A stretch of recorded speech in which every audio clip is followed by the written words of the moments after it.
According to Bo Yubo's recollection, in the first month of the meeting, from June 13 to July 13, everyone mostly expressed their opinions on business issues of the tax system, and the discussions were relatively normal.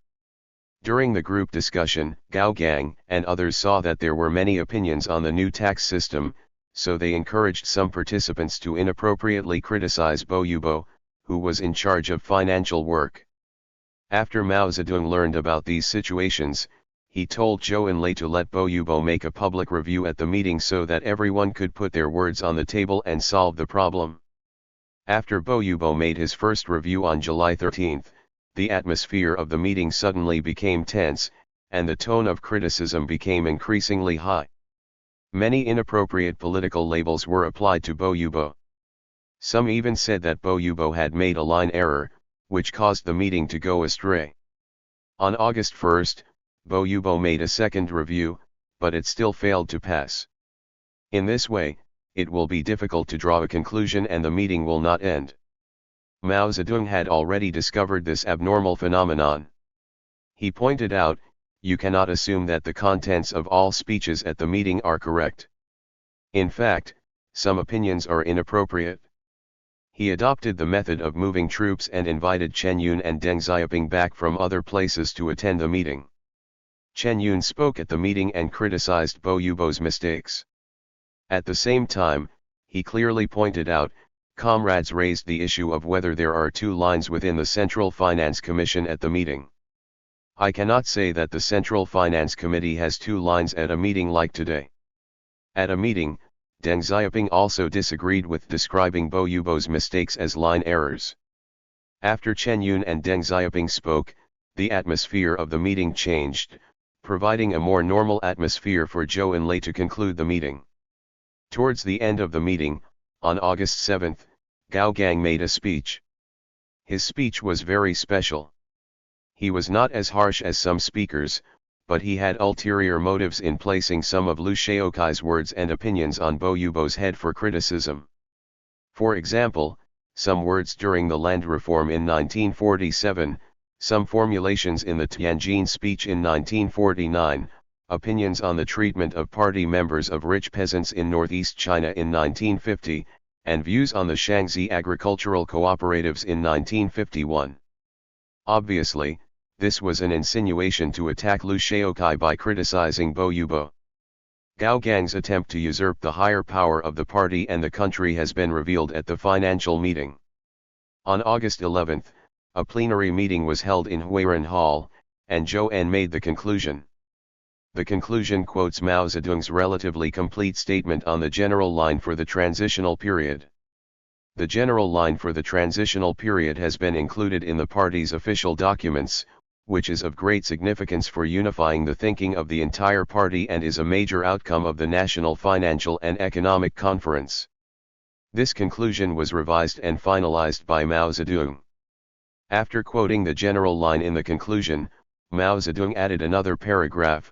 Many of the principles and policies of this general line were already proposed in the resolution of the second plenary session of the Party Central Committee in March 1949 and have been resolved in principle. However, many comrades are unwilling to work in accordance with the provisions of the second plenary session of the Central Committee of the Communist Party of China. They like to make new arrangements on certain issues that are not in compliance with the provisions of the second plenary session of the Central Committee of the Communist Party of China, and even blatantly violate the principles of the second plenary session of the Central Committee of the Communist Party of China. Regarding the mistakes of the new tax system, when Mao Zedong revised the conclusion draft, he deleted the 4 words line-oriented in the original draft.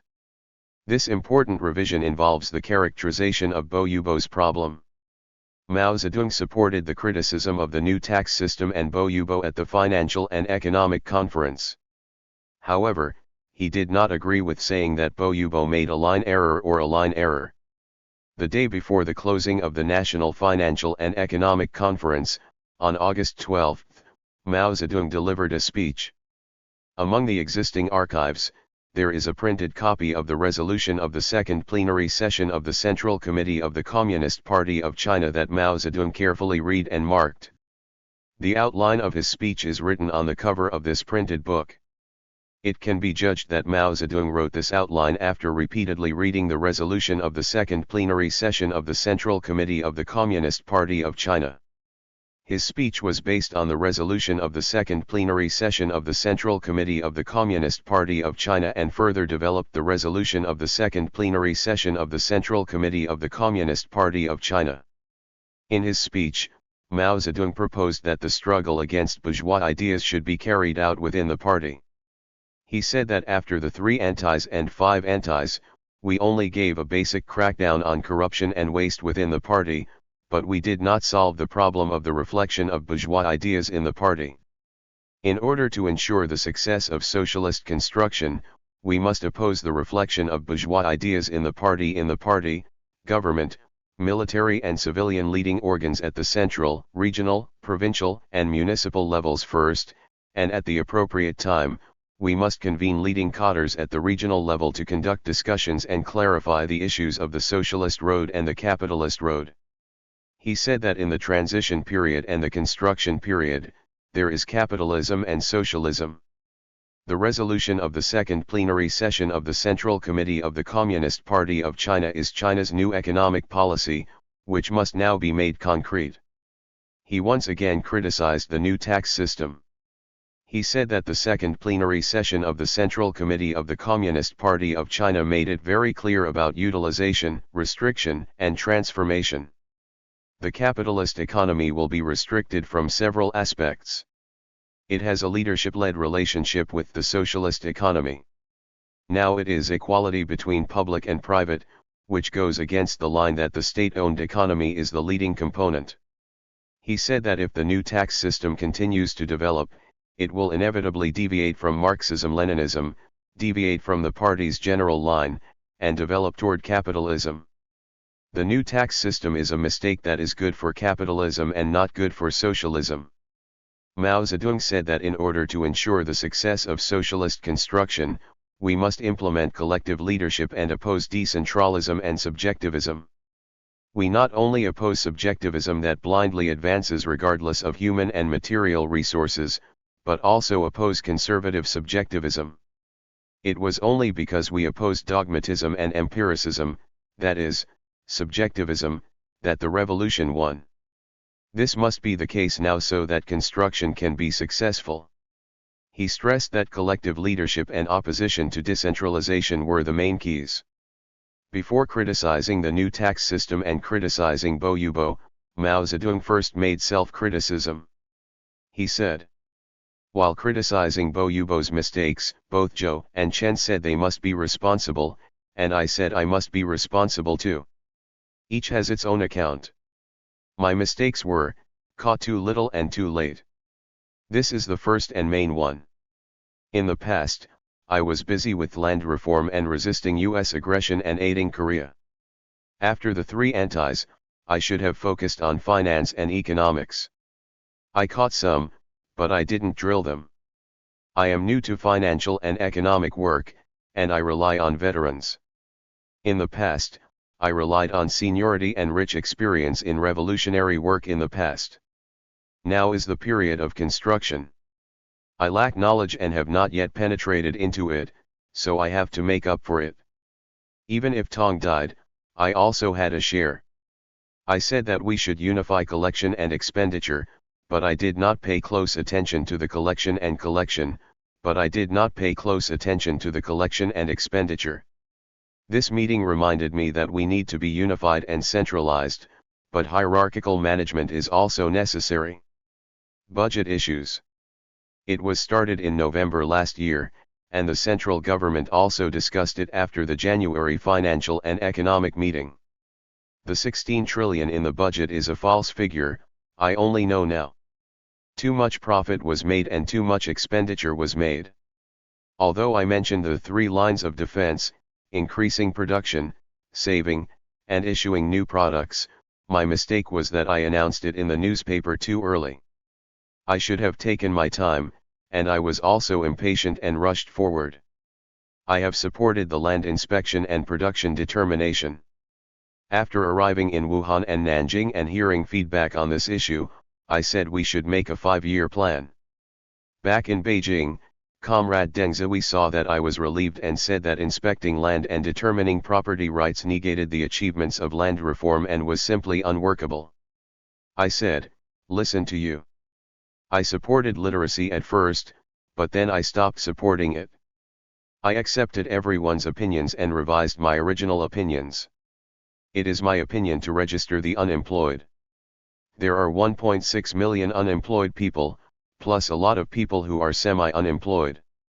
The reason is that I received 800 letters with this problem, and the Ministry of Labor said at that time that there was no problem in doing so, and that some unemployment benefits funds could not be spent. I asked Comrade Inlay to convene a meeting and announce labor and employment measures, which caused more trouble for the local government. But it also gives the unemployed some hope. I am the chairman of the Central Committee, and I have my share in everything. The political bureau of the Central Committee is gradually correcting these mistakes. In his book Review of Several Major Decisions and Events, Bo Yubo recalled Mao Zedong's self-criticism and said, "A great leader respected by the whole party can sincerely review his own mistakes in public, which has given everyone great inspiration and education." His words and taking responsibility for some specific issues relieved the pressure on the comrades doing practical work. More importantly, it can be seen that his original intention is to summarize experience and improve awareness through criticism and self-criticism at this financial conference. Mao Zedong finally said that we should promote the spirit of humility, learning and perseverance. He said, finally, promote humility, learning and perseverance. Be patient. For example, to resist U.S. aggression and aid Korea, we severely wounded U.S. imperialism and made it very afraid.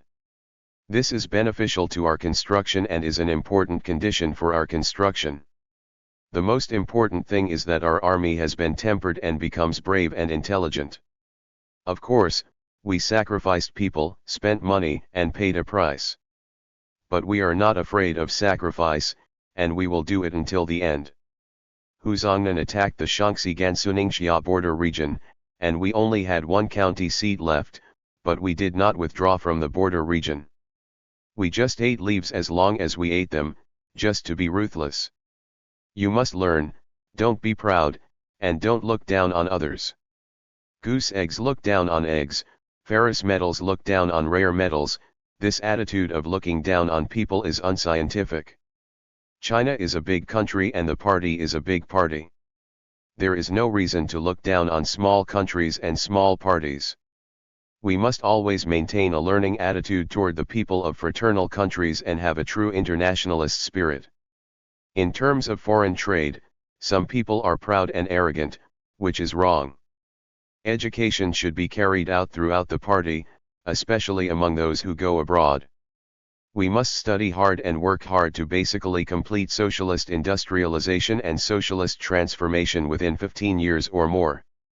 At that time, as our country becomes stronger, we must be humble and always maintain a learning attitude. Several provisions of the second plenary session of the 7th Central Committee were not included in the resolution. One day is not to celebrate your birthday. Doing longevity will not make people live longer. The main thing is to do the job well. Second, don't give gifts. At least don't send it to the party. The third day is less toast. Yes, in certain circumstances. Fourth, clap less. Don't ban it, and don't throw cold water on it out of the enthusiasm of the masses. Fifth, don't use people's names as place names. Sixth, don't compare Chinese comrades with Ma, N, Lieutenant and Sri Lanka. This is the relationship between students and teachers, and it should be like this. To abide by these rules is to be humble.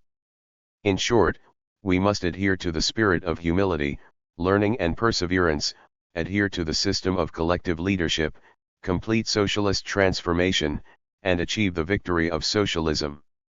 This is actually a reaffirmation of the two musts requirements put forward by the second plenary session of the 7th Central Committee of the Communist Party of China. The second plenary session of the 7th Central Committee of the Communist Party of China was held at a turning point in history. Although the National Financial and Economic Conference cannot be compared with the second plenary session of the Central Committee of the Communist Party of China, it also has the nature of a historical turning point in terms of formulating a general line for the transitional period and thus starting a systematic socialist transformation. At this moment, it is of great significance for Mao Zedong to put forward these demands to the entire party. The National Financial and Economic Conference enabled the whole party to clarify the party's general line during the transition period. Later, Mao Zedong said this: the issue of the general line would not have been solved by many comrades without the Financial and Economic Conference in July and August. The Financial and Economic Conference in July and August is mainly to solve this problem. After the National Financial and Economic Conference, the provincial committees immediately communicated the general line to all the party's middle and high-level cadres. From September 8 to 11, the Standing Committee of the National Committee of the Chinese People's Political Consultative Conference held its 49th enlarged meeting to discuss the general line and economic construction issues during the transition period. The day before the meeting, September 7, Mao Zedong invited Chen Shutong, Huang Yanpi, Li Jishan, Li Zukan, Zhang Bajun, Sheng Piwa, Cheng Qian, Zhang Zheizhong, Fu Ziuyi, and Zhang Naki to a meeting in Yiniantang to explain to them in detail the principles and policies of the Communist Party of China in carrying out socialist transformation of capitalist industry and commerce during the transition period, and to relieve some doubts existing in the business community. He specifically pointed out that the entire transition period is not 3 to 5 years, but the time of several 5-year plans. Those invited to attend the meeting were all well-known representatives of the democratic parties and the industrial and commercial circles. This meeting prepared for the convening of the enlarged meeting of the Standing Committee of the Chinese People's Political Consultative Conference. On September 8, Zhou Enlai made a report entitled "The General Line for the Transitional Period" at the enlarged meeting of the Standing Committee of the Chinese People's Political Consultative Conference, giving a comprehensive explanation of the general line for the transitional period. He said, "This issue is not a new one. Since the founding of the People's Republic of China, we have determined that new democracy will transition to socialism.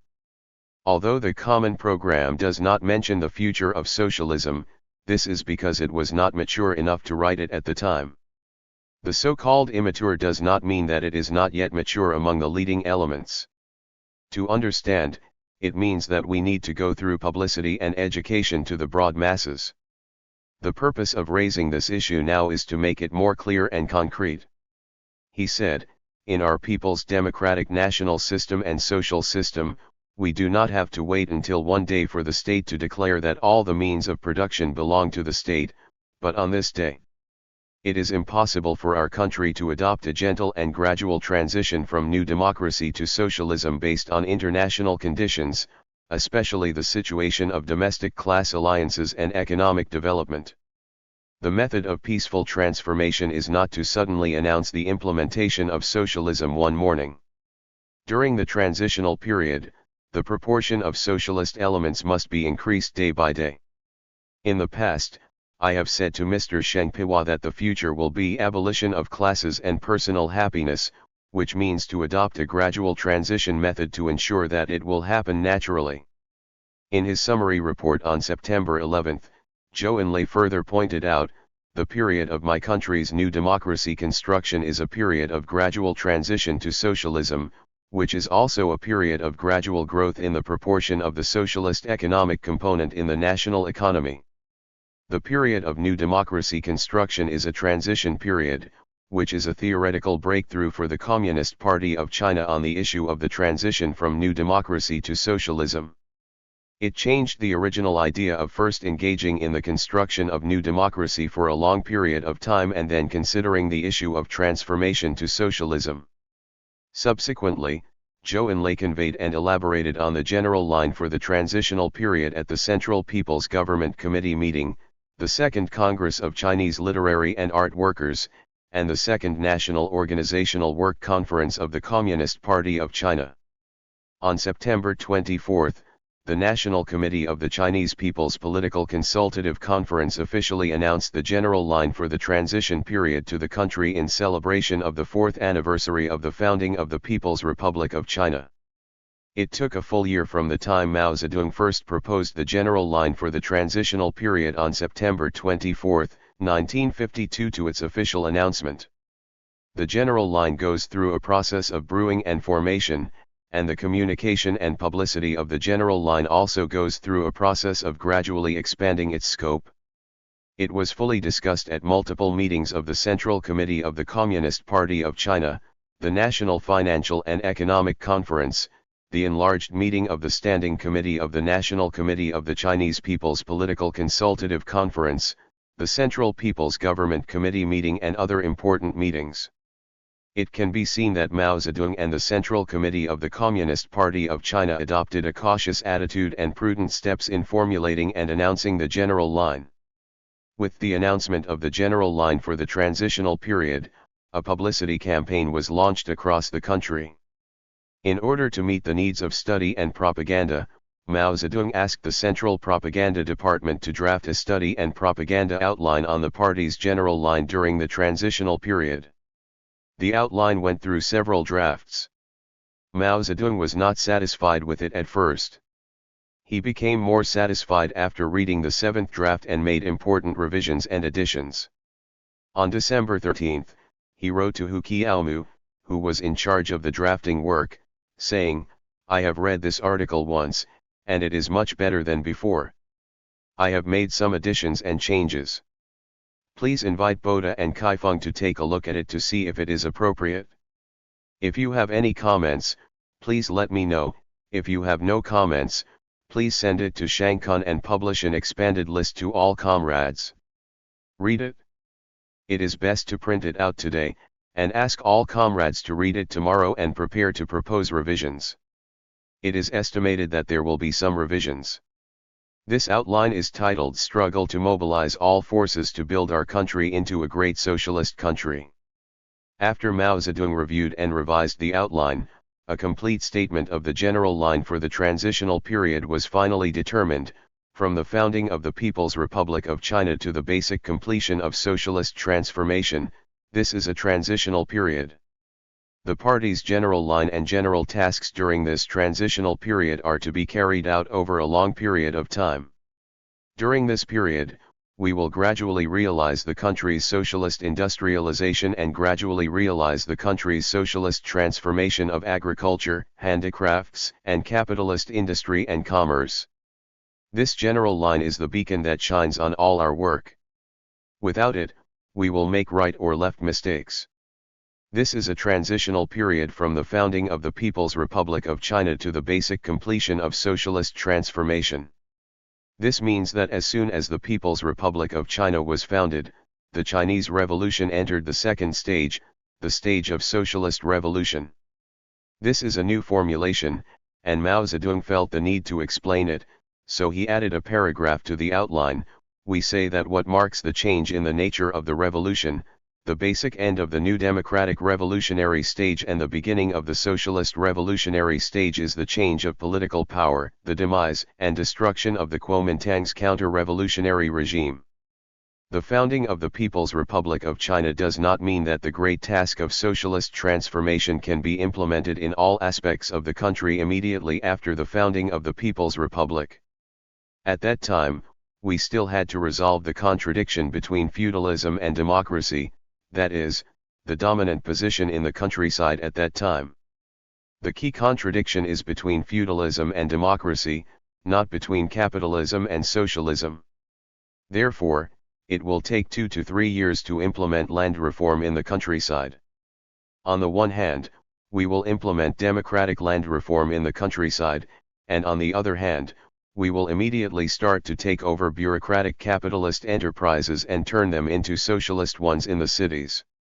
Socialist enterprises, the establishment of socialist state banks, the establishment of socialist state-owned commerce and cooperative commerce throughout the country, and the introduction of state capitalist measures to private capitalist enterprises in the past few years.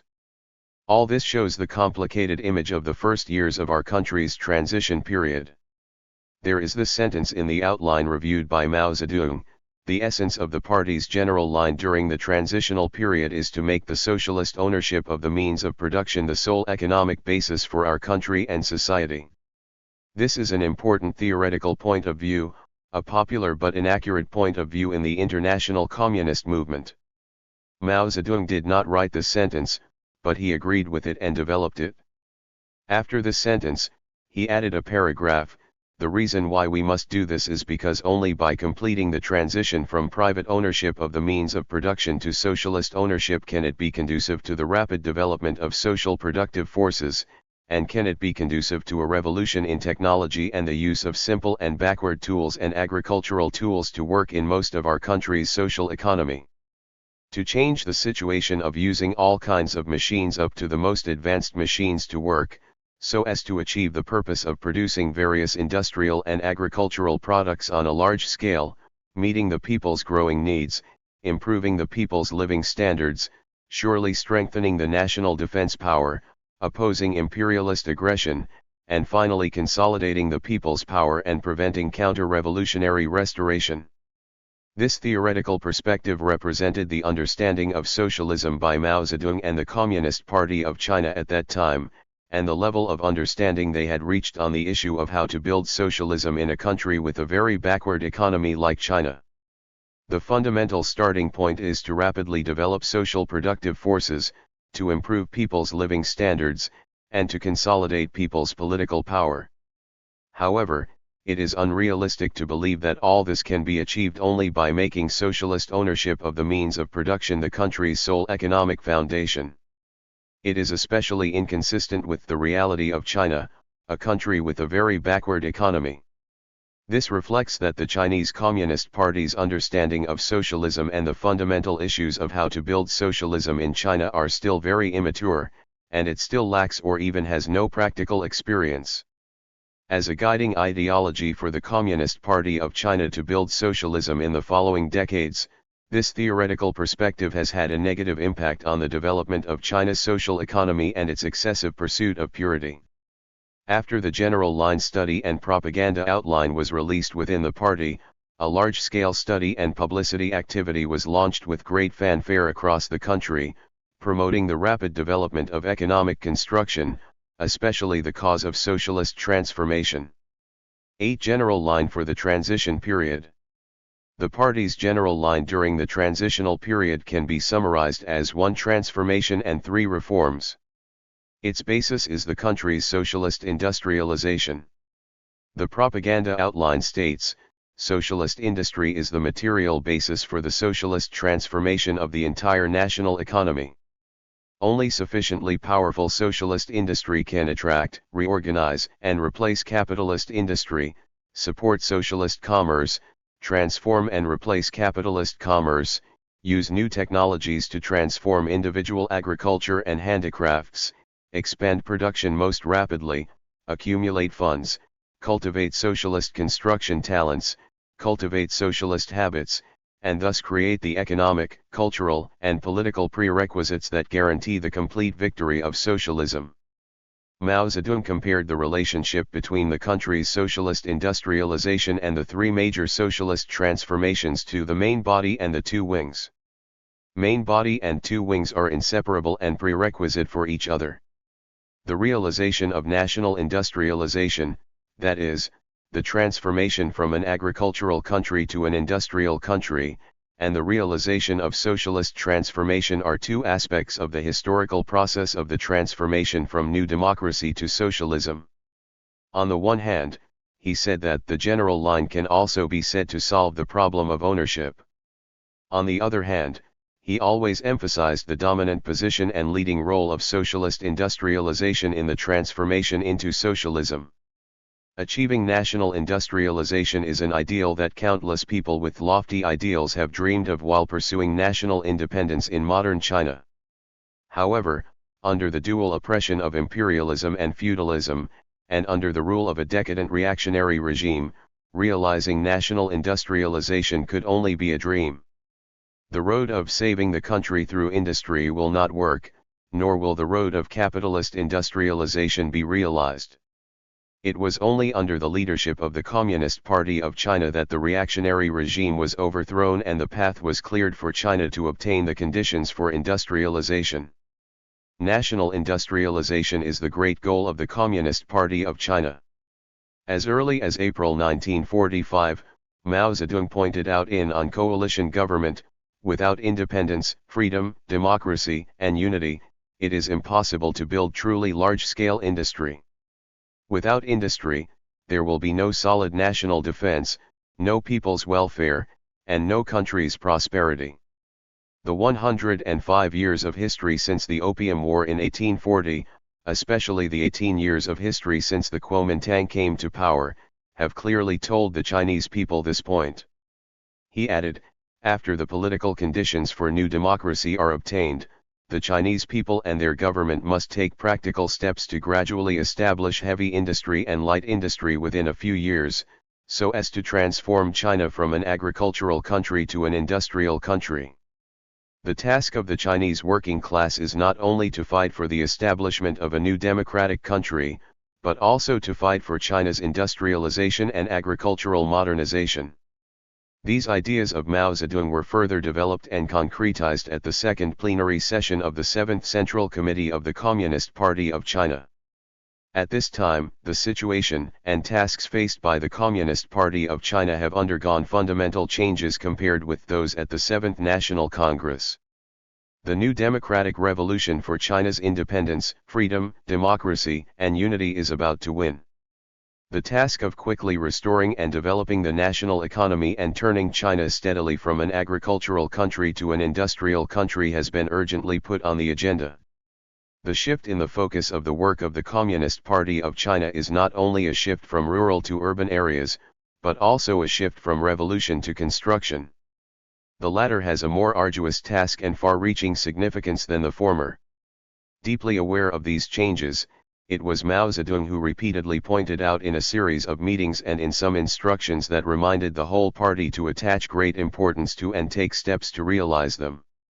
Mao Zedong's thoughts on national industrialization were derived from summarizing China's modern historical experience and were based on the theoretical basis of Marxist historical materialism.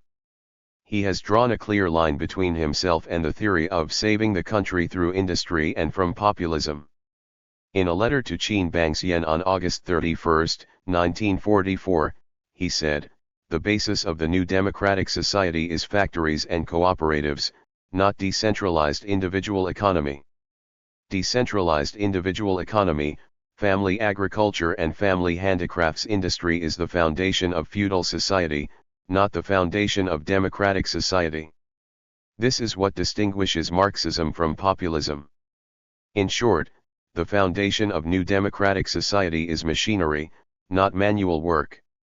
Machine, so we have not yet won. If we can never obtain machinery, we will never win and we will perish.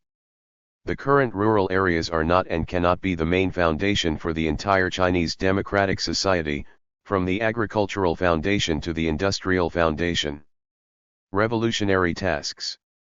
When Mao Zedong wrote this letter, China was still in the period of the anti-Japanese war and the people had not yet obtained political power, but he had made it very clear in theory, new democratic society and socialist society must be based on machine industry. Without large-scale industry, we cannot win, we will fail, we will perish.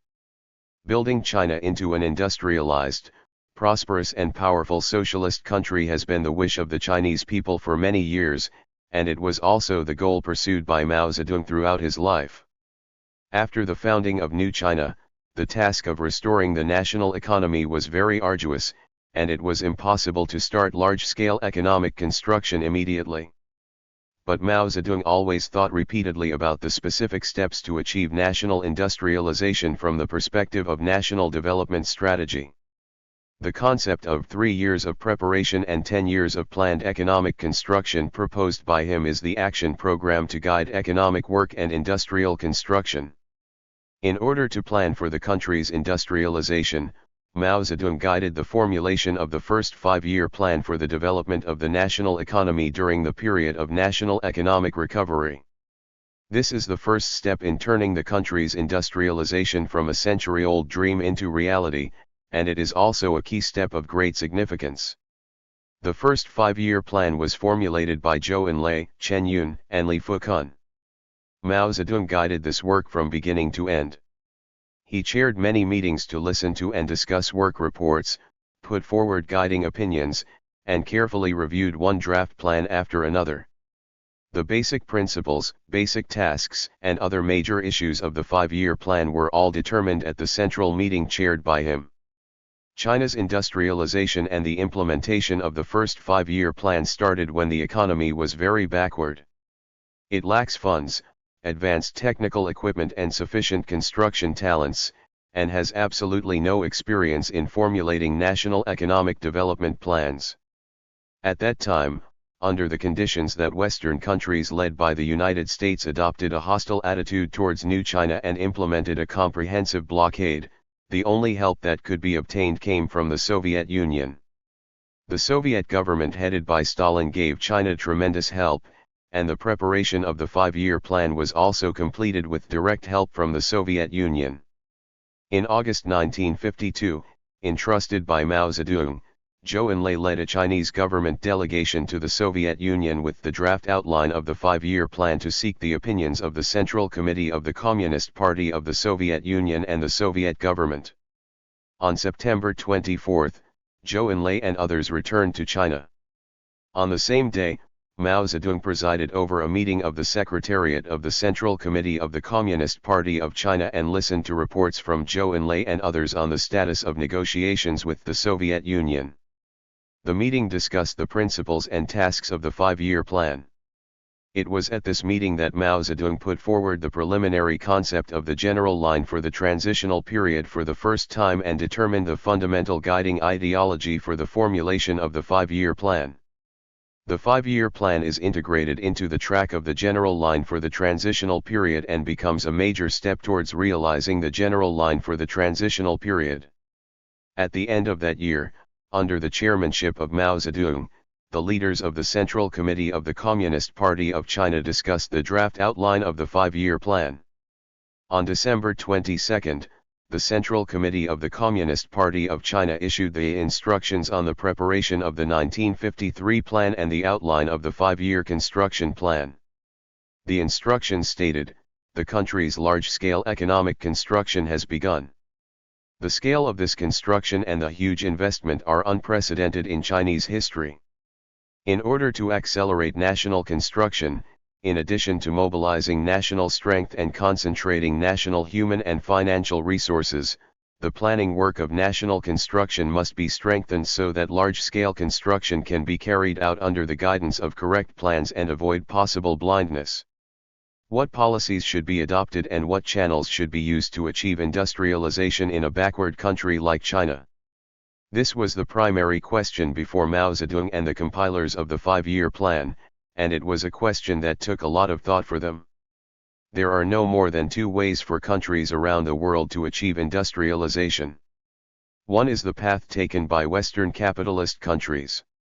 Starting from the development of light industry, it usually took 50 to 100 years to achieve industrialization. One is the path taken by the Soviet Union, a socialist country. Starting from the construction of heavy industry, it took only more than 10 years to achieve industrialization. After repeated comparisons and demonstrations, Mao Zedong and the Communist Party of China chose the policy of giving priority to the development of heavy industry based on China's international environment and domestic actual conditions.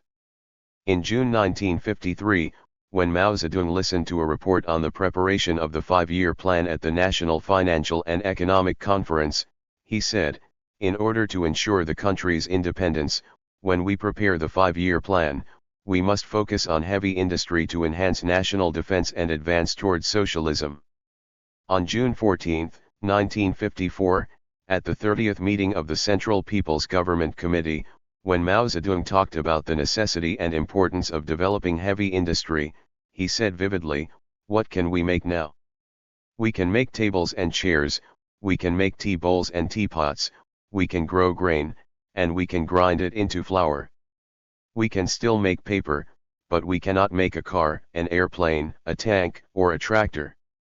Prioritizing the development of heavy industry to achieve industrialization is to change the backwardness of the economy as soon as possible, maintain national independence, and enable our country to stand among the nations of the world. Prioritizing the development of heavy industry requires a large amount of investment. Where do these funds come from? Mainly from agricultural accumulation. This is determined by the national conditions of China as a backward agricultural country. China cannot obtain funds from plundering colonies like some Western countries, nor can it obtain a lot of foreign aid. However, agricultural income accounted for 68.4% of the total national income in 1949, 57.7% in 1952, and until 1957, the last year of the first five-year plan, it still accounted for 46.8%.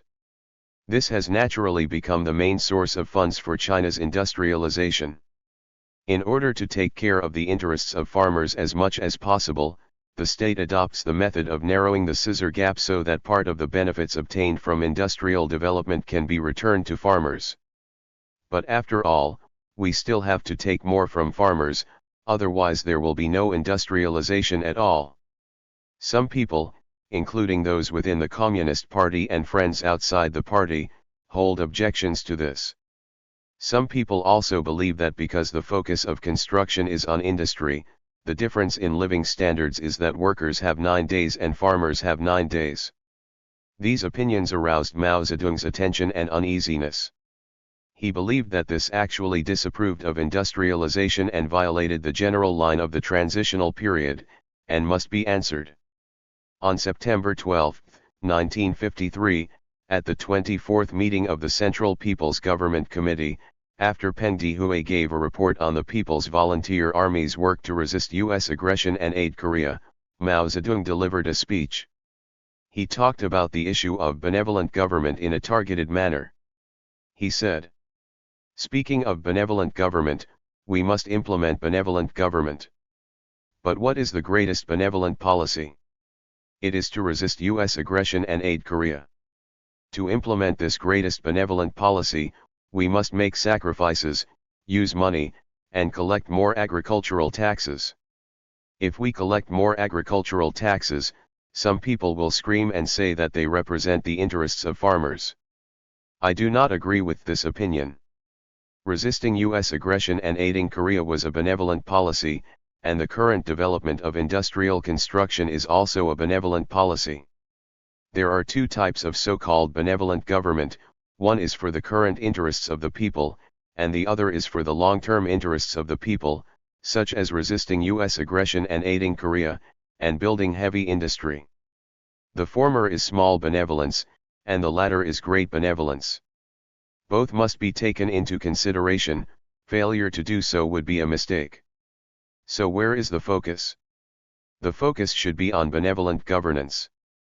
Now, the focus of our benevolent policies should be on building heavy industry. To build, you need funds. Therefore, although people's lives need to be improved, they cannot improve much at the moment. That is to say, people's lives must be improved, and they must be improved more, they must be taken care of, and they must be taken care of more. Accommodating small benevolent government and hindering great benevolent government is the tendency of benevolent government. Some friends are now unilaterally emphasizing small benevolence. In fact, they want to stop the war to resist U.S. aggression and aid Korea and stop the construction of heavy industry. We must criticize this wrong thinking. Mao Zedong elaborated here on how to correctly treat and handle the relationship between the people's current interests and long-term interests. Both must be taken into consideration. Failure to do so would be a mistake. Current interests must be subordinated to long-term interests. It is wrong to emphasize current interests and hinder long-term interests. Fundamentally speaking, the long-term interests of the people are the highest interests of the people. This discussion by Mao Zedong is helpful for people's understanding of the policy of giving priority to the development of heavy industry to achieve industrialization. These principles put forward by Mao Zedong are undoubtedly correct. Of course, in practice, how to deal with it appropriately, how to specifically grasp the policy of giving priority to the development of heavy industry, and how to achieve appropriateness in order to facilitate the rapid development of the entire national economy and the improvement of people's lives. This needs to be decided based on the actual situation. Priority was given to the development of heavy industry. During the first 5-year plan period, it was mainly reflected in the focus on the construction of 156 key projects aided by the Soviet Union. These projects are unprecedented in China in terms of both their construction scale and technical level. They have laid an important foundation for China to establish a relatively complete basic industrial system and national defense industrial system, and for China's industrialization. Giving priority to the development of heavy industry does not mean neglecting the development of other undertakings. The instructions on the preparation of the 1953 plan and the outline of the long-term plan issued by the Central Committee of the Communist Party of China on December 22, 1952 clearly stated this point: concentrate efforts to ensure the construction of heavy industry, but it must not be understood that the development of light industry, the development of agriculture and local industry, the development of trade cooperation and transportation, and the development of culture, education and health, or even relaxing the leadership of these undertakings. If that is the case, it is obviously wrong. Starting from March 1954, the preparation of the 5-year plan entered the final stage. In April, Mao Zedong reviewed the 5-year plan outline submitted by Chen Yun and sent it to Liu Shaokai, Zhou Enlai, Peng Zhen, and Deng Xiaoping for review. On October 31, Mao Zedong, Liu Shaokai, Li Fukun and others left Beijing by special train. After 3 days of travel, they arrived in Guangzhou on November 3. Zhou Enlai arrived by plane a few days later. This trip to Guangzhou is mainly to focus on reviewing the draft 5-year plan. Mao Zedong stayed here for 4 weeks. On November 28, he returned to Beijing with Liu Shaokai, Zhou Enlai, and others. In March 1955, the Communist Party of China held a national conference and adopted the outline of the first 5-year plan. On July 30 of the same year, the second session of the First National People's Congress formally adopted the first 5-year plan after deliberation. The first 5-year plan has been recorded in the history of the Republic as a good start for the country's industrialization. Just when the general line for the transitional period proposed that the whole party should unite and lead large-scale economic construction, serious incidents occurred within the Communist Party, in which Gao Gang and Zhao Shuxi conspired to split the party and seize the supreme power of the party and the country. This was something Mao Zedong did not expect. Gao Gang was originally secretary of the Northeast Bureau of the CPC Central Committee and vice-chairman of the Central People's Government. At the end of 1952, he was transferred to Beijing and served as chairman of the State Planning Commission. Rao Shuxi was originally the first secretary of the East China Bureau and chairman of the East China Military and Political Commission. In 1953, he was transferred to Beijing and served as director of the Organization Department of the Central Committee of the Communist Party of China. At this time, preparations were being made for the convening of the First National People's Congress and the Eighth National Congress of the party, and issues regarding the adjustment and selection of party and government leadership agencies were beginning to be considered. Gao Gang and Rao Shuxi, whose personal ambitions were rapidly expanding, believed that the time had come to usurp the supreme power of the party and the country, so they stepped up their conspiracy activities and concentrated their opposition to Liu Shaokai and Zhou Enlai, who were second only to Mao Zedong in the party. Gao Gang's hatred of Liu Shaokai has been around for a long time. On the eve of the founding of the People's Republic of China, Liu Shaokai criticized the Northeast Bureau for making left mistakes in dealing with the national bourgeoisie. Gao Gang was dissatisfied and said without any factual basis in front of Kovalev, who was the leader of the Soviet Economic Expert Group at the time, that there was a pro-American faction represented by Liu Shaokai in the Chinese party. Kovalev immediately wrote a letter to report to Stalin. Gao Gang also collected Liu Shaokai's shortcomings and mistakes in his work and compiled them into systematic materials, saying that Liu Shaokai had made a series of mistakes since the 7th National Congress. Later, he discovered that Mao Zedong had different views from Liu Shaokai on specific issues of agricultural mutual assistance and cooperation and the transition to socialism, and he believed that Liu Shaokai's status would be shaken. In March and April 1953, based on Mao Zedong's proposal, the Central Committee of the Communist Party of China issued the decision on strengthening the system of requesting instructions and reports from the Central People's Government to the central government and strengthening the central government's leadership over government work and the decision on strengthening the leadership over the work of the financial and economic departments of the Central People's Government. In order to reduce the hierarchy, it was decided to abolish the Central People's Government Party Committee and the Party Committee of all government departments to be directly under the leadership of the Central Committee of the Communist Party of China. The division of labor among government functional departments was also reclarified. Zhou Enlai was responsible for diplomatic work, Gao Gang was responsible for 8 industrial departments including the Ministry of Planning and Heavy Industry, Finance and trade work are in charge of Chen Yun and Bo Yubo, political and legal work is in charge of Dong Biwu, Peng Zhen and Luo Ruqing, railway, transportation, post and telecommunications work is in charge of Deng Xiaoping, agriculture, forestry, water conservancy, etc. are in charge of Deng Zihui, Ministry of Labor is in charge of Rao Shuxi, culture and education work is in charge of Shi Zongxuan. These decisions were jointly agreed upon by Mao Zedong, Liu Shaokai and Zhou Enlai, with the purpose of strengthening the collective leadership of the central government to meet the needs of large-scale economic construction. However, in the view of Gao Gang, who was greedy for profit, this was Mao Zedong's distrust of Zhou Enlai, weakening Zhou Enlai's leadership of government work, and expanding Gao Gang's power. In early March 1953, Gao Gang went to Enziwen, Deputy Director of the Organization Department of the Central Committee, and said that Chairman Mao wanted to talk to him. The members of the Political Bureau of the Central Committee needed to be reorganized and the institutions of the central ministries and departments should be strengthened. Without formal authorization from the Central Committee, Enziwen drafted a list of members of the Politburo and the main persons in charge of various departments of the Central Committee. He showed it to Gao Gang and discussed it with Rao Shuxi. In Gao Gang's view, Enziwen was Liu Shaokai's man.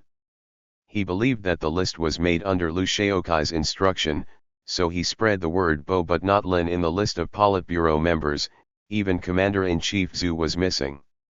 Gao Gang used the list issue to make a big fuss and stir up trouble within the party. Gao Gang first launched an attack at the National Financial and Economic Conference.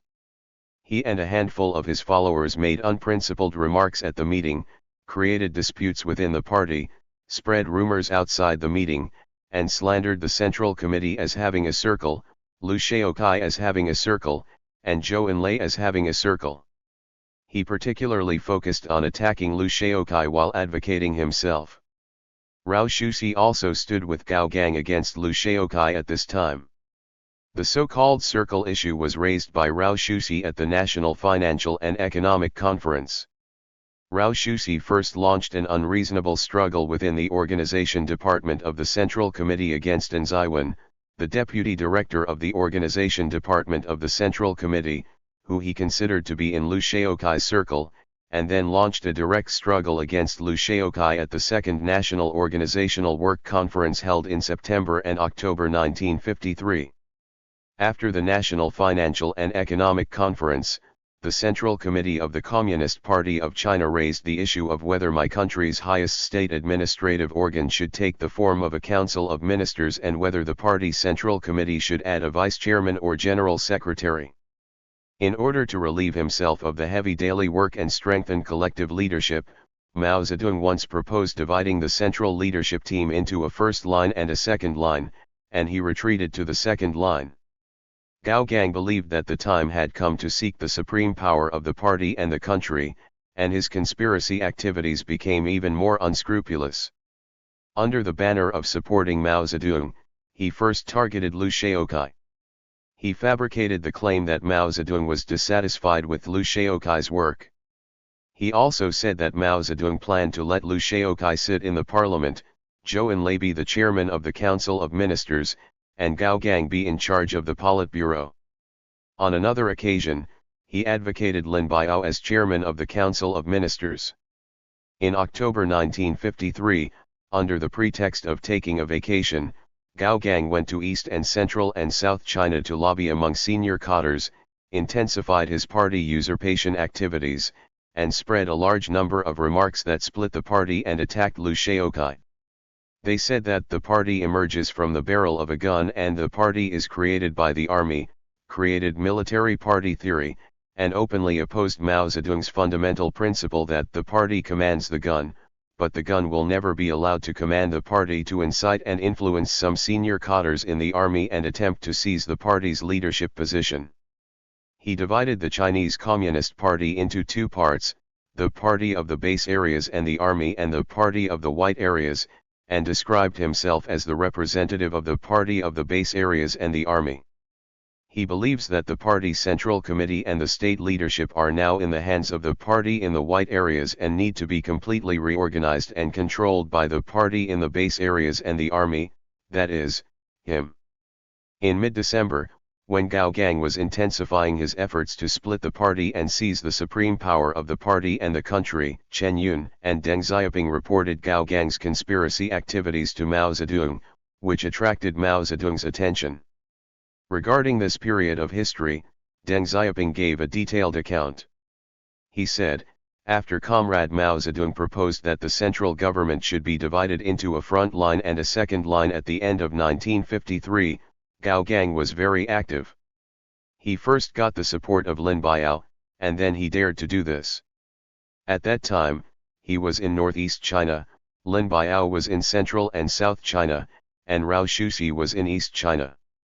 Regarding southwest, he used wooing methods and formally negotiated with me, saying that Comrade Liu Shaokai was immature and wanted to win over Comrade Liu Shaokai with me. I made my attitude clear, saying that Comrade Liu Shaokai's position within the party was formed by history. Generally speaking, Comrade Liu Shaokai was a good person, and it was inappropriate to change such a historically formed position. Gao Gang also approached Comrade Chen Yun for negotiation. He said, "Get some vice-chairmen, one for you and one for me." Only then did Comrade Chen Yun and I realize that the problem was serious and immediately reported it to Comrade Mao Zedong to draw his attention. Around this time, Mao Zedong decided to go out and rest. At a meeting of the Secretariat of the Central Committee, he followed precedent and proposed that Liu Shaokai should act in charge of the work of the Central Committee while he was on vacation. Liu Shaokai humbly proposed that it would be better for the comrades in the Secretariat to take turns taking charge. The comrades present agreed that Liu Shaokai should preside over the meeting and not take turns. Gao Gang objected and said, "Let's take turns. It's better to take turns." Gao Gang's opposition to Liu Shaokai was further exposed. Mao Zedong was already aware of the problems Gao Gang had exposed since the National Financial and Economic Conference, but he had not yet drawn special attention. Once he discovered that Gao Gang was plotting, he immediately became alert.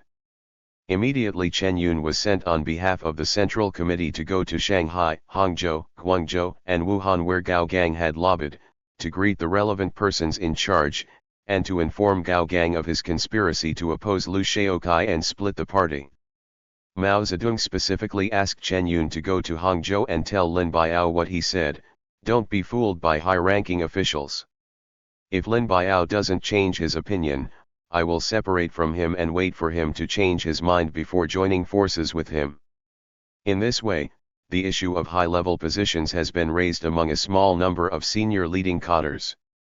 In December 1953, when Mao Zedong reviewed the General Line Study and Propaganda Outline, he added a paragraph, "Collective leadership is the highest principle of our type of party organization. It can prevent decentralism and it can prevent the illegal activities of individual careerists in the party. Therefore the collective leadership system of the party organization must be particularly emphasized and conscientiously implemented, and the heroic role of any individual must not be unduly overemphasized, and Communist Party members must not be allowed to degenerate from the noble qualities of serving the people with enthusiasm and diligence to the despicable individualism of the bourgeoisie. This is the first time that Gao Gang has been criticized within the broad scope of the party without naming him. Things have developed to this point, and it is time to resolve the issue of Gao and Rao. Since mid-December 1953, Mao Zedong has carried out very intense work. On December 17, talked with Chen Yun and Deng Xiaoping. On the 18th and 19th, I had 2 consecutive conversations with Zhou, Chen, and Deng. On the 20th, I talked with Peng Dihui, Liu Bachan, Chen Yi, He Long, and Yeji Unying. I talked with Liu Shaokai, I talked with Zhou Enlai. On the 21st, talked to Zuda, talked to Chen Yi again. On the 22nd, I talked with Peng Dihui again. This series of talks was devoted to the issue of Gao and Rao. On the 23rd, he talked with Gao Gang and criticized Gao Gang. That evening, Liu Shaokai, Zhou Enlai, Peng Dihui, and Deng Xiaoping were called to a meeting. After thorough preparations, on December 24, Mao Zedong presided over an enlarged meeting of the Political Bureau of the Central Committee attended by 29 people, including Gao Gang and Rao Shuxi, to expose Gao Gang's problems. Mao Zedong said, "There are 2 headquarters in Beijing. One is the headquarters headed by me, which means blowing the yang wind and burning the yang fire. The other is the headquarters headed by someone else, which is called blowing the yin wind and burning the yin fire, which is a stream of underground water." When raising the issue of 2 headquarters, people will weigh the political weight of Mao Zedong's words. In view of the fact that Gao and Rao split the party and usurped the supreme power of the party and the state, in view of the fact that some cadres and even some senior cadres in the party had insufficient understanding of the importance of party unity, the importance of collective leadership, and the importance of consolidating and improving the prestige of the central government, especially in view of the extremely dangerous pride that some cadres developed after the victory of the revolution, Mao Zedong put forward the suggestion of strengthening party unity. The Political Bureau of the Central Committee unanimously agreed with Mao Zedong's suggestion and decided to draft the resolution on strengthening party unity. The meeting decided that during Mao Zedong's break, Liu Shaokai would preside over the work of the Central Committee on his behalf. On the day the meeting ended, Mao Zedong left Beijing and went to Hangzhou to preside over the drafting of the draft Constitution of the People's Republic of China. Over the past year, Mao Zedong concentrated on solving the general line for the transition period and many important policies adopted to realize the general line, and completed a task of historic significance.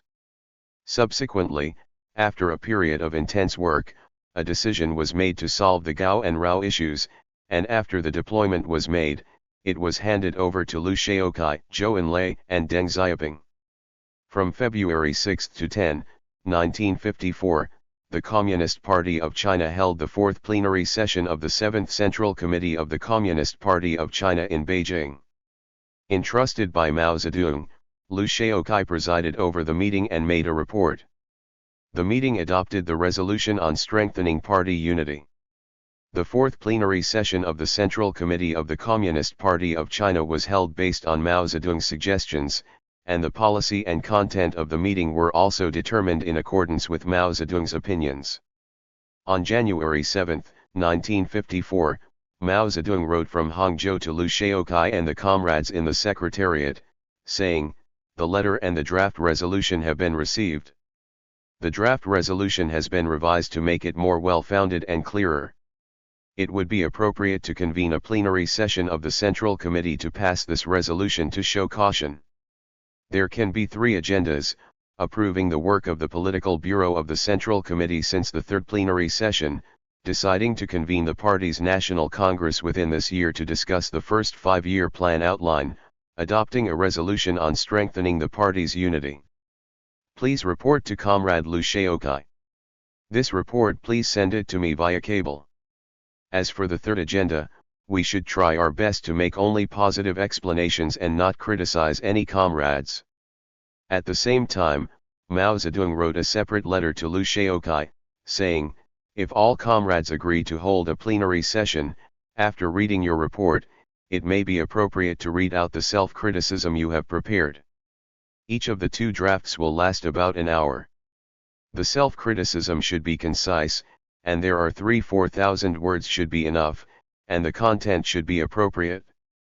If possible, please telegraph me to read it." On January 22, Mao Zedong once again wrote to Liu Shaokai, reaffirming the policy of the fourth plenary session: "We welcome self-criticism from any comrade, but we should avoid criticizing any comrade as much as possible in order to wait for the awakening of the comrades who have made mistakes." The fourth plenary session of the Central Committee of the Communist Party of China implemented Mao Zedong's opinions and adopted the policy of treating illnesses and saving lives and waiting for awakening for Gao Gang and Rao Shuxi. However, Gao and Rao did not repent, and Gao Gang committed suicide to resist the party's education and rescue. In March 1955, the National Congress of the Communist Party of China was held in Beijing. Mao Zedong delivered an opening speech and made a conclusion on the last day of the meeting. Deng Xiaoping made the report on the anti-party alliance between Gao Gang and Rao Shuxi on behalf of the Central Committee of the Communist Party of China. The meeting passed a resolution to expel Gao and Rao from the party and revoke all their positions within and outside the party. The occurrence of the Gao-Rao incident was a big shock to Mao Zedong. He felt particularly deeply about two issues. The first is the difficulty of observing and recognizing people, the second is the danger of pride. Mao Zedong had long trusted and satisfied with the work of Gao Gang and Rao Shuxi, and entrusted them with important responsibilities. He never thought that they would betray the party's trust, collude, and conspire against the party. Mao Zedong said in the conclusion of the party representative conference, "We only discovered this conspiracy, conspirators, and conspiracy group in the autumn and winter of 1953. As for Gao Gang and Rao Shuxi, we have not seen them as bad people for a long time. We should draw a lesson from this, that is, don't be fooled by illusions." When talking to Chen Yi, Mao Zedong used a proverb: "A long journey will tell a horse's power, and a long journey will tell a person's heart." The second lesson Mao Zedong learned is to guard against arrogance and impetuosity. The issue of preventing pride was mentioned by Mao Zedong during the Yan'an rectification movement, and again on the eve of the national victory. The occurrence of the Gao and Rao incidents made him feel that pride among senior cadres was the greatest danger to party unity. In his conclusion, he criticized the pride of individualism from the perspective of historical materialism. He said, "Don't be a hero. The cause is done by the majority, and the role of the minority is limited. We should recognize the role of the minority, that is, the role of leaders and cadres.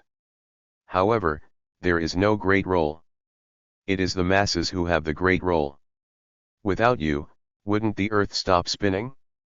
The earth will still spin, and the cause will still go on, maybe even better." He warned all comrades in the party, first of all the old comrades, to keep their tails between their legs, guard against arrogance and impetuosity, and always maintain a humble and enterprising spirit.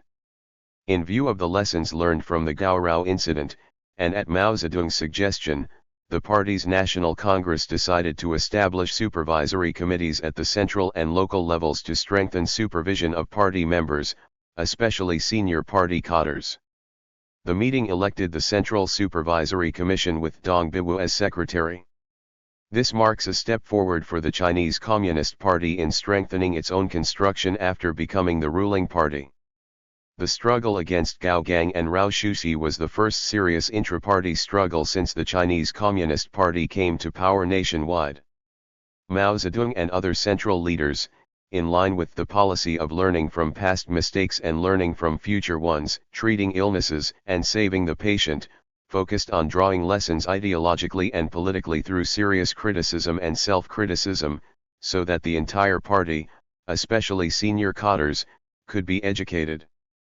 We should be cautious in dealing with people who have made mistakes due to the influence of Gao and Rao. Mao Zedong particularly emphasized that we should not only look after these comrades, but also help them. On March 15, 1954, Mao Zedong said to Chen in Wuxi, "Reaching out is more than just high and generous, but there is no need to raise it like this at the moment to avoid the suspicion of amplification." As Deng Xiaoping later said, the Gaorao issue was handled relatively leniently. No one was harmed at that time, and a group of cadres were consciously protected. In short, it is impossible not to expose and deal with the Gaorao issue. Looking at it now, it was handled correctly. It can be said that this was a relatively successful and healthy intra-party struggle. As a result, the Chinese Communist Party has become more united and more effective. The National Congress of the Communist Party of China is not only a conference to strengthen party building and enhance party unity, but also a mobilization conference to comprehensively promote the country's industrialization and implement the general line for the transitional period. The meeting heard Chen Yun's report on the first five-year plan for developing the national economy and unanimously adopted the resolution on the draft of the first five-year plan for the development of the national economy of the People's Republic of China. In the opening speech of the meeting, Mao Zedong proposed to the entire party that the overall tasks set out in the general line for the transitional period should be realized within about 3 five-year plans, and the grand goal of building China into a powerful and highly socialist industrialized country within about a few decades. He said, "We are now in a new historical period. A socialist revolution in an eastern country with a population of 60 million will change the direction of history and the appearance of the country. It will basically industrialize the country within about 3 five-year plans and complete the socialist transformation of agriculture, handicrafts, and capitalist industry and commerce. It will catch up with or surpass the most powerful capitalist countries in the world within a few decades. This will never be without difficulties, just as we did during the democratic revolution. We have encountered many difficulties before, and we may encounter greater difficulties than before. But, comrades, we communists are famous for not being afraid of difficulties. We must take every specific difficulty seriously, create the necessary conditions, and pay attention to methods to overcome them one by one. According to our decades of experience, every difficulty we encountered has been overcome. When encountering various difficulties, the communists have no choice but to retreat. It is true that mountains must bow their heads and rivers must give way. This is an experience that tells us that we can ignore difficulties in terms of strategy. No matter how big the difficulty is, we can see its foundation at a glance. It will always be eliminated. Therefore, we can and must despise any huge difficulties encountered in the world and put them as nothing to worry about. This is our optimism. This optimism is based on science. As long as we understand more about Marxism-Leninism and natural science, in a word, we understand more about the laws of the objective world and make less subjectivist mistakes, our revolutionary work and construction work will definitely achieve our goals. Mao Zedong's speech pointed out the era China is in and the historical tasks it faces, clarified the attitude of Chinese communists towards difficulties, and called on the entire party to study Marxism-Leninism, study natural science, and master objective laws. It is a declaration that the Communist Party of China and the Chinese people are determined to change the poor and white situation, catch up, and join the ranks of the world's advanced countries. In his conclusion to the meeting, Mao Zedong also stated, "We have entered a period in which what we are currently engaged in and studying is a new period in history such as socialist industrialization, socialist transformation, modern national defense, and the beginning of atomic energy." A year later, Mao Zedong said on 10 major relations. The speech also pointed out, "We are now stronger than in the past, and we will be stronger than now in the future. Not only do we need more aircraft and cannons, but we also need atomic bombs. In today's world, if we want not to be bullied by others, we must have this thing." These far-sighted ideas have become the guideline for our country to develop cutting-edge national defense science and technology. Famous scientist Jian Sanqiang has vivid memories of the specific circumstances in which leaders of the Central Committee of the Communist Party of China, including Mao Zedong and Zhou Enlai, made the decision to develop an atomic bomb. On January 14, 1955, geologist Li Siguang and I were summoned to Zhou Enlai's office at the same time. Also present were Bo Yubo and Vice Minister of Geology Lu Ji. Zhou Enlai first asked Li Siguang to talk about the exploration of uranium resources in our country, and then I introduced the status of nuclear science and technology research. Zhou Enlai listened attentively to every word we said, and he gained insight into the key to the problem and asked in detail about the basic principles of atomic reactors and atomic bombs, as well as the necessary conditions for the development of this undertaking. Then he told us, tomorrow Chairman Mao and other leaders of the central government will listen to the situation in this regard. You should make some preparations, be concise and to the point, and you can bring some uranium ore and simple instruments for on-site demonstrations. The next day, Li Siguang and I arrived at a conference room in Zongnanhai on time. Many familiar leaders were already sitting around, including Mao Zedong, Liu Shaokai, Zhou Enlai, Zhu De, Chen Yun, Deng Xiaoping, Peng Dehui, Peng Zhen, Li Fukan, Chen Yi, Nai Rongzhen, Bo Yubo, etc. This is an enlarged meeting of the Secretariat of the CPC Central Committee dedicated to studying the development of my country's atomic energy. Chairman Mao Zedong presided over the meeting and made a clear statement: today, we, as primary school students, invite you to come and teach us a lesson on issues related to atomic energy. Li Siguang took out a small yellow-black uranium ore specimen to illustrate the close relationship between uranium ore resources and the development of atomic energy. In the second half of 1954, my country discovered uranium resources for the first time in Guangxi. The leaders passed the uranium ore specimens one by one, feeling novel about its mythical and huge energy.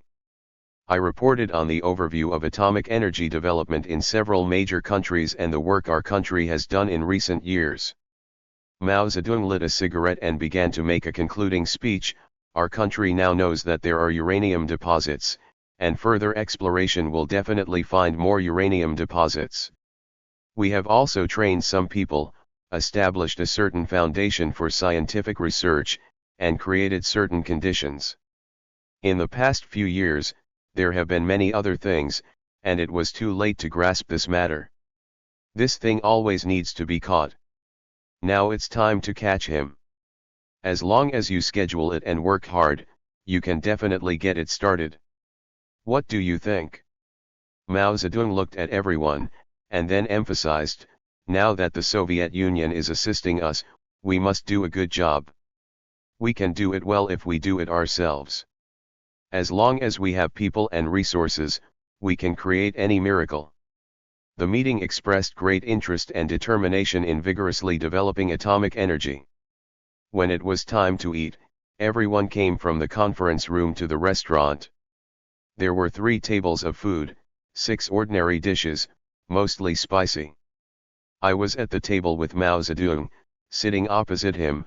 On his left was Peng Zhen, and on his right was Li Siguang.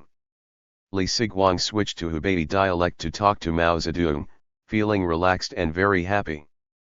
Finally, Mao Zedong stood up with his wine glass and said loudly, "Let's all drink together to the development of our country's atomic energy industry." From January 15, 1955, China's nuclear weapons development began an arduous and great process.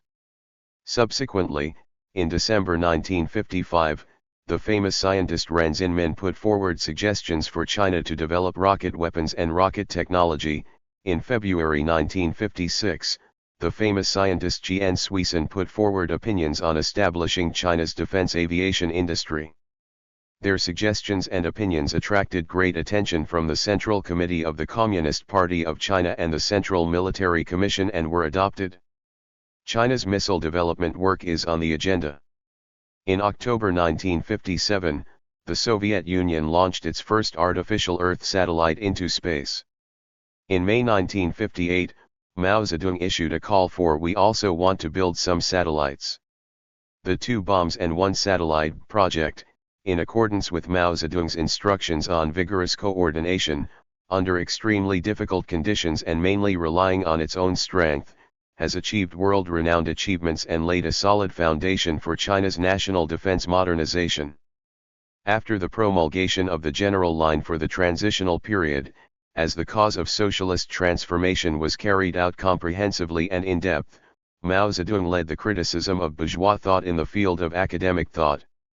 In October 1954, Mao Zedong launched a campaign to criticize Hu Shi's bourgeois idealism, starting from his support of two young men's critical articles on the study of Dream of Red Mansions. The question was raised from the article about a brief essay on the Dream of Red Mansions and others co-written by Li Zifan and Lan Ling. In March 1954, New Construction magazine published Yu Pingbo's A Brief Essay on the Dream of Red Mansions. The author briefly summarizes his experience in studying Dream of Red Mansions. Yu Pingbo wrote a theory of the Dream of Red Mansions in his early years, which is as famous as Hu Shi's famous work A Textual Research on the Dream of Red Mansions. They are representatives of the New Red Learning. There is no doubt that Yu Pingbo has made contributions to the study of Red studies.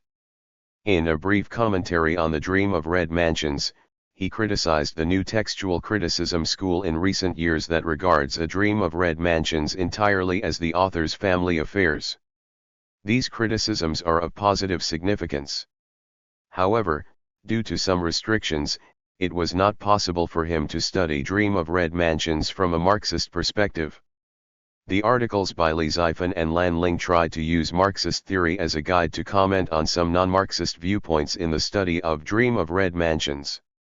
Therefore, they chose Yu Pingbo's academic summary article to criticize. The articles written by Li Zifan and Lan Ling are criticisms made by young people to an academic authority. After the article was written, they wrote to the literary newspaper asking if they could criticize Yu Pingbo, but received no reply.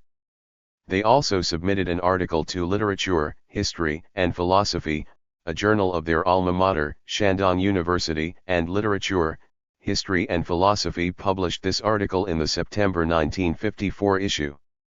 This article attracted Mao Zedong's attention. In mid-September, Zhang Qing, who was the deputy director of the Central Propaganda Film Department at the time, asked the People's Daily whether it could be reprinted. Deng Tuo, who was in charge of the work of the People's Daily, and others politely declined. Later, it was agreed that the literary newspaper would reprint it. The editor-in-chief of Literary News is Feng Suifeng.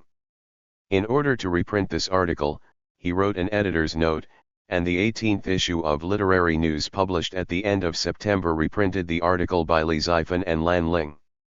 Mao Zedong read this issue of Literary News and wrote a comment next to the editor's note.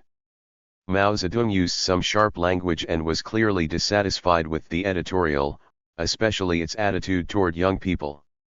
Editor's note: its authors are two young people who were beginning to study Chinese classical literature. They tried to criticize Mr. Yu Pingbo's views in a brief essay on the Dream of Red Mansions from a scientific point of view. Mao Zedong drew two lines next to the word try and commented two sentences: they are just small people. It's just an immature trial. Editor's note: the author's opinions are obviously not thorough enough and not comprehensive enough, but their understanding of Dream of Red Mansions in this way is basically correct. Mao Zedong commented, "We will never spare the shortcomings of these two young people." A very mature article, arbitrarily refuted. The editor's note also said, reprinting this article hopes to arouse discussion and enable us to have a deeper and more correct understanding of the great masterpiece A Dream of Red Mansions. Only if everyone continues to conduct in-depth research can our understanding become deeper and more thorough. Mao Zedong drew two lines next to these words, put a question mark, and approved two sentences: Yu Pingbo's views should not be admitted to be correct. It is not a more profound and thoughtful question, but a question of criticizing wrong ideas. On October 10, Guangming Daily published another article by Li Zifan and Lan Ling, Review of Research on the Dream of Red Mansions, and added an editor's note to show its importance. Study on the Dream of Red Mansions was the title changed from the revised and reprinted version of A Dream of Red Mansions by Yu Pingbo in 1952. The editor of Guangming Daily said, "At present, the extremely important task of using Marxist scientific viewpoints to study classical literature has not yet been carried out well, and it also needs to be carried out urgently. This article attempts to raise some questions and opinions in this regard, which are available for our reference. At the same time, we hope to attract everyone's attention and discussion. Mao Zedong read this editor's note and was very dissatisfied. He wrote a few comments in a questioning tone. Is it just a trial? Just some questions and comments. It's just for reference. Li and Ian's article quoted a passage from Yu Pingbo's A Dream of Red Mansions. It turns out that it is easy to have a preference when it comes to criticizing literature, so there is no standard for whether A is right or B is wrong. That is, leeks mixed with sesame oil are what everyone loves in their hearts. Next to there is no standard for right and wrong, and leeks mixed with sesame oil, everyone loves it in their hearts. Mao Zedong commented, this is the relativism or pragmatism of Huxi's philosophy. In this way, Yu Pingbo's views are directly connected with Huxi's philosophical thoughts. A Dream of Red Mansions is a Chinese classical novel that Mao Zedong loved and admired. He has read this book many times and has many unique insights. He believes that A Dream of Red Mansions should be read as history. It has extremely rich social historical materials and writes a very detailed social history. He advised others to read a little bit of A Dream of Red Mansions, otherwise how would they know what feudal society is? He has analyzed the era and social background of the characters in the novel. He uses the perspectives of class analysis and class struggle to explain many relationships between people in the novel. He said, The Dream of Red Mansions is well written, and it talks about class struggle. For many years, many people have studied it without really understanding it. Therefore, Mao Zedong has always regarded Dream of Red Mansions as a typical reflection of social history and even class struggle. Whether it is his understanding of the social significance of Dream of Red Mansions or his evaluation of this work, Mao Zedong is completely different from the old Redulogi and new Redulogi in the past. Old Redulogi uses the people and things in the novel to attach to real people and events in history, while the new Redulogi initiated by the May 4th New Culture movement regards novels as the author's autobiography. Yu Pingbo's A Study on the Dream of Red Mansions reflects the views of the new Red Mansions in a concentrated way. For example, the book states that the Dream of Red Mansions is about her own life experience. Xueqin is very arrogant and conceited. Yes, you can know it by looking at his life history and Beiyu's character in the book. Xueqin is going to write a biography for 12 hairpins. To be honest, the status of A Dream of Red Mansions in world literature is not very high. The characteristics of this kind of literature are, at most, a reflection of personal life experience and character. The chapter structure of A Dream of Red Mansions is not satisfactory because it is restricted to facts, etc. Obviously, Mao Zedong disapproved of these views. Mao Zedong believed that Li Zifan and Lan Ling's articles criticizing Yu Pingbo raised a big question, that is, in the ideological field, whether to use Marxist viewpoints or bourgeois viewpoints to guide social scientific research, and not just a purely academic issue. That's why he paid so much attention to it, insisted on it, and demanded the attention of the whole party. From the fact that two young people were ignored and suppressed for their articles criticizing authority figures, he believed that there was a situation in the party that suppressed new forces, which was unacceptable. On October 16, Mao Zedong wrote a special letter on the research issues of Dream of Red Mansions. The names of 28 people were written on the envelope. In addition to members of the political bureau of the Central Committee, there were also heads of the propaganda department of the Central Committee of the Communist Party of China, the State Council and relevant ministries and commissions. Enclosed are two articles by Li and Lan. The letter reads, I have submitted 2 articles refuting Yu Pingbo. Please read them. This is the first serious attack on the erroneous views of the so-called authoritative author on Dream of Red Mansions in more than 30 years.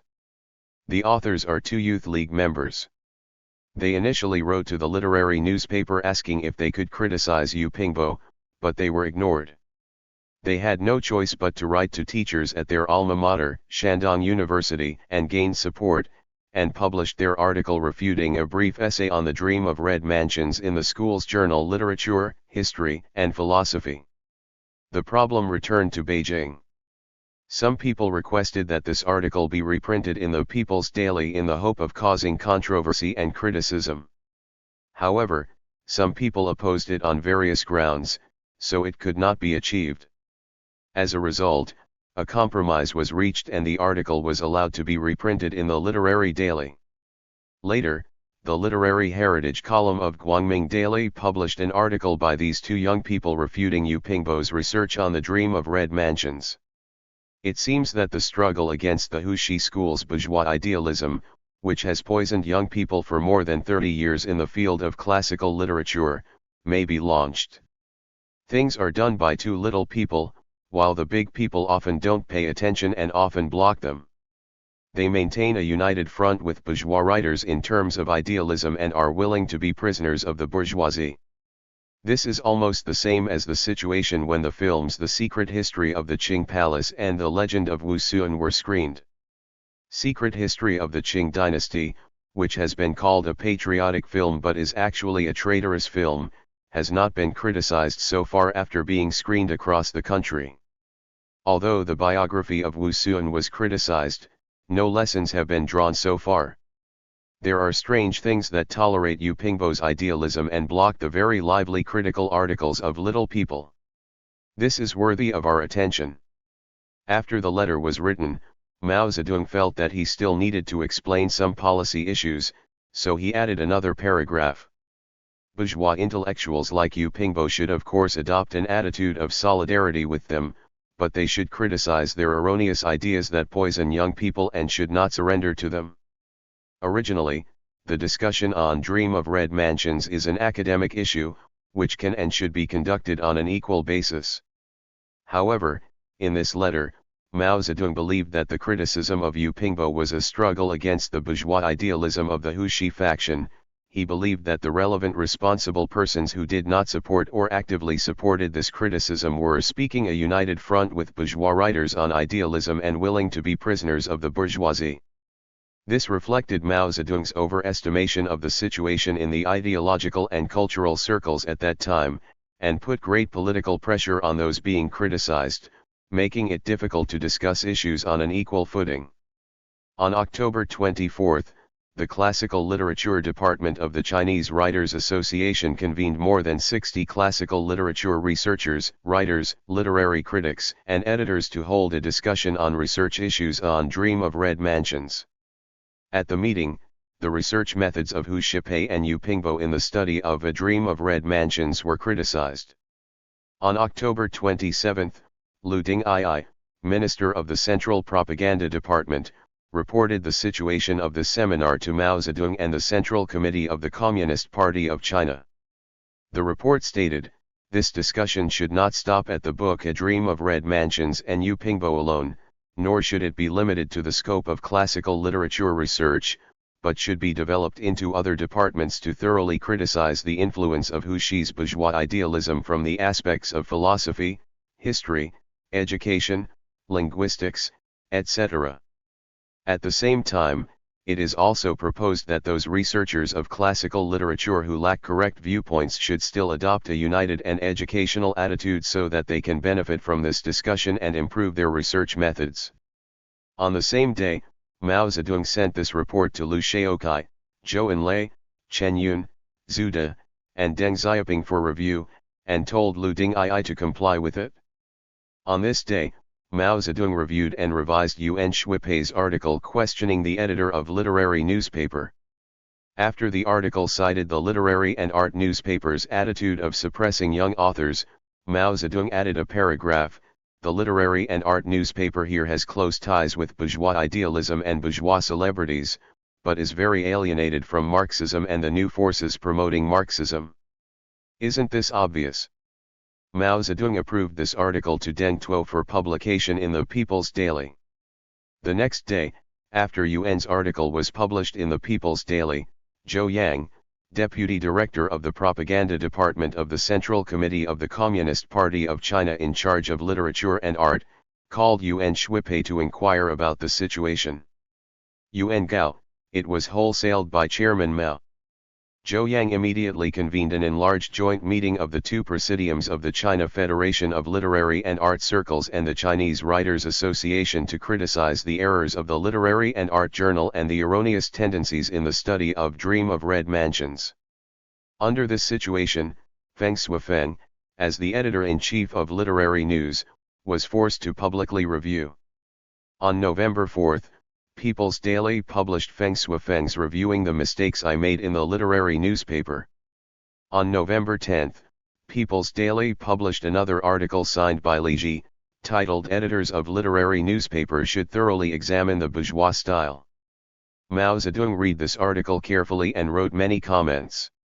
The article said, "It is this kind of pride and complacency that makes the literary news gradually lose touch with reality and the masses, and lose more and more sense of new things." Mao Zedong put a question mark next to this passage and commented, "It is not a matter of pride, but a matter of the editorial office being dominated by bourgeois ideas." The article said, "On many issues, it is shown that the editors of the literary and art newspaper have lost their keen sense of current major political issues."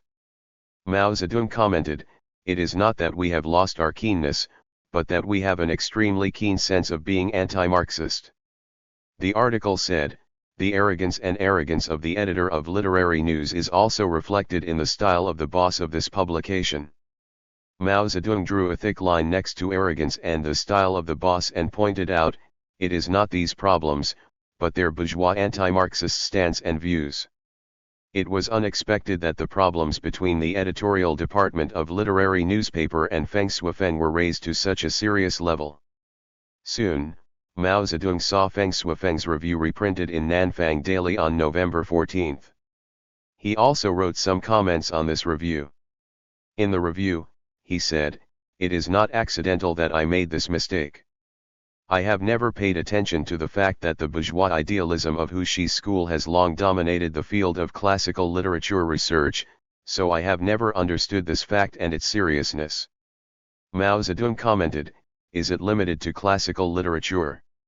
It should be said that I have always been very careful, very aware, and have a good sense of smell." In the review, he said, "I am infected with some vulgar styles of bourgeois writers and lack the fighting spirit of Marxism-Leninism." Mao Zedong commented, "It's not certain, but it's immersed in the mire of the bourgeoisie. It's not a question of lack, it's a question of anti-Marxism." The review said, "This is an error in stance and an anti-Marxist-Leninist error." Mao Zedong drew a thick line next to anti-Marxism-Leninism and commented, "This sentence should be used as the theme to criticize Feng Shuifeng."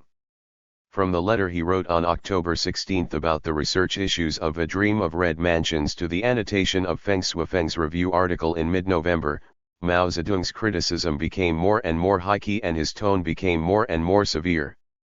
As the criticism deepened, the problem became more and more focused on Huxi's bourgeois idealism. Huxi's academic thoughts have an important influence on the Chinese cultural circle. To criticize him requires a careful plan. To this end, the Central Propaganda Department drafted a draft plan and submitted it to Mao Zedong.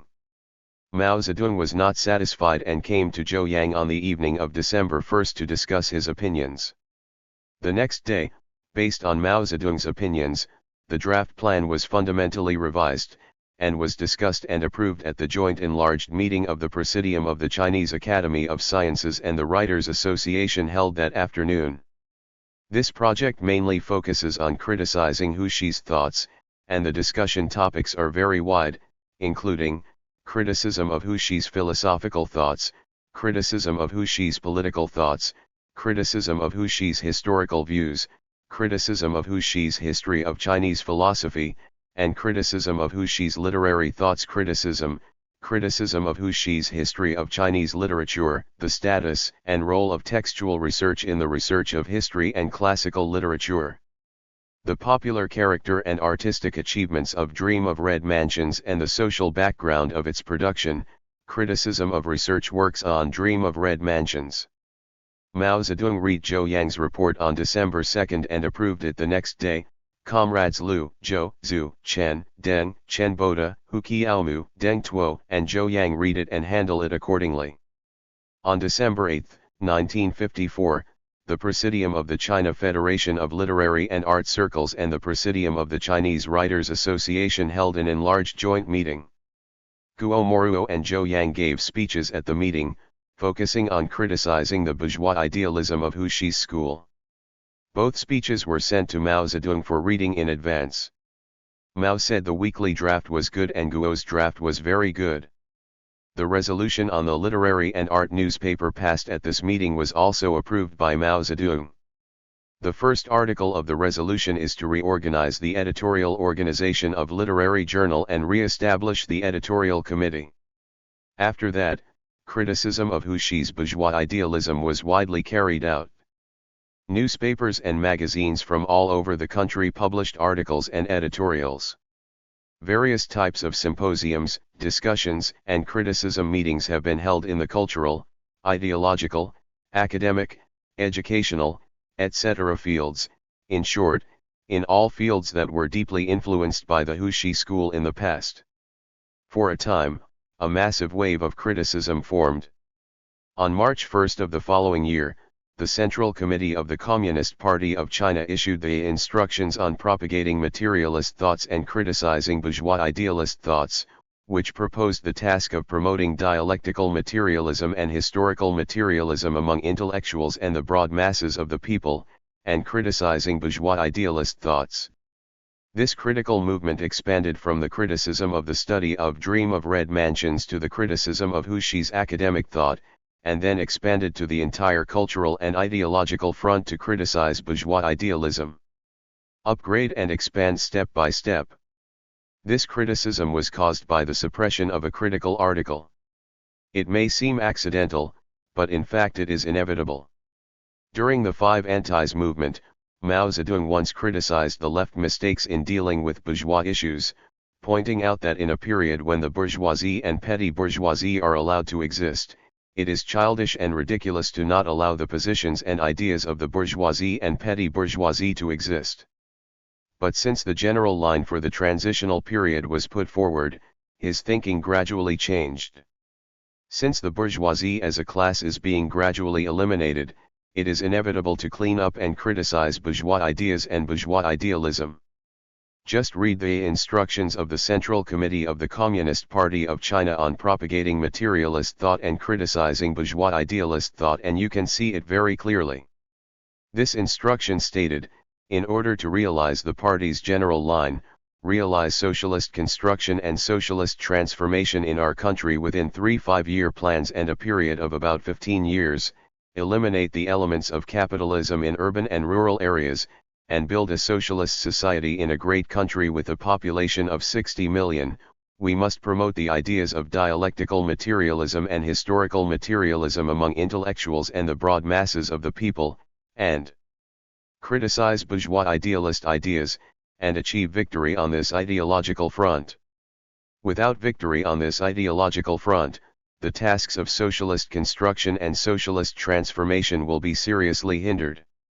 It should be said that in the field of ideology and culture, it is necessary and has positive significance to use Marxism as a guide to clean up and criticize non-Marxist views such as idealism, especially the thoughts and views of the influential representative figure Hu Shi.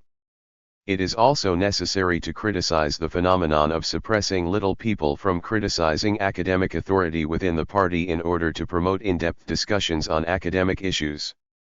However, in the process of criticism, deviations and excesses occurred, and some complex ideological and cognitive issues and academic issues were simplified. Abnormal phenomena emerged that the higher the outline, the better, and the higher the tone, the better. This harmed a group of intellectuals who, although they did not agree or did not fully agree with Marxism, supported the Communist Party of China and loved New China, and caused considerable damage to the party's leadership of ideological and cultural work. At the same time, it is not conducive to academic prosperity and healthy development. Mao Zedong read some critical articles and discovered some deviations in the criticism. In fact, Mao Zedong did not completely deny Huxi.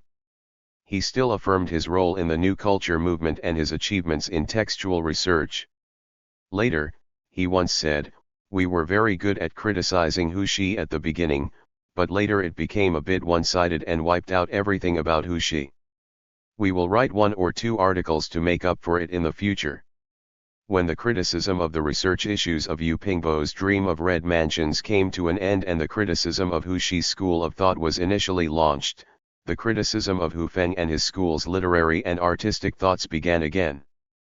On January 26, 1955, with the approval of the Central Committee of the Communist Party of China, the Propaganda Department of the Central Committee of the Communist Party of China issued the report on carrying out criticism of Hu Feng thought. Hu Feng is a representative figure in China's left-wing cultural camp and was once affirmed by Lu Xun. In the 1930s and 1940s, Hu Feng had great differences with some literary and art workers in the party on some important points of literary theory, and the debate between them had been long-standing. After the founding of New China, these differences and debates still existed. In 1952, the literary and art circles launched a rectification movement, and criticism of Hu Feng's literary and artistic thoughts was an important part. From September to December, 4 symposiums on the literary and art circles were held, chaired by Zhou Yang, to criticize Hu Feng's literary and artistic thoughts. Hu Feng and others made self-criticisms at the meetings.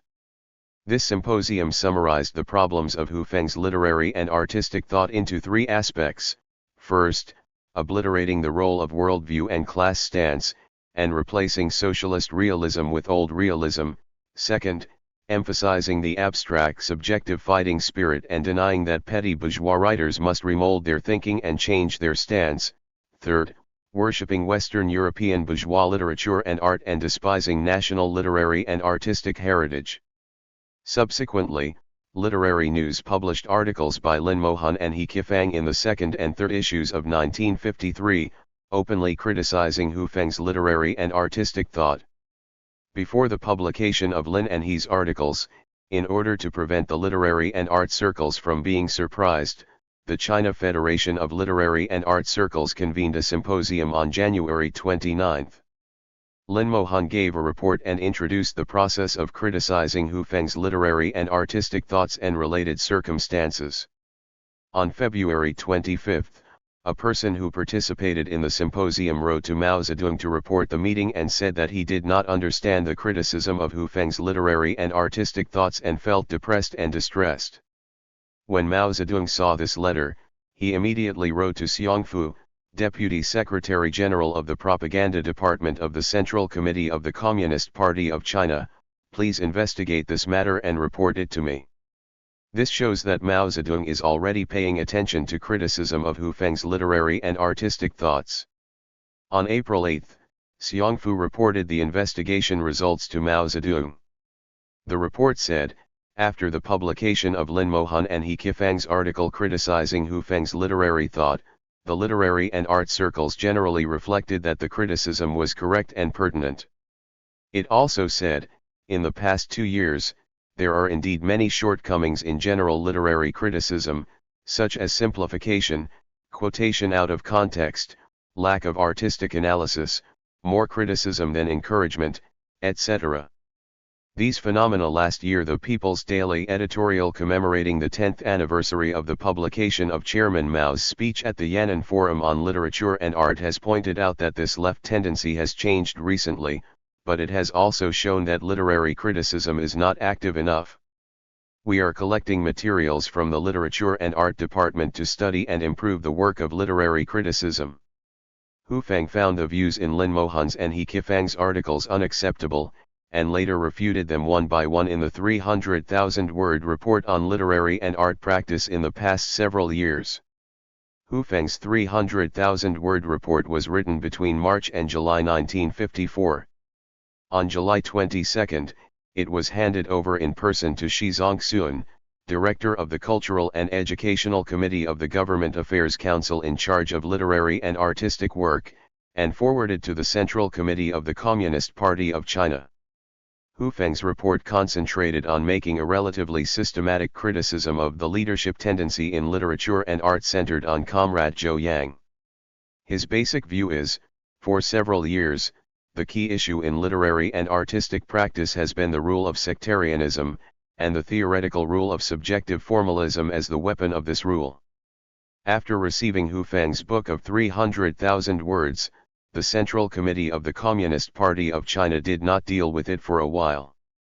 In October of this year, the two presidiums of the China Federation of Literary and Art Circles and the Chinese Writers Association held a joint meeting to criticize the research issues on A Dream of Red Mansions. During the meeting, a dispute broke out between Hu Feng, Lu Ling, and others. Hu Feng made a speech and said that Literary Daily basically used vulgar sociology as a weapon in its criticism work, and criticized Zhou Yang, Xiao Yin, and others by name. In his speech, Lu Ling also named and criticized those who had criticized his works in the past. In fact, issues that have been debated for many years have been raised again. Yuan Shuipei spoke to refute Hu Feng. Guo Moruo, Ai Qing, and others also criticized Hu Feng by name. On December 8, Zhou Yang made a concluding speech we must fight at the joint meeting. This speech was read by Mao Zedong in advance, and Mao Zedong also made some modifications. A special part of the speech was about the differences between Mr. Hu Feng's views and our views, which mainly criticized Hu Feng's views on literary news for promoting vulgar sociology. In January 1955, the Presidium of the Chinese Writers Association prepared to publicly publish part of Hu Feng's report to the Central Committee, and wrote a text explanation for this purpose and sent it to Mao Zedong for review. Mao Zedong made many revisions and issued an instruction on January 12. Lu, Zhou, and Deng will read it immediately and withdraw. Comrade Lu Ding I will follow suit. The explanation of the Presidium of the Chinese Writers Association revised by Mao Zedong is as follows. In July 1954, Hu Feng submitted a report of opinions on literary issues to the Central Committee of the Communist Party of China, which was handed over to the Presidium of this association for processing. The Presidium of this association believes that the literary and artistic ideological and organizational leadership parts of the report involve important issues in the current literary and art movement, mainly in response to Lin Mohan. The counter-criticism of He Qifang's two articles criticizing Hu Feng's bourgeois literary and artistic thoughts should be discussed openly among the literary and art circles and the readers of literary news, and then conclusions should be drawn based on the results of the discussion. It is now decided to print the above two parts of Hu Feng's report into a special volume and attach it to literary news for readers to study and discuss. To facilitate readers' research, the two articles by Lin Mohan and He Qifang will also be reprinted and attached. At this time, Hu Feng heard the news and talked to Zhou Yang, saying that he admitted his mistake and hoped that his report to the Central Committee would not be published. If it was to be published, he hoped that a statement from him would be attached to the front of the volume. On January 15, Zhou Yang wrote a report on this issue and asked Lu Ding to forward it to Mao Zedong. Zhou Yang believed in the report that Hu Feng's statement was too general and not specific, and it would not be beneficial to readers if published. Lu Ding II stated, "It is recommended that the Hu Feng statement be circulated to the Presidium of the Writers Association. The Presidium will decide to give an oral reply, that is, the content is too unreliable and it is decided not to be published. As long as the article is written with content, regardless of whether it refutes others or admits its mistakes, it can be published during the discussion period." Mao Zedong also sent the report to Liu Shaokai, Zhou Enlai, and Deng Xiaoping for reading on this day. He wrote in his comments, "Such a statement cannot be published. Hu Feng's bourgeois idealism, anti-party and anti-people literary and artistic thoughts should be thoroughly criticized, and he should not be allowed to escape and hide in the petty bourgeois viewpoint." When Mao Zedong revised the statement of the Presidium of the Chinese Writers Association on January 12, he called Hu Feng's literary and artistic thoughts bourgeois literary and artistic thoughts. Now it was suddenly changed to anti-party and anti-people literary and artistic thoughts. This set the tone for the upcoming campaign to criticize Hu Feng. On January 20, the propaganda department of the Central Committee of the Communist Party of China submitted a report on carrying out criticism of Hu Feng thought to the Central Committee. When Mao Zedong reviewed this report, he made revisions. The original report said, Hu Feng's literary and artistic thoughts are thoroughly bourgeois idealism, anti-party, and anti-people. His activities are the activities of a small sectarian group, and their purpose is to strive for a leadership position for his bourgeois literary and artistic thoughts, and to oppose and boycott the party's literary and artistic thoughts and the literary and artistic movements led by the party. After that, Mao Zedong added, an attempt to transform society and our country in his own image, and to oppose socialist construction and socialist transformation. Hu Feng's thoughts represent reactionary bourgeois thoughts, and his attacks on the literary and artistic movements led by the party reflect the fierce class struggle in the current society. From January to May, the literary and art circles concentrated on criticizing Hu Feng's literary and artistic thoughts. Hu Feng's literary and artistic thoughts and his attitude towards people other than those close to him are indeed not without shortcomings and flaws. At this stage of criticism, there have been many cases of taking quotes out of context and infinitely exaggerating the main points, but at that time Hu Feng was not fundamentally rejected politically. For example, Lin Mohan and He Kifang's critical articles affirmed that Hu Feng fought against the Kuomintang's reactionary fascist culture. With his contribution, his literary and artistic thoughts were not all wrong. However, the emergence of a situation caused a sudden and significant change in the characterization of Hu Feng's problem, from criticizing his literary and artistic thoughts and believing that he had a sectarian clique to an investigation of the so-called counter-revolutionary group. This is a batch of letters that Hu Feng wrote to him in the 1940s obtained from Xu Wu. The most eye-catching and surprising thing about these letters is that they use obscure code words and have a hateful attitude towards some party and non-party writers. These letters became key materials that changed the nature of the Hu Feng issue. After Zhou Yang and Lin Mohan saw these letters, they decided to publish them together with Hu Feng's My Self-Criticism in the literary newspaper and added notes. On May 9, Zhou Yang submitted these materials to Mao Zedong for review and wrote a letter to Mao Zedong. After reading such materials, Mao Zedong had a strong reaction.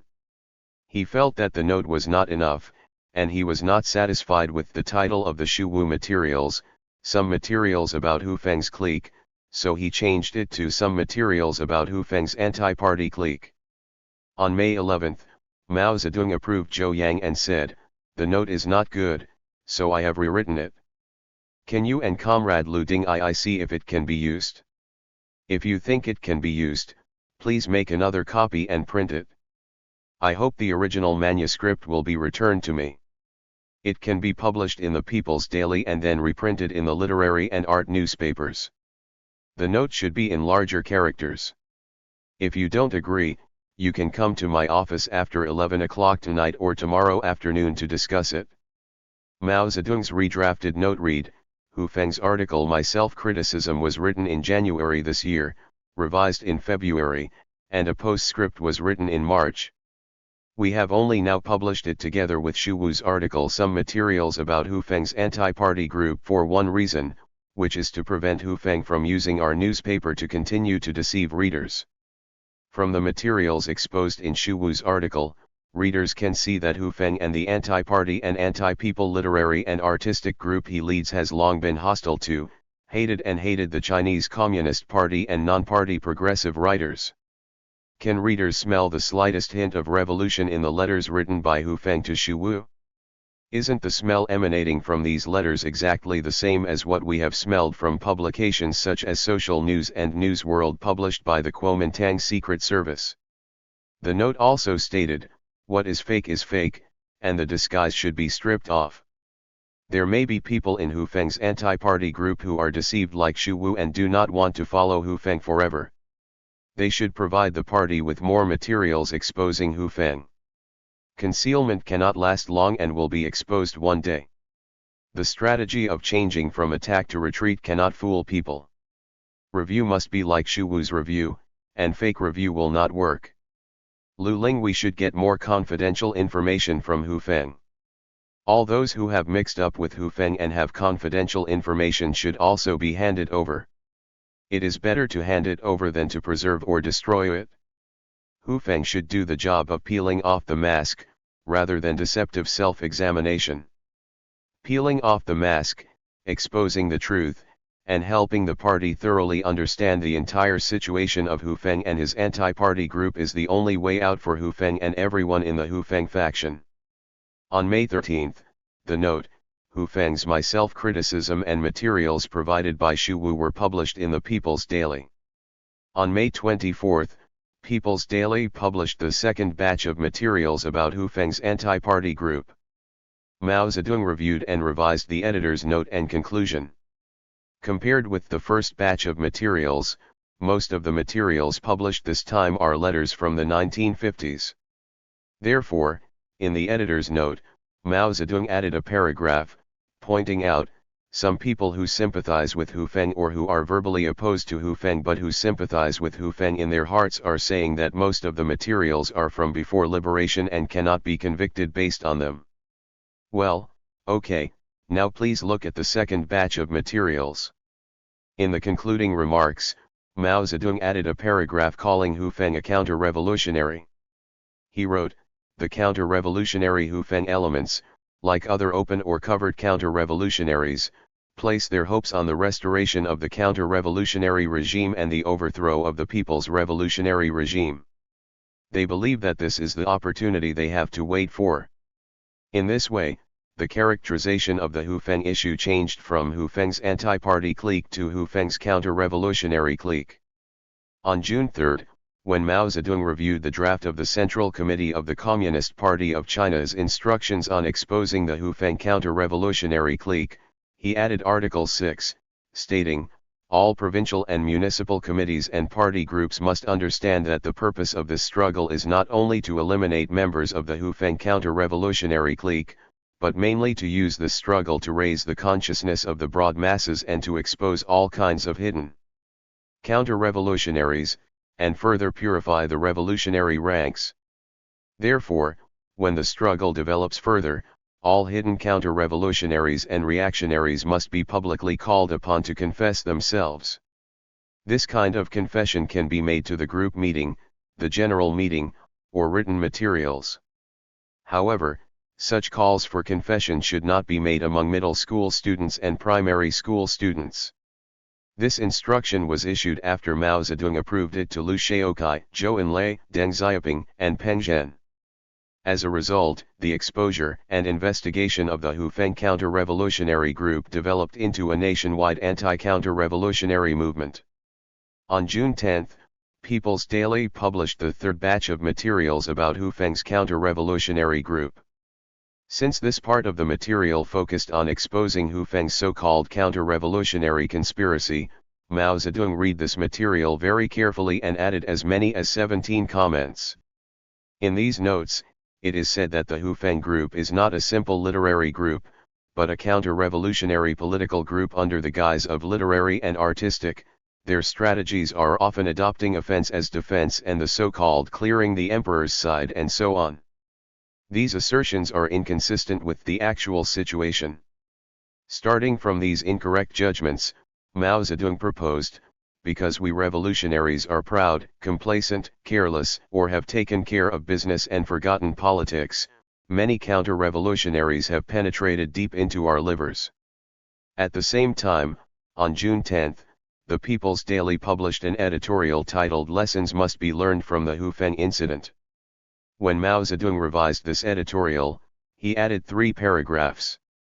He wrote, the vast majority of our revolutionary ranks are good people, and only a few are hidden counter-revolutionaries or bad elements. But we must not underestimate these counter-revolutionaries or bad elements, and must resolutely eliminate them. Otherwise, they will spread. In the great movement for the country's socialist industrialization and building a socialist society, the class struggle will become more acute, and the counter-revolutionaries will inevitably carry out more sabotage activities. We are capable of crushing the activities of all counter-revolutionaries because we have strong revolutionary forces. The basis of our strength is the political vigilance of the people and their ability to identify counter-revolutionaries.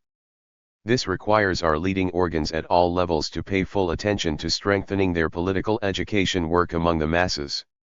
We must pay attention to detecting all hidden counter-revolutionaries, and deal with these detected elements resolutely and appropriately. This is the task of all members of the revolutionary team. This is a major matter that all patriots must pay attention to. Subsequently, these 3 batches of materials were compiled and published under the title Materials about Hu Feng's Counter-Revolutionary Group. Mao Zedong wrote a preface and 2 notes for this book. The preface states that the purpose of editing this book is to use it as a negative teaching material to raise the consciousness of the masses, improve their ability to identify all kinds of hidden counter-revolutionaries. There is no doubt that it is absolutely necessary to raise the political vigilance of the broad masses and resolutely eliminate counter-revolutionaries who are indeed hidden. But at that time, Mao Zedong had left sentiments in his thinking that were too serious about the domestic class struggle situation and the enemy's situation. Under such unrealistic assumptions, the counter-revolutionary movement tended to confuse 2 types of contradictions and strike too broadly, seriously injuring many people. On May 18, 1955, Hu Feng was arrested. 10 years later, in 1965, he was formally sentenced to 14 years in prison and deprived of political rights for 6 years. During the Cultural Revolution, he was sentenced to life imprisonment. After the 3rd plenary session of the 11th Central Committee of the Communist Party of China, the case of the Hu Feng counter-revolutionary group was completely vindicated. This is a serious injustice in the ideological and cultural circles since the founding of the People's Republic of China, and the lessons are profound. During the anti-revolutionary campaign, a group of people were wrongly dealt with, and the lessons were equally profound. 9. The first constitution of New China. With the recovery of the national economy and the advent of large-scale economic construction, the task of further strengthening political construction has been put on the agenda. There are 2 main tasks, one is to convene the National People's Congress, and the other is to formulate a constitution. Up to this time, the common program formulated on the eve of the founding of New China had always served as a provisional constitution, and the plenary session of the First Chinese People's Political Consultative Conference executed the functions and powers of the National People's Congress. This national political system, which was adapted to the situation at the beginning of New China, played a vital role in safeguarding national independence and national unity, stabilizing society, protecting and fostering advanced production relations, and promoting the rapid recovery and development of the national economy. But it is of a temporary and transitional nature after all. In November 1952, the Central Committee of the Communist Party of China made a decision to immediately prepare to convene the National People's Congress to formulate a constitution. On December 1, the Central Committee of the Communist Party of China stated in the notice on convening the party's National Congress that in order to fully prepare for the convening of the National People's Congress, the Central Committee decided to convene the party's National Congress on February 5, 1953. After analyzing the domestic situation in which the 3-year preparation task was successfully completed and the first 5-year plan was about to begin, the notice pointed out that the conditions for convening the National People's Congress have now been met and it is planned to be convened in September 1953. At this Congress, a constitution will be formulated, the 5-year plan outline will be approved, the organic law of the Central People's Government will be revised, and a new leading organ of the Central People's Government will be elected. This was the first document approved by Mao Zedong and issued by the Central Committee of the Communist Party of China on preparations for convening the National People's Congress and formulating a constitution. Later, due to the Gaorao incident and other reasons, the convening of the party's National Congress was postponed for more than 2 years, and the National People's Congress was not able to be convened in September 1953. However, preparations for the Congress and the formulation of the Constitution began as soon as the notification was issued. On December 24, the Standing Committee of the First National Committee of the Chinese People's Political Consultative Conference held its 43rd meeting.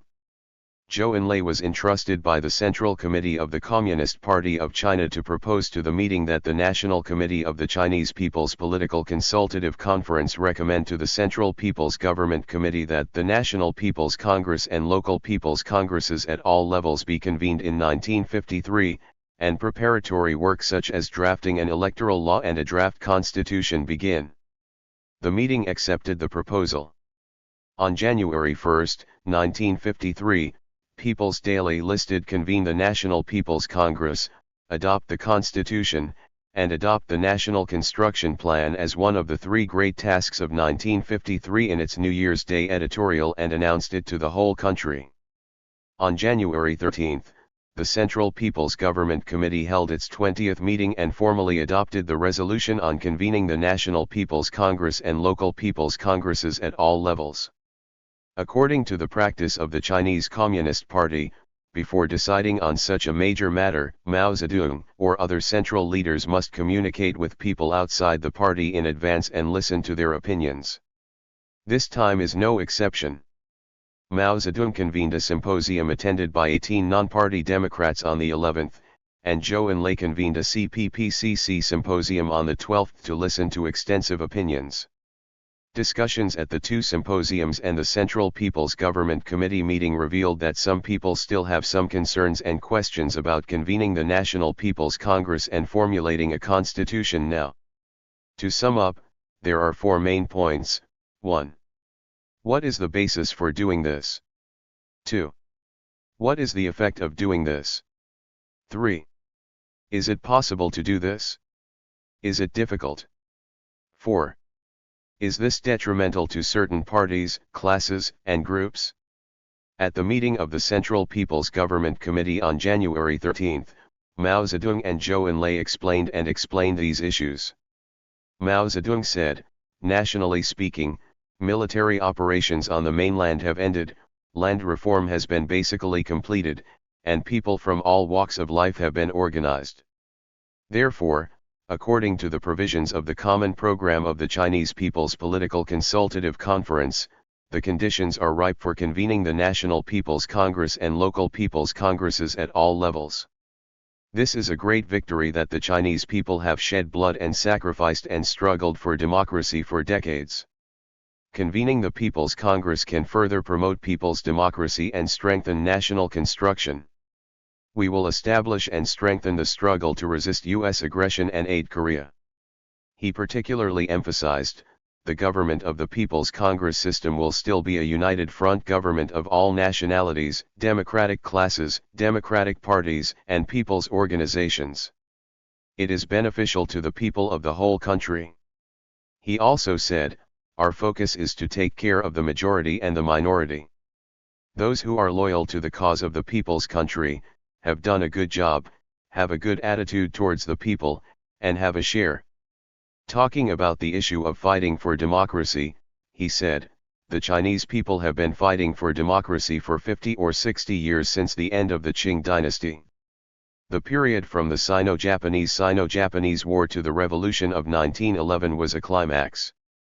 At that time, they asked for democracy from the Qing government, later they asked for democracy from the Beiyang warlord government, and after that they asked for democracy from Chiang Kai-shek's Kuomintang government.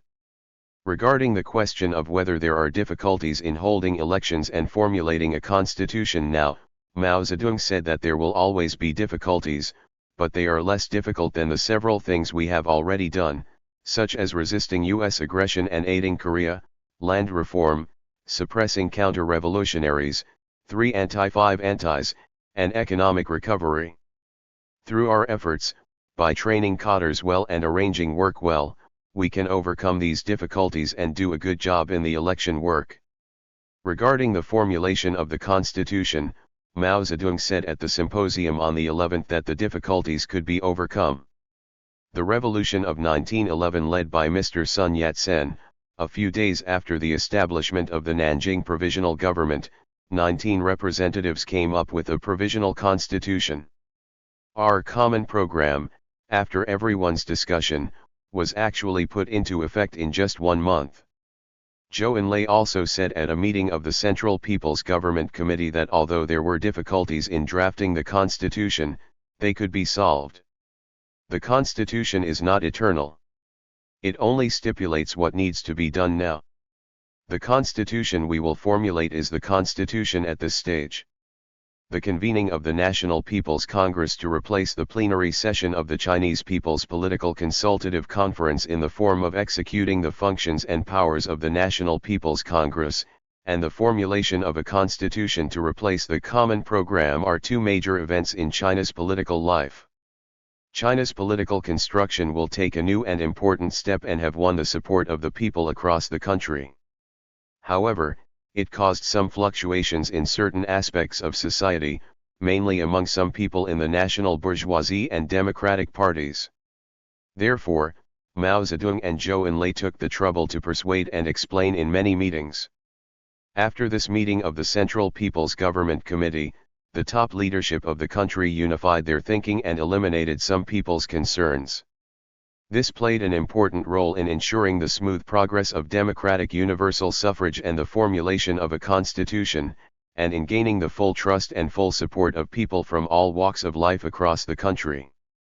The system and method advocated by the Communist Party of China and Mao Zedong to resolve major national issues through democratic consultation once again demonstrated its superiority. The resolution on convening the National People's Congress and local People's Congresses at all levels passed by the meeting stipulates, the People's Congresses at the township, county, and provincial levels elected by the people through universal suffrage will be convened in 1953, and on this basis, the National People's Congress will be convened.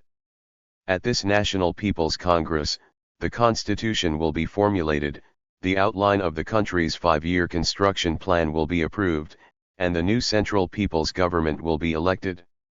This document only provides requirements for the convening time of local People's Congresses at all levels, but does not specify the date for the convening of the National People's Congress. In this way, preparations can be made more complete and leeway can be left. This meeting decided to establish the Constitution Drafting Committee of the People's Republic of China with Mao Zedong as the chairman, and the Election Law Drafting Committee of the People's Republic of China with Zhou Enlai as the chairman. In order to carry out various preparations for the election law must be promulgated as soon as possible. As soon as the Election Law Drafting Committee was established, it put into intense work and soon produced the Electoral Law of the People's Republic of China. On January 25, Zhou Enlai sent the revised draft of the electoral law to Mao Zedong for review. On the 26th, Mao Zedong approved and agreed to rename the election law as the Election Law of the National People's Congress and local People's Congresses at all levels of the People's Republic of China. On February 11, the 22nd meeting of the Central People's Government Committee passed this election law, which was promulgated and implemented on March 1. Universal suffrage is the most important principle of this electoral law and one of the goals that the Communist Party of China has long strived for since its birth. Today, through the electoral law, the results of the Chinese people's democratic revolutionary struggle against imperialism and feudalism over the past century and the principles of people's democracy have been legally defined in the form of an electoral law. This is a huge historical progress. The promulgation and implementation of the electoral law achieved great success. In order to effectively implement universal suffrage at all levels, China conducted the first national census in history.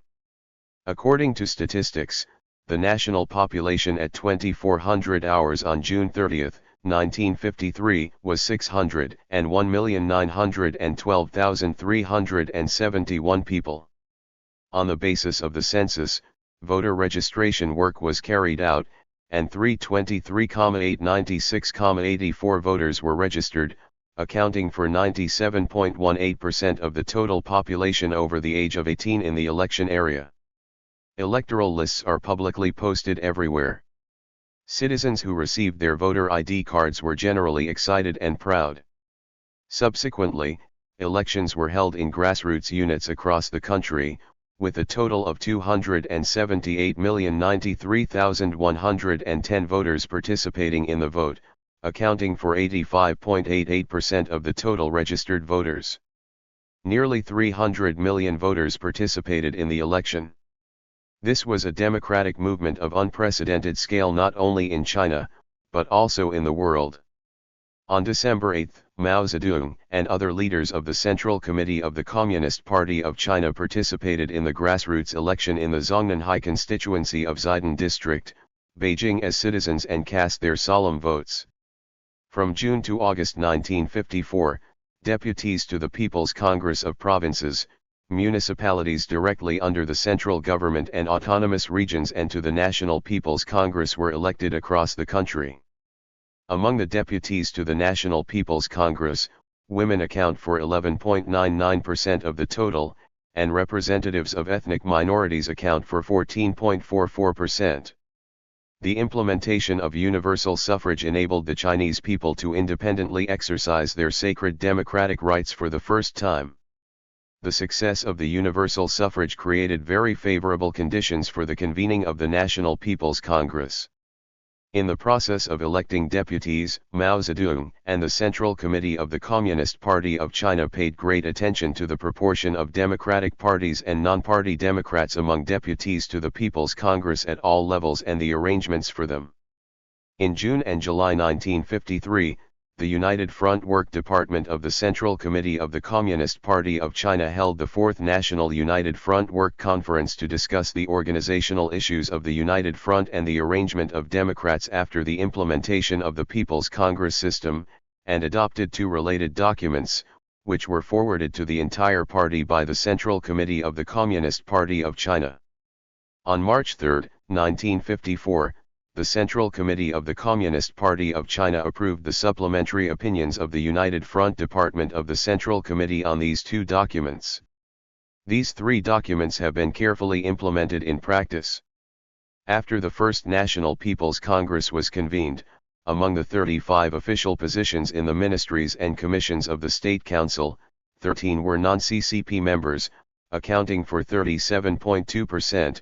There were 47 members of the State Council, and 13 were non-CCP members, accounting for 25.5%. Among the members of the Second National Committee of the Chinese People's Political Consultative Conference, members of the Communist Party of China account for about 27%. Among the members of the Standing Committee, members of the Communist Party of China account for about 1/3. As a result of this, the People's Democratic Dictatorship has become more stable and more effective because of its broad representation and deep social foundation. After the National People's Congress is convened, will the Political Consultative Conference continue to exist? What is its nature? What is its mission? These issues have become a matter of concern and discussion among people. On December 19, 1954, 2 days before the opening of the first session of the second session of the National Committee of the Chinese People's Political Consultative Conference, Mao Zedong convened a symposium attended by dozens of people inside and outside the party to specifically explain these issues. Mao Zedong said straight to the point, the main issue is the nature of the CPPCC. Is it a state organ or a people's organization? He clearly pointed out, the nature of the CPPCC is different from the National People's Congress, the organ of state power, and it is not an administrative organ of the country. Someone once suggested that the powers of the National Committee of the CPPCC must be equal or roughly equal to that of a state organ, which shows that it is taken seriously. Mao Zedong replied, you can't look at it this way. If the National Committee of the Chinese People's Political Consultative Conference is also made into a state organ, it will be one country and 2 public affairs, which is not acceptable. Each has its own powers. The Chinese People's Political Consultative Conference is a united front organization of all ethnic groups, all democratic classes, all democratic parties, all people's organizations, overseas Chinese and other patriotic Democrats in the country. It is partisan. What can the CPPCC do? Mao Zedong proposed that the CPPCC has 5 tasks. The first is to negotiate international issues. The second item is to discuss the candidate list. The third item is to provide opinions.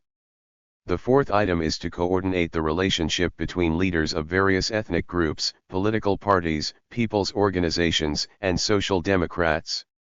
The fifth item is to study Marxism-Leninism. Mao Zedong said, "Learning is voluntary and cannot be forced." Some people believe in Marxism-Leninism more, and some people believe less. For example, some members of the Standing Committee of the Chinese People's Political Consultative Conference are only patriotic and unwilling to learn Marxism-Leninism. There is no way. We must advocate efforts to reform our minds, and work hard to reform our minds. There is a transcript of Chen Yi's delivery of Mao Zedong's speech at this symposium.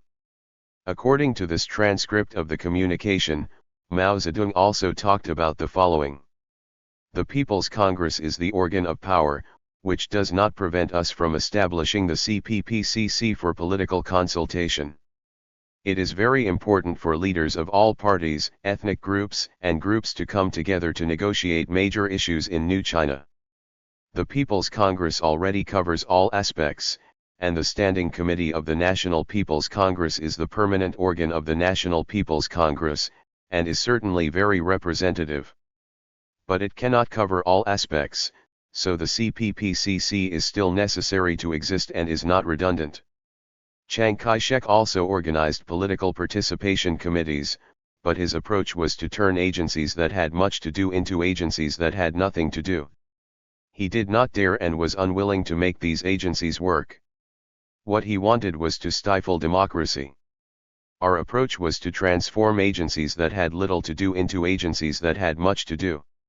When talking about the fourth task, Mao Zedong said, "Our country is internally united, and this unity is still strengthening, but this does not mean that there are no contradictions. There are still contradictions in various aspects of life. Therefore, we need to express opinions, carry out criticism and self-criticism, and need to make adjustments." He said, "Internal relations must be adjusted frequently, and the CPPCC must take on this task. The CPPCC must reflect the opinions of all parties to us, and we will deal with them, so the CPPCC has a lot to do." Some people worry that the CPPCC will become an organ for gossiping. Mao Zedong said, "As long as it is not malicious, it is okay to gossip. This can make us know that such opinions exist in society." Mao Zedong finally said, "In order to realize the country's industrialization and socialist transformation, we must use the weapons of the United Front. We must have our own opinions, but we must negotiate with others, do not isolate ourselves, and must give full play to the role of all democratic classes and people's organizations. The alliance of workers and peasants is the foundation of our country, but it is still we must know how to use the People's Democratic United Front based on a broad alliance with non-working people. In this way, more power will be mobilized. The Ruijin era was the purest and most unified, but our affairs were particularly difficult at that time, so the truth did not care about unity." Mao Zedong's opinions enabled the Chinese People's Political Consultative Conference, a historically tested United Front organizational form, to continue long after the National People's Congress was convened and play an important role. It formed a political system with Chinese characteristics under the leadership of the Communist Party of China, in which democratic parties, people's organizations, and people from all walks of life conduct democratic consultations and participate in the deliberation of state affairs, and became a basic political system in our country. The first task of convening the First National People's Congress was to formulate a constitution. The drafting of the constitution was delayed for nearly a year. This is mainly because the general line for the transitional period, which serves as the guiding ideology and basic basis for formulating the constitution, is still in the process of brewing and improvement. Mao Zedong's main energy was devoted to solving the general line and related issues during the transitional period, and he could not spare any time to work on the constitution. In December 1953, as soon as the approval of the general line propaganda outline for the transitional period was completed, he immediately devoted himself to the drafting of the constitution. On December 24, 1953, Mao Zedong and several members of the Constitution drafting group, Chen Boda, Hu Qiaomu, and Tian Jiaying, left Beijing by special train and arrived in the picturesque Hangzhou on the night of the 27th. They began to draft the Constitution of the People's Republic of China, which would lay a lasting foundation for the legal construction of New China. Regarding the drafting process of this constitution, Mao Zedong made this review in June 1954. The drafting of the constitution lasted almost 7 months. The first draft was written by Comrade Chen Boda alone in November and December last year. The second draft was drafted by a group in Westlake for 2 months. The third draft was in Beijing, which was the first draft of the constitution proposed by the Central Committee of the Communist Party of China. It has been revised many times. Each draft itself has many revisions. The draft in Westlake has been revised 7 or 8 times. In total, there are probably about 10 or 20 drafts. We have put in a lot of efforts, and more than 8,000 people have put forward 5,000 opinions, and hundreds of them have been adopted. In the end, it is still being discussed and revised in detail. The Constitution will be drafted by soliciting the opinions of the broad masses of the people. The draft constitution drafted by Chen Boda was not adopted. Starting from January 9, 1954, the constitution drafting group led by Mao Zedong resumed drafting. Tan Qilong, secretary of the Zhejiang Provincial Party Committee who was responsible for arranging the residence of Mao Zedong and his party at that time, recalled, Chairman Mao lived in Building 1 of Liaozhuang. At 3 o'clock every afternoon, he led the drafting team to drive around Zishan Road, through the Yuang Temple, and to the office at number 84 Baishan Road. At that time, number 84 Baishan Road courtyard number 30 is composed of a main building and a bungalow. The main building was formerly occupied by Tan Zhenlin's family. After Tan Zhenlin was transferred to Shanghai, my family moved in. After we gave up, Chairman Mao worked in the bungalow, and the constitution drafting team often worked all night. On January 15, Mao Zedong called Liu Shaokai and others to inform them of the work plan of the constitution drafting group. The constitution drafting work of the constitution group has started on January 9. The plan is as follows: strive to complete the first draft of the constitution on January 31, and then send this first draft to all comrades of the Central Committee for reading. Prepare to review the first draft in the first half of February, inviting Comrade Deng Xiaoping and Li Vihan to participate. Then submit it to the Politburo for discussion and submission preliminary adoption. It will be submitted to the Constitution Drafting Committee for discussion in early March, and it will be discussed and initially adopted within March. It will be reviewed and revised by the Constitution Group within 4 months, and then submitted to the Political Bureau for discussion, and then submitted to the Constitution Drafting Committee for approval. The draft constitution will be published by the Constitution Drafting Committee for 4 months, so that it can be submitted to the National People's Congress for final approval in September based on the opinions of the people. The actual process of drafting the constitution took about more than a month longer than the plan. Overall, the plan was fully realized. In the telegram, Mao Zedong also listed a bibliography on various Chinese and foreign constitutions, a total of 10 types, and asked members of the Political Bureau of the Central Committee and Central Committee members in Beijing to take time to read the 1936 Soviet Constitution and Stalin's report, the Constitution of the Soviet Union in 1918, the constitutions of Romania, Poland, Germany, the Czech Republic and other countries, the 1913 Tiantan Constitution draft, the 1923 Cao Constitution, and the 1946 Chiang Kai-shek Constitution, French Constitution of 1946. In order to draft the Constitution, Mao Zedong extensively read and studied various constitutions around the world, including those from China and those from foreign countries, those from socialist countries and those from capitalist countries, some progressive and some reactionary. He believes that it is completely necessary to formulate our own constitution and refer to the constitutions of other countries and the constitutions that have existed in Chinese history. Good things from other countries should be absorbed based on China's national conditions, bad and even reactionary things can also be used as a warning. He also asked the members of the Political Bureau of the Central Committee who participated in the discussion of the draft constitution to do the same, so he specifically listed the above book list and made a finishing comment.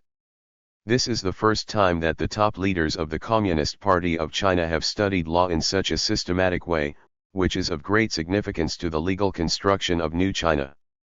Mao Zedong said many times that our constitution is a socialist type of constitution. Therefore, he paid special attention to studying and learning from the Constitution of the Russian Socialist Federative Soviet Republic promulgated in 1918, the Soviet Constitution promulgated in 1936, and Stalin's report on the draft constitution of the Soviet Union.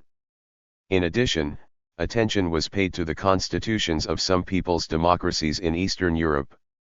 According to the memories of Xi Jinping, who was doing documentation work for the Constitution drafting group at the time, for the socialist type of constitution, Chairman Mao read the 1918 Soviet Constitution, the 1936 Soviet Constitution, and the constitutions of Eastern European countries.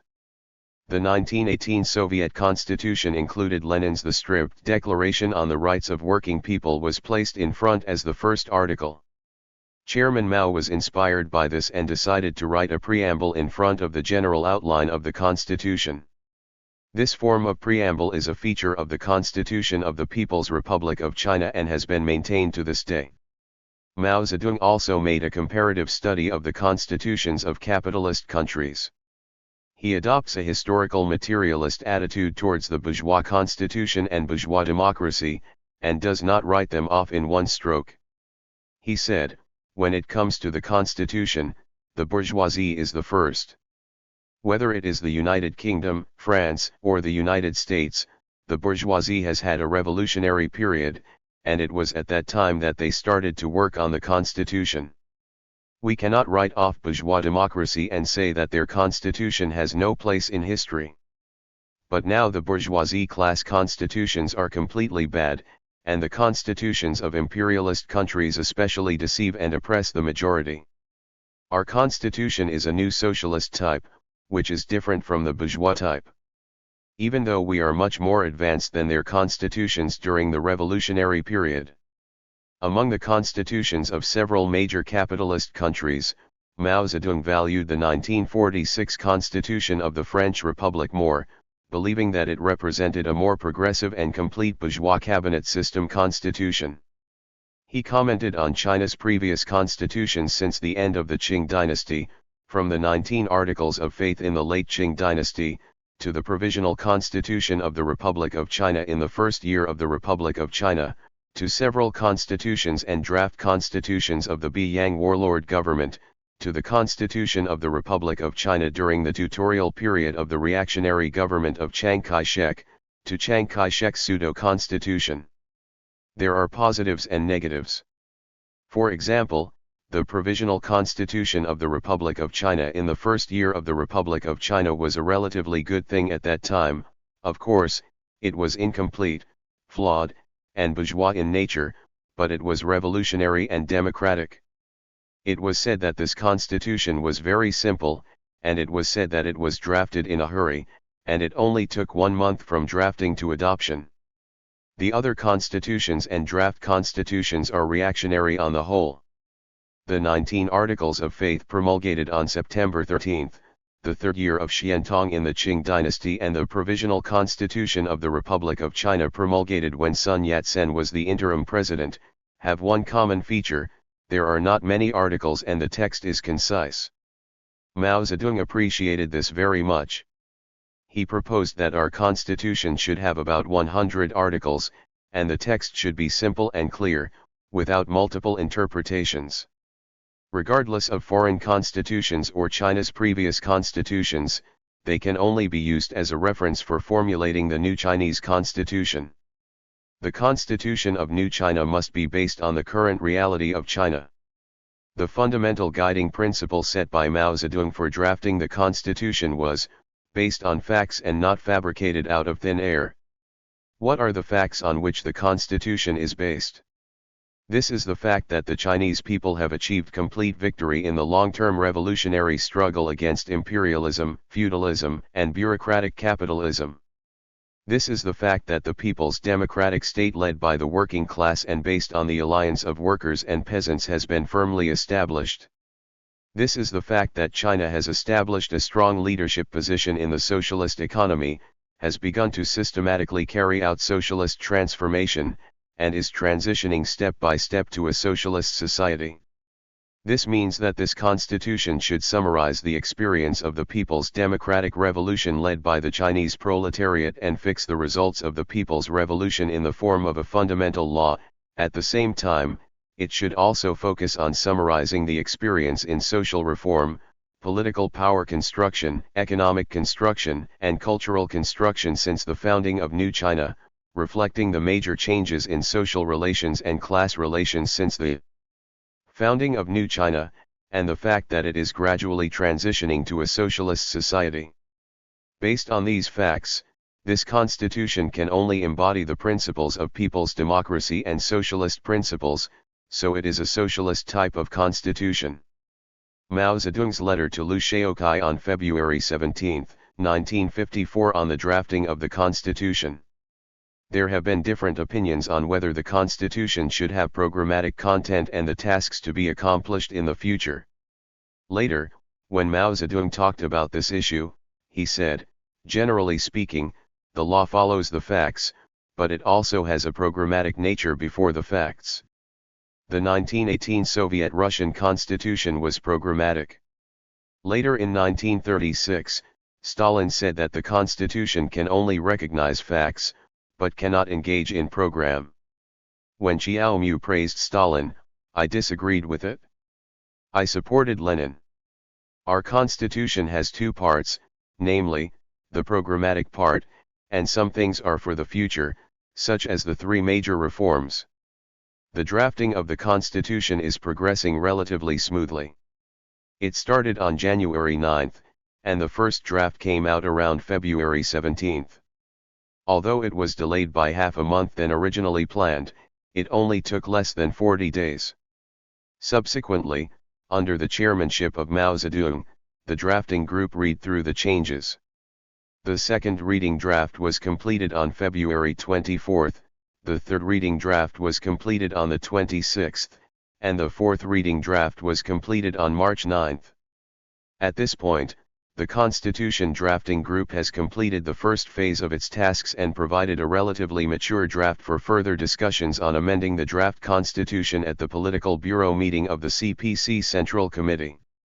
In early March, Mao Zedong revised and approved the instructions for the first draft of the Constitution and signed the subsection the Drafting Group for the first draft of the Constitution of the People's Republic of China. This is an important document that reflects the guiding ideology of Mao Zedong and the group he led in drafting the Constitution. There are 5 questions in total. The first question is, the draft Constitution legally guarantees the implementation of the general line of the transition period. The explanation wrote, the basic task of the Constitution is to make correct provisions that suit historical needs in terms of the country's system, state power, and people's rights, so that the completion of the country's overall tasks during the transition period can be legally guaranteed. The main efforts of the draft constitution are first used for this purpose. The draft constitution analyzes the various existing ownerships of the means of production in our country, and stipulates the relationship between the state and these ownerships. Making these provisions makes our country's constitution different from the constitutions of all capitalist countries and our country's previous constitutions since the late Qing dynasty. These constitutions do not dare to involve social systems, but in fact the basic task of the constitution is always to maintain a certain social system.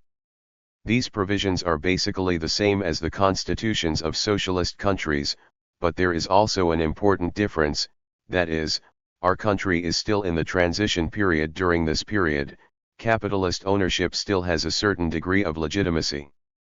The draft constitution is not limited to describing what has been completed, but also describes what has not been completed but has been implemented.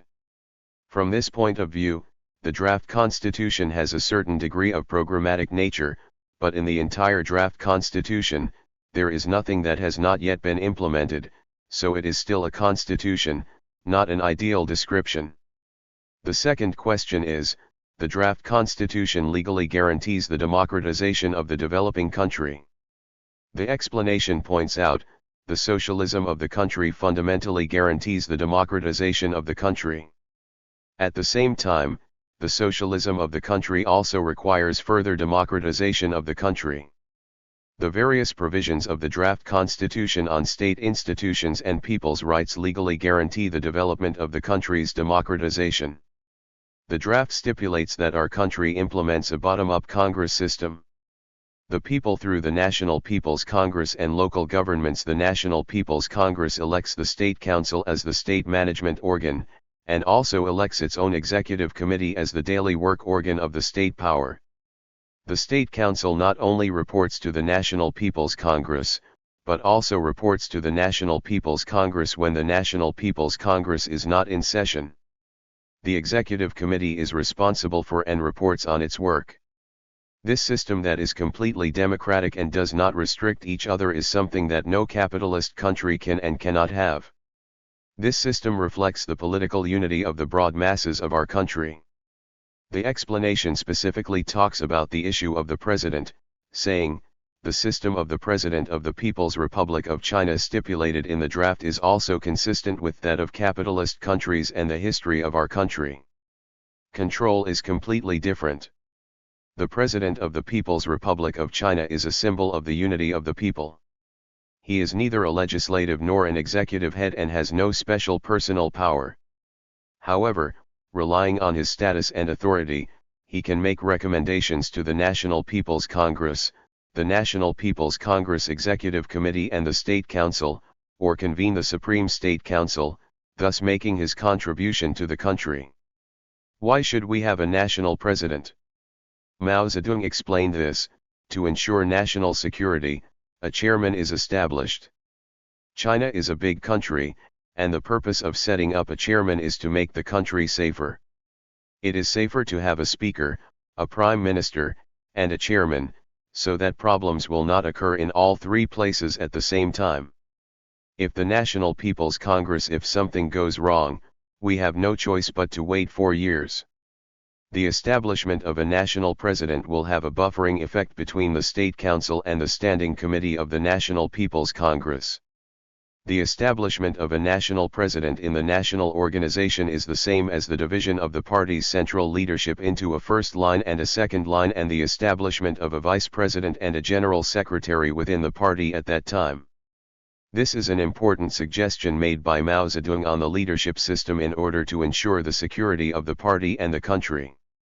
Mao Zedong also raised the issue of establishing a vice president of the country. He commented on the first draft of the Constitution, there shall be one vice chairman. If the chairman is unable to perform his duties for some reason, the vice chairman shall act on his behalf. Later, he commented on the fourth reading of the draft, the vice chairman may be entrusted to perform part of the powers of the chairman. This must be added. These contents were written into the Constitution. He said, the president of a capitalist country can dissolve the National Assembly, but our president cannot dissolve the National People's Congress. On the contrary, the National People's Congress can recall the president. The president is elected by the National People's Congress and is subject to it. The National People's Congress has the right to dismiss the president, which was proposed and repeatedly insisted on by Mao Zedong. Regarding the various guarantees provided by the draft on people's political, economic, and cultural rights, the explanation believes that these guarantees have been implemented by our government in the past few years, but our country is still in a transitional period, so the provisions of these guarantees in the draft indicate that they are being gradually expanded. Mao Zedong later explained this point, saying, our constitution is a transitional constitution. Most of the various measures in our country are transitional in nature. People's rights, such as the right to work, the right to education, etc., are guaranteed gradually and cannot be guaranteed all at once. The provisions on national democratization in the draft constitution reflect the principle of starting from China's actual situation and the process of national democratization. The third issue is, the draft constitution legally strengthens the unity of all ethnic groups. China is a unified multi-ethnic country composed of more than 50 ethnic groups. In the long-term historical development process, all ethnic groups in China have gradually merged into the Great Chinese Nation and have close ties economically, culturally, and politically. The explanation points out, the draft determines in the preamble and general outline that our country is a unified multi-ethnic country. All ethnic groups enjoy freedom and equal status and form a big family of friendship and mutual assistance.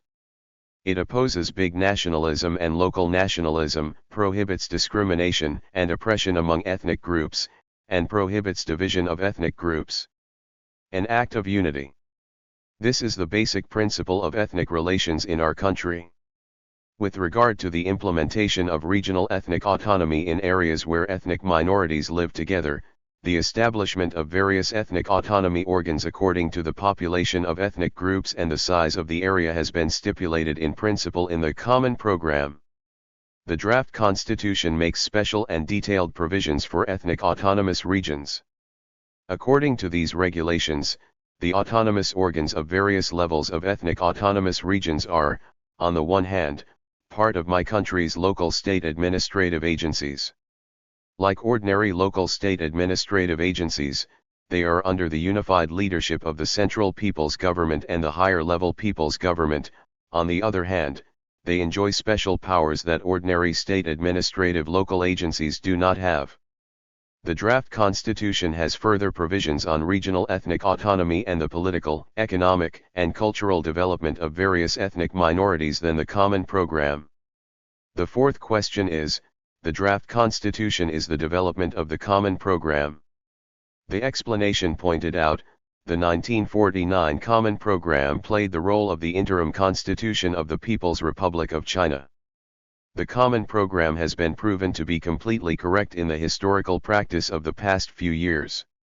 However, some of its contents are time-sensitive and have been fully realized, such as land reform and the suppression of counter-revolutionaries, and no longer need to be stipulated. Some of its contents need to be replaced by new ones under the new situation.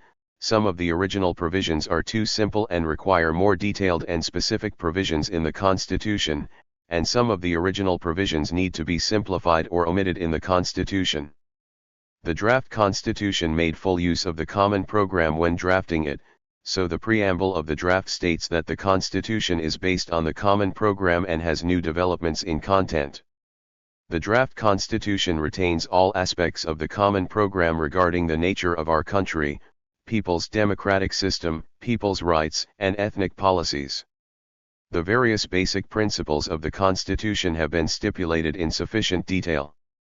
Some of the principles of economic policy in the Common Program are still valid, and some are outdated. The draft Constitution has abandoned those outdated principles and made new provisions. The most important among them are the provisions on the implementation of the general line for the transition period. The fifth question is about the structural and textual characteristics of the draft Constitution. The explanation points out, the structure and text of the draft Constitution strive to be concise. The draft is divided into only 4 chapters. Anything that can be stipulated in these 4 chapters will not be set up in a separate chapter. The general tasks of the Constitution, the basic background for the emergence of the Constitution, and the conditions for implementing the general tasks of the Constitution are all written in the preamble of the draft. The draft Constitution contains less than 100 articles, and the number of words including the preamble is less than 10,000 words. This is a relatively short one among the constitutions of various countries. This simplicity is not only because the Constitution is the fundamental law of the country, but anything that can be stipulated by ordinary laws generally does not need to be included in the Constitution. And because first, since our country is in a transitional period, many provisions of the Constitution must be fully flexible to avoid becoming inapplicable and becoming obstacles in the rapid development of real life. Second, our people still lack the necessary experience in implementing the Constitution, and many details in political life still need to be gradually concluded in practice, and it is impossible and should not make detailed provisions prematurely. Third, since the people still lack experience in the Constitution, the more complicated the Constitution, the harder it will be for the people to understand. The explanation also pointed out, the Constitution must be widely publicized and universally observed among the people across the country. Therefore, the provisions must be as simple as possible, and the text must be as popular as possible. From this point of view, the text of the draft Constitution is entirely written in vernacular, and all difficult words that can be avoided must be avoided. On February 28 and March 1, Liu Shaokai chaired an enlarged meeting of the Political Bureau of the Central Committee in Beijing to discuss and basically pass the third reading of the first draft of the Constitution. The meeting decided that Dong Biwu, Peng Zhen, and Zhang Jishan, with Dong Biwu in the lead, would study and revise the third reading draft based on the opinions of the Politburo's enlarged meeting. Zhou Kunzheng and Qian Duanshen were also invited as legal consultants, and Ye Shengtao and Lu Shuxiang were invited as language consultants. On March 9, the Hangzhou Constitution Drafting Group submitted another fourth reading draft. On March 12, 13, and 15, Liu Shaokai once again chaired an enlarged meeting of the Political Bureau of the Central Committee to discuss this manuscript. In this way, the drafting work of the first draft of the Constitution has come to an end, and we are ready to expand the scope of discussion and revise it before submitting it to the Constitution Drafting Committee. To this end, the meeting decided to form a constitution group with 8 people including Chen Boda, Hu Qiaomu, Dong Biwu, Peng Zhen, Deng Xiaoping, Li Vihan, Zhang Jishan, and Tian Jiaying, responsible for the final revision of the first draft, to form a Constitution Drafting Committee office, with Li Vihan as Secretary General. At this time, Mao Zedong and the Constitution drafting team were also preparing to return to Beijing in Hangzhou. This was Mao Zedong's first visit to Hangzhou after the founding of the People's Republic of China, and he stayed there for more than 2 months.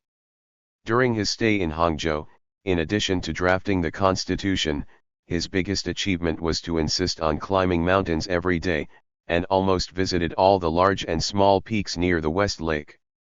Near Liaozhuang, Mao Zedong's residence, there is a small mountain called Dingjiashan. When he first arrived in Hangzhou, he took advantage of the excitement to climb the hill and told the staff following him that he would continue to climb the mountain every day. From then on, we climbed the mountain every day, rain or shine.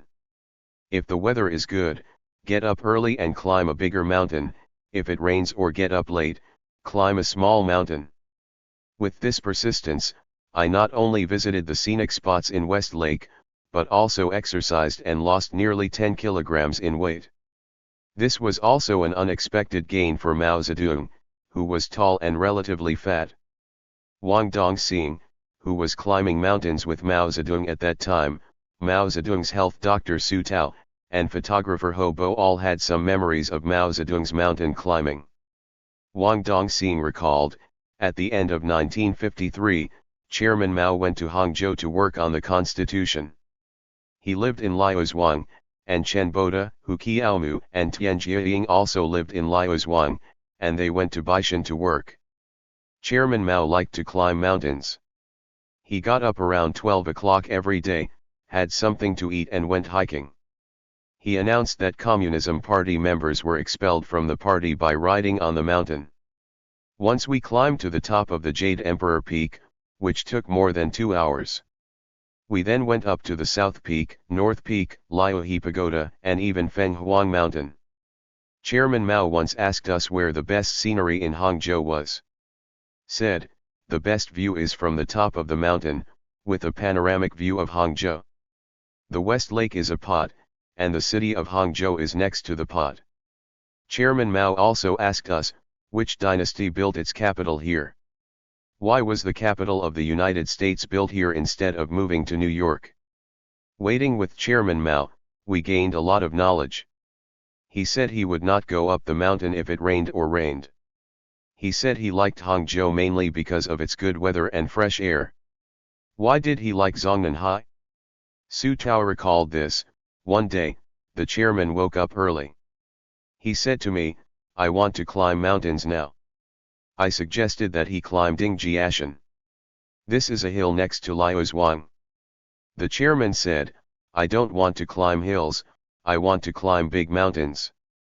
I went to find Ye Zilong and Wang Dong. Seeing Luo Ruking and Wang Fang discussed it, and everyone decided to climb Dingjia mountain.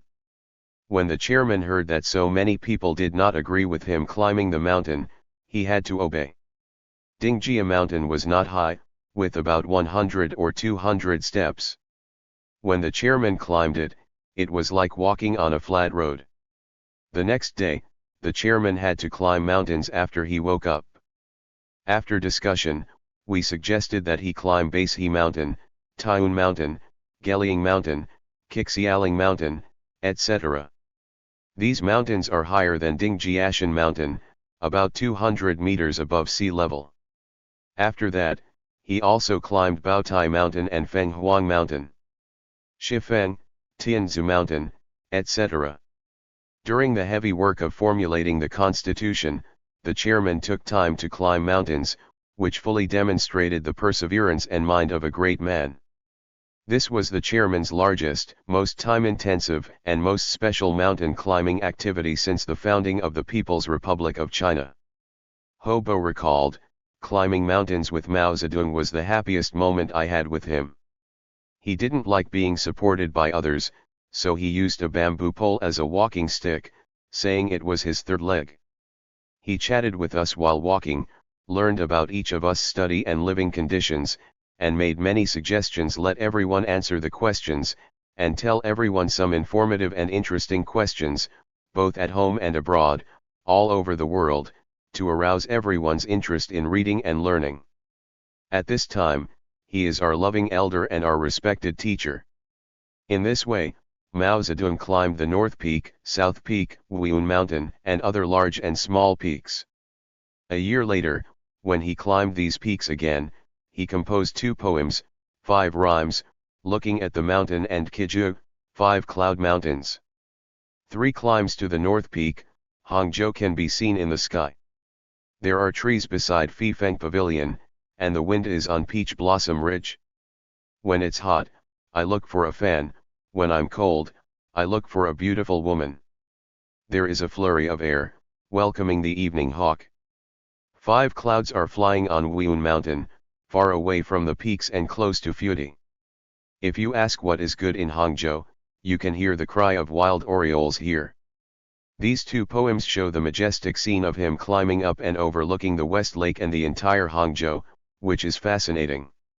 Mao Zedong liked to climb mountains and enjoy snow viewing. This time in Hangzhou, both of his hobbies were satisfied. Probably because of God's good fortune, in early 1954, Hangzhou had the worst snowfall in decades. The beautiful West Lake and the mountains far and near are all covered with silver. As soon as the sun comes out, the red makeup makes it look particularly enchanting. Mao Zedong was in great spirits. As soon as I got up, I went to the lake to enjoy the snow scenery. Wearing a dark woolen coat and a light gray felt hat, he stood with his hands clasped in front of him, smiling at the stone railing by the West Lake in Liaozhuang, allowing photographers to take photos. Later, he enthusiastically climbed up the hill behind his residence and looked at the snowy scenery of the West Lake. The trip to Hangzhou left a good impression on Mao Zedong. From then on, this became his frequent stop. While in Hangzhou, the Central Committee of the Communist Party of China had just issued the resolution on the development of agricultural producer cooperatives, and the rural mutual aid and cooperation movement developed rapidly across the country. Mao Zedong always paid attention to the development of this movement. He listened to many reports from the person in charge of the Zhejiang Provincial Party Committee on the pilot establishment of agricultural production cooperatives. In a report in early March, he learned that Shaoxing's East Lake Farm had turned its former duck farm into a famous high-yielding model farm in Zhejiang through scientific farming. He was very excited and immediately told Tan Qilong that he wanted to go and see for himself. One day in mid-March, it was drizzling. The people accompanying him advised Mao Zedong to wait until the weather cleared before going, but he refused. Accompanied by Tan Qilong, secretary of the Zhejiang Provincial Party Committee, he came to the East Lake Farm. He walked on the ridge of the field in the rain, observing carefully and asking the person in charge of the farm about the situation. Mao Zedong praised Donghu Farm for its scientific farming. Mao Zedong visited the East Lake scenic area again. Facing the steep cliffs, gurgling water, as well as the cornice pavilions and arched stone bridges scattered among the mountains and rivers, Mao Zedong was filled with emotion. He pointed to the steep stone wall and said to the people accompanying him, "This is not God's miraculous workmanship, but the work of working people who have carved the stone for generations." Mao Zedong was right. The straight cliff was indeed formed by artificial cutting. Mao Zedong and Tan Qilong walked into a small tea house to take a rest. At the Eight Immortals table, Mao Zedong talked to Tan Qilong about the history and celebrities of Shaoxing. Shaoxing, known as Kuiji in ancient times, is a famous historical and cultural city in China and an important birthplace of Wu culture. In modern times, there are two famous figures praised by Mao Zedong. One is Qiu Jin, a female revolutionary in the late Qing dynasty, who called herself the Jianhu heroine. The other is Lu Xun, whom Mao Zedong called the greatest and most heroic flag-bearer of the Cultural New Army. Mao Zedong said to Tan Qilong, "Shaoxing is the place where Gojian, the king of Yu, endured his daring sacrifices and was also the hometown of Mr. Lu Xun, the great contemporary Chinese writer." Lu Xun had two famous sayings during his lifetime. One is "A cold brow points at 1,000 people," the other is "I bow my head and am willing to be an ox." We communists must have the spirit of being willing to work for the people. On March 17, Mao Zedong and his party returned to Beijing and immediately convened a meeting of the Constitution Drafting Committee to discuss the draft constitution. At 3 p.m. on March 23, the first meeting of the Constitution Drafting Committee of the People's Republic of China was held in Qinzhen Hall, Zongnanhai. Mao Zedong presided over the meeting. A total of 26 members of the Constitution Drafting Committee attended the meeting, including Liu Shaokai, Zhou Enlai, Chen Yun, Dong Biwu, Deng Xiaoping, Song Qingling, Li Jishan, He Xiangning, Shen Junru, Ma Yinchu, Ma Sulun, Chen Shutong, Zhang Lan, Huang Yanpi, Chen Qian, etc. First, Mao Zedong, on behalf of the Communist Party of China, formally proposed the draft of the Constitution of the People's Republic of China to the meeting. Subsequently, Chen Boda was entrusted by Mao Zedong to explain the drafting of the draft constitution at the meeting. The meeting decided to complete the discussion and revision of the first draft of the constitution within the next 2 months in order to submit it to the Central People's Government Committee for approval and publish it as a draft. The meeting also decided that in addition to discussions at the plenary session of the Constitution Drafting Committee, it would also be held in group discussions with the National Committee of the Chinese People's Political Consultative Conference, and distributed to the leading organs of major administrative regions, provinces and cities, and local organizations of all democratic parties and people's organizations for discussion. In order to strengthen the organization of the discussion and revision of the draft constitution, the meeting decided, Li Vihan will be the Secretary General of the Constitution Drafting Committee, and Qi Yanming, Tian Jiaying, Chu Wu, Hu Yizhi, Sun Qimeng, Su Guangping, and Xianzhi Shao will be the Deputy Secretaries General, and they will be responsible for establishing the office of the Constitution Drafting Committee. From May 27 to 31, under the chairmanship of Liu Shaokai, the Constitution Drafting Committee held 4 consecutive plenary meetings to discuss the first draft of the draft chapter by chapter and form a draft constitution. On June 8, Liu Shaokai chaired the 6th meeting of the Constitution Drafting Committee to discuss the revised draft. At the same time, more than 8,000 people in total, including the National Committee of the Chinese People's Political Consultative Conference, provincial and municipal party and government agencies, military leadership agencies, and local organizations of democratic parties and people's organizations spent more than 2 months discussing the draft constitution and put forward more than 5,900 amendments. During this period of time, Mao Zedong had been paying attention to the discussion of the draft constitution, and Tianjiying reported to him at any time. The office of the Constitution Drafting Committee is also particularly busy. They must collect, organize, and study a large number of amendment opinions, suggestions and various questions raised from various aspects at any time to prepare for the Constitution Drafting Committee. On the afternoon of June 11, the Constitution Drafting Committee held its 7th plenary meeting, discussed and approved the draft constitution, and prepared to submit it to the 30th meeting of the Central People's Government Committee for adoption and announcement. Mao Zedong presided over the meeting and delivered a speech. He said, "The Constitution Drafting Committee has held 6 meetings, and today is the 7th meeting, which can also be said to be the last meeting before the Central People's Government Committee. The Constitution Drafting Committee should report its work to the Central People's Government Committee, approve and publish the draft constitution as a draft, discuss it among the people across the country, and collect opinions. At that time, the drafting committee still has to do work. After the draft constitution is released, it is estimated that there will not be many opinions. But although there are not many opinions, there will always be some opinions.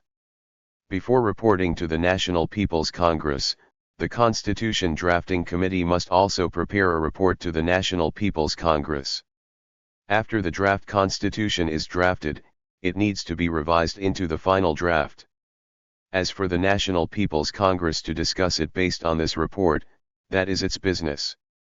This meeting made a final review of all articles of the draft constitution, and the total number of articles was set at 106.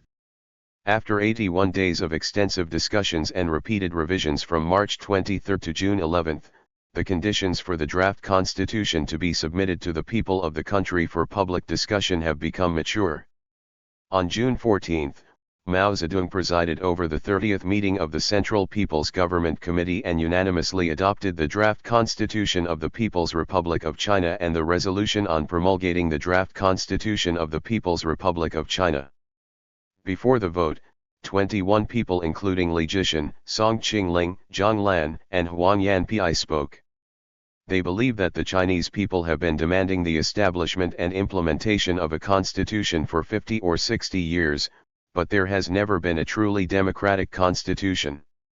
Now, thanks to the wise and correct leadership of the Communist Party of China and Chairman Mao, the goal that the Chinese people have pursued through bloody struggle for many years will be achieved. This will be the first people's constitution in China's history, a truly people's constitution worthy of the name, and a constitution that will lead the Chinese people on the road to socialism. The draft constitution embodies constructiveness, peace, unity, and progress. In his speech, Zhang Zhaizhong summarized the characteristics of this draft constitution in 3 sentences. First, the structure is rigorous and clear. Second, the content is complete and substantial. Third, the wording is simple and clear. Finally, Mao Zedong delivered a speech on the draft constitution of the People's Republic of China. Mao Zedong's first sentence was, "This draft constitution seems to be popular." He then said, after discussion, it has been confirmed that the basic provisions and basic principles of the first draft of the constitution are approved by everyone. All the correct things in the first draft have been retained. The opinions of a few leaders have been approved by thousands of people, which shows that they are reasonable, applicable, and implementable. In this way, we have confidence. At the same time, some good opinions were also put forward during the discussion and were adopted. Without these opinions, although the first draft of the Constitution is basically correct, it is still incomplete, has shortcomings, and is not thorough.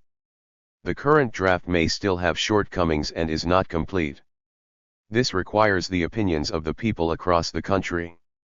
But today, it seems that this draft is relatively complete. This is the result of adopting reasonable opinions. Mao Zedong believed that a successful experience in drafting the draft constitution this time was the method of combining the opinions of the leading organs with the opinions of the broad masses. In the future, all important legislation will adopt this method. He said, the reason why this draft constitution is supported by everyone and why everyone says it is good is because of these two things.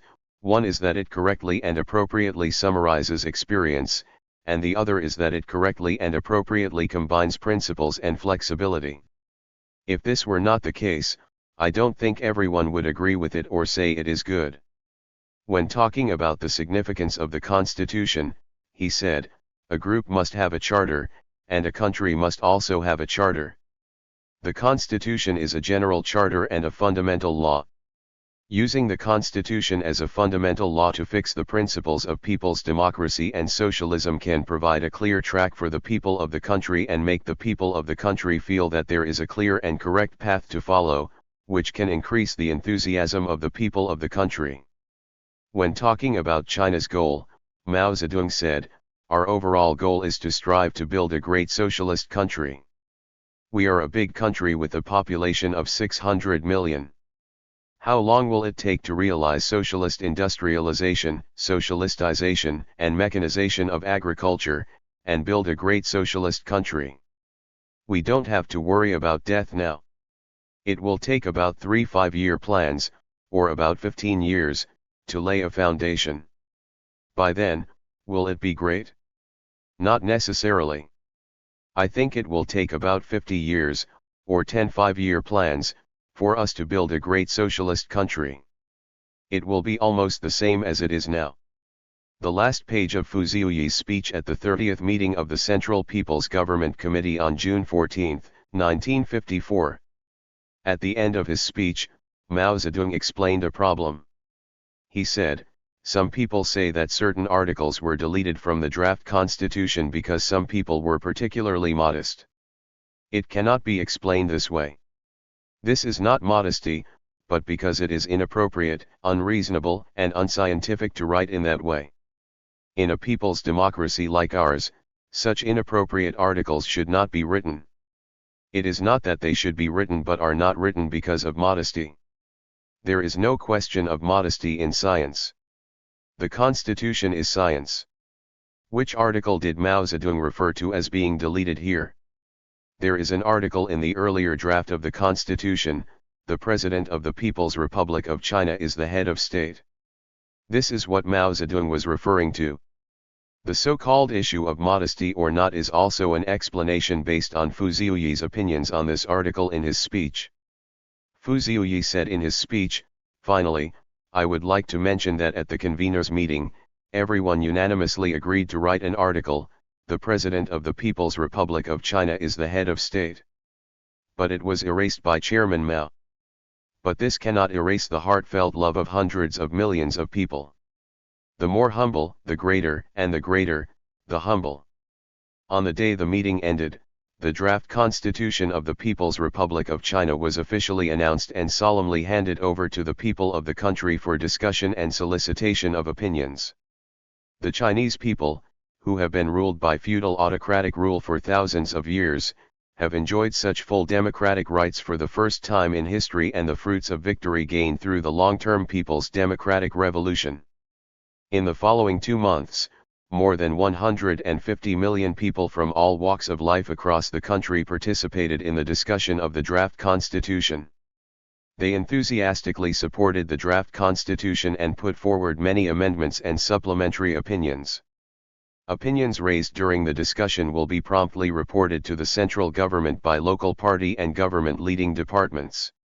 On August 4, the South China Bureau of the Central Committee of the Communist Party of China sent a telegram to the Central Committee, saying that representatives of the Guangdong Provincial People's Congress had submitted a proposal to request the National People's Congress to award Chairman Mao Zedong the highest Medal of Honor. Deng Xiaoping, Secretary-General of the CPC Central Committee, received the telegram and immediately sent it to Mao Zedong. On August 6, Mao Zedong instructed in this telegram, please do not pass this proposal immediately.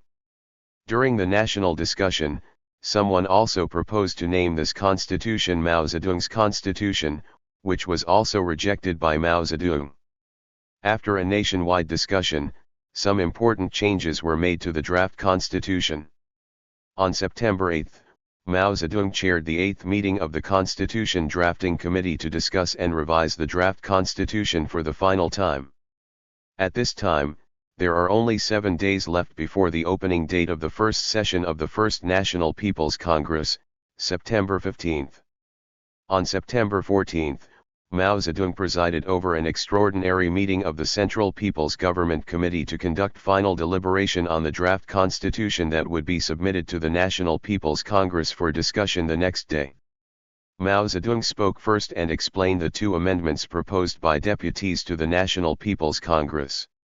The first opinion is to add the first meeting after the First National People's Congress in the preamble, and change solemnly adopt our country's first constitution to solemnly adopt the Constitution of the People's Republic of China. Mao Zedong said that these modifications were of a literal nature, but they would not work without modification. In the past, China had 9 constitutions.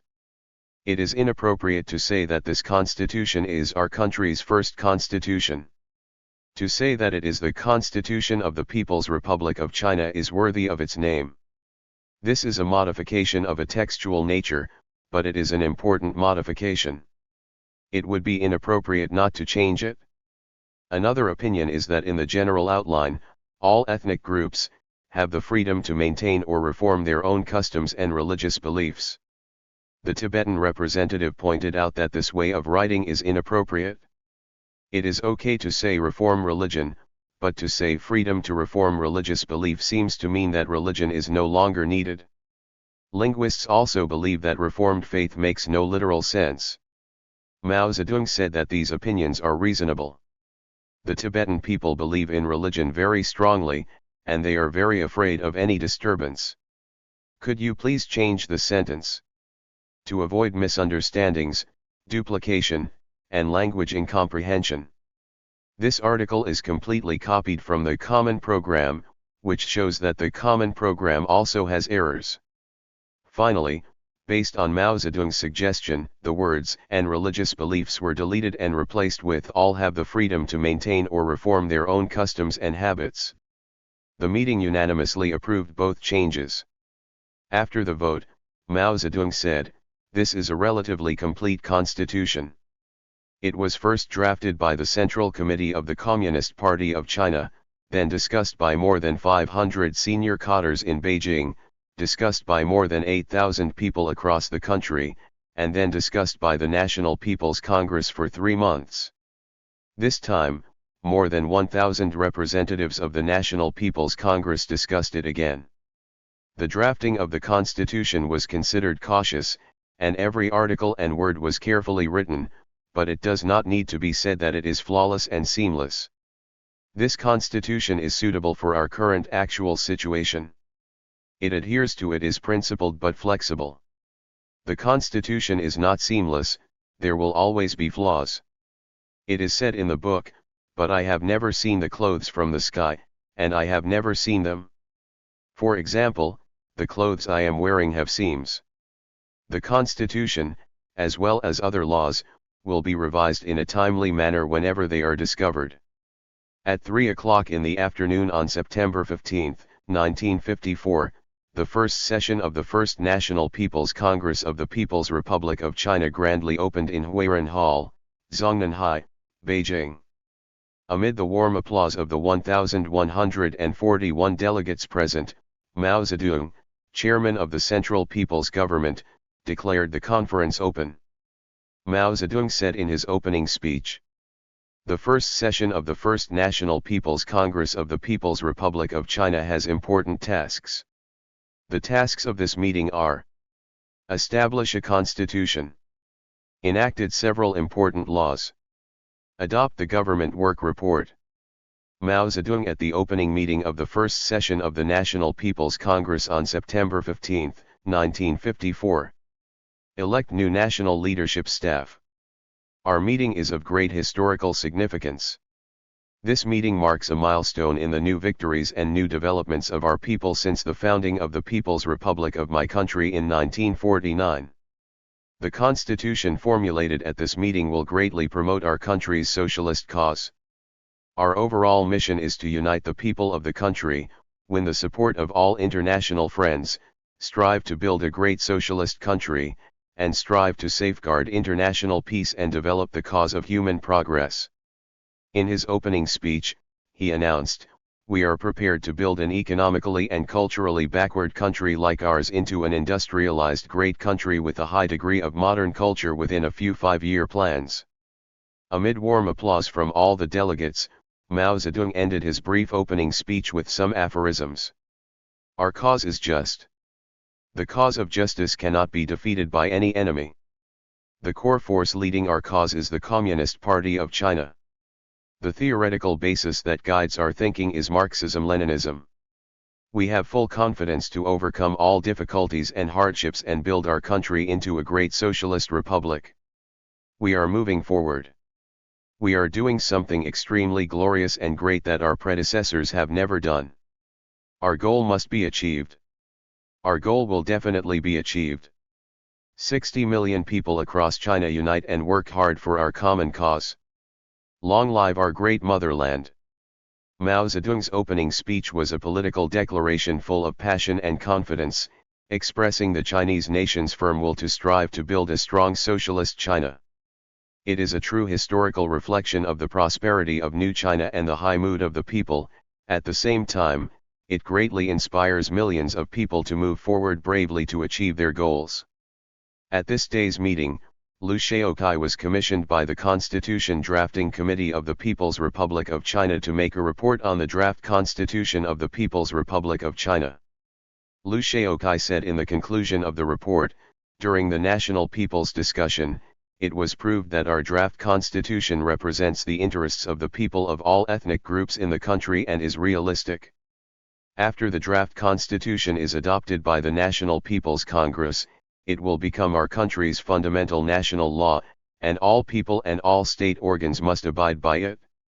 He specifically pointed out, the Communist Party of China is the core leadership of our country. This status of the party should in no way entitle party members to any special rights in national life. It just makes them more responsible.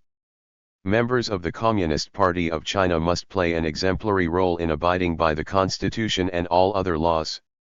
On September 20, the first session of the First National People's Congress adopted the Constitution of the People's Republic of China. There were 1,197 representatives present at the meeting, 1,197 votes were cast, and 1,197 approval votes were cast. At the plenary session on September 27, Mao Zedong was elected chairman of the People's Republic of China, Zhu De was elected vice chairman of the People's Republic of China, Liu Shaokai was elected chairman of the Standing Committee of the First National People's Congress, Song Qingling and other 13 people were elected vice chairman, and Zhou Enlai was elected premier of the State Council based on the nomination of the chairman of the People's Republic of China. At 3:50 p.m. on September 28, Mao Zedong announced at the closing meeting, the first session of the First National People's Congress of the People's Republic of China has successfully completed its tasks. In the solemn national anthem, the meeting ended successfully. After long and arduous struggles, the people of all ethnic groups in China finally have a constitution that represents their own interests and embodies democratic and socialist principles. The construction of China's democracy and legal system has made an important and good start. The implementation of this constitution proves that it is suitable for China's national conditions. The implementation of this constitution was relatively good from the 1950s to the early 1960s. In the late 1960s, China's political life took serious twists and turns. Since 1982, our country's constitution has been revised several times based on practical experience in the new era, but it is still based on the 1954 constitution and is the inheritance and development of the 1954 constitution. 10. Opening up the road to agricultural cooperation in China. The socialist transformation of agriculture, that is, agricultural cooperativization, occupies a particularly important position in the general line for the transitional period. Agriculture is the foundation of the national economy. Farmers account for more than 80% of the country's population. Whether rural issues are handled well or not has a decisive overall impact on the development of Chinese society. The socialist transformation of agriculture is another extremely arduous and complex task.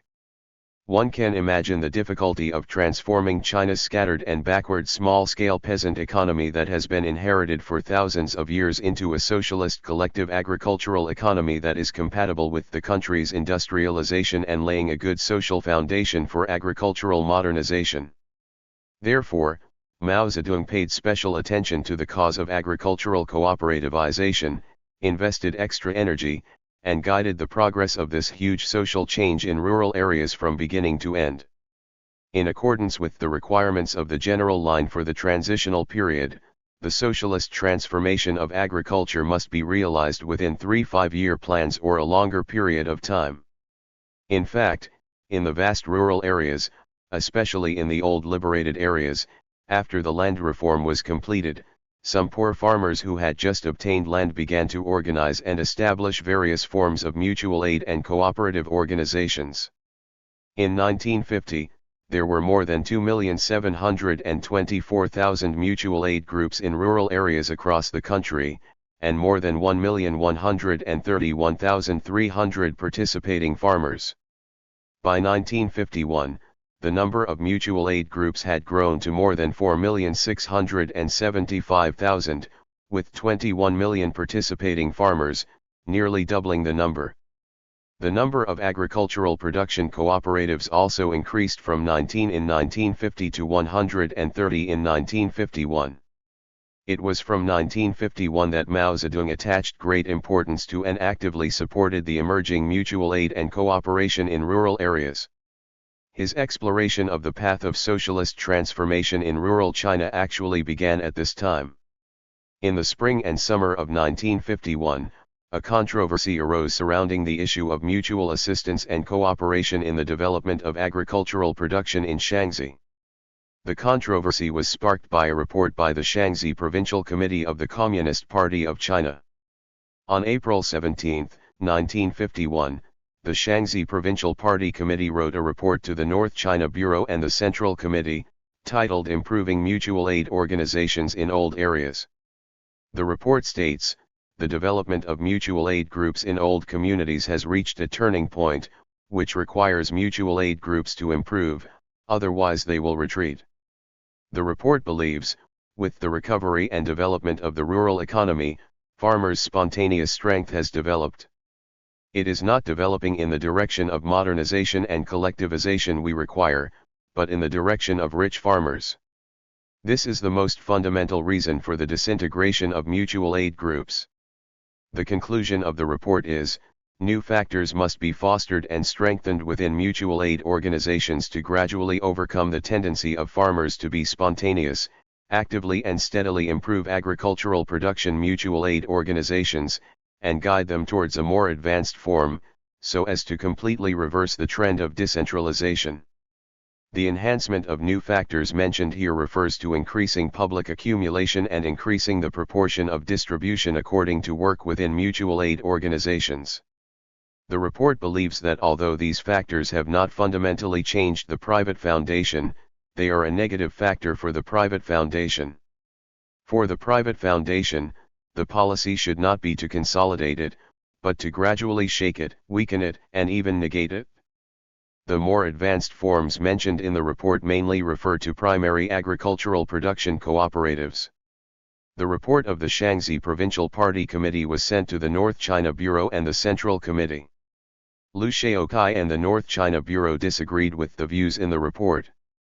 On May 4, the North China Bureau wrote in its reply to the report of the Xianzhi Provincial Party Committee, using provident fund accumulation and distribution according to work to gradually shake, weaken, and even negate the private foundation is inconsistent with the party's policies of the new democratic period and the spirit of the common program, and is therefore wrong. On May 7, Liu Shaokai also criticized the Xianzhi Provincial Party Committee's proposal to organize primary agricultural production cooperatives in his report at the First National Propaganda Work Conference of the Communist Party of China. He believes that using cooperatives and mutual aid groups to make China's agriculture directly socialist is impossible. It is a kind of utopian agricultural socialism. On June 3, in a conversation with Bo Yubo, Lu Lantao, Tao Luya, and others, Liu Shaokai further stated, in agricultural production, farmers cannot be mobilized to form production cooperatives, but only mutual aid groups. The current class differentiation in rural areas is the basis for socialism in the future. In the future, we rely on political power and can deprive it of it with an order. Agricultural collectivization must wait for machines, not improper machines. Agricultural collectivization must be based on the industrialization of the country so that agriculture can be cultivated by machines and the land is state-owned. On July 3, Liu Shaokai wrote in his comments on the Xianzhi Provincial Party Committee report, in the countryside after the land reform, in the economic development, the spontaneous power of farmers and class differentiation. It has begun to show itself. Some comrades in the party have expressed fear of this spontaneous force and class differentiation, and are trying to prevent or avoid it. They have fantasized about using labor mutual aid groups and supply and marketing cooperatives to prevent or avoid this trend. Some people have proposed that this trend should be gradually shaken, weakened, and even negated. Private foundation, raising agricultural production mutual aid organizations to agricultural production cooperatives as a new factor to overcome the spontaneous factors of farmers. This is a wrong, dangerous, and utopian agricultural socialist idea. This document of the Xianzhi Provincial Party Committee is an example of this idea, and it is specially printed and distributed to all responsible comrades. At that time, Liu Shaokai and others' idea was to let the rural individual economy develop for a period of time, and the rich peasants would also allow it to develop. This would be conducive to the development of the entire rural economy. When the country's industrialization construction could provide a large number of agricultural machines, they could rely on the power of the political power to deprive them of it by issuing an order, and realize collectivization in one fell swoop. On July 5 of the same year, Liu Shaokai gave a report to the first class of students of the Marxist-Leninist Institute at Chunyuzai in Zhongnanhai. Agricultural collectivization must be achieved through a large movement, rather than being established piecemeal and slowly. A movement will be launched after more than 10 years, and it will take 2 or 3 years to implement. Agricultural collectivization is not carried out gradually, and it does not rely solely on rural conditions, but relies on cities and strong industry. Liu Shaokai's opinions were quite representative within the party at that time. This understanding is related to the overall vision of how to transform from new democracy to socialism. The idea at that time was that after the victory of the revolution across the country, there would first be a stage of development of new democracy. When conditions were mature, serious steps would be taken to implement socialism nationwide.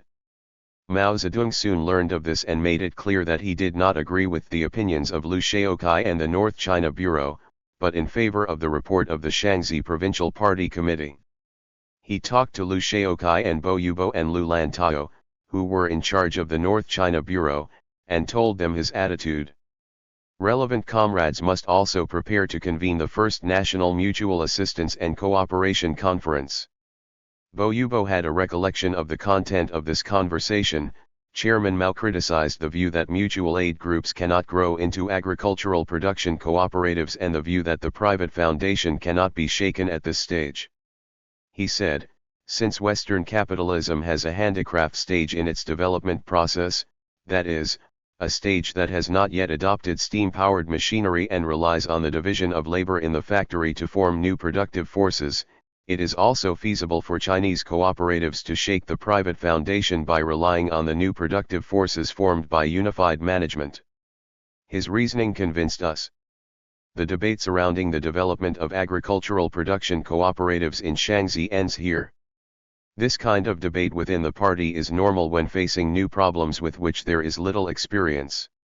The debate involved two fundamental issues in the agricultural cooperative movement. First, whether it is possible to realize the transition from individual agriculture to higher-level agricultural production cooperatives through mutual aid groups and primary agricultural production cooperatives. Second, whether it is possible to organize and develop agricultural production cooperatives based on the principle of farmers' voluntariness and realize agricultural cooperatives under conditions where industrialization has not yet been achieved and the state cannot provide a large amount of agricultural machinery. Practice at that time and later has proved that primary agricultural production cooperatives, characterized by land holdings and unified management, are an appropriate form of transition to advanced agricultural production cooperatives that are relatively easy for farmers to accept. In China, even though there are not a large number of agricultural machinery, agricultural production cooperatives implement unified management and organize labor force. They are able to rationally utilize land, build water conservancy projects, improve soil, improve varieties, adopt new technologies and many other things that are difficult for independent farmers to do. In particular, they have shown their superiority in resisting natural disasters.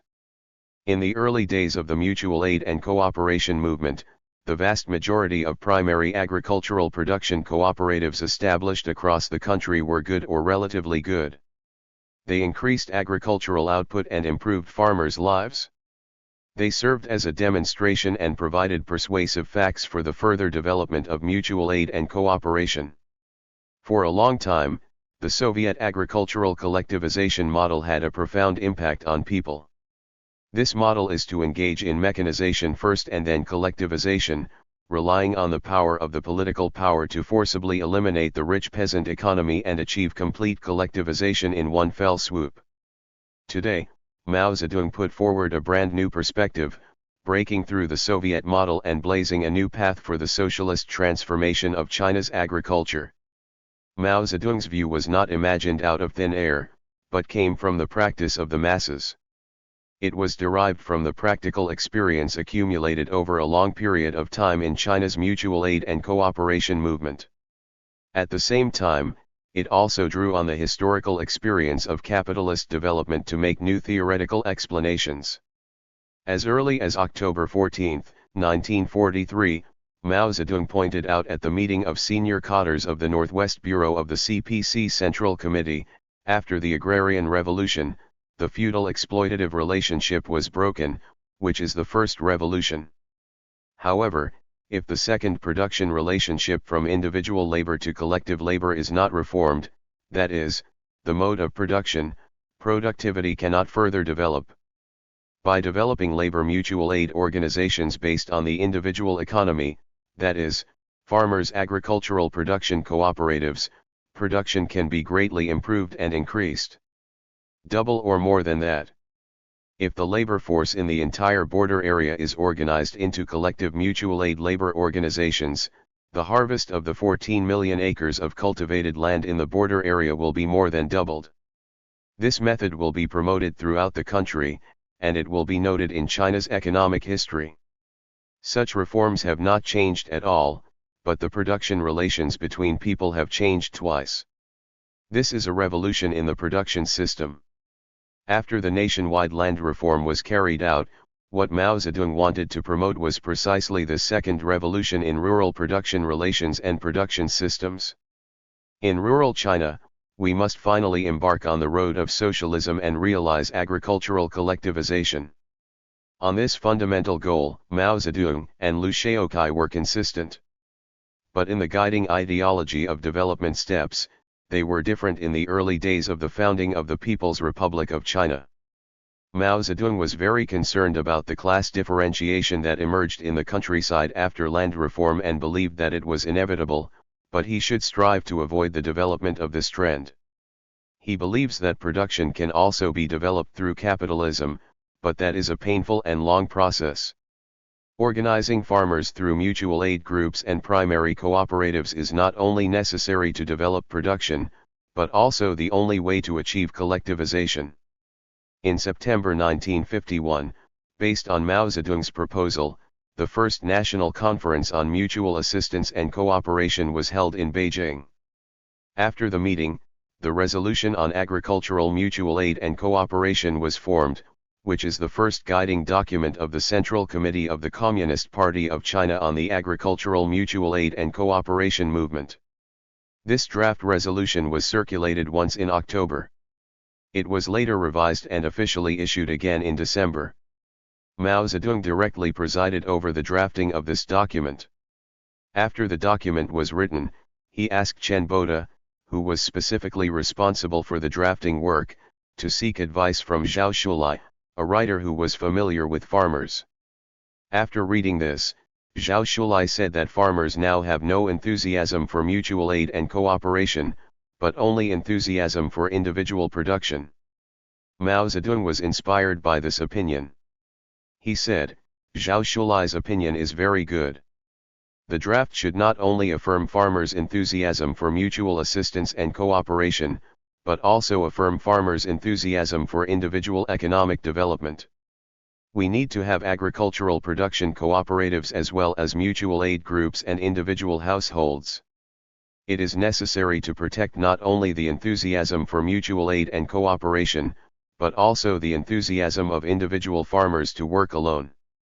We must guard against both the right and the left." According to Mao Zedong's opinions, the draft resolution comprehensively analyzes and affirms the two production enthusiasms of farmers based on land reform. The draft resolution begins with a clear statement. The first paragraph reads, "The enthusiasm for production developed by farmers on the basis of land reform is reflected in two aspects, on the one hand, the enthusiasm of the individual economy, and on the other hand, the enthusiasm of mutual labor assistance. These farmers' enthusiasm for production is one of the basic factors for the rapid recovery and development of the national economy and the promotion of national industrialization." Regarding the individual economy, the draft resolution states, "After liberation, farmers' enthusiasm for the individual economy is inevitable. The party fully understands the characteristics of small private owners such as farmers, and points out that the enthusiasm of farmers for the individual economy cannot be ignored or brutally frustrated. According to the current economic conditions of our country, the individual economy of farmers will still exist in large numbers for a long time. However, the focus of the draft resolution is on actively developing mutual aid and cooperation movements." It emphasized, "The party's Central Committee has always believed that it is necessary to overcome the difficulties that many farmers have in decentralized operations, to enable the vast number of poor farmers to quickly increase production and embark on the road to adequate food and clothing, to enable the country to obtain much more commercial grain and other industrial raw materials than at present, and at the same time to increase the purchasing power of farmers, so that the country's industrial products can have a broad sales market. We must promote organization and develop farmers' enthusiasm for mutual labor assistance based on the principles of voluntariness and mutual benefit. This kind of labor mutual assistance is collective labor based on the individual economy, and its future is agricultural collectivization or socialization." The draft resolution summarizes the experience of agricultural mutual aid and cooperation movements in various places and proposes that there are generally three main forms of agricultural production mutual aid and cooperation movements, namely temporary, seasonal and simple labor mutual aid, year-round mutual aid groups, and agricultural production cooperatives characterized by land participation. It also stipulates different policies for the party to develop agricultural mutual assistance and cooperation movements in different regions. The general spirit is, make steady progress according to possible conditions. The draft resolution criticizes two erroneous tendencies. One tendency is to adopt a negative attitude towards the mutual aid and cooperation movement, failing to see that this is the only way for our party to guide the peasant masses from an individual economy of small production to a large-scale collective economy using machine farming and harvesting. It denies that the various agricultural production cooperatives that have emerged are a transitional form towards agricultural socialism and denies that they contain socialist elements. This is a right-wing deviation. The other tendency is to adopt an impetuous attitude, disregarding the various necessary conditions of farmers' voluntariness and economic preparation, and prematurely and inappropriately attempt to deny or restrict the private property of farmers participating in cooperatives, or attempt to implement absolute egalitarianism for members of mutual aid groups and agricultural production cooperatives, or attempt to quickly establish higher-level socialist collective farms, thinking that socialism can be completely achieved in the countryside now. These are left-wrong ideas. The draft resolution puts forward an important idea, that is, what should be used as the standard for the quality of rural mutual aid and cooperation movements. It says this: the demonstration is in many aspects, but everything needs to be able to truly improve productivity, achieve the goal of producing more food or other crops, and increasing income. Only with the call to produce more food and increase income can it be possible to mobilize farmers to organize. Only when this is truly achieved, agricultural mutual aid groups and agricultural production cooperatives truly serve farmers and are popular with the masses, so they can be consolidated and influence surrounding farmers to gradually organize.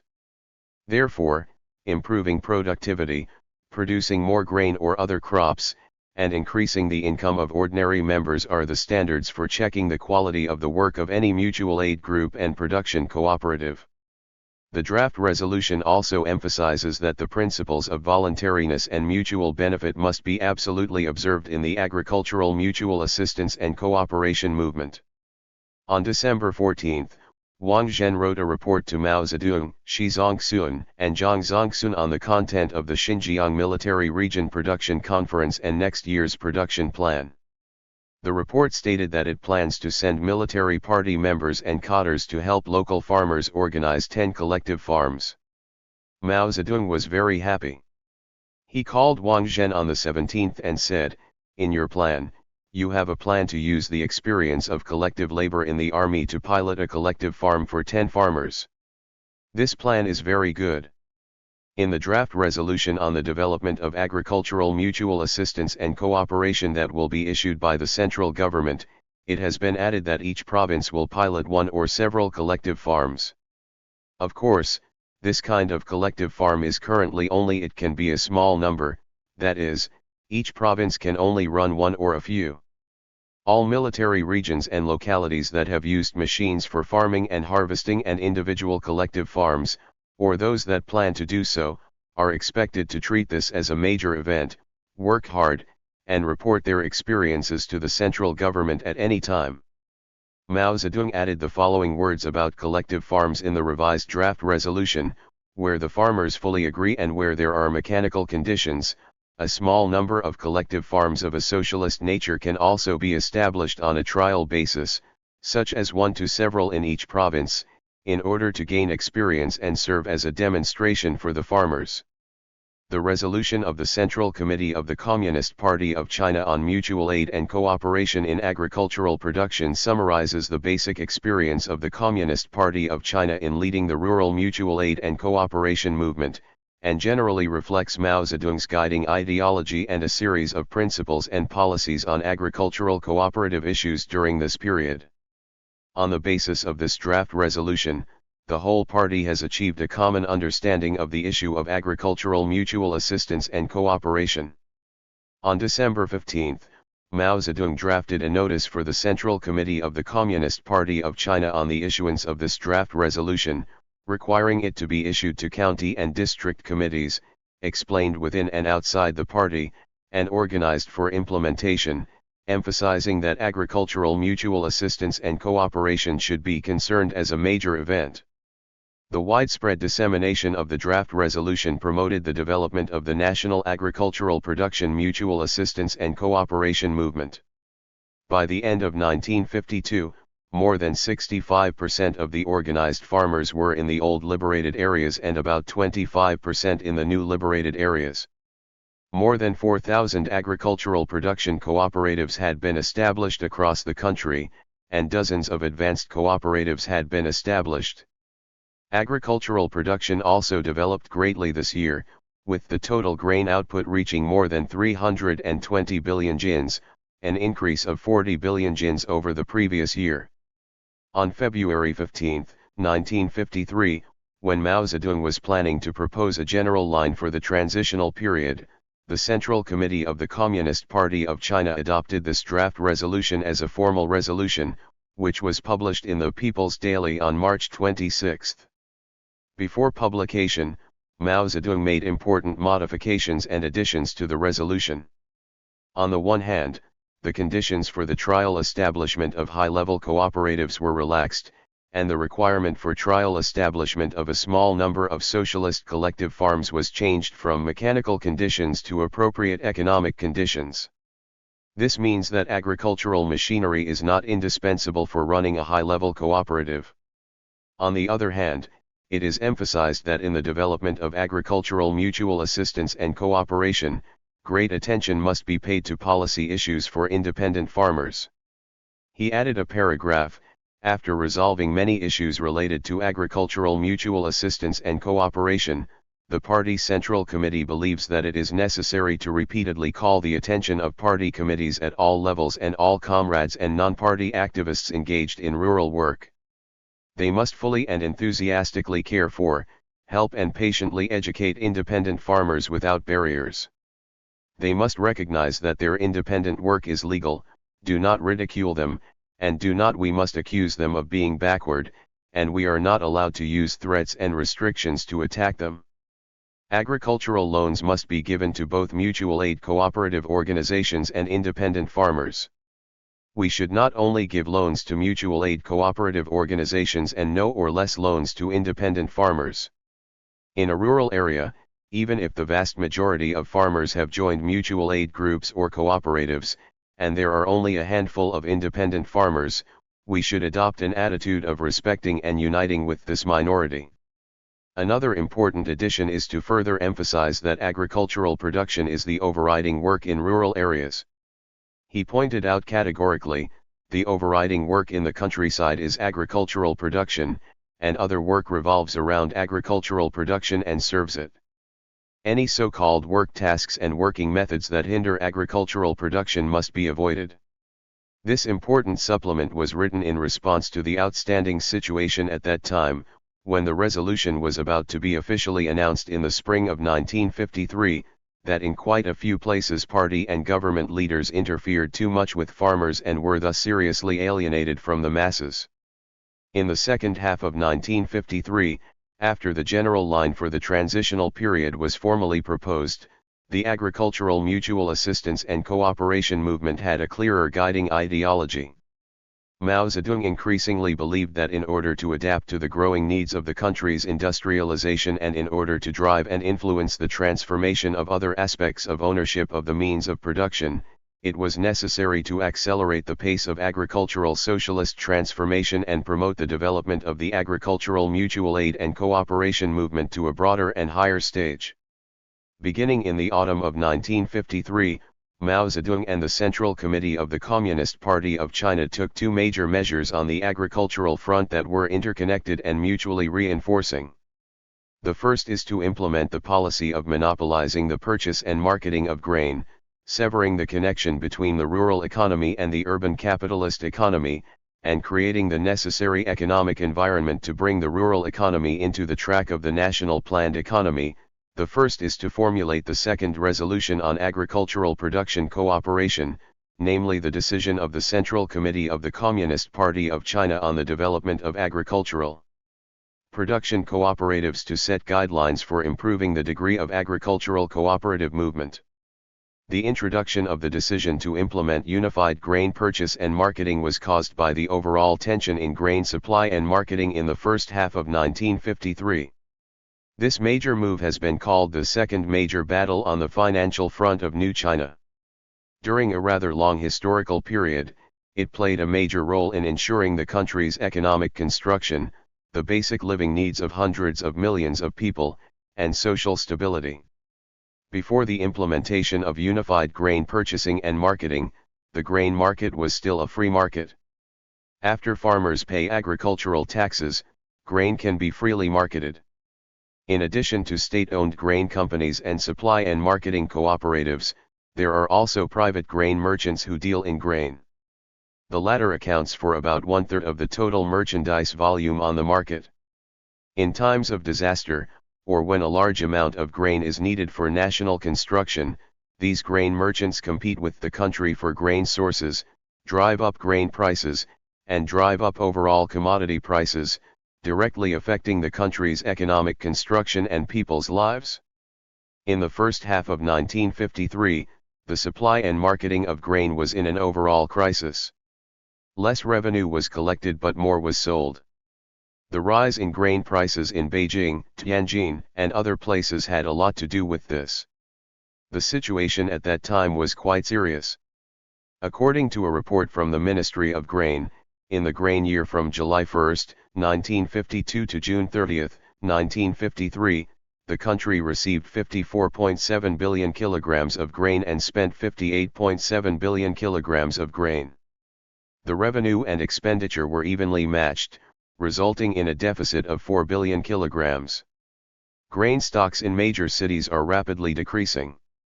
Major grain-producing areas such as northeast China were hit by floods again this year, with an expected production loss of 7 billion kilograms, which only made the severe grain supply and marketing situation worse. Under such circumstances, economic fluctuations occur and people's hearts are unstable, posing a serious threat to large-scale industrialization. If it is not stopped in time, it will greatly hinder the implementation of the general line and a series of major steps during the transition period. Mao Zedong immediately asked the Central Finance Commission to come up with specific solutions. On the night of National Day on October 1, 1953, in the conference room of the Tiananmen Gate Tower, the top leadership of the Central Committee of the Communist Party of China was making a resolution on a major policy issue. Chen Yun, who was in charge of finance and economics, reported to Mao Zedong on changing the current methods of purchasing and selling grain after long-term thinking and analysis, and suggested that grain procurement be implemented in rural areas and grain distribution be implemented in cities. Mao Zedong immediately agreed and asked Chen Yun to draft the notice on convening a national grain emergency conference on behalf of the Central Committee. Deng Xiaoping was responsible for drafting the CPC Central Committee's resolution on the unified purchase and marketing of grain. On the evening of October 2, Mao Zedong presided over an enlarged meeting of the Political Bureau of the Central Committee to discuss the issue of unified purchase and marketing of grain. Chen Yun made a report, comprehensively analyzing the severe grain situation across the country, and pointed out that if resolute measures are not taken, serious chaos will occur in the grain market, leading to overall price fluctuations, which is not conducive to the country and the people, but only benefits rich farmers and speculators. He said that when it comes to food issues, there are four relationships that need to be handled well, namely, the relationship between the state and farmers, the relationship between the state and consumers, the relationship between the state and businessmen, the relationship between the central government and local governments, and the relationship between local governments. Among these four types of relationships, the first two are the most difficult to deal with, and the first is the most difficult. Chen Yun proposed that based on the current situation, the basic methods to deal with these relationships are: implementation of procurement in rural areas, implementation of rationing in cities, strict management of private business, and adjustment of internal relationships. As for the implementation of requisition in rural areas, Chen Yun chose this after careful comparison among 8 methods. It is not easy to make this decision. Chen Yun later said, "I am now carrying a load of explosives, with black explosives in front and yellow explosives in the back. If food cannot be obtained, the entire market will fluctuate. If a requisition method is adopted, farmers may object. If you have to choose one of the two, both are dangerous." Mao Zedong concluded the meeting and agreed with Chen Yun's report. He focused on analyzing the current situation of farmers and rural areas. He said, "Peasants have a side of spontaneity and blindness. The basic way out for farmers is socialism, from mutual aid and cooperation to large cooperatives. Now we are in a period of green and yellow, and some farmers have begun to forget the benefits of land distribution. They are in the transition from individual economy to socialist collective economy. The main body of our country's economy is the state-owned economy, which has two wings, one is state capitalism, and the other is mutual aid and cooperation and grain procurement. The latter wing would not be complete without the item of grain procurement. He entrusted Deng Xiaoping to speak at the National Grain Conference and told him that grain procurement must be discussed in conjunction with the general line for the transitional period. Mao Zedong made the unified purchase and marketing of grain an integral part of the general line for the transitional period, which enriched the content of the general line for the transitional period. He regarded the policy of unified grain purchase and marketing not only as an emergency measure to solve the current difficulties in food supply and demand, but more importantly as an indispensable link in transforming individual agriculture. He believes that the implementation of unified grain purchasing and marketing can promote the development of agricultural cooperatives. The realization of agricultural cooperatives is also conducive to the progress of unified grain purchasing. It is much easier and more convenient for the state to deal with hundreds of thousands or millions of production cooperatives than with more than 100 million individual farmers.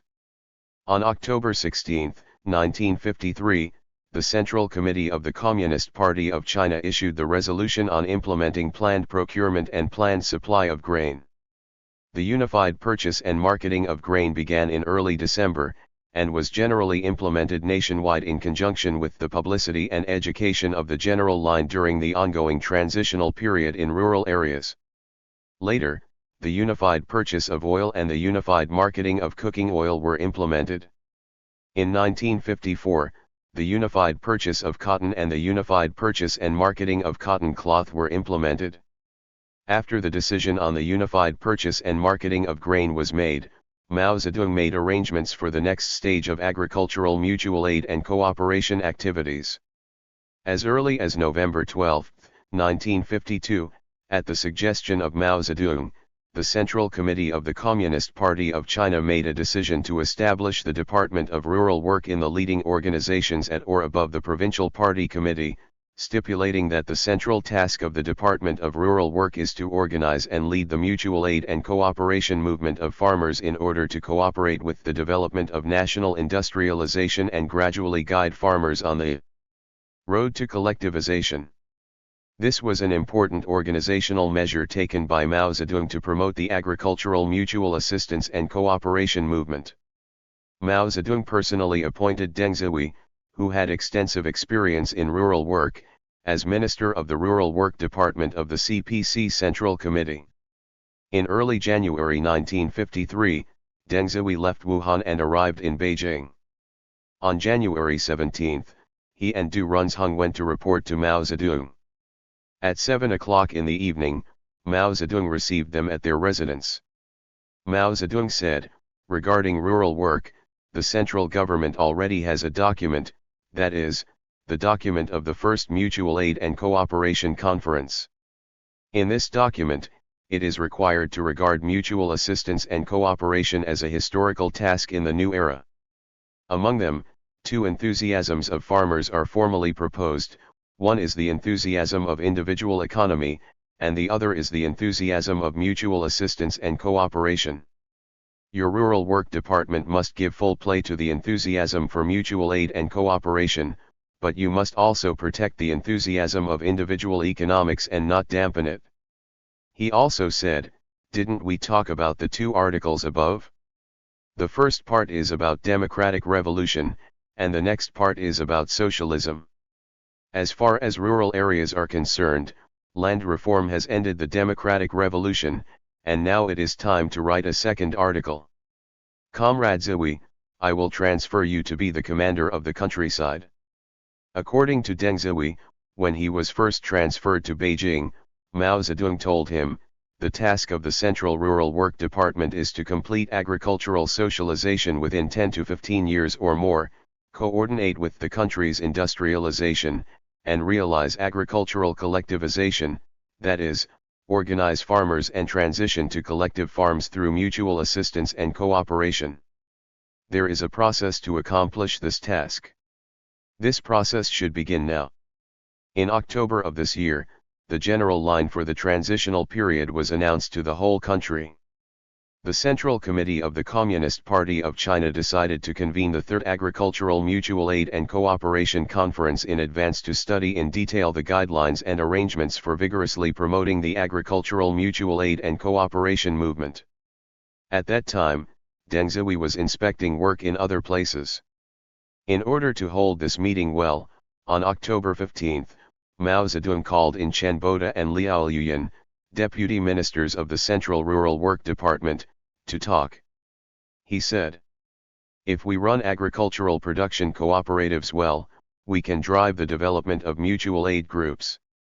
In the new areas, regardless of whether they are large, medium, or small counties, we must make full preparations this winter and next spring to run 1 to 2 cooperatives, at least 1, usually 1 to 2, and at most 3, depending on the quality of the work, as long as it meets the conditions, complies with the charter and resolutions, is voluntary, has a strong leadership backbone, and is done well, then it is Han Xianzhi General, the more the better."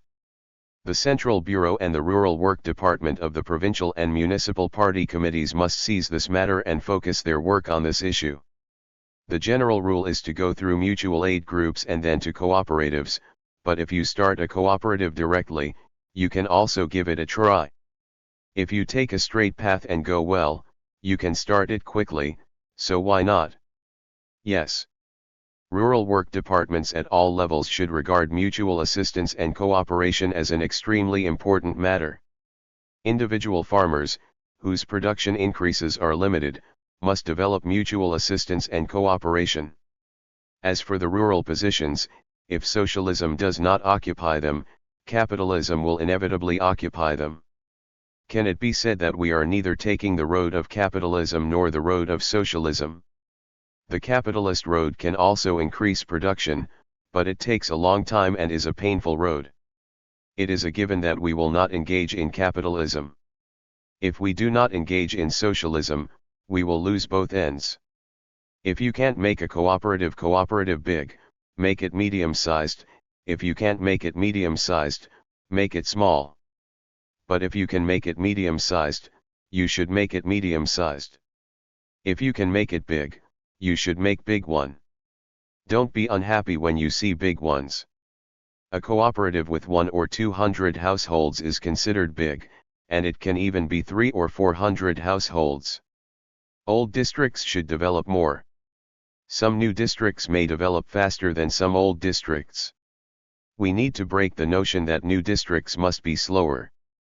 There are currently 6,000 cooperatives in North China.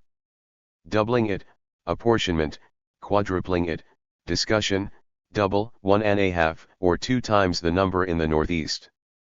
To develop cooperatives, we must also achieve large quantities, high quality, and low costs.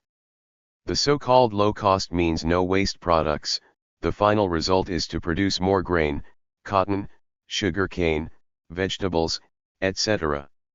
If we cannot produce more grain, there will be no way out, and it will be detrimental to the country and the people. There is now a huge contradiction between the supply and demand of vegetables in big cities. There is also a huge contradiction between the supply and demand of grain and cotton, and there will soon be a huge contradiction between meat and oil. The demand has increased greatly and the supply is insufficient. Starting from solving this contradiction between supply and demand, we must solve the contradiction between ownership and productivity. Is it individual ownership or collective ownership? Is it capitalist ownership or socialist ownership? The production relations of individual ownership are completely in conflict with mass supply. Individual ownership must transition to collective ownership and to socialism. From October 26 to November 5, the Third Agricultural Mutual Aid and Cooperation Conference was held in Beijing. The day before the meeting ended, on November 4, Mao Zedong once again asked Chen Boda and Liao Yuyan to talk. He said, "All work must be realistic, and being unrealistic is wrong. To be realistic means to look at the needs and possibilities, which may include political conditions, economic conditions, and counter conditions.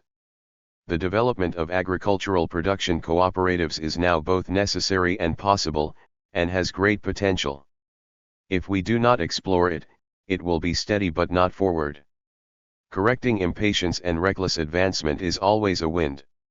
If it blows down, it also blows down some agricultural production cooperatives that should not be blown down. We must build socialism. Ensuring private ownership is influenced by the bourgeoisie. It is difficult to live in groups all day long, talk but not mean, and do small favors. Being unrighteous means not talking about socialism and not practicing socialism. Without relying on socialism, it is really difficult to make a fuss about the small-scale peasant economy and rely on the individual economy to do small favors, but hope to increase grain production, solve the food problem, and solve the national economy and people's livelihood. That is really difficult. There is an old saying, the outline is lifted and the eyes are opened. Only when you pick up the outline can you open your eyes. The outline is the theme. The contradiction between socialism and capitalism and the gradual resolution of this contradiction are the theme and the outline.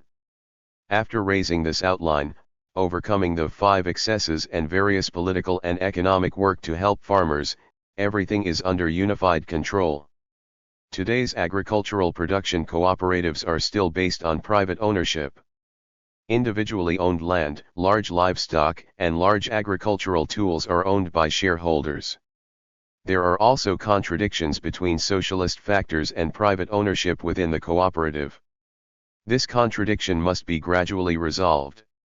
In the future, from the current semi-public and semi-private ownership to collective ownership, the contradiction is resolved.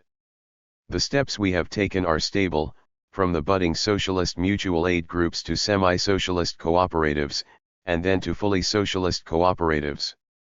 Generally speaking, mutual aid groups are still the foundation of agricultural production cooperatives. The planned purchase and supply of grain this time is also a great impetus for socialism. Then the mutual aid and cooperation meeting was held, which was another great impetus. Since the mutual aid and cooperation movement has shrunk in the first half of this year, this meeting should be more active. However, the policy must be explained clearly. Explaining the policy is very important. Active leadership, steady development, this sentence is very good. For more than half a year, we have shrunk a bit and have been steady but not moving forward. This is not appropriate. However, there are benefits. For example, in a war, you fight one battle, take a rest, and then start a second battle. The problem is that some positions have been retreated too much. In some cases, it is not that too much has been retreated, but that things that could have been developed have not been developed. Development has not been allowed or approved, and it has become illegal. A development plan for production cooperatives has been put forward. This winter and next spring, before next autumn harvest, more than 32,000 cooperatives will be developed, and the number can be developed to 700,000 in 1957. However, it must be estimated that sometimes there may be sudden development, and it may grow to 1 million, or more than 1 million. In short, we must do more, but also do it well, actively lead and develop steadily. The above is the main content of Mao Zedong's 2 speeches, including some of his basic thoughts, theoretical perspectives, and specific work arrangements on the agricultural mutual assistance and cooperation movement.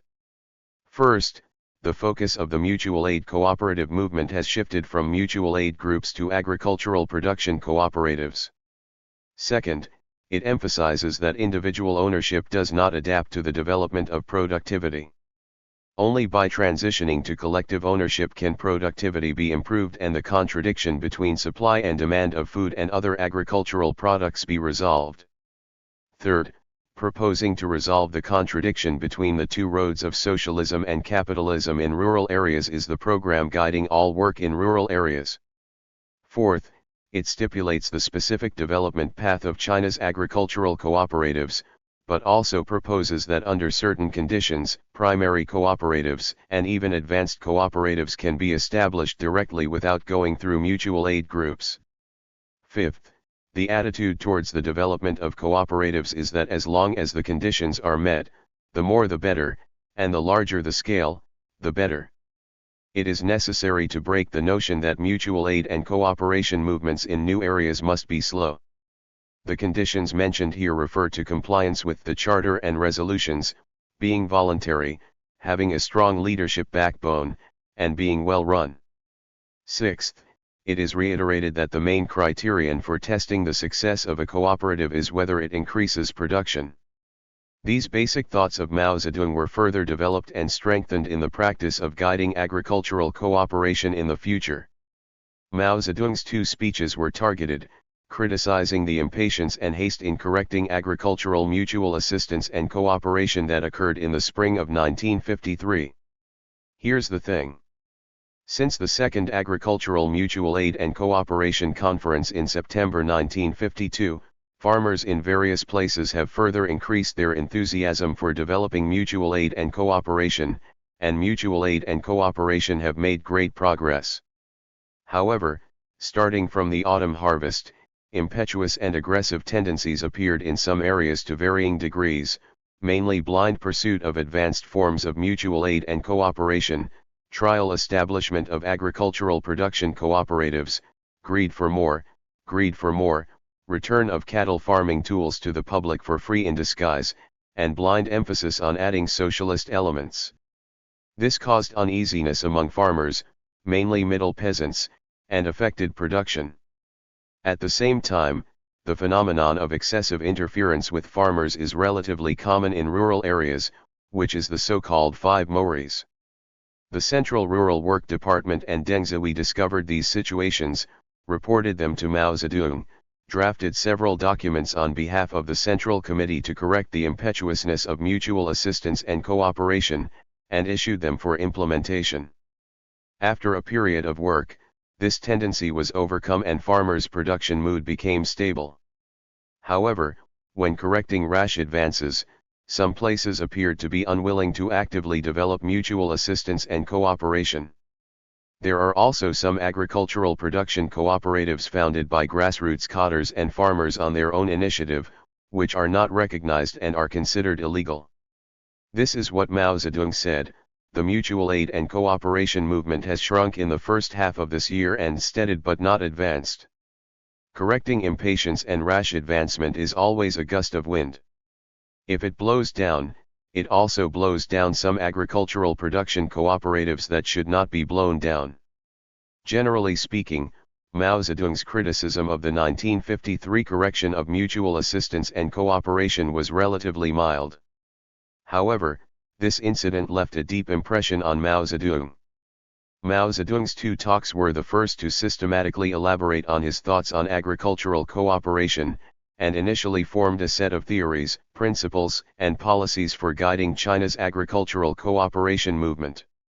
The resolution of the Central Committee of the Communist Party of China on the development of agricultural producer cooperatives was drafted and revised based on the spirit of Mao Zedong's two speeches.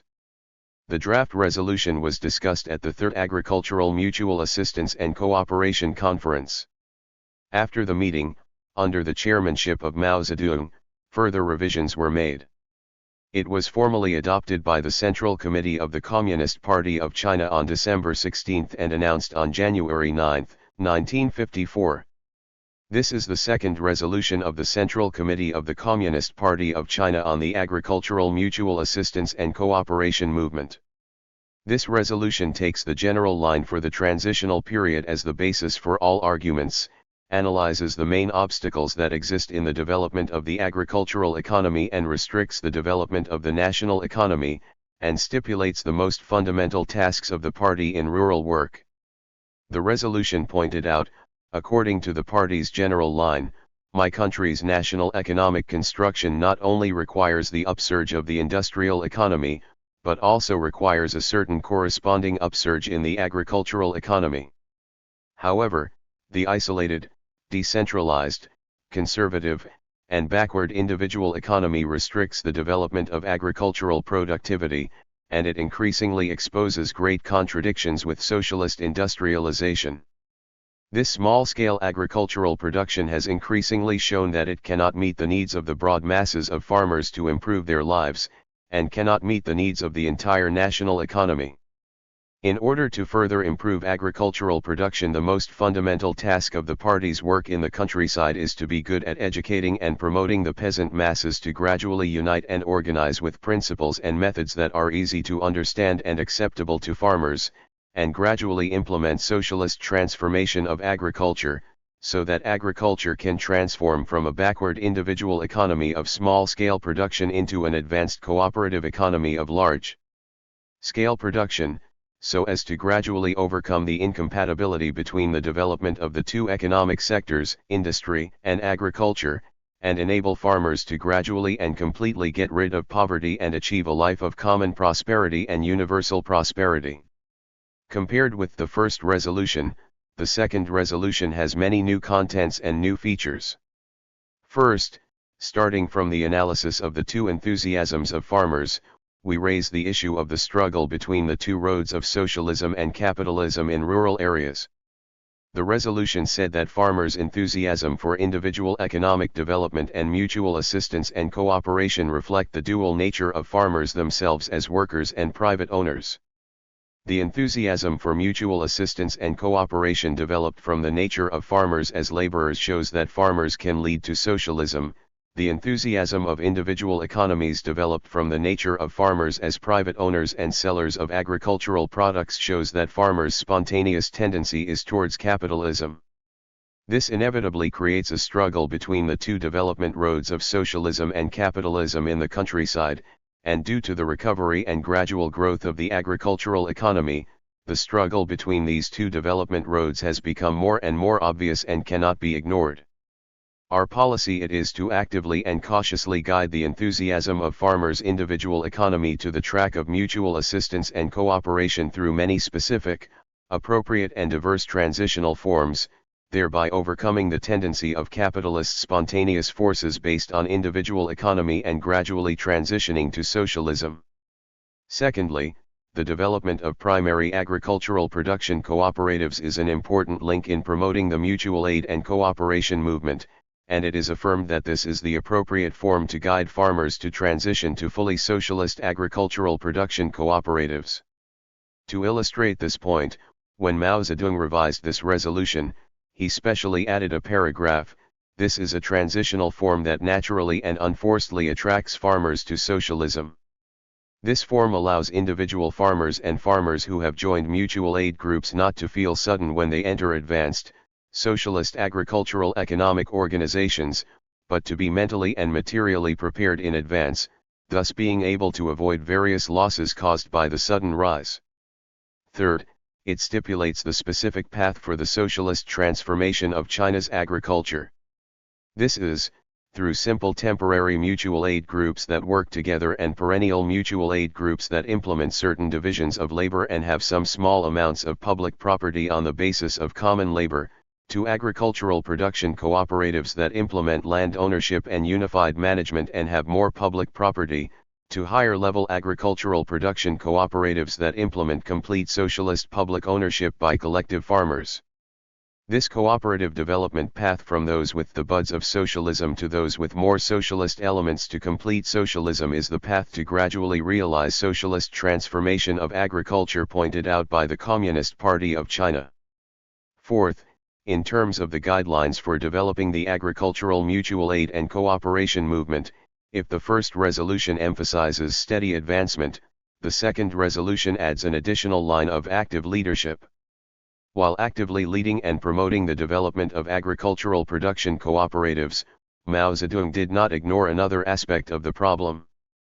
He had noticed that in the trend of large-scale development of agricultural production cooperatives, discrimination and attacks on individual farmers might occur, and reminded party committees at all levels to pay attention to this issue.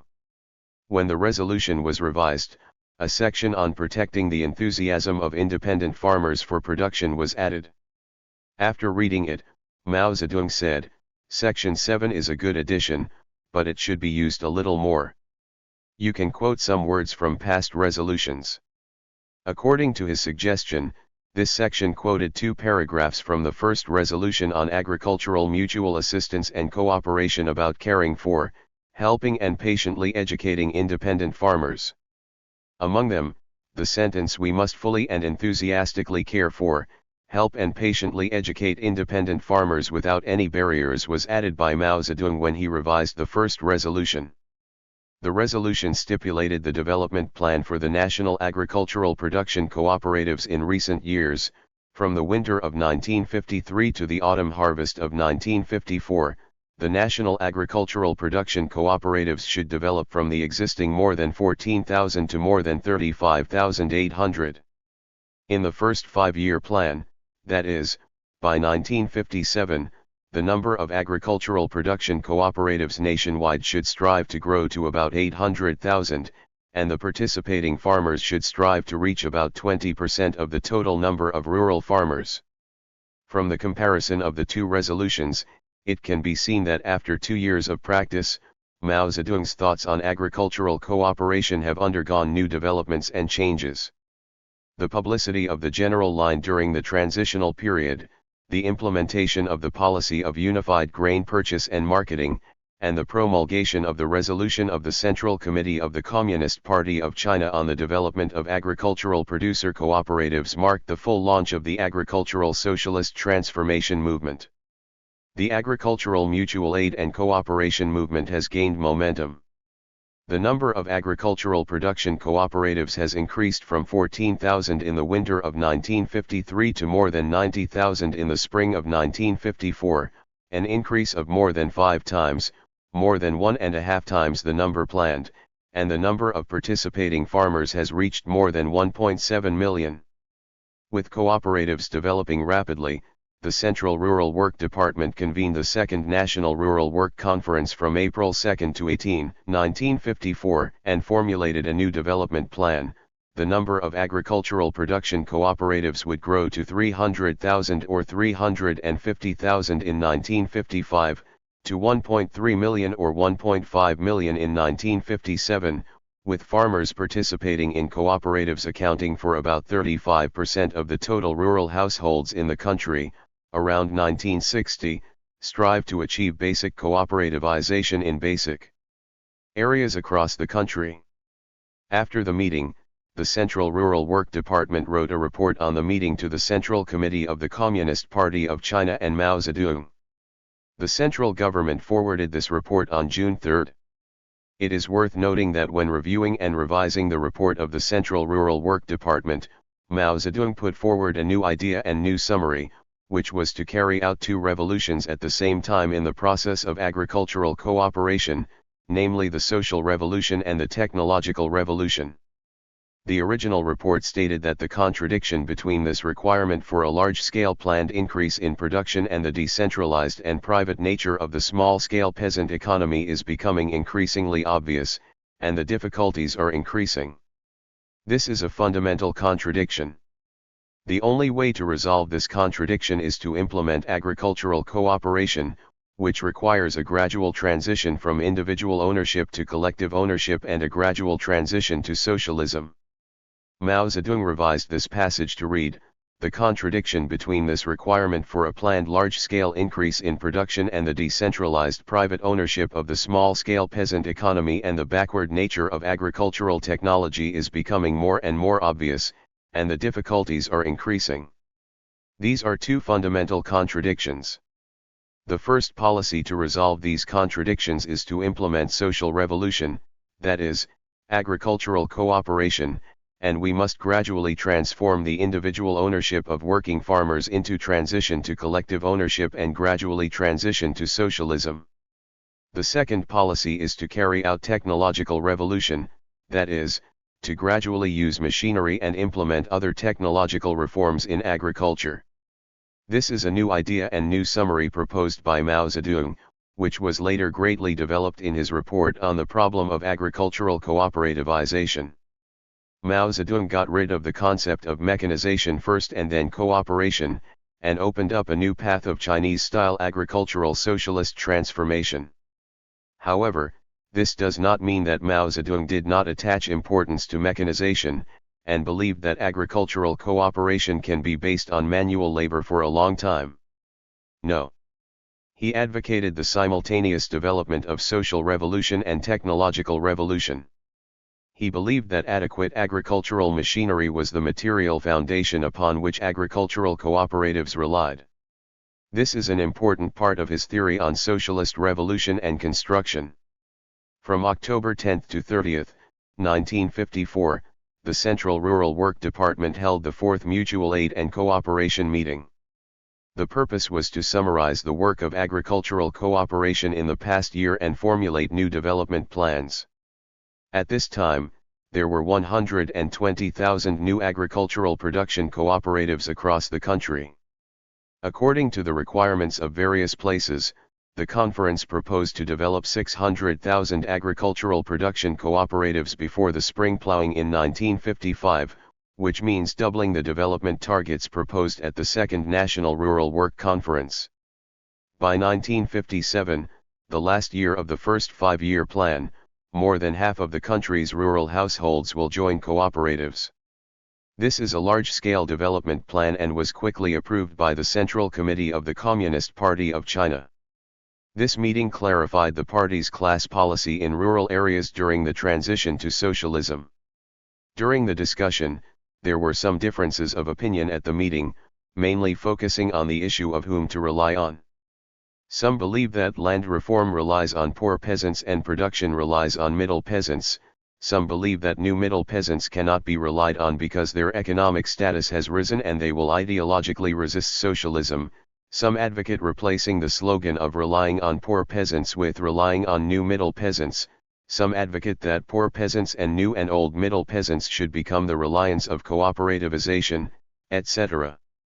After discussion and Mao Zedong's instructions, the meeting reached a unanimous understanding. It is believed that the poor peasants relied on strength during the democratic revolution, and when they transitioned to the socialist revolution, they were the most active force supporting socialism. There was no reason not to rely on them. The new middle peasants who have risen up after the land reform have a different path to economic advancement than the old middle peasants. They generally actively support socialism. This is basically the same as the poor peasants after the land reform, and they can be relied on. Therefore, this meeting determined, the party's class policy in the countryside is to rely on poor peasants, solidly unite middle peasants, develop mutual assistance and cooperation, and gradually restrict and finally eliminate the exploitation of rich peasants. This is the first time since the first resolution on agricultural mutual aid and cooperation that the class policy of cooperativity has been stated more completely in a party document. It was revised and supplemented by Mao Zedong when he reviewed the report of the 4th Agricultural Mutual Aid and Cooperation Conference of the Central Rural Work Department. Later, with the deepening of the agricultural cooperative movement, Mao Zedong made a more detailed analysis of rural classes, mainly dividing the new middle peasants who were originally poor peasants and the original old middle peasants into new upper middle peasants and new lower middle peasants, old upper middle peasants and old lower middle peasants according to their economic status. The new and old lower middle peasants were the relying force, and the new and old upper middle peasants were the objects of unity. After the spirit of the 4th Agricultural Mutual Aid and Cooperation Conference was conveyed, the enthusiasm of the lower levels was very high, and agricultural production cooperatives developed rapidly.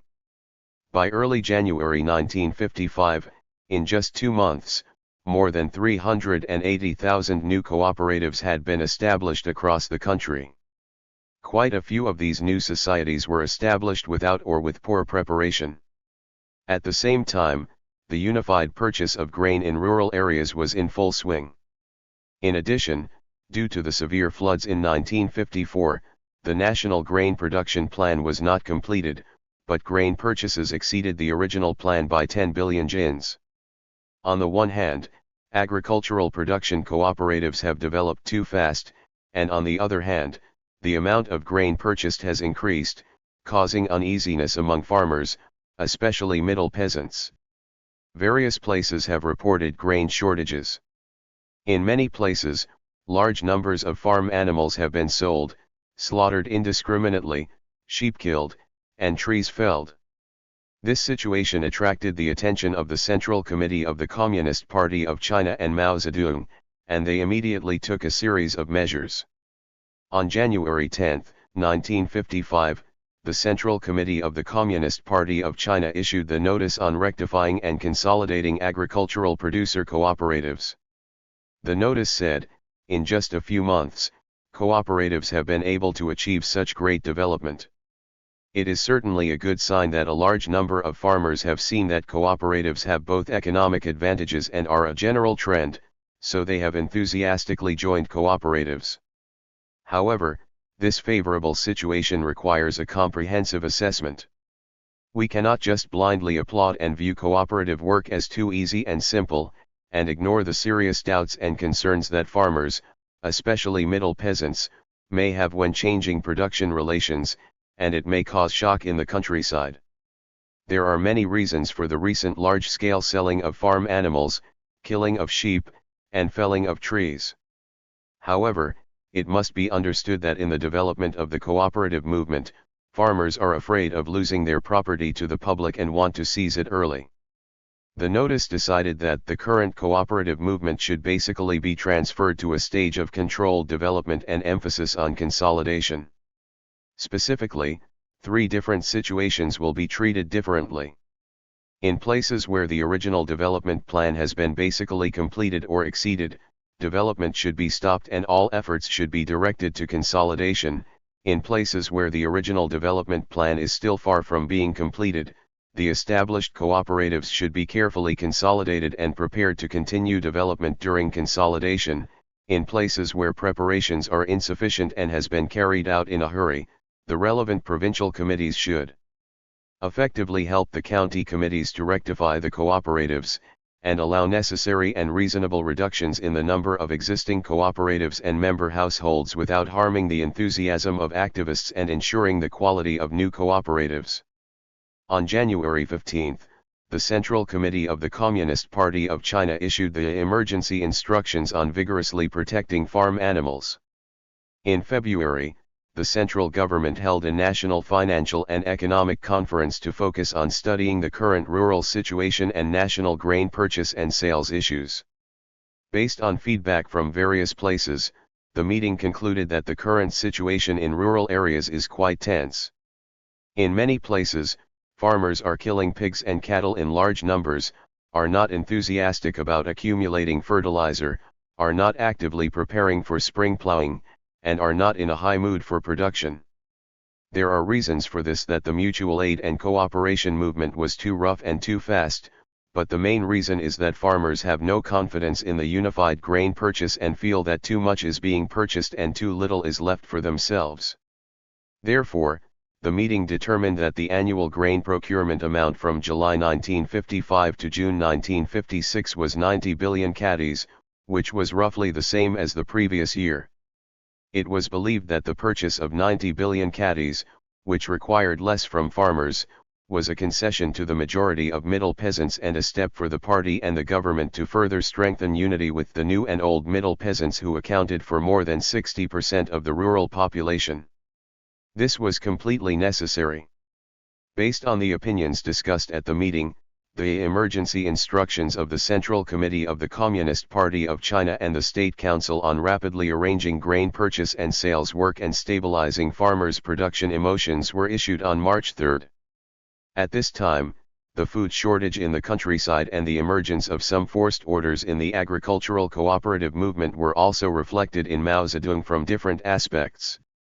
On March 5, Mao Zedong forwarded a letter from the masses brought back by his guards from his hometown to Lin Tai, secretary of the Hebei Provincial Party Committee. The letter reflects that a village in Anping County, Hebei Province, during the agricultural cooperativization process, simply used big labels such as "Follow the Communist Party" or "Follow Chiang Kai-shek" to pressure people into joining the cooperative. Mao Zedong said in a letter to Lin Tai, "This is a letter my guards brought back from his hometown Anping County." This situation may not only exist in Anping County, but it is worth noting. A few days later, Mao Zedong received another letter from Huang Yanpi, saying that the farmers in his hometown lived a hard life and did not have enough to eat. Mao Zedong quickly wrote back, saying, "Measures have been taken to solve the rural food problem and it will be alleviated next year." However, it is still a bit tense at present. Faced with the tense situation in rural areas, Mao Zedong decided to adjust the development pace of agricultural production cooperatives.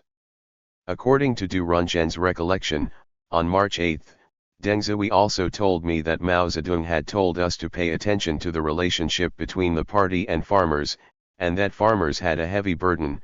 The pace of realizing cooperatives in 5 years was too fast, and many farmers joined cooperatives, which was not really voluntary. Before 1957, it was enough for 1/3 of the farmers and land to join the cooperatives, and it was not necessarily required to reach 50%. Before and after this, Mao Zedong also said that the development of cooperatives would stop in the spring of 1955, and we would wait until the autumn harvest next year, and stop for 1.5 years. In mid-March, Mao Zedong held talks with Deng Zhui, Chen Boda, Liao Luyan, Chen Zhengren, and Du Runzheng. After listening to the report on rural mutual aid cooperation and grain procurement, Mao Zedong said, "Production relations must adapt to the requirements of the development of productive forces, otherwise the productive forces will rise up in riots. At present, farmers are killing pigs and sheep, which is the productive forces rising up in riots." He proposed that some places now need to stop and rectify, such as North China and Northeast China, some places need to shrink, such as Zhejiang, Hebei, etc., and some places need to develop, such as new areas. The first is called stopping, the second is called shrinking, and the third is called releasing. This three-character policy of stopping, reducing, and expanding is consistent with the spirit of the Central Committee's notice on the 10th of the same month. However, after the central notice was issued on January 10, the excessive development of agricultural production cooperatives in some places has not been controlled. The most prominent one is Zhejiang province. In the spring of 1954, farmers who joined cooperatives in Zhejiang province accounted for 0.6% of the total number of farmers in the province. In the autumn, they only accounted for 1.9%. In the spring of 1955, the number suddenly increased to 28%. On March 22, the Central Rural Work Department issued the notice on consolidating existing cooperatives, stating, "Now that the spring plowing season has arrived, the number of agricultural production cooperatives across the country has grown to 600,000, completing the planned plan. No matter where, the development of new cooperatives should be stopped and all efforts should be directed to spring plowing production and consolidate existing socialist work." At the same time, on March 24, Deng Zhui, together with Tan Zhenlin, Deputy Secretary General of the CPC Central Committee and Director of the Second Office of the Central Secretariat, invited Zhang Hua, Secretary of the Zhejiang Provincial Party Committee, who was in Beijing, to study the issue of Zhejiang's cooperativization. Based on the results they agreed on, the opinions on the current cooperation work in Zhejiang province was issued to the Rural Work Department of the Zhejiang Provincial Committee on March 25 in the name of the Central Rural Work Department. The opinions said, "It is recommended that you reduce the number of cooperatives in different areas. Those that can be consolidated must be consolidated, and those that are unconditional should be proactively transferred back to mutual aid groups or independent operations. As much as can be consolidated, do not forcefully maintain false results. It is estimated that under the condition of strengthening leadership, you can consolidate 30,000 cooperatives and keep more than 10% of farmers to continue to cooperate on a voluntary basis." After receiving the telegram, Zhejiang agreed to the recommendations of the Central Rural Work Department. The Zhejiang Provincial Party Committee also accepted the suggestion of Du Runzheng, who was sent to Zhejiang by the Central Rural Work Department to explain the spirit of the opinions, and implemented all-out consolidation and resolute contraction. In his report to the Central Rural Work Department and the Second Office of the Central Secretariat on April 11, Du Runsheng once stated that the year's plan begins in the spring, and we must get off the horse as soon as possible, get off the food horse, and get off the cooperation horse.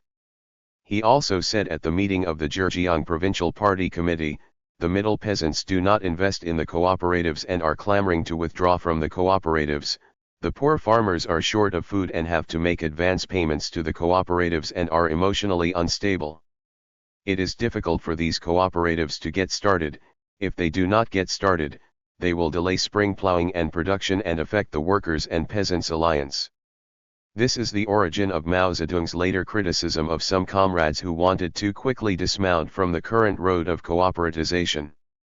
After more than a month of work, the number of agricultural production cooperatives in Zhejiang has been reduced from more than 53,000 to more than 37,000. Most of the more than 15,000 cooperatives that were reduced were converted into mutual aid groups. Some problems also occurred during the shrinkage process. In some places, some cooperatives that should not have shrunk were transferred back. In some places, all agricultural production cooperatives were dissolved, turning them into blank villages. Generally speaking, the measures proposed during this period of social organization work across the country are timely and effective. In the process of rectification, we not only affirmed the mainstream aspect of achievements, but also faced up to existing problems, so that the cooperative movement developed while consolidating. Cooperatives that cannot be consolidated can be properly handled to protect farmers' enthusiasm for cooperative development. A total of 20,000 cooperatives were reduced nationwide, from 670,000 to 650,000. Mao Zedong inspected the October Agricultural Production Cooperative in the suburbs of Nanjing in 1955. In April of this year, from the 6th to the 22nd, Mao Zedong went to the south for an inspection. He felt that what he saw and heard in other places was very different from the material he encountered in Beijing. Along the way, he saw wheat growing half as tall as a man. He believed that farmers could not be said to be negative in production, and only a small part of them were negative in production. In Shanghai, he heard K. Kingshi say that 30% of the cadres at the county, district, and township levels reflected the peasants' desire for freedom and their unwillingness to engage in socialism. He believes that this kind of situation also exists at higher levels, in provinces, and in central agencies. Mao Zedong rethought and made a new judgment based on the newly learned situation. His assessment of the agricultural cooperative situation began to change.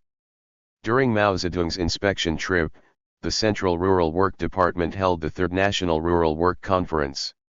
In accordance with the spirit of the original agreement, Deng Zhui continued to implement the policy of generally stopping development, making every effort to consolidate, and shrinking appropriately in a few provinces and counties. He did not understand the changes in Mao Zedong's thoughts. In late April, Mao Zedong returned to Beijing. On May 1, on the Tiananmen Gate, he told Tan Zhenlin that cooperation could be faster. This is an important signal. On the evening of May 5, Deng Zhui reported to Mao Zedong the status of the Third National Rural Work Conference and prepared to make a summary the next day. Mao Zedong said to Deng Zhui, "Don't make the same mistake as the large-scale dissolution of cooperatives in 1953, otherwise we will have to review it again." Deng Zhui did not pay attention to this warning, and when summarizing the next day, he did not convey Mao Zedong's words to the meeting.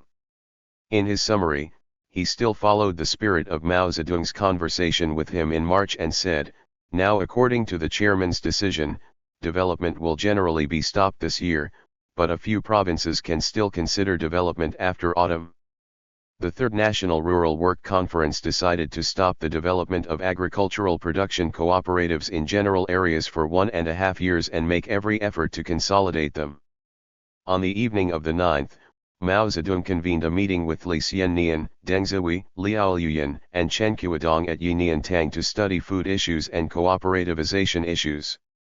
Zhou Enlai was also present.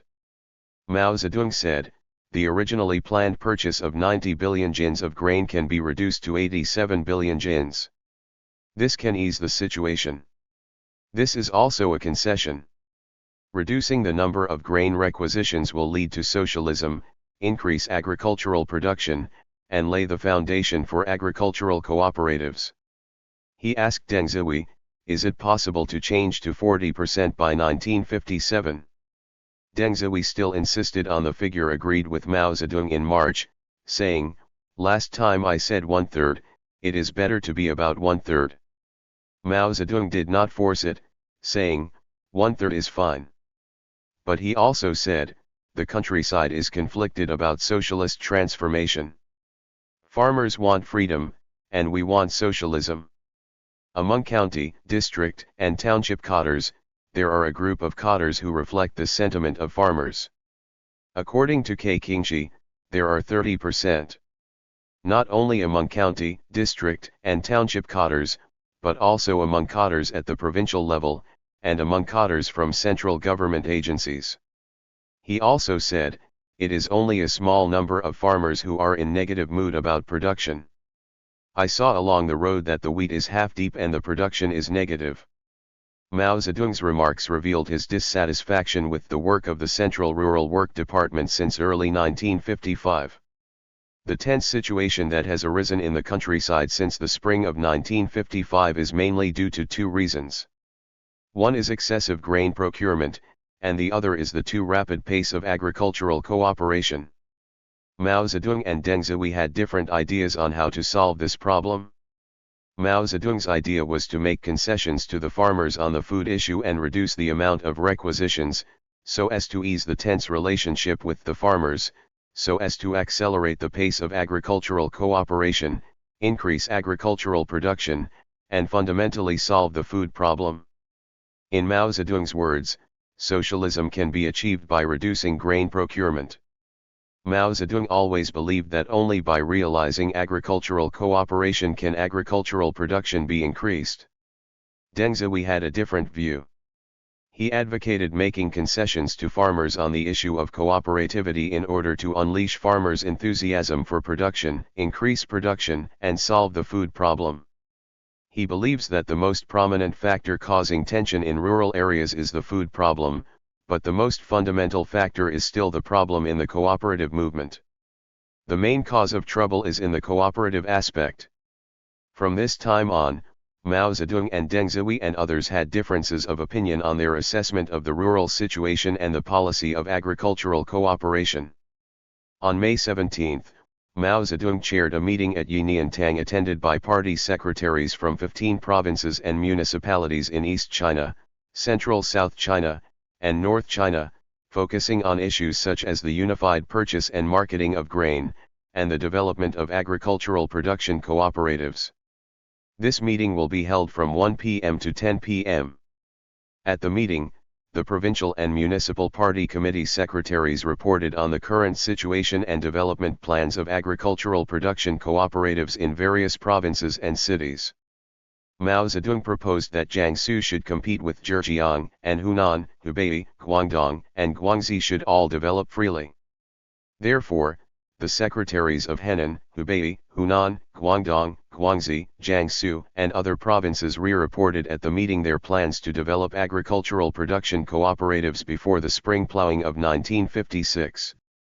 Some provincial party committee secretaries expressed some resentment towards the Central Rural Work Department in their speeches, complaining that the Central Rural Work Department had suppressed the enthusiasm of subordinates to run cooperatives. Mao Zedong focused on the issue of agricultural cooperativity at the meeting. He said, there are a lot of problems with cooperatives, but they are generally good. If we don't emphasize that they are generally good, we will make mistakes. On the issue of cooperatives, there is a kind of negative sentiment, which I think must be changed. If we don't change, we will make big mistakes. Regarding cooperatives, one day is to stop, the other day is to shrink, and the third day is to start. There are full shrinkage, half shrinkage, more shrinkage, and less shrinkage. Members must withdraw from the cooperative, so what can be done? Shrinkage must be based on the actual situation. it will inevitably damage the enthusiasm of cadres and the masses. In the post-liberated areas, it is necessary to expand, not to stop, but to expand. In the old liberated areas such as North China and Northeast China, there are also things to expand. For example, 30% of the villages in Shandong do not have to stop, so why should we stop? Mao Zedong reiterated the policy of stop, reduce, and develop proposed in March, but focused on the word development and criticized the negative attitude on the issue of agricultural cooperation. This is an obvious change from the spirit in March. Shandong and Zhejiang were originally listed as key provinces for rectification. This time, Shandong is regarded as an area that should be developed. Zhejiang is a post-liberation area. According to the opinion that post-liberation areas must be developed, it has also become an area that should be developed. Mao Zedong particularly emphasized that the principle of voluntariness and mutual benefit must be implemented in agricultural cooperation. He said, the principle of developing cooperatives is voluntary and mutual benefit. Animals must be priced reasonably when they join the cooperative, and poor farmers should not take advantage in this regard. Poor farmers should not take advantage of land, farm tools, and livestock. Mutual benefit. If there is no mutual benefit, there will be no willingness. Mutual benefit does not harm the middle peasants. Obtaining the middle peasants' voluntary participation in the cooperative will first benefit the poor peasants and, of course, the middle peasants. Therefore, we must adhere to this principle and cannot explain it. It will harm the economic interests of the middle peasants. I don't remember whether I said this, but Marx and Engels never said this. For the poor peasants, the state should provide more loans to strengthen their financial support. In the cooperatives, the middle peasants can afford to have money. The cooperative regulations must be completed quickly, so that they do not harm the interests of the middle peasants. To implement the principle of voluntary mutual benefit, it is very important to correctly resolve the issue of economic interests between middle peasants and poor peasants. Mao Zedong proposed that the state should support the poor peasants with credit, and the poor peasants should not take advantage of the middle peasants in the means of production and should not harm the economic interests of the middle peasants. This captured an important issue in setting up agricultural production cooperatives at that time. When talking about the issue of unified purchase and marketing of grain, Mao Zedong said, on the issue of grain, there is a trend inside and outside the party that the big thing is not good. This is wrong. According to me, the big thing is good, but there are some chaos. In short, the first 5-year plan and the following years will have a great impact on grain production. The food problem must be solved fundamentally through production. The procurement was originally planned to be 90 billion jins, but it can be reduced by 1.1 billion jins. If it is reduced further, it can be reduced to 87 billion jins. The reduction will remain unchanged for 3 years. In the next 3 years, we must have more than enough food every year. We must not have too much food when purchasing it. The main contradiction is between individual farmers and the state and socialism. This is not a confrontational contradiction, but it can be overcome. Food is mutually beneficial, one is not harmed, and one is disadvantageous. Based on some speeches at the meeting, Mao Zedong believed that the rural food problem and the cooperative problem were not as serious as some people said, so he criticized the Central Rural Work Department for spreading rumors. Finally, he concluded, what has been decided at the meeting today will be handled as such. It will generally not be wrong. However, the cooperatives that are developed must be 90% reliable. He also asked Lin Feng, Ma Mingfang, Song Rengshen, and Lu Lantao to convene meetings in the Northeast, Northwest, Southwest, and North China regions respectively to implement the spirit of this meeting. The meeting of secretaries of the 15 provincial and municipal party committees was a major turning point in the decision-making on agricultural cooperation and an important symbol of Mao Zedong's assessment of the cooperative situation and the subsequent changes in the policies adopted. After the meeting, various localities stepped up their deployment work in accordance with the guidelines determined at the meeting. However, the debate between Mao Zedong and Deng Xiaoping on the issue of agricultural cooperation did not end there. The Central Rural Work Department carefully studied Mao Zedong's speech on May 17, and stated to the Central Committee on the 28th that it would rewrite the document on agricultural cooperation prepared for the Central Committee in accordance with the spirit of great development. On June 8, Mao Zedong left Beijing for Hangzhou. On June 14, Liu Shaoqi chaired a meeting of the Political Bureau of the CPC Central Committee and listened to a report from the Central Rural Work Department on the Third National Rural Work Conference. Liu Shaoqi said, "The establishment of cooperatives has achieved great results. It must be estimated that the situation in our country is different from that of the Soviet Union. After the Soviet Union's agricultural collectivization, production decreased within 1 or 2 years. Our country is obviously different. As soon as the cooperatives were established, 75% increased production. Those who decreased production also increased in the second year after reorganization. We must have full confidence in the cause of agricultural cooperatives and fully estimate the achievements."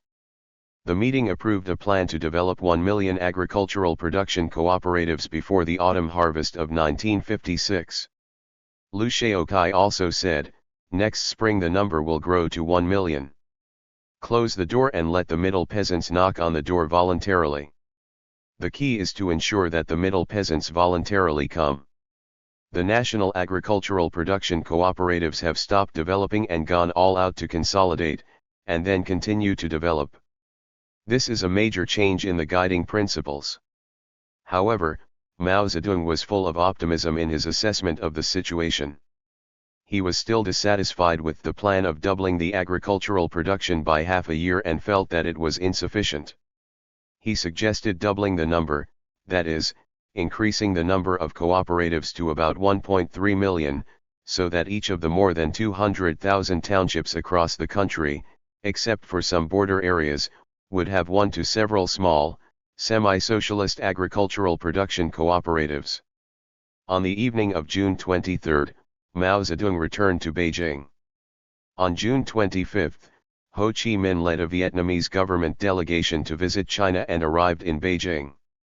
During the 10 days from June 25 to July 7, Mao Zedong was mainly busy with foreign affairs activities and had no time to interfere with cooperatization.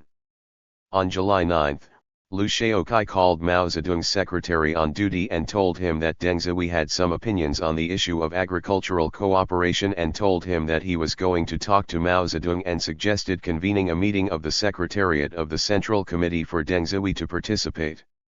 On July 10, Mao Zedong and Liu Shaoqi had a 1-hour conversation alone.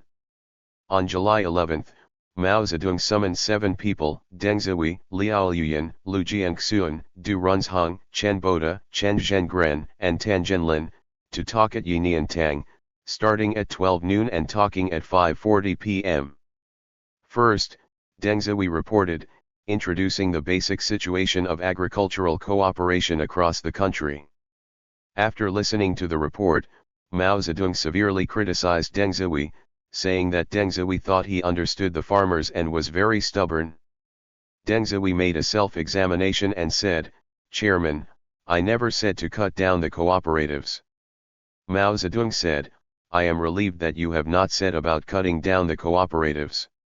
What I said was sarcastic. I had no other meaning. I just hope you will pay attention to it in the future." When the conversation ended and people stood up to leave, Mao Zedong said, "No, I will leave you to eat."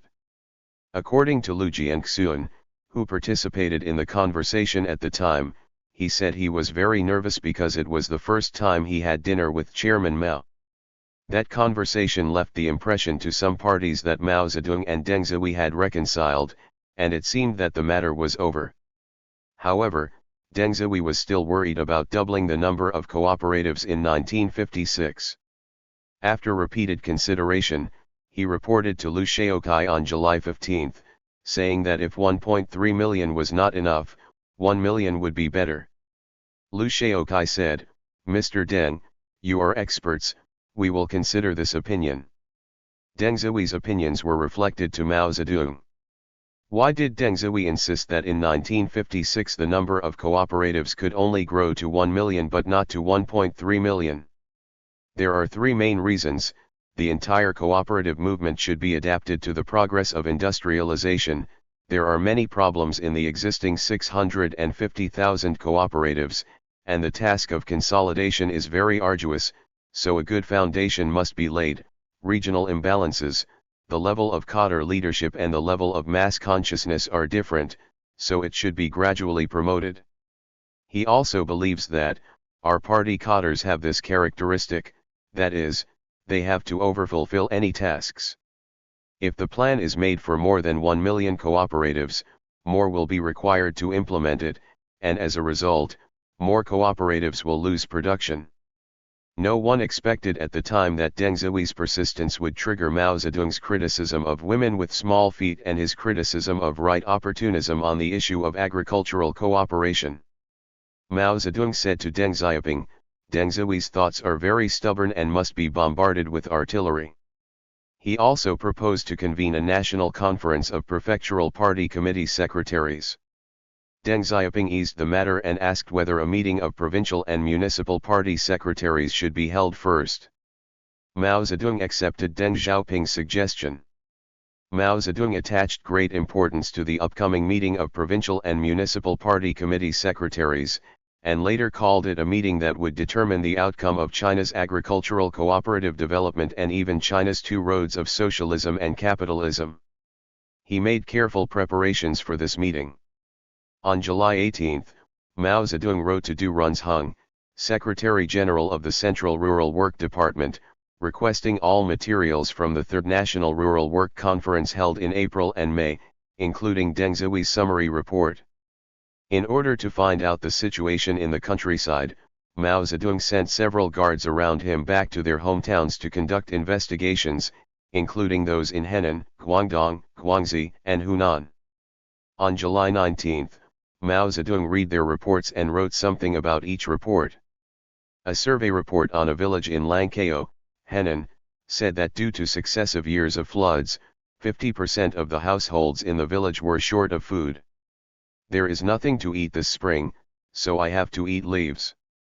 The main reasons are that too few grain purchase certificates were issued, the output was set too high, the actual output fell short, and farmers were dissatisfied.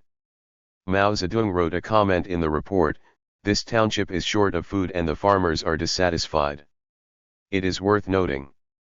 A survey report on a village in Yanjin County, Henan Province said that the farmers in the village had mixed reactions to the unified grain purchase and marketing policy, with some good and some bad.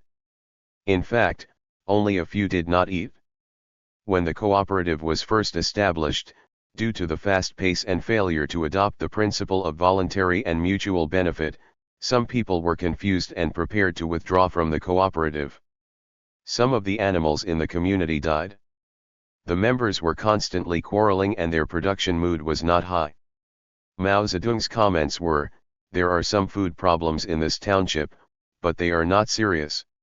The problem of cooperatives is bigger. A survey of a township in Xingkai County, Henan Province, revealed that the township has been hit by disasters for many years, the grain harvest is not good, the number of grain-deficient households has increased, private businesses have profited from it, and grain prices have risen. Mao Zedong wrote, it is said that there are some problems in this township. Township Chairman Zhou Mingfa has 320 kilograms of surplus grain, but only sells 70 kilograms. In the spring, he purchased another 20 kilograms from the government. The people have opinions. Mao Zedong sent the above three reports to Henan Provincial Party Committee Secretary Wu Zhipu to read and persuade him. A survey report on a village in Nangxian County, Guangdong said that in the 1 year since its establishment, the cooperative in this village has overcome natural disasters and completed the task of increasing production. The output increased by 30% compared with single households and mutual aid groups. Many farmers who had concerns last year asked to join the cooperative this year. In the end, all the villagers except those who were deprived of political rights and a single family joined the cooperative. Farmers are eager to sell grain, but a very small number are unwilling to do so. One middle peasant family and one poor peasant family refused to sell their surplus grain and were detained by the work cadres, causing a bad impact. Mao Zedong instructed, 2 families who were unwilling to sell grain were detained. The cooperative is very good.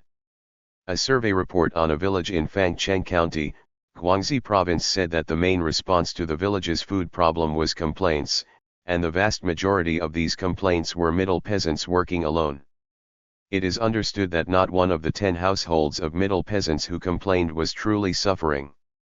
The report also said that Qin County, adjacent to Fangcheng, suffered from severe drought and food panic. Each person could only eat 1 or 2 meters per day, and they completely relied on digging wild plants in the mountains. Mao Zedong criticized, the complaints of the middle peasants are false. There is a severe drought in Qin County. Mao Zedong also praised an investigation report on Ningxiang County in Hunan, saying, "This report is well written. It has analysis and examples." On July 19, 20, and 22, Mao Zedong listened to the investigation reports of the guards around him who returned to their hometowns to visit relatives for 3 consecutive days, and held discussions with them. Each report lasted more than 3 hours. Mao Zedong said, "The method I thought of is really good. It connects and establishes relationships with the farmers through you. When you see the countryside, and I see you, I see the farmers indirectly, just this far away." Mao Zedong read the investigation report written by the soldiers, asked about the situation, and discussed with them. The report focused on 3 issues: food issues, cooperative issues, and grassroots cadre-style issues. He asked a soldier, "Does your family participate in a cooperative? After joining the cooperative, do you have time to go home and work? Is your home better than before?" He said, "It is necessary to distinguish between the number of middle peasants and the number of poor peasants, and we will investigate their attitudes next time." He also said, "The new middle peasants have changed their thinking and are unwilling to join cooperatives, while the old middle peasants are willing to join cooperatives." The report meeting was lively, and the soldiers freely said what they wanted to say. Mao Zedong obtained some first-hand information about the situation of rural cooperativization from them. At the same time, Mao Zedong also learned more about the situation of agricultural cooperation from some provincial party committee secretaries.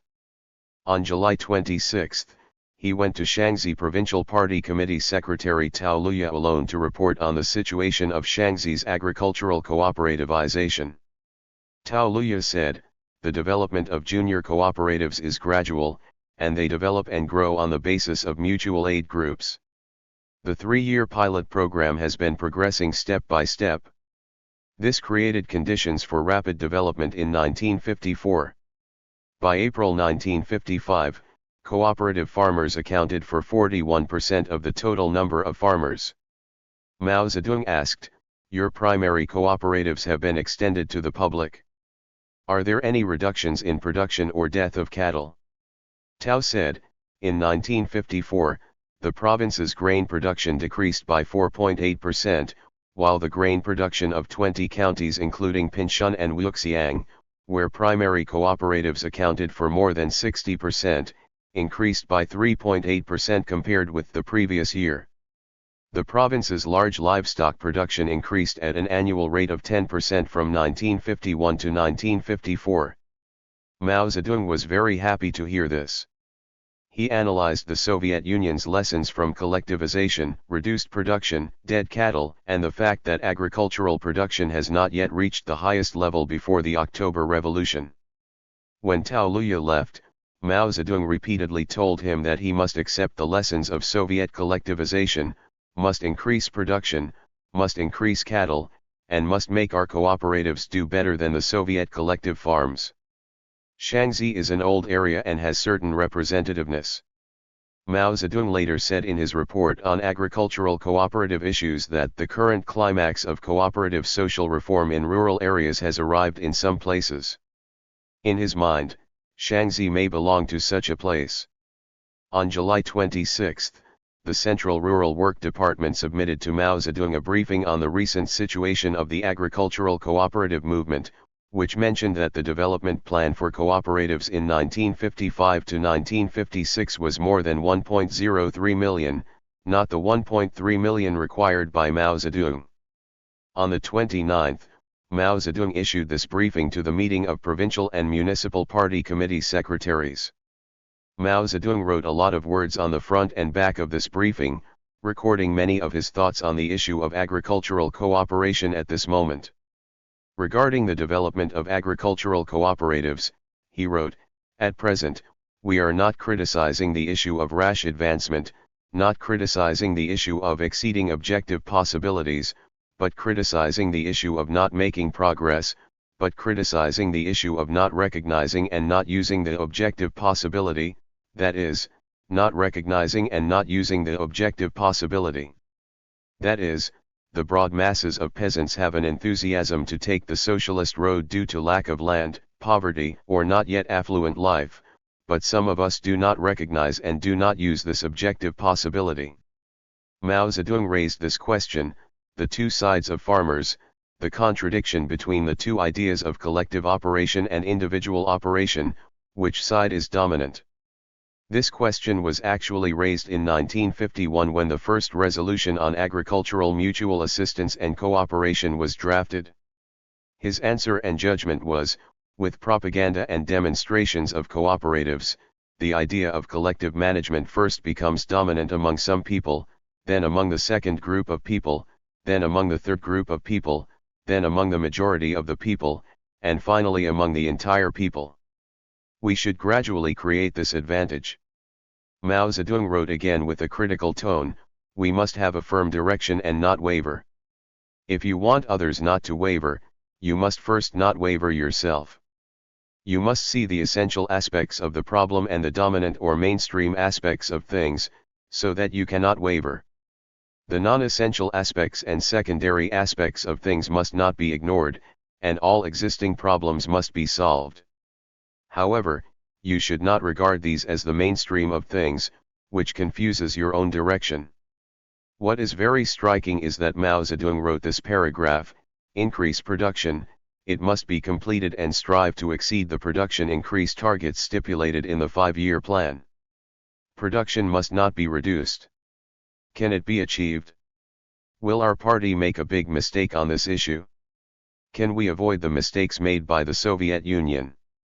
Prior to this, he talked about this issue when he talked with Tao Luya on July 26. It can be seen that when Mao Zedong was about to make the decision to develop agricultural cooperatives, he considered various possibilities, thinking about the problem from the positive side and the negative side. He was particularly concerned about the issue of increasing or reducing production. This reflected some of his worries, and he wanted to avoid the mistakes made during the Soviet Union's agricultural collectivization that greatly reduced agricultural output and severely damaged productivity. On July 28, Lin Hujia, Deputy Secretary of the Zhejiang Provincial Party Committee, made a telephone report to the Shanghai Bureau of the CPC Central Committee. In the report, he said, "We believe that it is correct to resolutely shrink, but there are shortcomings in the shrinkage process, which is that some things that cannot be shrunk are also shrunk, and many places are regarded as movements mainly engaged in contraction, some of which were sloppy, and the aftermath was not handled well, and some farmers suffered losses, which hurt their enthusiasm." When K. Kingshi came to Beijing for the meeting, he gave this phone record. Mao Zedong immediately issued instructions to all attendees. In the record, after the sentence "we believe that resolute contraction is correct," he wrote a note: "This estimate is wrong." 11. Opening up the road to agricultural cooperation in China. On July 31 and August 1, 1955, meetings of provincial, municipal, and autonomous region party committee secretaries convened by the Central Committee of the Communist Party of China were held in Huiran Hall, Zhongnanhai. On July 31, Mao Zedong delivered a report on the problem of agricultural cooperativization. The meeting is scheduled to begin at 3 p.m. At 1 o'clock in the afternoon, Mao Zedong came to the swimming pool on the east side of Huiran Hall. At 1:40, I talked with the three provincial party committee secretaries, Tao Zhu, Zhang Hua, and Zhou Xiaozhou, for more than half an hour, and then entered the venue. According to the memory of a provincial party committee secretary who attended that meeting, the atmosphere at the meeting was relatively peaceful. Mao Zedong seemed relaxed and comfortable when making his report, and even laughed when he criticized women with small feet. It can be imagined that Mao Zedong was very confident that his assessment of the situation and guiding principles for agricultural cooperativization were correct, his criticism of right errors was also correct, and he had a set of policies and steps to guide the cooperativization movement in mind. Mao Zedong's report begins by saying, in rural areas across the country, the climax of the new socialist mass movement is about to come. Some of our comrades are like a woman with small feet, walking here and there, always complaining about others, walking too fast, walking too fast. There are too many judgments, inappropriate complaints, endless worries, and countless rules and precepts, thinking that this is the correct way to guide the socialist mass movement in the countryside. No, this is not the right policy, it is the wrong policy. The climax of social reform in rural areas has already arrived, and it is coming nationwide. This is a large-scale socialist revolutionary movement with more than 500 million rural people, and it has extremely great world significance. We should lead this movement actively and enthusiastically, rather than using various methods to pull it back. This was Mao Zedong's basic assessment of the situation of agricultural cooperation at that time and the guiding principles adopted for agricultural cooperation. He criticized the resolute contraction policy adopted in Zhejiang as determined under the influence of panic. He believed that these people were blinded by victory. Their way of looking at the problem is wrong. Instead of looking at the essential and mainstream aspects of the problem, they emphasize the non-essential and non-mainstream aspects, thus confusing their own direction. He even believed that these people always make decisions for a smaller number of people from the standpoint of the bourgeoisie, rich peasants, or wealthy middle peasants with spontaneous capitalist tendencies, instead of making decisions for the entire country and the entire people from the standpoint of the working class. It was not that Mao Zedong did not understand that there were many difficulties in changing the approximately 110 million farmers from individual operations to collective operations and then completing the technical reform of agriculture. However, he believes these difficulties can be overcome. He said that the situation in China is that due to the large population and limited land, frequent famines, and backward management methods, the poor and lower middle peasants, who account for 60 to 70% of the rural population, still have difficulties. In order to get rid of poverty, improve their lives, and resist natural disasters, they can only unite and take the road of socialism. There is no other way out than socialism. Therefore, he concluded that most farmers in China have the enthusiasm to take the socialist road. And the Communist Party of China can lead farmers to embark on the road of socialism. This is the basis of Mao Zedong's entire argument on agricultural cooperativization and the main basis for changing 110 million farmers from individual operations to collective operations. Mao Zedong's report devoted considerable space to demonstrating the necessity of accelerating the development of agricultural cooperation from the perspective of the relationship between agricultural cooperation and industrialization, and criticized Deng Zhui and others for adopting a particularly slow pace. He said, "Our country's production level of commercial grain and industrial raw materials is now very low, while the country's demand for these materials is increasing year by year. This is a sharp contradiction. If we cannot basically solve the problem of agricultural cooperation within the period of about 3 5-year plans, that is, Agriculture will leap from small-scale operations using animal power tools to large-scale operations using machines, including large-scale land reclamation organized by the state and using machines. We will not be able to solve the contradiction between the annual increase in the demand for commercial food and industrial raw materials and the current low yield of major crops. Our socialist industrialization will encounter great difficulties, and we will not be able to complete socialist industrialization. He added, one of the most important sectors of socialist industrialization, heavy industry, its production of tractors, its production of other agricultural machinery, its production of chemical fertilizers, its production of modern transportation tools for agriculture, its production of kerosene and electricity for agricultural use, etc., all of these can only be used, or can be used in large quantities, only on the basis of large-scale cooperative operations in agriculture. We are not only undergoing a revolution from private ownership to public ownership in the social system, but also in addition, there is a technological revolution from handicraft production to large-scale modern machine production, and these two revolutions are combined. In agriculture, under the conditions of our country, there must be cooperation before the use of large machines. It can be seen that we must not separate and isolate the two things of industry and agriculture, socialist industrialization and socialist agricultural transformation, and we must not only emphasize one aspect and weaken the other. He said, in order to complete the large amount of funds required to complete the country's industrialization and agricultural technological transformation, a considerable part of it must be accumulated from agriculture. In addition to direct agricultural taxes, this is the development of light industry production that provides a large number of living materials needed by farmers. Exchanging these things with farmers' commercial grain and light industry raw materials not only meets the material needs of farmers and the country, it also accumulates funds for the country.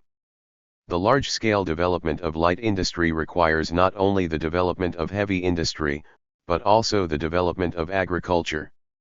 Because the development of large-scale light industry cannot be achieved on the basis of small-scale peasant economy, it requires large-scale agriculture, and in our country it is socialist cooperative agriculture, because only this kind of agriculture can give farmers a purchasing power that is many times greater than now.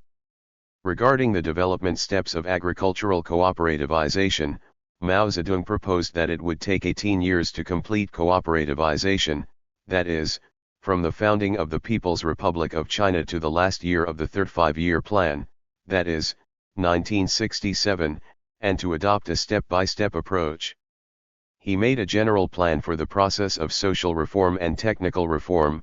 During the first and second five-year plan periods, rural reform will be based on social reform and supplemented by technical reform. During the third five-year plan period, rural reform will proceed simultaneously with social reform and technological reform. Only when China completely completes the socialist transformation of the social and economic system and uses machines in all departments and places where machines can be used in technology can the socio-economic outlook be completely changed.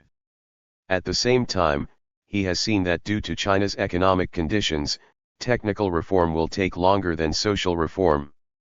He estimated that it will take about 4 to 5 five-year plans to basically complete agricultural technical reform nationwide, that is, 20 to 25 years. In terms of production, Mao Zedong emphasized that agricultural production cooperatives must increase crop yields compared with individual households and mutual aid groups. We must not always equal the output of a single household or a cooperative group. If this fails, why do we need a cooperative? We cannot reduce output. Mao Zedong repeatedly proposed that agricultural cooperatives must increase production and cannot reduce production. In his eyes, this is a vital issue and the key to the success or failure of agricultural cooperativization. According to reports from various places, more than 80% of the existing 650,000 agricultural production cooperatives have increased production. This gave Mao Zedong the confidence and courage to vigorously promote cooperativization. This was also the main factual basis he used to persuade and criticize comrades with different opinions. Mao Zedong's report on agricultural cooperativization summarized the basic experience of the Communist Party of China in leading the agricultural mutual assistance and cooperation movement for decades, and put forward many important and original policy ideas and theoretical perspectives. This report is correct in many of its discussions on the history and basic guidelines of agricultural cooperation in our country. The discussion on the relationship between industry and agriculture, socialist industrialization and agricultural cooperation, social revolution and technological revolution is very insightful. The planning of the development steps of agricultural cooperation is generally relatively sound. However, since the basic guiding ideology of this report was to criticize right deviation, Deng Zhui and others who put forward different opinions and advocated more prudent practical steps and plans for promoting agricultural cooperation were described as standing on the standpoint of the bourgeoisie, rich peasants, or wealthy middle peasants with spontaneous capitalist tendencies. In this way, normal differences of opinion within the party are attributed to disputes over policy and line, and differences in understanding become issues of class stance. In such a political atmosphere, it is difficult to express different opinions. The implementation of the process of agricultural cooperation in 18 years will inevitably be disrupted. It is also difficult to ensure the implementation of the gradual development of cooperatives from mutual aid groups to primary cooperatives and then to advanced cooperatives. In guiding a broad mass movement, Mao Zedong always paid attention to preventing one tendency while opposing another. He guided the agricultural cooperative movement and also noticed this. When he later revised the report, he added the following words: "We must oppose any unprepared and impetuous ideas that ignore the level of consciousness of the peasant masses, oppose the tendency to pursue the number of cooperatives and farmers regardless of quality. We must start from the beginning. We should pay attention to the quality of cooperatives from the beginning and oppose the tendency to simply pursue quantity. After developing a number of cooperatives, there must be a period of time to stop development and reorganize, and then develop a number of cooperatives without any pause or interruption." These words are correct. As far as Mao Zedong's subjective wish is concerned, he hopes that these words can attract the attention of leaders at all levels to ensure the healthy development of the cooperative movement without major deviations. However, under the huge political pressure against right deviation and the massive launch of mass movements, the weight and effectiveness of these words have been greatly weakened, diluted, and even do not count. Instead of focusing on this aspect, everyone has blindly pursued speed, even divorced from actual conditions, leading to many problems that were not originally expected. Later facts proved this. The meeting of provincial, municipal, and autonomous region party committee secretaries ended on August 1. On August 3, Mao Zedong had a talk with Deng Zhui, which lasted from 2:30 p.m. to 4:45 p.m. On August 7, Mao Zedong went to Biography. While resting, he got rid of other work, revised the draft report on agricultural cooperative issues, and carefully guided the national cooperative movement. He went to the beach to swim for 3 to 4 hours every afternoon and worked at night until 2 or 3 o'clock in the morning the next day, sometimes until 6 or 7 o'clock. Based on the opinions discussed at this meeting of provincial and municipal party committee secretaries, Mao Zedong made modifications and additions to the report, mainly adding a paragraph about preparations for establishing a socialist society and 2 paragraphs about Soviet experience. On August 23, the revised version was sent to Liu Shaokai, Zhou Enlai, Chen Yun, Deng Xiaoping, Peng Zhen, Dong Biwu, Peng Dihui, Chen Boda, Liu Ding'ai, Chen Yi, Tan Zhenlin, Deng Zhui, and Li Fukun for comments. On August 26, Mao Zedong drafted a notice for the Central Committee of the Communist Party of China and sent the report to the Shanghai Bureau and party committees of various provinces, municipalities, and autonomous regions, asking them to print and distribute it to party committees at all levels and to rural party branches. The convening of the meeting of party committee secretaries of provinces, municipalities, and autonomous regions marks that national agricultural cooperation has entered a new stage, that is, a stage of rapid development. After the meeting, all provinces, cities, and autonomous regions immediately convened various forms of meetings such as enlarged meetings to study and discuss Mao Zedong's report on agricultural cooperation issues and study agricultural cooperation issues in their regions. All localities unanimously expressed their full support for this report and said they were greatly encouraged and deeply inspired. At the same time, we review and criticize right-leaning ideas on the issue of agricultural cooperation. Some provincial party committees reviewed and said that there are right-leaning ideas on the issue of socialist transformation of agriculture, which are manifested in fear of too much and fear of chaos. I didn't think about whether the provincial party committee had let go of the leadership of the movement and whether it had the courage to lead a major movement. The conditions for establishing a cooperative were too restrictive and too rigid. Some provincial party committees said in their report to the central government that it is necessary to mobilize ideas step by step, criticize and overcome right-leaning ideas, and unleash the enthusiasm of the cadres and the masses at all levels. Some provincial party committees proposed that right-leaning ideas must be strictly criticized and the problem must be solved thoroughly from the leadership level first, and the conditions for the great development of cooperatives are present, and difficulties can be overcome. Many provinces have proposed plans to complete cooperativization in advance. Mao Zedong read the reports sent by the provincial, municipal, and autonomous region party committees every day in by day. He read them very carefully and circled, highlighted, criticized, drew, and revised the text. He also selected some important reports, added comments in the name of the Central Committee of the Communist Party of China, and forwarded them to various places. The tone of the criticism is still anti-rightist. Hot-headedness has appeared in various places, but Mao Zedong's criticism continues to increase.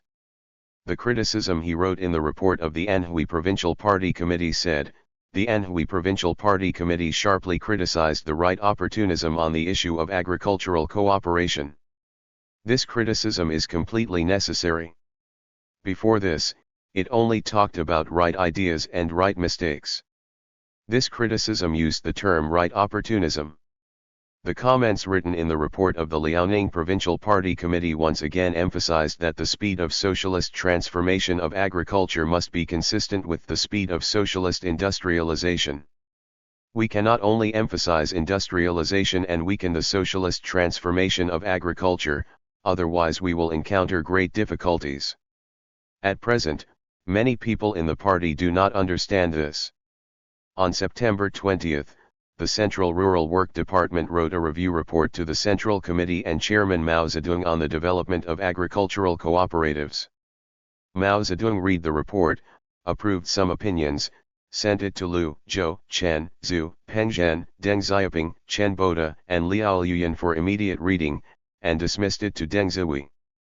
The opinions criticized by Mao Zedong were harsh in tone and high level, far exceeding the degree of right deviation criticized in the On Agricultural Cooperation Issues report. For example, he said, "You have quite serious capitalist ideas hidden in your minds. In fact, you have a line and a policy, and this is in conflict with the line and policy of the central government.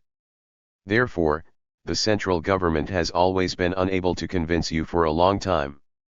Even after severe criticism, it still does not make sense, and you still have to stick to your own things."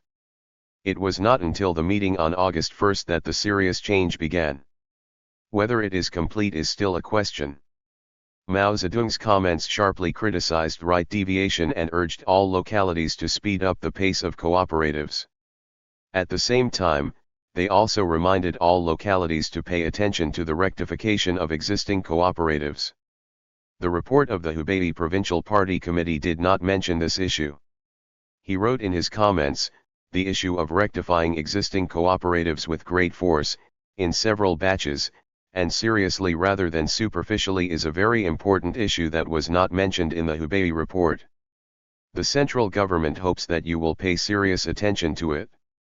The reason why Mao Zedong raised this issue emphatically was because he was worried that when cooperatives were developing rapidly, if existing cooperatives were not truly reorganized, the cooperatives would not be consolidated and might even cause trouble. He affirmed the relatively prudent methods adopted by some places in the cooperative movement, such as the Xianzhi Provincial Party Committee's suggestion that don't rush to build large cooperatives and it is not suitable to build cooperatives in villas and huts where residents are extremely scattered, etc., and forwarded them to various places for reference. In the process of guiding the agricultural cooperative movement, Mao Zedong always considered the issue of increasing agricultural production. When he approved a report from the Hebei Provincial Party Committee, he asked all regions to make plans to increase agricultural production.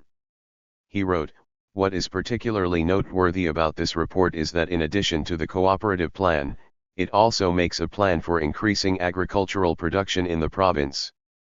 Please study it carefully. The central government requires all provinces across the country. The party committee, the municipal party committee, and the party committee of the autonomous region all followed the Hebei method.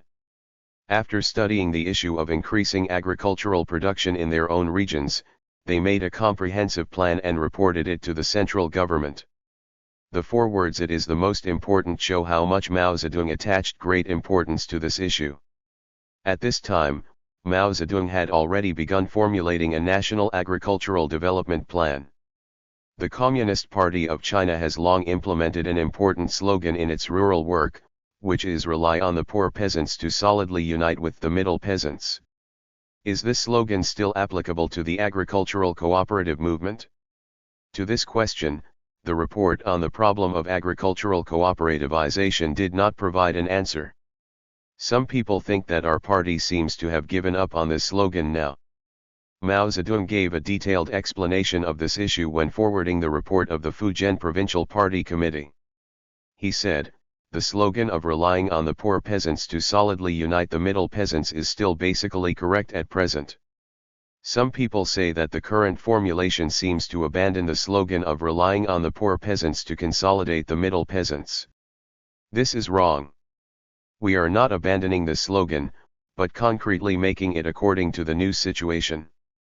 That is, those among the new middle peasants who have been promoted to wealthy middle peasants will not be counted as part of the objects of dependence, and the old middle peasants will be included in the target group. The lower middle peasants are counted as part of the objects of dependence, which is divided according to their economic status and whether they adopt a positive attitude towards the cooperative movement. This means that the poor peasants and the two groups of lower middle peasants are equivalent to the old poor peasants, as the objects of dependence, while the two groups of upper middle peasants are equivalent to the old middle peasants, as the objects of solid unity. What we are talking about here is the issue of class policy in the cooperative movement. Mao Zedong felt that this issue was very important. For the sake of caution, he circulated this criticism to Zhou Enlai, Chen Boda, Liu Shaokai, Zhu De, Chen Yun, Deng Xiaoping, Peng Zhen, and Deng Zihui, and asked, "If you have different opinions, please ask Comrade Shaokai to convene a meeting to discuss it. I will consider it after returning to Beijing." This comment, after discussion and slight supplements by the Political Bureau of the Central Committee, was issued as a central directive on September 7, and has since become a standard expression of class policy issues in the cooperative movement. While Mao Zedong was in Beidai, he, in addition to reviewing reports sent from various places every day, he mainly prepared for the 6th plenary session of the 7th Central Committee of the Communist Party of China and edited the book How to Run Agricultural Production Cooperatives. On August 27, Mao Zedong drafted a notice for the Central Committee of the Communist Party of China and sent it to the Shanghai Bureau, provincial and municipal party committees, and autonomous region party committees.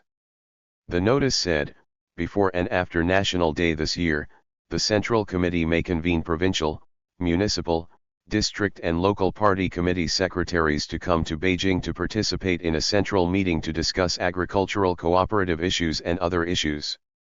Therefore, please make preparations in advance, and please inform the local party committee secretaries to make preparations. At this time, there was no mention of convening a plenary session of the Central Committee. On September 5, Mao Zedong drafted a formal notice for the Central Committee of the Communist Party of China on convening the 6th plenary session of the 7th Central Committee in October. After discussion and approval by the Political Bureau of the Central Committee, it was issued on September 7. This was not the first time that Mao Zedong, as the party chairman, personally drafted a meeting notice, but this time the notice was written with unique characteristics. He required that the speeches of the Shanghai Bureau, provincial party committees, municipal party committees, autonomous region party committees, district party committees, and prefectural committee secretaries who participated in the meeting should be written as speeches. He also stipulated the number of words for the speeches of each provincial party secretary and prefectural party secretary based on the size of each province and the amount of cooperation experience in each province and region. The notice requires, the content of the speech is mainly about cooperation, and should account for about 7/10 to 8/10 of the words. It can be combined with some opinions on the work of food security, social suppression, party building and party consolidation, etc., together with the issues of convening the 8th National Congress, and the total number of words is about 2/10 to 3. The content of the speech should be as profound as possible, and be enriched and proved by specific experience and planned figures. On August 21, Mao Zedong informed Chen Boda to go to Baidehe to study the drafting of a resolution on agricultural cooperation prepared for the 6th plenary session of the 7th Central Committee. At the same time, Liao Yuyan was asked to be responsible for revising the trial draft of the Model Charter of Agricultural Production Cooperatives. On September 4, Mao Zedong, Zhou Enlai, Chen Boda, and Liao Yuyan finally reviewed these two documents. On the 6th, they issued them to the Central Committee of the Communist Party of China, alternate Central Committee members, Deputy Secretaries General of the Central Committee, and Deputy Ministers and Secretaries General of the Ministry of Rural Work for revision opinions. On September 5, Mao Zedong returned to Beijing from Baidehe. On the 6th, he presided over a meeting of the Political Bureau to discuss the draft resolution on agricultural cooperation and the trial draft of the Charter of Agricultural Production Cooperatives. After the meeting, Chen Boda, Hu Qiaomu, and Liao Yuyan revised the document twice.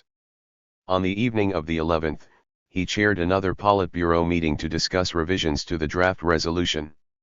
When Mao Zedong finished reviewing the revised draft resolution, it was already 4 o'clock the next morning.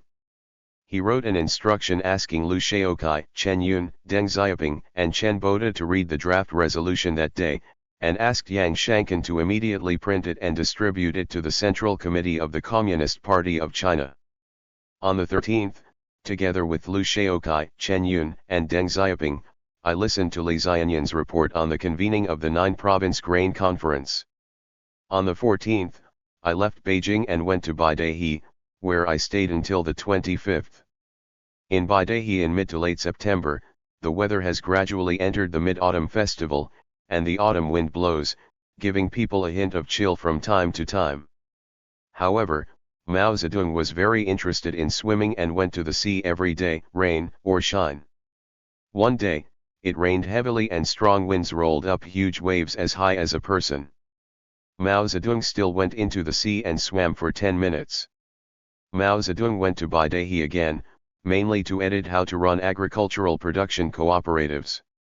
Regarding the editing of this book, Mao Zedong himself said, I spent 11 days, closed the door, and read more than 120 reports and articles. First, I asked Comrade Liao Yuyan and comrades from the Rural Work Department to read more than 1,000 articles and selected more than 120 articles. Then I reviewed this. It took 11 days to write more than 120 articles, including revising articles and writing notes. I just traveled around the country faster than Confucius, and I went to all Yunnan and Xinjiang. It took exactly 11 days from September 15 to write the preface and return to Beijing. The preface of How to Run Agricultural Producers Cooperatives raises this question at the beginning. During the transition period from capitalism to socialism, the general line of the Communist Party of China is to basically complete the industrialization of the country, and at the same time basically complete the socialist transformation of agriculture, handicrafts, and capitalist industry and commerce. This transition period will take about 18 years, that is, 3 years of the recovery period, plus 3 5-year plans. Within our party, for this general line on the surface, everyone agrees on the formulation and time limit, but in fact they have different opinions. At present, this difference of opinion is mainly reflected in the issue of the socialist transformation of agriculture, that is, agricultural cooperativization. Mao Zedong elevated the different opinions on the development speed of agricultural cooperativization to differences of opinion on the general line of the transitional period, which went beyond the formulation in on the issue of agricultural cooperation. Mao Zedong attached great importance to these actual materials from all provinces, municipalities, and autonomous regions across the country. He wrote in the preface, "These materials are very persuasive. They can make people who still have a negative attitude towards this movement active. They can make people who still don't know how to run cooperatives find ways to run cooperatives. They can also silence those who always like to cut down cooperatives." He also said, "It is a great job to implement socialist transformation of agriculture among tens of millions of farmers. As far as the country is concerned, the time is not very long and the experience is not very long. Especially since we have not yet had a lot of experience. The failure to carry out an extensive and powerful propaganda work throughout the party has caused many comrades to not pay attention to the principles, policies, and methods of this movement, and the will of the party is still not unified. Now the 6th plenary session of our party will soon discuss this issue, and a new resolution on this issue will be made. We should do an extensive and powerful propaganda work based on this resolution to unify the will of the whole party. The publication of this book may be helpful for this propaganda work. Collect typical materials from real life and conduct publicity and study within the party to facilitate the implementation of the party's line, promote new experiences created among the masses, strengthen specific guidance on work, and use them to persuade people with different opinions within the party. This is a working method often adopted by Mao Zedong in leading the Chinese Revolution. When hosting the 6th Peasant Movement Workshop in 1926 during the Great Revolution, he edited the Peasant Issue series to promote the peasant movement and used this method. During the anti-Japanese War, he edited Rural Survey twice in 1937 and 1941 to advocate investigation and truth-seeking work methods and ideological principles. After the book was compiled, Mao Zedong decided to print and distribute it to the upcoming 6th plenary session of the 7th Central Committee of the Communist Party of China, so that everyone would have a copy. The 6th plenary session of the 7th Central Committee of the Communist Party of China was held from October 4 to 11 at Huiran Hall in Beijing. The main topic was to discuss the issue of agricultural cooperation and make a resolution on it. At the same time, issues regarding the convening of the 8th National Congress of the Communist Party of China were also discussed and corresponding resolutions were made. This was an enlarged plenary session of the Central Committee. In addition to members of the Central Committee and alternate members of the Central Committee, there were also party committee secretaries of provinces, municipalities, and autonomous regions, district party committees, and prefectural committee secretaries, as well as heads of departments of the CPC Central Committee and state agencies, a total of 451 people. 80 people including Liu Shaokai, Zhou Enlai, Zhu De, Chen Yun, Peng Dihui, Peng Zhen, Deng Xiaoping, etc. spoke at the meeting, and another 167 people made written speeches. The speakers unanimously supported Mao Zedong's report on agricultural cooperation and spoke highly of it.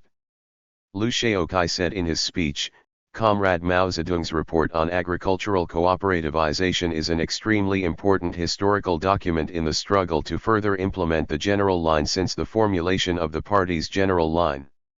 Deng Xiaoping said, "Chairman Mao's report not only solved the most thorough problems in agricultural socialist transformation from theory to practice, but also has universal significance for all aspects of the party's leadership in socialist construction and socialist transformation." At the meeting, the right-leaning mistakes on the issue of agricultural cooperation were criticized. Many speakers believed that the differences on the issue of agricultural cooperation were differences between two lines, reflecting the struggle between taking the socialist road or the capitalist road during the period of socialist transformation. Comrades who believe that they have made the mistake of right deviation do not stand from the standpoint of the working class, but from the standpoint of the bourgeoisie, rich peasants, and wealthy middle peasants. The speaker emphasized that in the cooperative movement, we must rely on poor peasants and lower middle peasants, and emphasized that the advantages of poor peasants must be established in agricultural production cooperatives. Some speeches used individual examples to exaggerate how the socialist enthusiasm of the peasant masses was rapidly rising and fiercely criticized the so-called right opportunists. Some local comrades have proposed that, like the old liberated areas, agricultural production cooperatives can be developed on a large scale in the late liberated areas and that agricultural production cooperatives can also be organized in mountainous areas. Comrades from all over the country have expressed the need to speed up agricultural cooperativization, replan, and achieve semi-socialist cooperativization in advance.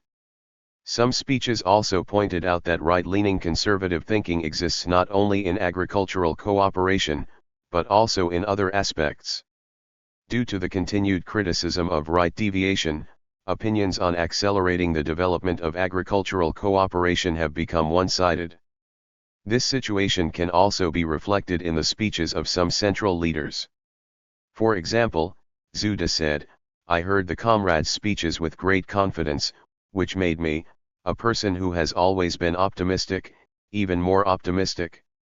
I estimate that cooperativization will be basically completed in rural areas across the country, and it may be faster than the speed planned by the central government."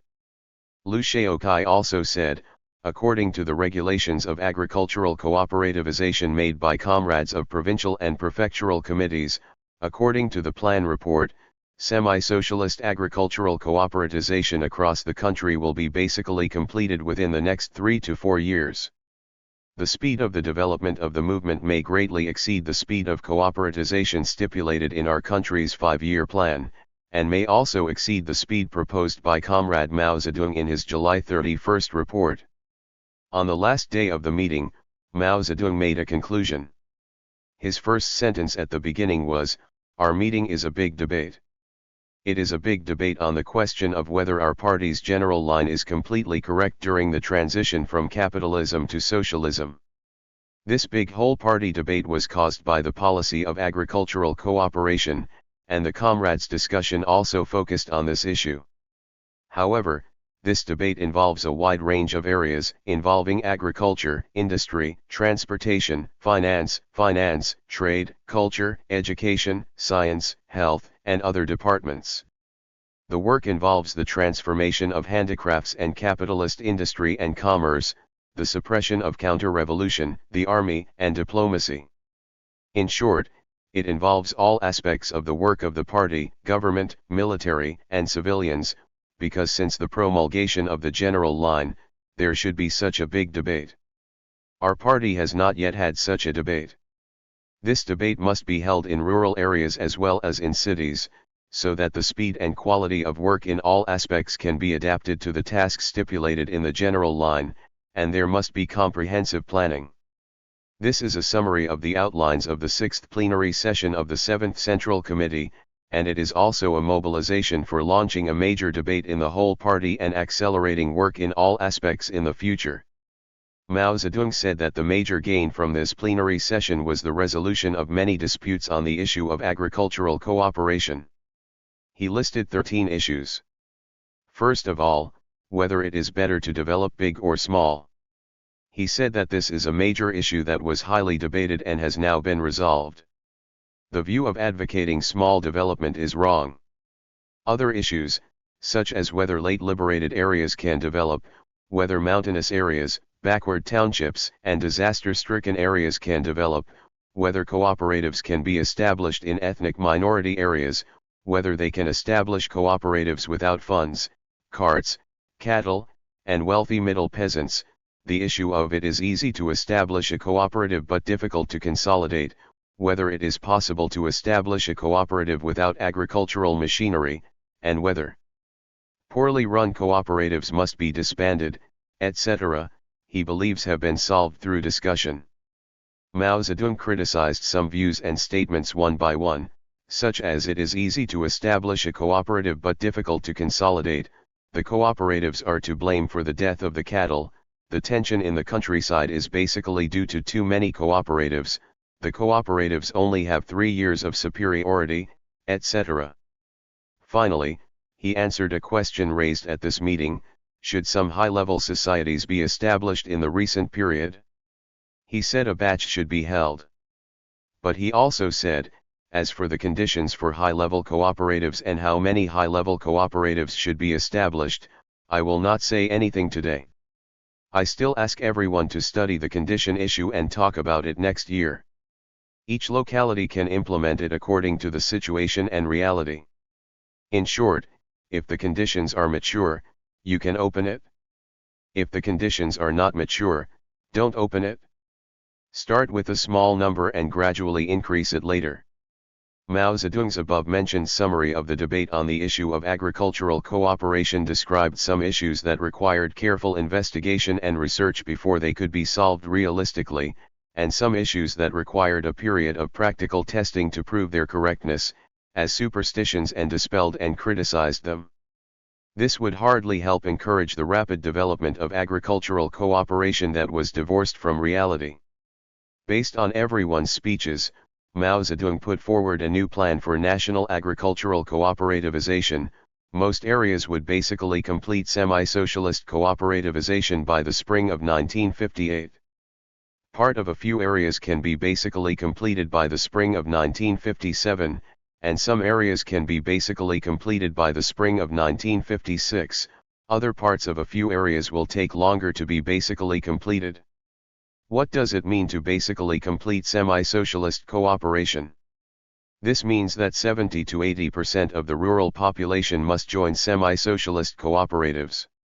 This plan was written into the resolution on agricultural cooperation issues passed by the 6th plenary session of the 7th Central Committee, 2 years earlier than the time for realizing semi-socialist cooperation stipulated in the Agricultural Cooperation Issues Report. Mao Zedong was very satisfied with the discussions at the plenary session. He believed that after this discussion, the problem of the speed of agricultural cooperation has been solved. The focus now should be on ensuring the quality of agricultural production cooperatives, and it is necessary to raise the issue of preventing leftism. He said, the 3 levels of provinces, prefectures, and counties must always keep abreast of the development of the movement. If something goes wrong, they must stop immediately. Provinces, prefectures, and counties all have the power to break. We must be careful to guard against leftism. To guard against leftism is Marxism, not opportunism. In the future, when developing cooperatives, we must compare quality and specifications. The focus is on quality. What is the standard of quality? It is to increase production and immortal livestock. How can we increase production and prevent livestock from dying?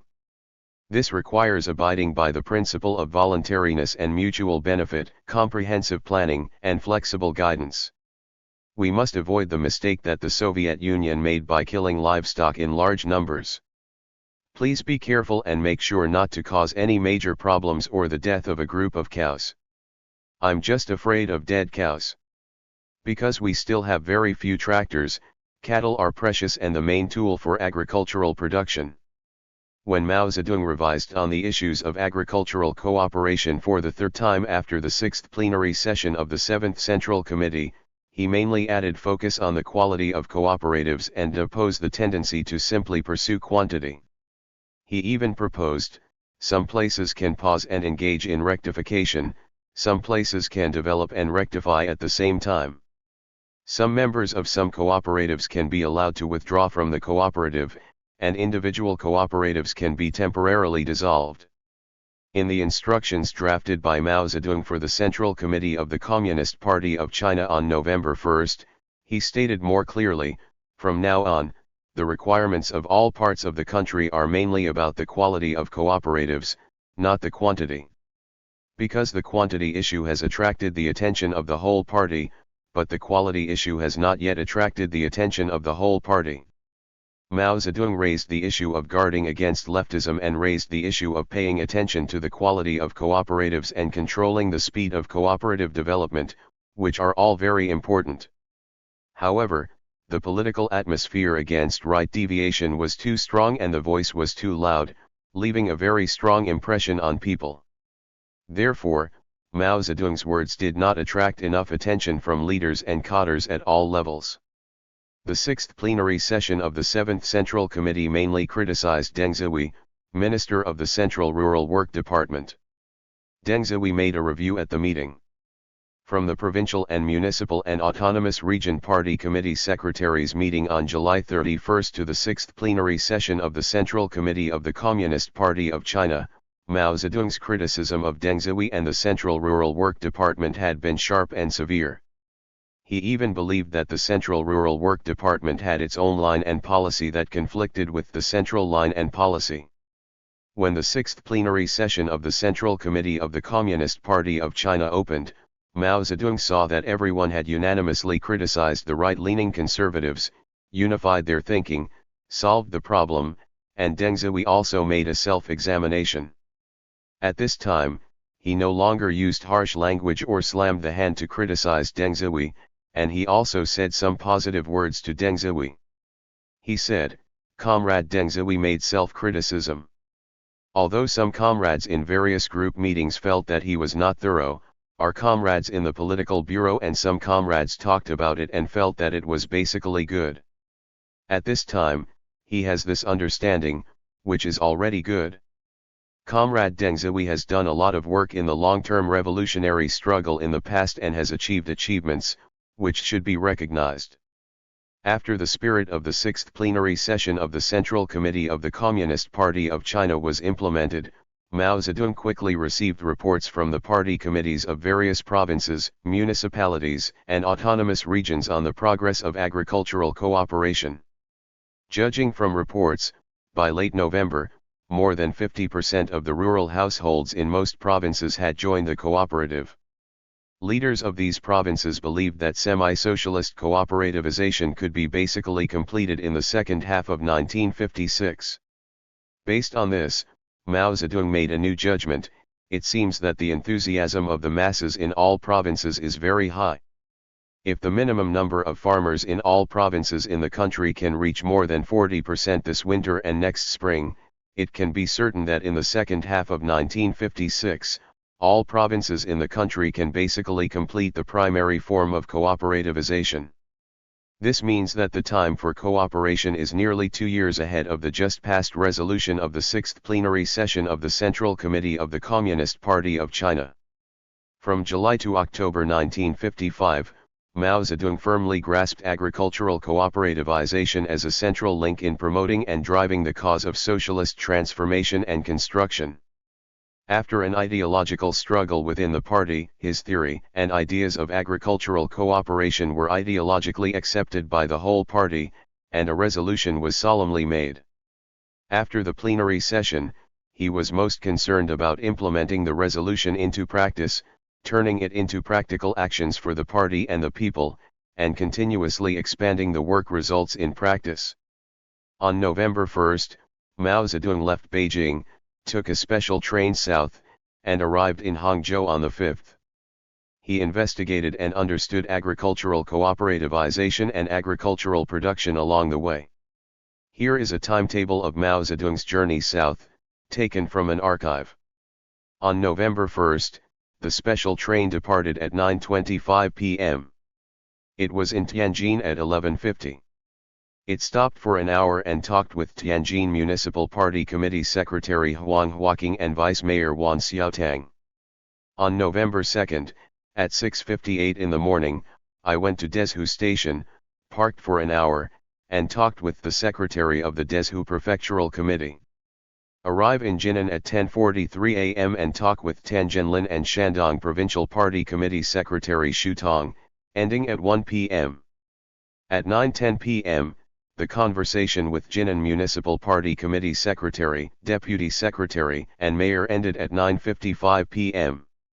Arriving in Tian at 11:56, while the train was in motion, I continued to talk with the Secretary and Deputy Secretary of the Tian Prefectural Committee.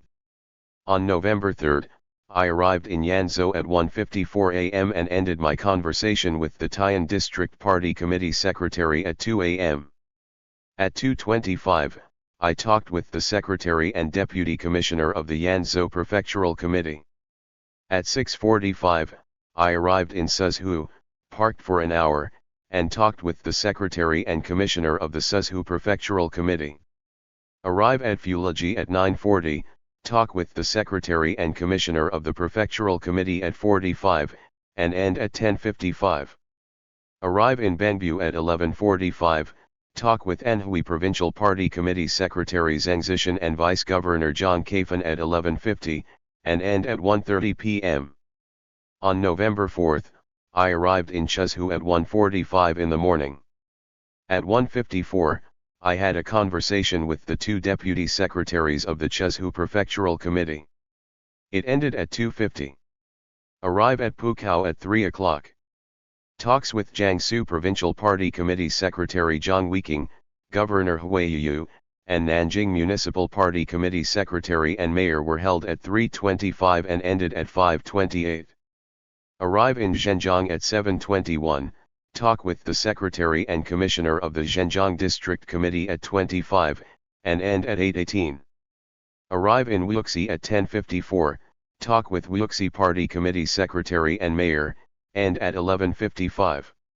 Arrive in Suzhou at 12:47 and talk with Shanghai Bureau Secretary K. Qingxi, Shanghai Vice Mayor Su Jiangguo, Suzhou Prefectural Party Committee Secretary and Deputy Secretary, Suzhou Municipal Party Committee Secretary and Mayor, ending at 2:30 p.m.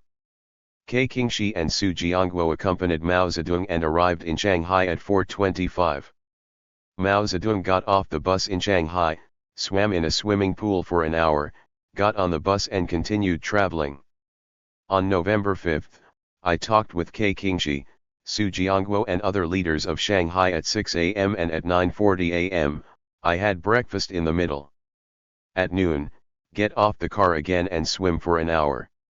Arrive at Songjiang at 2:45 p.m. and talk with the Secretary and Commissioner of the Songjiang Prefectural Committee, ending at 3:37 p.m. Arrive in Hangzhou at 7 p.m. What an intense investigation this was. After Mao Zedong arrived in Hangzhou, the investigation work continued. On November 7, 7 soldiers from Jiangsu and Zhejiang provinces of the 1st Guard Squadron were informed about the rural situation.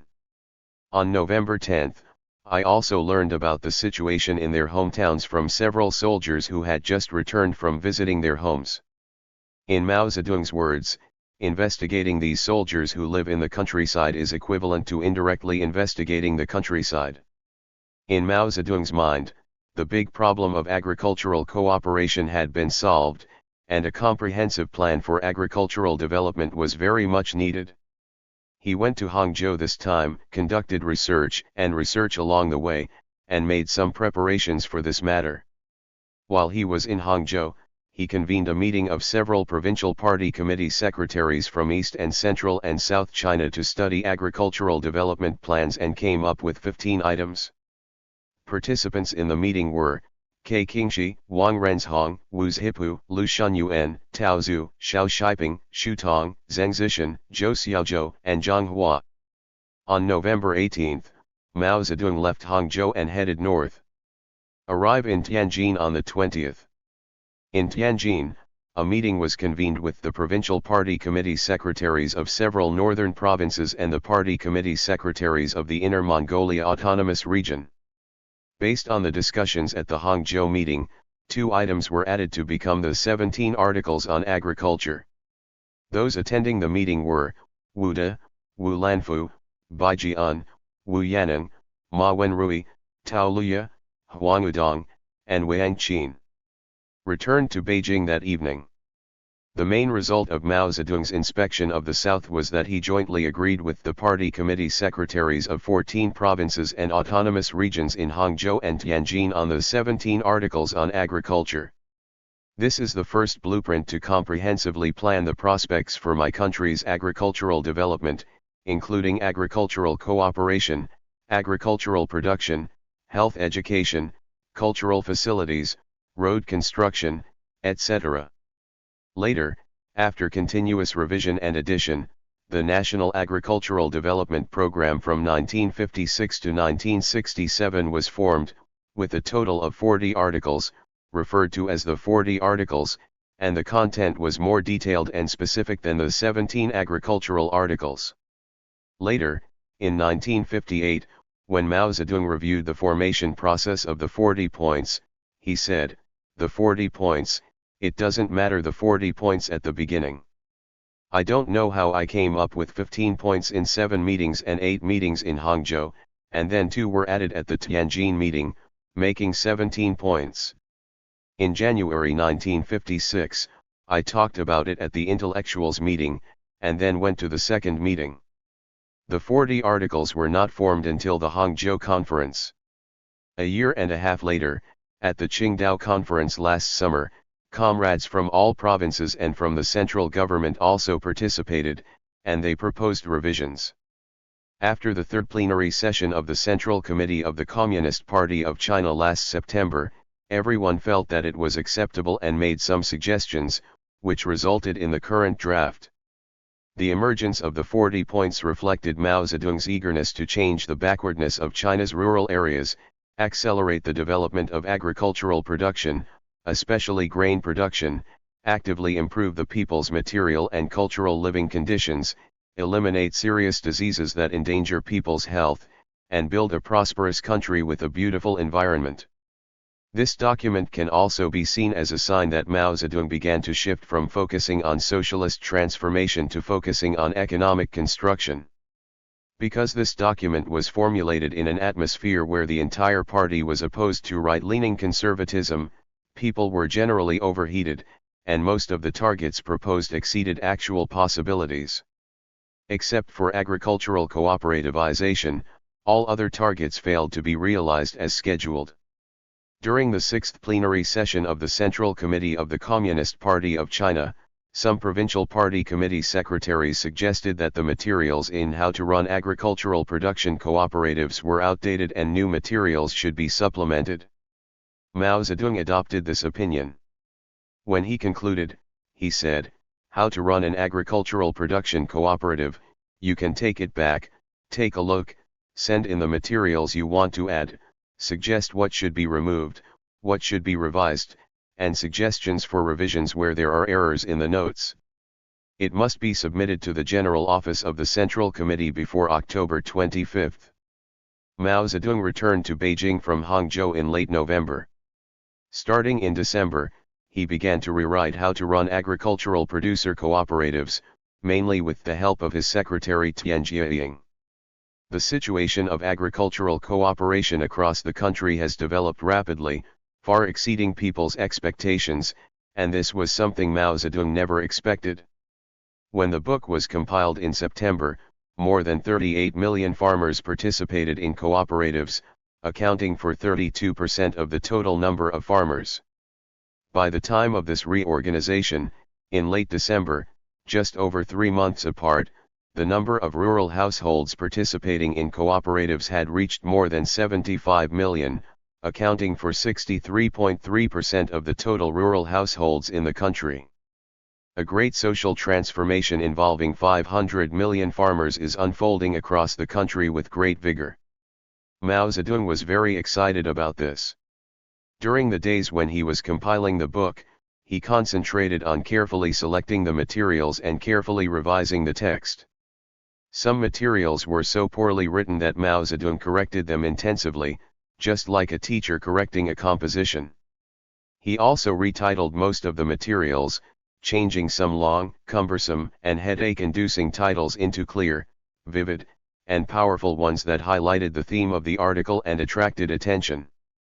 For example, there is an article whose original title was How the People's Livelihood and Minqiang Agricultural Production Cooperatives in Zhuangzi Township, eastern suburbs of Tianjin mobilized women to participate in field production, with a total of 31 words. Mao Zedong changed it to Women Enter the Labor Front, using only 9 words. It was simple and clear, and captured the theme, leaving an impression at first glance. Another example is another article. The original title was How Daquan Mountain Turned from a Desolate Dirt Mountain into a Mountain Lined with Green Trees and Full of Flowers and Fruits. Mao Zedong changed it to Look, Daquan Mountain Has Changed. There are many similar situations. Mao Zedong wrote a total of 104 notes for this book, 19 of which were written in September without any changes. The others were written in December or were written in September and revised in December. No matter in terms of the importance and breadth of the content, or the sharpness and lyricism of the words, what was written in December far exceeded what was written in September. This not only reflects major changes in the rural situation, but also reflects changes in Mao Zedong's thinking. Among the newly written notes, what gives a strong impression are the content criticizing right opportunism and discussing the struggle between the two roads in the countryside. He wrote in a note, the right-leaning opportunist elements within the party that exist almost universally in many places and hinder the broad masses of poor peasants and lower-middle peasants from taking the road of cooperation echo the capitalist forces in society. For such a situation, this article describes it just right. The author denounced the opportunists with great anger and supported the poor peasants. Although some people resisted communism, they are called activists, but they show little interest in the current socialist cause. Instead of supporting the enthusiastic masses, they pour cold water on the masses. In another note, he wrote, although there are opportunists who want to block the trend is always unstoppable, and socialism is advancing victoriously everywhere, leaving all stumbling blocks behind it. The most representative description of the struggle between the two roads in rural areas is the note written in the article Who Said Chicken Feathers Can't Go to Heaven. He said, in China, the rich peasant economy is very weak, but the power of the rich and relatively wealthy middle peasants is quite strong. They account for 20 to 30% of the rural population. In China's countryside, an important aspect of the struggle between the two roads is manifested through the peaceful competition between the poor and lower middle peasants and the rich middle peasants. In 2 or 3 years, who will increase production, the wealthy middle peasants working alone, or the cooperatives composed of poor peasants and lower middle peasants? In the beginning, it was only the cooperatives composed of some poor peasants and lower middle peasants competing with the wealthy middle peasants working alone. The majority of poor peasants and lower middle peasants are still watching, and this is a competition between the two sides for the masses. Behind the wealthy middle peasants are the landlords and rich peasants, who sometimes support the wealthy middle peasants openly and sometimes secretly. On the side of the cooperatives, the Communist Party stands. When talking about the two-road struggle in rural areas, it must involve rural class policies. Mao Zedong wrote the longest note specifically discussing this issue. He proposed, the leading organs of cooperatives must establish the advantages of the existing poor peasants and new lower middle peasants in the leadership organs, and use the old lower middle peasants and the new and old upper middle peasants as auxiliary forces. Only in accordance with the party's policies can we achieve the unity of poor peasants and middle peasants, consolidate cooperatives, develop production, and correctly complete the whole process. Without this condition, middle peasants and poor peasants cannot unite, cooperatives cannot be consolidated, production cannot develop, and the socialist transformation of the entire countryside cannot be realized. Therefore, in the process of cooperativization, we must pay attention to, we are still in a difficult position. The poor peasants in the position, the lower middle peasants among the new middle peasants, and the lower middle peasants among the old middle peasants, these three groups of people who are more likely to accept socialist transformation, first guide them to join the cooperative in batches and stages, and select a number of them who have a higher level of consciousness and stronger organizational ability. To train and form the leadership backbone of cooperatives, special attention should be paid to selecting such backbone elements from existing poor peasants and new lower middle peasants. He also emphasized, in terms of the guidelines of cooperatives, mutually beneficial policies for poor peasants and middle peasants must be implemented, and no one's interests should be harmed. Among the newly added materials, there were several articles about setting up high-level cooperatives. Mao Zedong was particularly happy after reading them and wrote a special note to strongly recommend them. He said, for cooperatives that have matured conditions, we should consider moving them from primary forms to advanced forms in order to further develop productivity and production. Because primary form cooperatives retain semi-private ownership, at a certain point, this semi-private ownership will constrain the development of productive forces. People demand that the system be changed so that cooperatives become collectively run economic groups with completely public ownership of the means of production. He also said, most of the semi-socialist cooperatives currently run are small cooperatives of 20 or 30 households.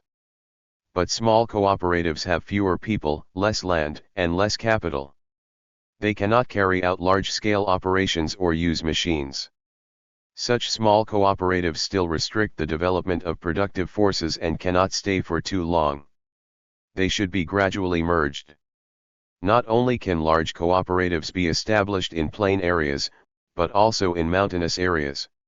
A township where the Foseling Reservoir in Anhui is located is completely mountainous, stretching for dozens of miles, and it has become a large-scale agricultural, forestry, and animal husbandry comprehensive cooperative. Mao Zedong read advanced cooperatives have the most benefits, and they are not difficult to run. After the article, I couldn't restrain my joy and wrote this note. I feel happy after reading this article. I hope everyone will read it carefully. I hope that the junior club, when all conditions are ripe, will read this article to the members and discuss it so that they can move forward. The members of the cooperative were happily merged and upgraded. This remarkable example of the Wudongjia cooperative in Sixi County, Zhejiang Province should be spread throughout the country. What also pleased Mao Zedong was the fact that in some places, mutual aid groups were directly integrated into high-level cooperatives. He wrote in a note, these are two cooperatives that entered the advanced form directly from mutual aid groups without going through the primary form. This can be done in some places with suitable conditions. The situation of Bapenkil makes people happy. These notes by Mao Zedong directly promoted the rapid development of advanced agricultural cooperatives. Mao Zedong had always been cautious about setting up high-level cooperatives. For a considerable period of time, it was not clear within the party whether high-level cooperatives should be established soon. It was not until the 6th plenary session of the 7th Central Committee that Mao Zedong gave a clear answer: a number of high-level cooperatives should be established in the recent period. Although he explained that if the conditions are mature, we can do it, but if the conditions are not mature, we should not do it. We should do it in a small number at the beginning and gradually increase it later. But as soon as this opportunity opened, many places quickly started working on it. Not only do we run senior clubs, but we also run big clubs. We not only move from junior clubs to senior clubs, but also from mutual aid groups to jump directly to senior clubs. Why was Mao Zedong so happy about setting up a high-level society? His considerations were based on the fundamental point of liberating and developing productive forces. He believes that although small-scale, semi-private rural collective economic organizations are a big step forward than mutual aid groups, they still constrain the development of productive forces to a considerable extent. Only large-scale rural collective economic organizations with completely public ownership of production means can greatly liberate and develop productive forces. The continued development of Mao Zedong's view led to the emergence of the One First and Two Communes People's Communes. In several notes, Mao Zedong praised and advocated hard work, diligence, and frugality, the fine traditions of the Chinese nation, in a passionate tone, expressing the Chinese people's ambition to be self-reliant and build a prosperous and powerful country. He wrote, During the cooperative movement in Zunhua County, there was a Guangguofan cooperative. 23 households of poor peasants only had 3 donkey legs, and they were called the Poor Stick Cooperative. They used their own efforts to fetch a large number of production materials from the mountains within 3 years, which moved some visitors to tears. I think this is the image of our entire country. Couldn't 600 million poor stick cooperatives become a poor country within a few decades due to their own efforts? A prosperous and powerful socialist country. Thrifty management should be the policy of all agricultural production cooperatives across the country. No, it should be the policy of all economic undertakings. Diligence and thrift should be used to run factories, run stores, run all state-owned enterprises and cooperative undertakings, and run all other undertakings with thrift. This is the principle of thrift, and thrift is one of the basic principles of the socialist economy. Mao Zedong's consistent thought was to use increased production as the fundamental criterion to measure the success of cooperativization. He reiterated this idea in a note: all cooperatives must use weather and the degree of increase in production as the main criteria to test whether they are sound. There is a cooperative in Kufu County, Shandong Province, which increased its production by 67% in 3 years. Mao Zedong read the materials about this cooperative with great interest and wrote a note to express his feelings. Kufu County is the hometown of Confucius. He ran schools here for many years and taught many talented students. He is very famous for this. But he paid little attention to the people's economic life. When his student Fan Chi asked him how to engage in agriculture, he not only ignored him, but also called Fan Chi a villain behind his back. The people have started socialist cooperatives. After more than 2,000 years, the people are still so poor.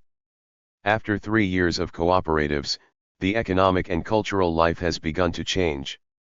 This proves that the current socialism is indeed unprecedented. I don't know how many times better socialism is than Confucius's Book of Confucius. I advise them to stop by and see this cooperative. Mao Zedong also put forward some famous arguments in the note. For example, political work is the lifeline of all economic work. Promote the socialist spirit of combining the principle of collective interests and individual interests as the standard for all speech and action.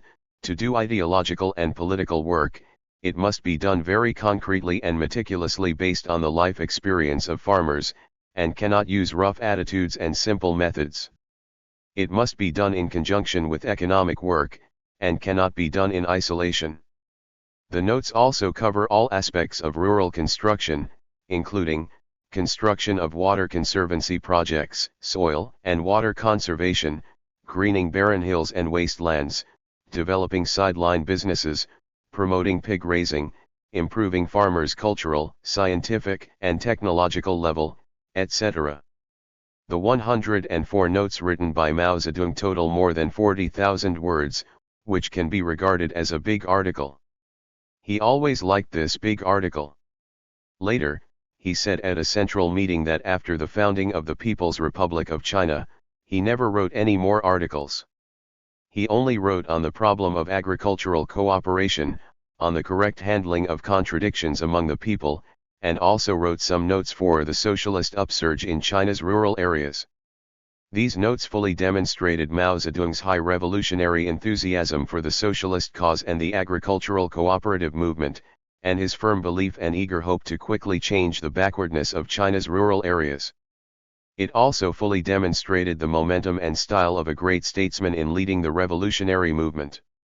At that time, the majority of cadres and the masses were deeply infected and influenced by them. The contents of many notes contain scientific truths and are long-term effective. They are of great significance not only to rural areas but also to the entire construction. But generally speaking, the purpose of the note was to criticize the so-called right opportunism. It artificially accelerated the process of cooperativization, a change that originally catered to the needs of farmers, and encouraged left tendencies that transcended objective reality. On December 20, 1955, the reorganization work of how to run an agricultural producer cooperative was completed. What's the name of the book? At first I considered calling it The Socialist Upsurge in Rural China. Later, Mao Zedong proposed, how about calling the book The Direction of 500 Million Peasants? Tian Jiaying did not agree with this title, believing that many materials in the book reflected the negative situation and could not be used as the direction for 500 million farmers.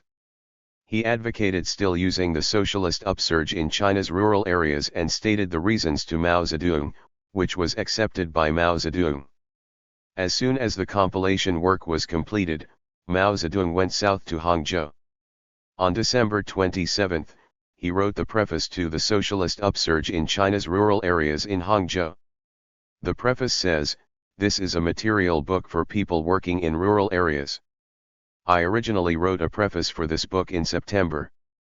Now, 3 months later, the preface is out of date. I have to rewrite it. In the second half of 1955, the situation in China has undergone a fundamental change. Among China's 110 million rural households, up to now, in 1955, in late February, more than 60% of the farmers had joined the semi-socialist agricultural production cooperatives. In the report I gave on July 31, 1955, I mentioned that 16.9 million farmers had joined the cooperatives.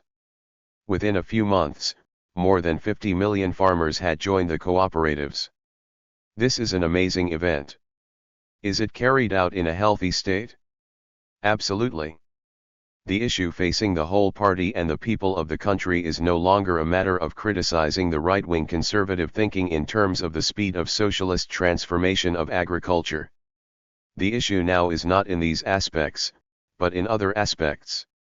And handicraft production, the scale and speed of infrastructure construction in industry and transportation, the cooperation between commerce and other economic sectors, the cooperation between science, culture, education, health, and other work and various economic undertakings, etc.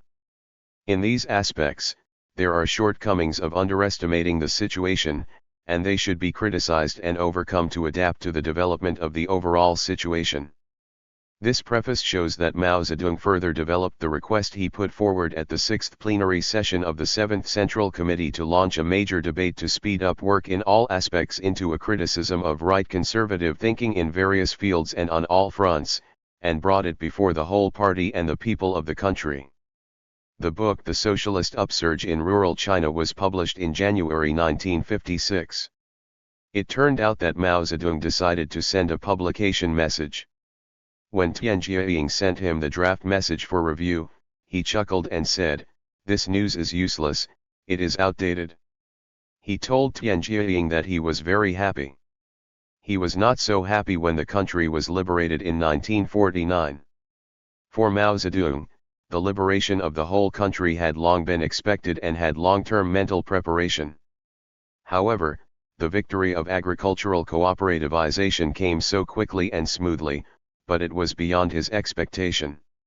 He has always believed that transforming hundreds of millions of self-employed farmers is the most difficult undertaking, and it will take a long time and a lot of meticulous work to complete.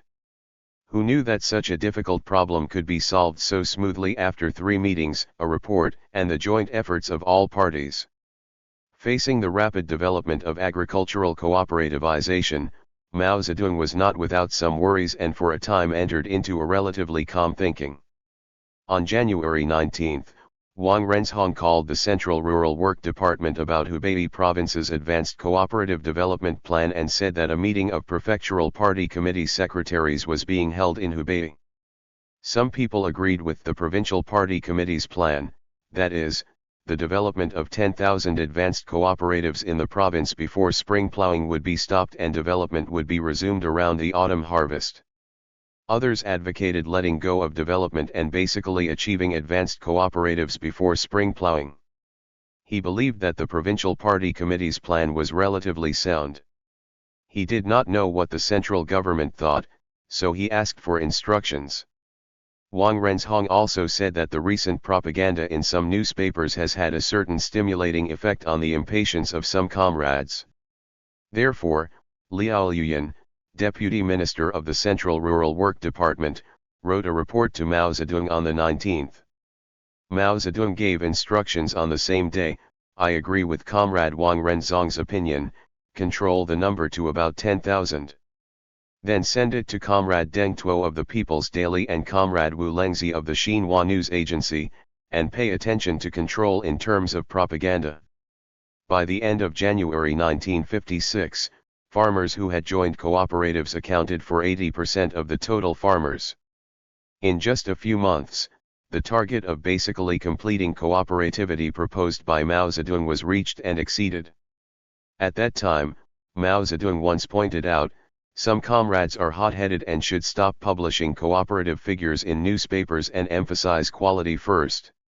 Therefore, this number was not published in the newspaper. By the end of March, the proportion of farmers joining cooperatives had reached nearly 90%. At the end of April, the central government approved the release of news based on the figures at the end of March, announcing that the country has basically achieved agricultural cooperation. By the end of 1956, 96% of the country's farmers had joined cooperatives, and 87% of them had joined advanced cooperatives. The goal originally planned to be completed in 18 years was 11 years ahead of schedule. At this stage of China's agricultural cooperation, the pace is too fast. It took 5 years from the time Mao Zedong presided over the formulation of the first resolution on agricultural mutual assistance and cooperation in the winter of 1951 to the completion of cooperativization at the end of 1956. These 5 years can be roughly divided into 2 stages. The first stage was from the end of 1951 to the first half of 1955, and the second stage was from the second half of 1955 to the end of 1956. In the first stage, the main focus was on the development of mutual aid groups and primary cooperatives. Generally speaking, they basically developed in a steady and healthy manner. The advantages of mutual aid and cooperation gradually emerged and became quite attractive. This was the case in many parts of the country and played a positive role in agricultural production. The primary cooperative is a creation of Chinese farmers. Its scale is not large, usually 20 or 30 households. In terms of the rational allocation of production factors, it generally adapts to the level of productivity at that time, adapts to the acceptance of farmers and the management level of cadres, and is conducive to the liberation and development of productivity. Primary cooperatives still retain semi-private ownership, which can not only give full play to the enthusiasm of individual business, but also reflect the superiority of the collective economy, forming a more reasonable dual combination. It is conceivable that if on the basis of primary society, along with the gradual increase in productivity and the gradual development of the economy, in accordance with economic laws and the level of mass consciousness, over a relatively long historical period, we adhere to the policy of steady development and developing cooperativity in a prioritized manner according to the different conditions of various places, and do not do it in such a uniform manner, then the development of China's rural areas will be different in the future, and we will avoid taking a tortuous road. However, in the second half of 1955, the situation suddenly changed. Cooperatives developed extremely rapidly and there was a nationwide upsurge of cooperative development. Mao Zedong once described the situation at that time. 1955 was the year of decisive victory between socialism and capitalism in China. This decisive battle was first expressed through the 3 meetings convened by the Central Committee of the Communist Party of China in May, July, and October. The first half of 1955 was so smoky and gloomy, but the second half of 1955 turned into a completely different climate. Tens of millions of farmers took action to respond to the call of the party Central Committee and implement cooperativity. The rapid development of agricultural cooperation and the apparent huge victory fueled Mao Zedong's overconfidence in his personal will, making him even more convinced that his ideas were always correct and could produce immediate results. Of course, this does not mean that the cooperative upsurge is purely the product of individual will. It's out of the question. Its emergence also has a profound social foundation.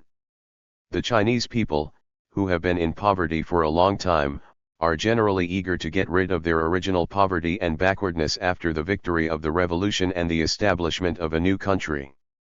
China's vast ocean-like, weak and small-scale peasant economy does have the need to develop mutual assistance and cooperation in production. However, the problem lies in not fully estimating or even considering the actual objective conditions and the level of consciousness of the peasant masses, and artificially accelerating the arrival of the high tide of cooperativization too hastily. From the accelerated process of agricultural cooperativization, people can see the situation. Mao Zedong, as a leader who enjoys high prestige and is deeply loved and trusted by the entire party and the people of the country, has led the people to achieve unimaginable victories time and time again.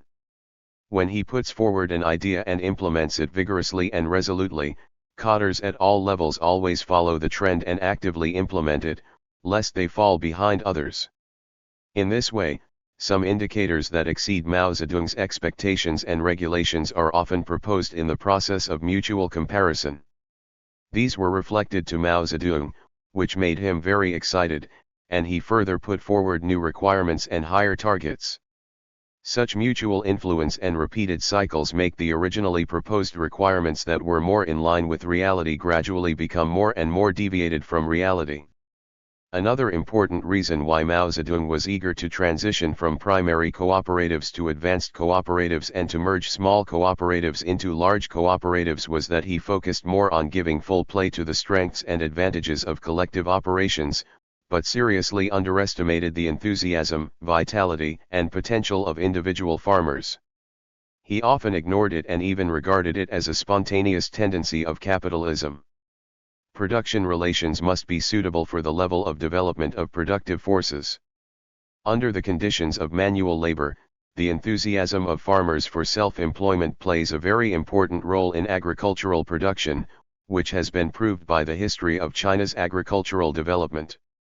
Another important reason why Mao Zedong was eager to merge and upgrade was that as a proletarian revolutionary who was born in a peasant family and had long led the peasants' revolutionary struggle, Mao Zedong's heart and feelings were always closely connected with the vast number of poor peasants.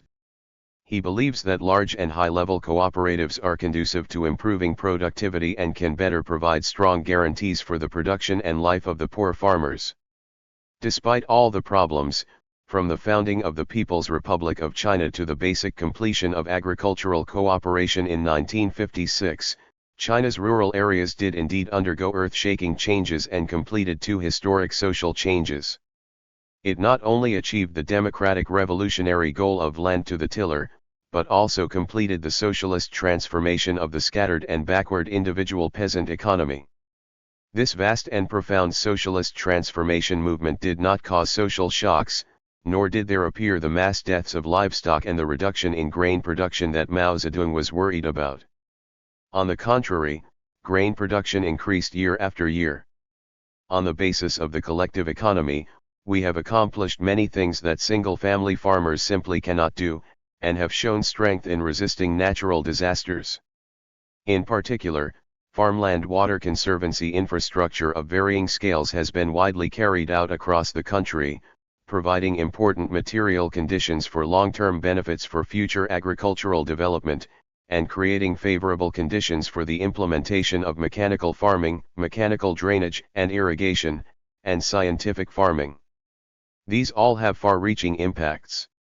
China's advanced agricultural production cooperatives were obviously influenced by the Soviet collective farms, which was difficult to completely avoid at the time. However, China's advanced cooperatives have many characteristics and new creations that are different from the Soviet collective farms. In particular, they have adopted a path of gradually realizing cooperativity that is obviously different from the Soviet Union. They do not simply copy the Soviet model. There is no disagreement among the leaders of the Communist Party of China on the goal of realizing high-level cooperation. The difference lies in the speed of development in the later period, which is concentrated in the debate between Mao Zedong and Deng Zhihui. Practice has proved that Mao Zedong's criticism of Deng Zhihui was wrong, and Deng Xiaoy's gradual evolution of cooperative steps was more in line with the reality of rural China. What is the rural collective economic form suitable for China's conditions, and what is the development path of China's socialist rural areas? This is a new thing. It is a major and complex economic reform issue that lacks experience.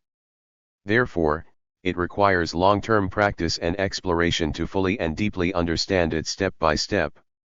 12. Successfully implement the redemption policy.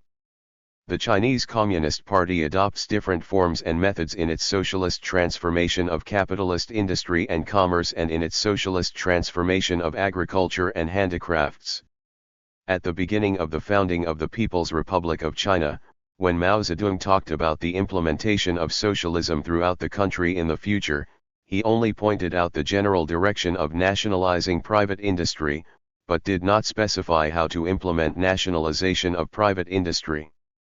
Beginning in 1952, during the preparation of the general line for the transitional period, the task of socialist transformation of private industry and commerce was put on the agenda. Mao Zedong and other leaders of the Communist Party of China were thinking about what forms and methods to adopt to transform capitalist industry and commerce into socialist enterprises. There is a process of exploration.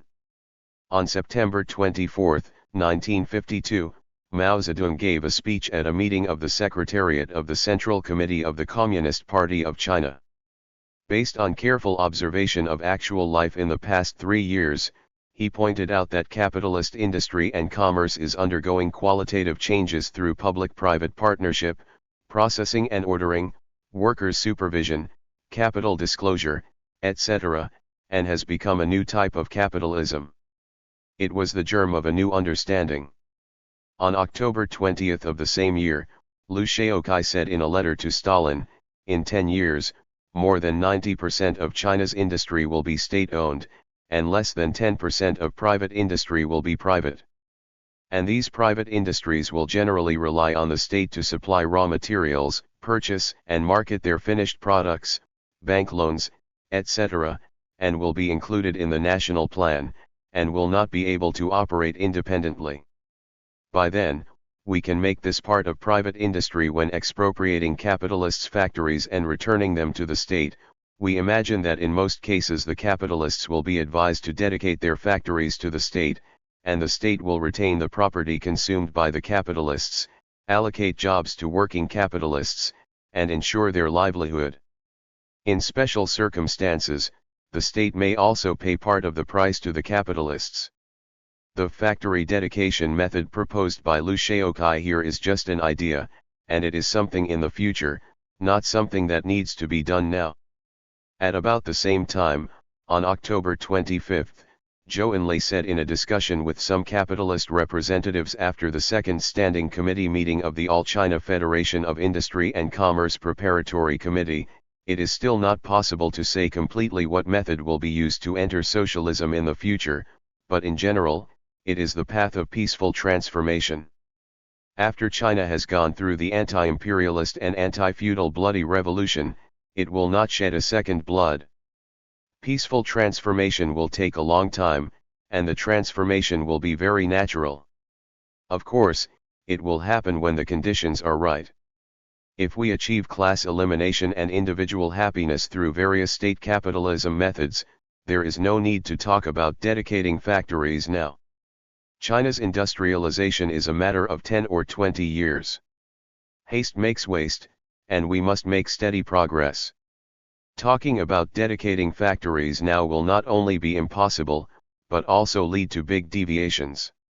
In order to enter socialism peacefully, happily, and healthily, we must make good arrangements." Zhou Enlai did not deny the method of dedicating factories, nor did he affirm it. He only emphasized that talking about this issue now is not only unnecessary, but also harmful. This is obviously aimed at the concerns raised by capitalists. He emphasized peaceful transformation. It mentioned that class elimination will be achieved through various state capitalist methods. This is a very important idea. The exploration continues. By February 19, 1953, when Mao Zedong was talking to several leaders of the Central and South Bureau in Wuhan, he proposed, the national bourgeoisie can be redeemed. This is obviously a big step forward compared to what Liu Shaoqi said in his letter on October 20, 1952, in special circumstances, the state can also pay part of the price to the capitalists. At this time, in the spring of 1953, the United Front Work Department of the CPC Central Committee organized an investigation team, led by Minister Li Vihan, to conduct investigations in Wuhan, Nanjing, Shanghai and other places where national industry and commerce were concentrated. This investigation, according to Li Vihan's original arrangement, was to solve the problem of how to deal with the work of the bourgeoisie after the Five Antis movement. But as the situation continues, more and more economic work such as public-private partnerships and processing, ordering, unified purchasing, and underwriting have been reflected. The investigation team adopted a method of integrating theory with practice, combined with studying Lenin's discussion on the new economic policy and state capitalism, and thinking about real-life problems.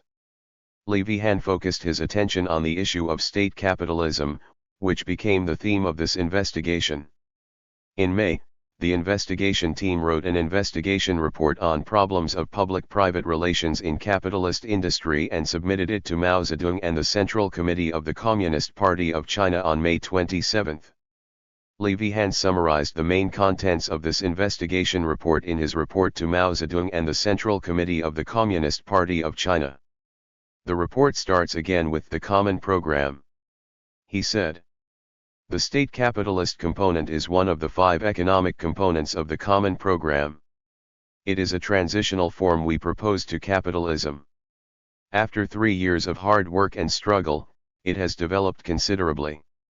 Public-private partnership is an advanced form of state capitalism and has less development, but its total industrial production value in 1952 has increased 5.8 times compared with 1949.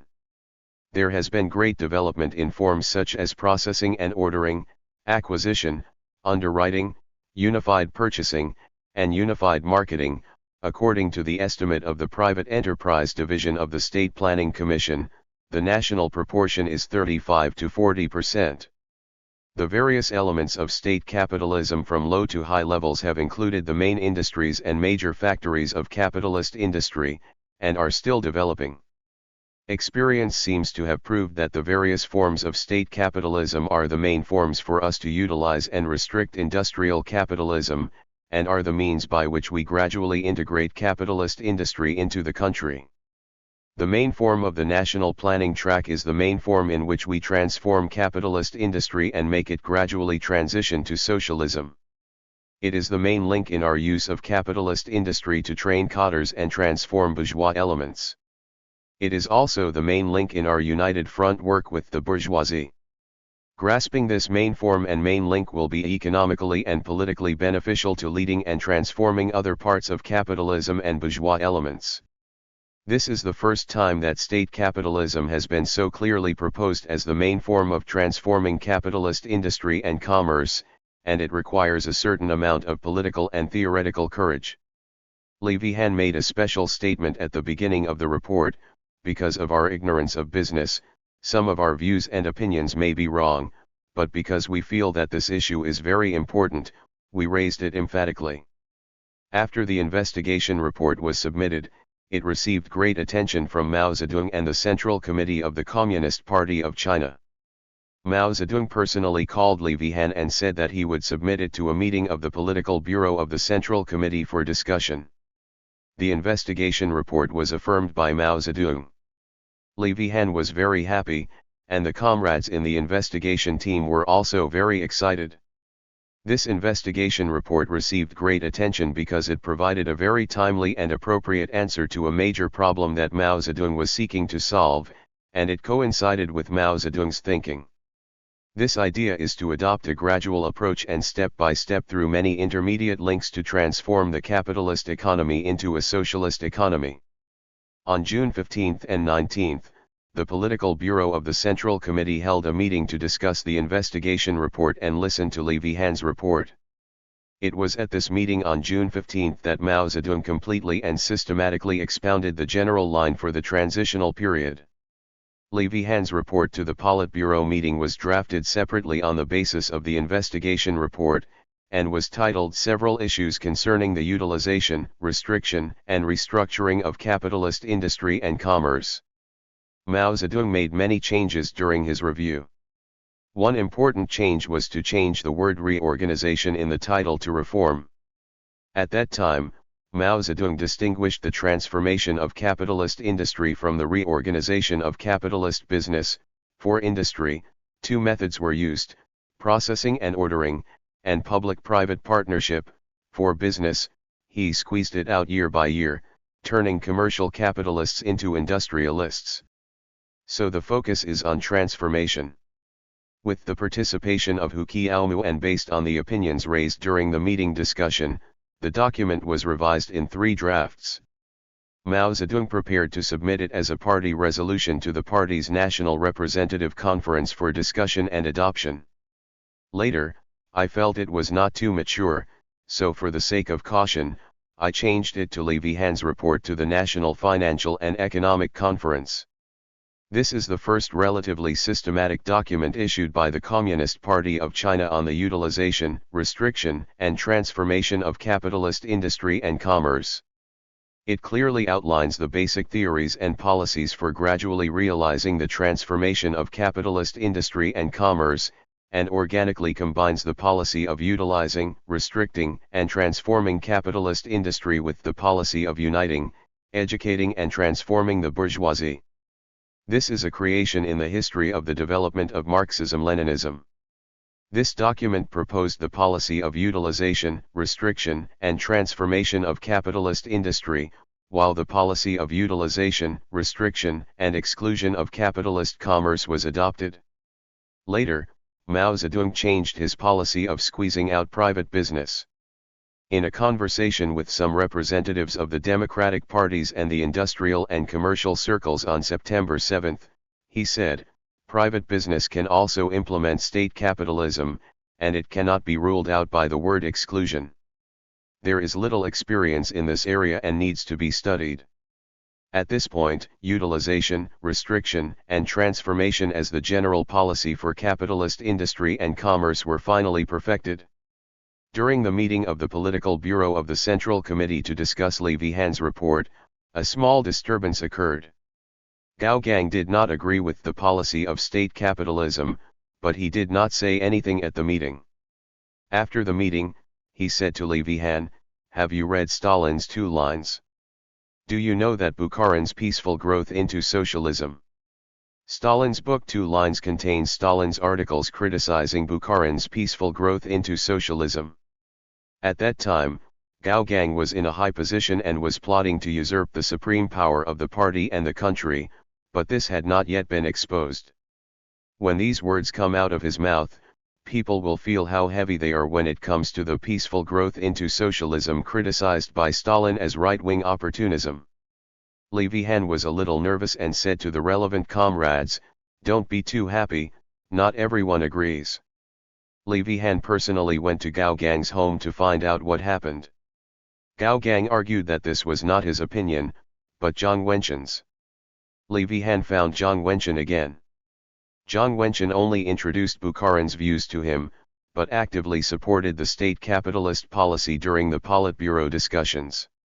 After discussions at 2 meetings, the guiding ideology was determined as a guideline for the utilization, restriction, and transformation of capitalist industry and commerce. From the policy of utilizing and restricting capitalism proposed at the 2nd plenary session of the 7th Central Committee in March 1949, to the policy of utilizing, restricting, and transforming capitalism was determined at the Politburo meeting in June 1953. This is a leap in the guiding ideology of the Communist Party of China in the socialist transformation of capitalist industry and commerce. The key here is a new understanding of state capitalism. According to the provisions of the Common Program, state capitalism is an economy in which the state cooperates with private capitalism, including processing for state enterprises, operating joint ventures with the state, or operating state enterprises on a lease basis, and developing the country's sources of wealth. But in fact, leasing and other forms have basically not developed, while many new forms such as processing, ordering, unified purchasing, and underwriting have emerged in large numbers. These are not products of people's subjective will, but are generated and developed in practice.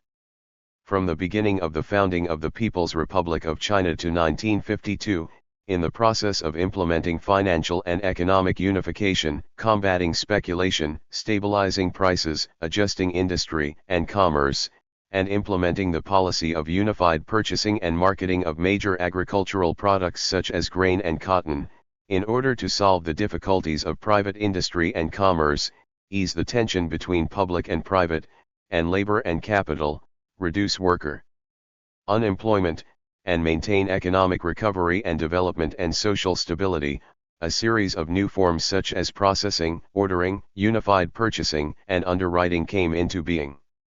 This is not only in the interest and needs of the country, but also in the interest and needs of private industry and commerce. The development of various forms of state capitalism is inseparable from the recovery and development of the national economy and complies with the basic requirement of liberating and developing social productive forces. When processing, ordering, unified purchasing, underwriting, etc. appeared, people, including Mao Zedong, did not fully understand their significance immediately. After systematic investigation, research, and summary, we finally found that these are all state capitalism. Compared with the advanced form of state capitalism such as public-private partnership, they are primary forms of state capitalism. A series of forms of state capitalism all contain socialist elements to varying degrees and are the main forms of utilizing, restricting, and transforming capitalist industry and commerce. Mao Zedong seized on the link of state capitalism, conducted in-depth research on it, and summarized it theoretically, pointing out, the vast majority of China's current capitalist economy is under the management of the people's government, linked to the state-owned socialist economy in various forms, and supervised by workers. This capitalist economy is no longer an ordinary capitalist economy, but a special capitalist economy, that is, a new type of state capitalist economy. It does not exist mainly for the profits of capitalists, but exists to supply the needs of the people and the country.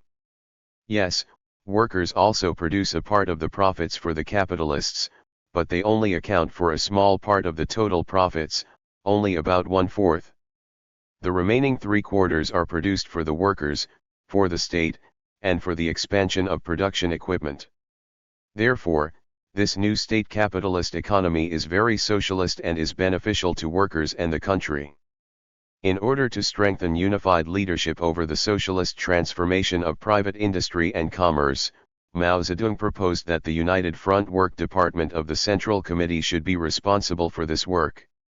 The decision was made at a meeting of the Political Bureau of the Central Committee. However, the United Front Work Department is a working department of the Central Committee of the Communist Party of China, while the transformation of capitalist industry and commerce is a matter for the Economic Department and is managed by the United Front Work Department. The working relationship is not smooth. What to do? Hu Qiaomu suggested to Mao Zedong that Li Vihan, Minister of the United Front Work Department of the Central Committee of the Communist Party of China, should also serve as Deputy Director of the Financial and Economic Committee of the Government Affairs Council. Mao Zedong agreed very much and said that Hu Qiaomu made a rational suggestion. Subsequently, on September 25, the 6th General Office was established under the Finance and Economics Committee to be specifically responsible for relevant work, and Su De was appointed as the new director. In November 1954, it was renamed the 8th Office of the State Council, with Li Vihan as director.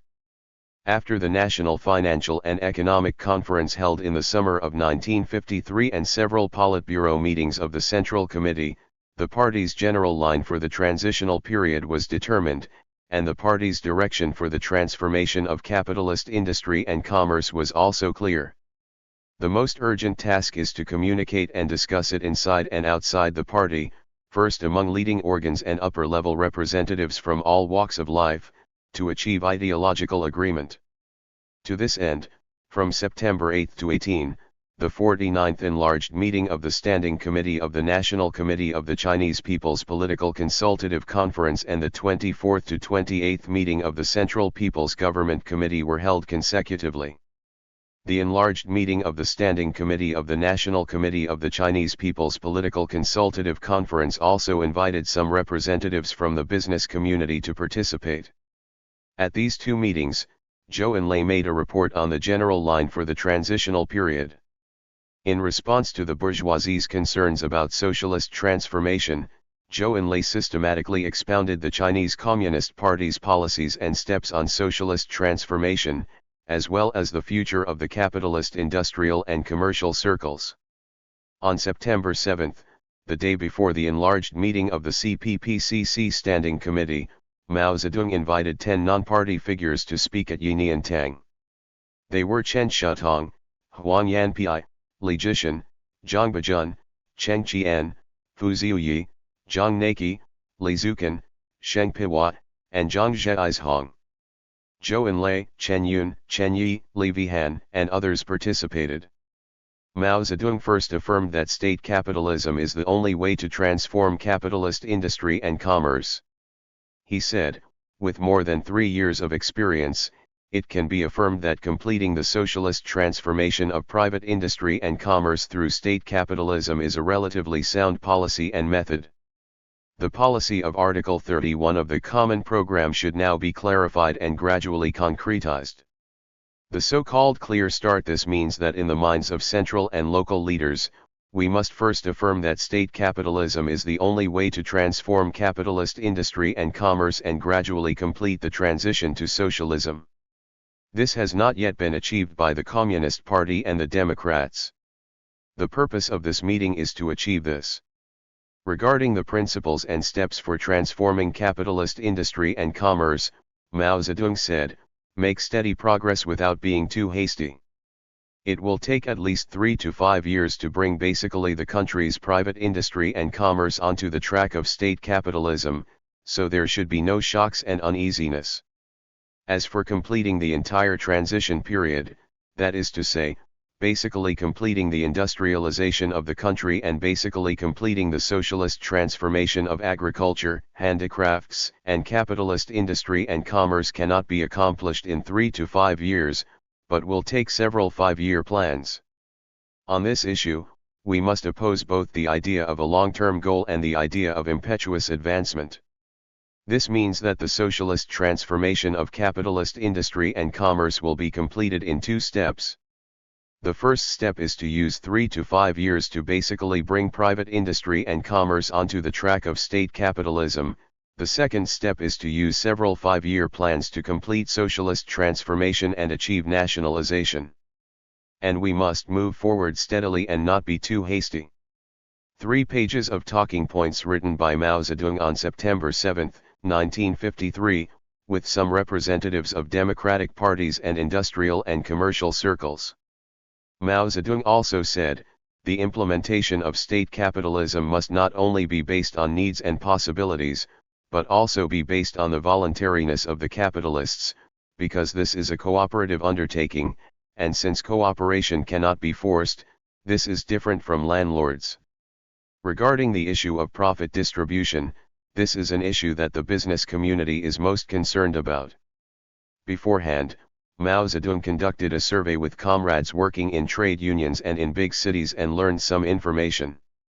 He said, some capitalists keep a long distance from the country, and they still have not changed their profit-seeking ideas. Some workers are moving forward too fast, and they do not allow capitalists to gain profits. We should educate people in these 2 areas so that they can gradually adapt to the country's policies, even though China's private industry and commerce basically serve the national economy and people's livelihood, and partly benefit the capitalists, thus embarking on the track of state capitalism. In the key points of his speech, he made a table regarding the profit distribution of state capitalist enterprises. Income tax 34.5%. Welfare fee 15%. Provident Fund 30%. Capital Dividend 20.5%. Total 100%. This is the so-called four horses divide the fat distribution ratio. According to this ratio, capitalist income accounts for about 20%. The next day, Zhou Enlai made a supplement in his report to the enlarged meeting of the CPPCC Standing Committee. He said, as for the income of capitalists, it can be more. It would be more appropriate if it could reach about 25%. Later, it was distributed roughly according to this proportion. In his talks with people outside the party, Mao Zedong specifically talked about the policy of treating everyone equally but making differences. However, the private industry and commerce he refers to here refers to private industry and commerce that have already embarked on the track of state capitalism. He said, one is the leader, the other is the led, one is not seeking personal gain, the other is seeking some private gain, etc., these are different. But private industry and commerce basically serve the national economy and people's livelihood, so workers can and should be persuaded to increase production, economize, and labor competition, just like state-owned enterprises. Improve labor productivity, reduce costs, and improve quantity and quality, which is beneficial to both the public and private sectors, labor and capital. He also said, the shortcomings of most public-private joint ventures must be corrected, otherwise they will block the path of national capitalism. We must follow the example of Minsheng Company. Minsheng Company is the first large shipping enterprise to implement public-private joint ventures. Mao Zedong particularly emphasized the need to cultivate advanced capitalists. He said, it is necessary to continue to carry out patriotic education among capitalists. To this end, it is necessary to systematically cultivate a group of advanced capitalists who are far-sighted, willing to get closer to the Communist Party and the People's Government, so that through them, most capitalists can be persuaded. Mao Zedong's speech outlined and thoroughly explained the Chinese Communist Party's major policies on the transformation of capitalist industry and commerce. On September 8, Zhou Enlai conveyed and explained the content of the speech at the enlarged meeting of the Standing Committee of the National Committee of the Chinese People's Political Consultative Conference.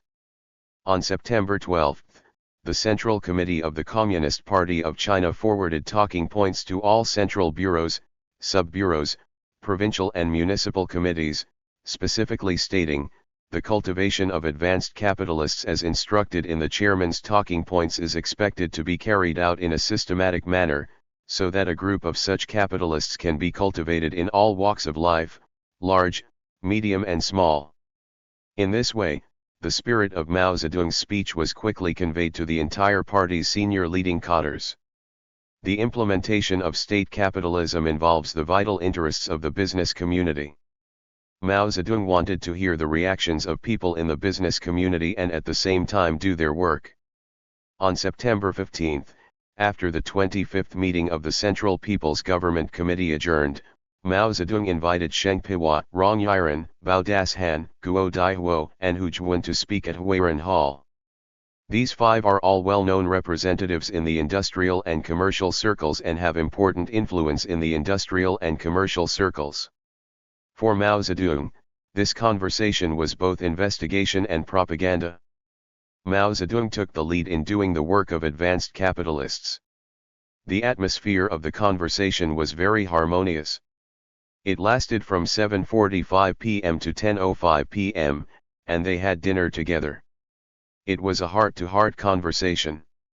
The following is a record of the conversation that Qi Yanming, then Deputy Secretary General of the Government Affairs Council, transcribed from memory on that day. Transcribed below. Mao Zedong, in the past 3 years, the government has done a lot of work on private industry and commerce, but there are also shortcomings. The main reason is that the financial department has many relationships with private industry and commerce, but the Finance and Economics Committee has no person in charge of this matter.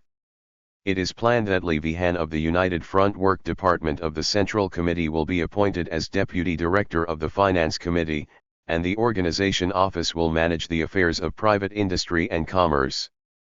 Li Vihan can get along well with the democratic parties and the industrial and commercial circles, and it can be done well.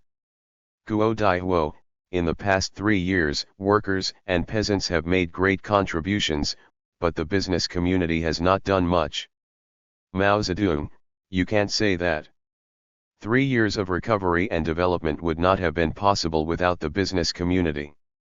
Mao Zedong, will there be any fluctuations in the business circles discussed at this meeting? Mao Zedong, do not replace others with your opinions. Let's study how to convey it. When we go back, we will only talk about Article 31 of the Common Program about necessity and possibility. It is necessary but also possible. We also need to use encouragement. We don't have to take this road. We force people to line up on this road, and if they don't agree, they will be put in solitary confinement. Yes. It is to develop. It's just talk now, we still have to see how it is done. The business community takes a look at the government. This time I got to the bottom of it. Is the bottom really the same thing? Just say it, how does it actually work? The government should also take a look at the business community. Look at each other. In 3 to 5 years, it will be clear and things will be in order, and everything will be fine. The joint venture between Win and Judah is not a good one. There is a problem of authority and a problem of dividends. Let's not talk about socialism for now. Firstly, look at the direction of people's hearts. Not only the workers and peasants must agree, but also the industrial and commercial circles, and more than 90% of the people must agree. Secondly, look at the work arrangements. Talk slowly, talk for a few months, talk for a year, talk for a few years, and talk clearly about things that are beneficial to each other. Guo Daihuo, from the beginning of 1950, when the cotton mills were suspended, the industrial and commercial circles were supported by the government and recognized the benefits of the National Unified Plan. Everyone will understand why public-private partnerships are encouraged now. Mao Zedong, I agree that the situations are different. A company cannot be decided by one person, it also depends on the opinions of everyone including the board of directors. Regarding large, medium, and small, some comrades in the past thought that medium and small were better, but that was not true. The bigger the company, the better. Big is still more important. Mao Zedong, if you have any questions, try your best to raise them, but not all problems can be solved quickly. Mao Zedong, about a quarter if it were mentioned in the industrial and commercial circles, would they agree? For example, if it's 50 billion, how much profit can the capitalists make from running a yarn factory? Guo Daihuo, 50 billion can run 10,000 spindles and earn 5 billion, but can only get a share of 1.25 billion yuan. But the current situation is profitable and unprofitable. Wrong Yiren, now the profit is more than this, the price of spindles is low, and due to the processing and ordering relationship, not much working capital is needed, so 50 billion can be used to set up a factory with 25,000 spindles, which should earn about 10 billion. Mao Zedong, let me talk about the broad future. The future is very broad, and it first depends on the market. There are 4 million pieces of yarn this year, and the price will not be reduced. Once the price is reduced, it will be sold out. Each enterprise should operate well, improve labor relations, mobilize labor enthusiasm, improve labor discipline, reduce costs, increase output, improve quality, and expand equipment every year. This way, there will be a future. Without this method, development can still be achieved, but it will be much smaller and labor disputes will be endless. Personnel will need to be arranged in the future. Arrangement means having food to eat, followed by status, which means elections. The National People's Congress will be held next year to elect deputies, and the country's affairs will be reported to the Congress every year. In this way, everyone can participate in national construction and heavy industry construction. The CPPCC still exists. This name originally belonged to Chiang Kai-shek. Chiang Kai-shek didn't want it, but we did. 3 of us here are National Committee members.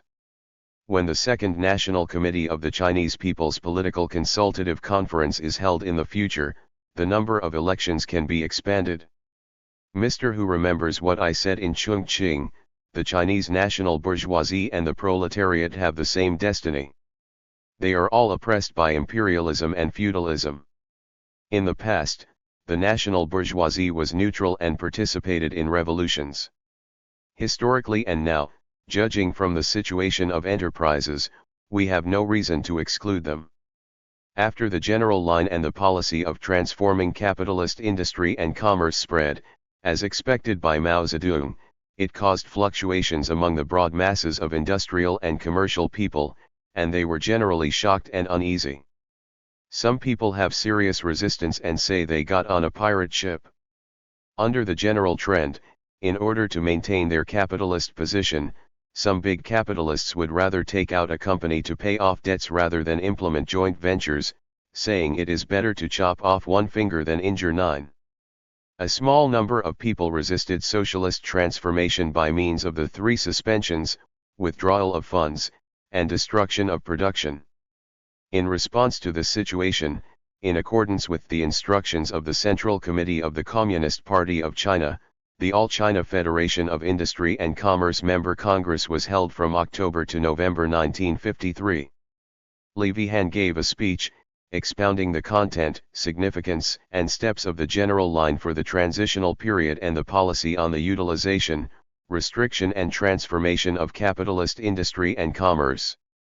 This conference was held in a timely manner and achieved significant results. After study and discussion, most people were educated and, to varying degrees, reluctantly or not reluctantly accepted the general line and the principles of state capitalism. Many people feel that socialism is the general trend, and we must go if we don't want to. Some propose to operate actively, strive for utilization, do not commit the 5 poisons, accept restrictions, strengthen learning, and welcome transformation. Huang Yanpi said in his speech at the conference, during the transitional period, as long as the bourgeoisie accepts transformation, the wind will be smooth and the waves will be calm, and they will arrive at the Yellow Crane Tower safely and everyone will have a job and food to eat in socialism. Huang Yanpi's speech won the approval of many representatives. Delegates began to realize that as long as they followed the country's general line, they could steadily enter socialism in the future. The mood of many people has changed from the original doubts and fears to being more cheerful. At the end of the meeting, Li Zucan gave a closing speech and cheered "Long live Chairman Mao," and the mood in the meeting was very high. After this meeting and the intensive study and discussion after the meeting, a group of progressive backbones who supported the general line emerged among the bourgeoisie, and their number increased day by day in the following years, becoming an important force assisting the Chinese Communist Party in smoothly advancing state capitalism. During the meeting, Li Vihan told Mao Zedong about the meeting. Mao Zedong affirmed that the meeting was a success and said that party committees and United Front departments at all levels must consciously understand that within half a year it will be half a year of shouting. Based on this opinion, the relevant departments carried out publicity and education on the general line and state capitalist policies in a well-prepared and high-profile manner among the industrial and commercial circles, and made necessary ideological and public opinion preparations for the sound development of state capitalism. 1954 was the first year of the comprehensive launch of the socialist transformation of capitalist industry and commerce and the planned expansion of public-private joint venture industries. At the end of 1953, of the total industrial output value of the private sector and public-private partnerships, the output value of public-private partnerships accounted for only 13.3%. In order to develop public-private joint ventures, the 6th General Office of the Central Finance Commission formulated the opinions on the step-by-step transformation of capitalist industries with more than 10 workers into public-private joint ventures at the end of 1953, and held a meeting to expand the public-private joint venture industry plan from January 6 to 16, 1954, focusing on discussing this draft. Private factories employing more than 10 workers were called large factories at the time. The opinions require that during the next 2 5-year plans, private factories that employ more than 10 workers will basically be included in the public-private partnership track. Then when conditions are ripe, public-private joint ventures will be transformed into socialist enterprises. Mao Zedong basically agreed with this plan. He said, "There is nothing impatient and rash in destroying private factories with more than 10 people in 10 years. After 4 years, the world has changed slightly, in 4 years, the world has changed drastically. It may not take 10 years to transform private factories with more than 10 people, maybe only 7 years. It must be relatively stable next year, make a big step forward the year after that, and rapid progress will still be in the next 2 years. Swimming with a stone, you can't drown anyone." On March 4, 1954, the Central Committee of the Communist Party of China approved and issued the opinions on the step-by-step transformation of capitalist industries with more than 10 workers into public-private joint ventures. At the same time, a certain amount of experience has been accumulated in the transformation of private commerce, and a relatively complete and clear approach has been developed. The state's transformation of private traders first started with wholesalers. Private wholesalers, especially large wholesalers, are highly speculative and often compete with the state for supply of goods, manipulate prices, disrupt the market, and endanger the national economy and people's livelihood. In order to maintain market stability and adapt to the needs of large-scale economic construction, the state adopted a policy of excluding and replacing private wholesalers, which resulted in fundamental changes in market relations. By the end of 1953, the proportion of state-owned wholesale had reached about 70%. The main part of private retailers can no longer rely on purchasing goods from private wholesalers or producers as in the past, but must rely on purchasing goods from state-owned commerce and cooperative commerce to maintain their business. In this way, it is necessary to have a relatively systematic set of policies and methods for transforming private business that are adapted to the new situation. The Central Committee of the Communist Party of China issued an instruction on strengthening market management and transforming private business on July 13, 1954. This instruction was drafted by Chen Yun after extensive investigation and research. The instructions determine the policy for transforming private commerce based on changes in market relations, make full use of the favorable conditions of changes and reorganization of market relations, actively and steadily carry out socialist transformation of private commerce, adopt a method of moving forward, arranging and advancing one line at a time, and arranging one line at a time, and gradually transform existing small private wholesalers and private retailers into various forms of state capitalist commerce.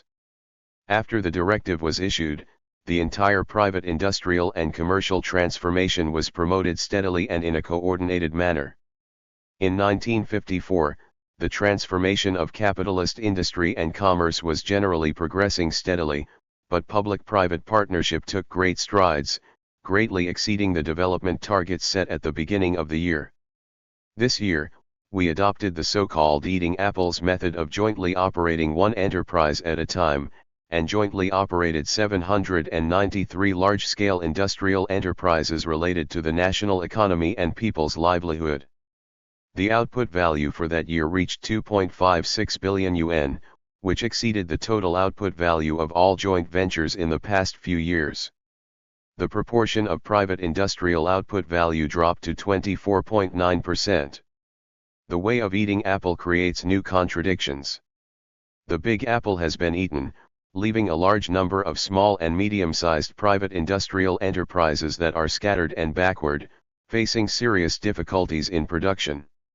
In addition, in the allocation of processing orders, the state-owned sector often only takes care of state-owned and joint venture enterprises, but not small and medium-sized private enterprises, making it difficult for these enterprises to sustain their production. Some private enterprises suspended work, suspended wages, closed operations, or even closed down, leaving workers unemployed. From December 5, 1954 to January 8, 1955, the 8th Office of the State Council and the Secretariat of the Central Committee of the Communist Party of China held the Second National Conference on Expanding Public-Private Partnership Plans. The original topic was to study the development plan for public-private joint venture industry in 1955 and 1955 to 1957. However, in the face of these serious problems exposed in various places, the plan had to be temporarily changed, and the production arrangements for private industry were first studied. Chen Yi, who is in charge of the work of the 8th Office, criticized this: "The pace of reform is too fast and we are advancing alone." In the middle of the meeting, from December 30 to January 5, 1955, Chen Yi presided over and invited 63 members of the industrial and commercial circles who had just attended the National Committee of the Chinese People's Political Consultative Conference to hold a symposium on private industry and commerce issues. Chen Yun attended the meeting and delivered a speech, proposing that we should implement the policy of overall consideration, each in its proper place, and make reasonable arrangements for state-owned, cooperative-run, public-private joint ventures and private industrial production. He said, "My country is a country where 5 economic sectors coexist, and various economic sectors must be coordinated and arranged. As long as it is state-owned and no matter what else, something will go wrong. In order to maintain private production, state-owned enterprises must give up part of their raw materials and production tasks to private enterprises. If we arrange private production so that the proportion of private industry declines slowly and can be maintained, and the workers are satisfied, they will urge the capitalists to enter into joint ventures with us. This can create conditions for more convenient, faster and larger public-private partnerships." In early January 1955, the Political Bureau of the CPC Central Committee discussed and approved the overall policy. Mao Zedong said, "This is right, don't look at the monk's face and look at the Buddha's face." Not long ago, Mao Zedong pointed out, in industry, raw materials and orders are unfairly distributed, and it is wrong to give too little to the private sector. When the private sector has difficulties, we must take care of them, make overall plans, and adjust public-private relations. Thanks to the timely adjustment of public-private relations, private industry once again overcame difficulties, stabilized people's hearts, and public-private partnerships developed steadily again.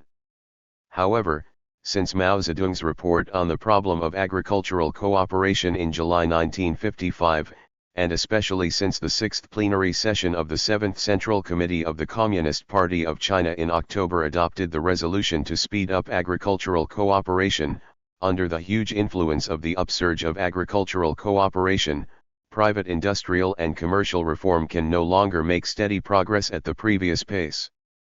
In the conclusion report delivered by Mao Zedong at the 6th plenary session of the 7th Central Committee, the first question was about the relationship between agricultural cooperation and the transformation of capitalist industry and commerce. He said, "Only in the process of thorough socialist transformation of agriculture, and the alliance between the working class and the peasants is gradually consolidated on a new basis, that is, on a socialist basis, can we completely cut off the connection between the urban bourgeoisie and the peasants, completely isolate the bourgeoisie, and facilitate our thorough transformation of capitalist industry and commerce." After the 6th plenary session of the 7th Central Committee finally resolved the issue of accelerating agricultural cooperation, Mao Zedong immediately set out to resolve the issue of accelerating the transformation of capitalist industry and commerce. At this time, from the perspective of objective conditions, it was possible to appropriately speed up the pace of capitalist industrial and commercial transformation. In terms of industry, by the end of 1955, the total output value of public-private joint ventures accounted for half of the total output value of joint ventures and non-joint ventures.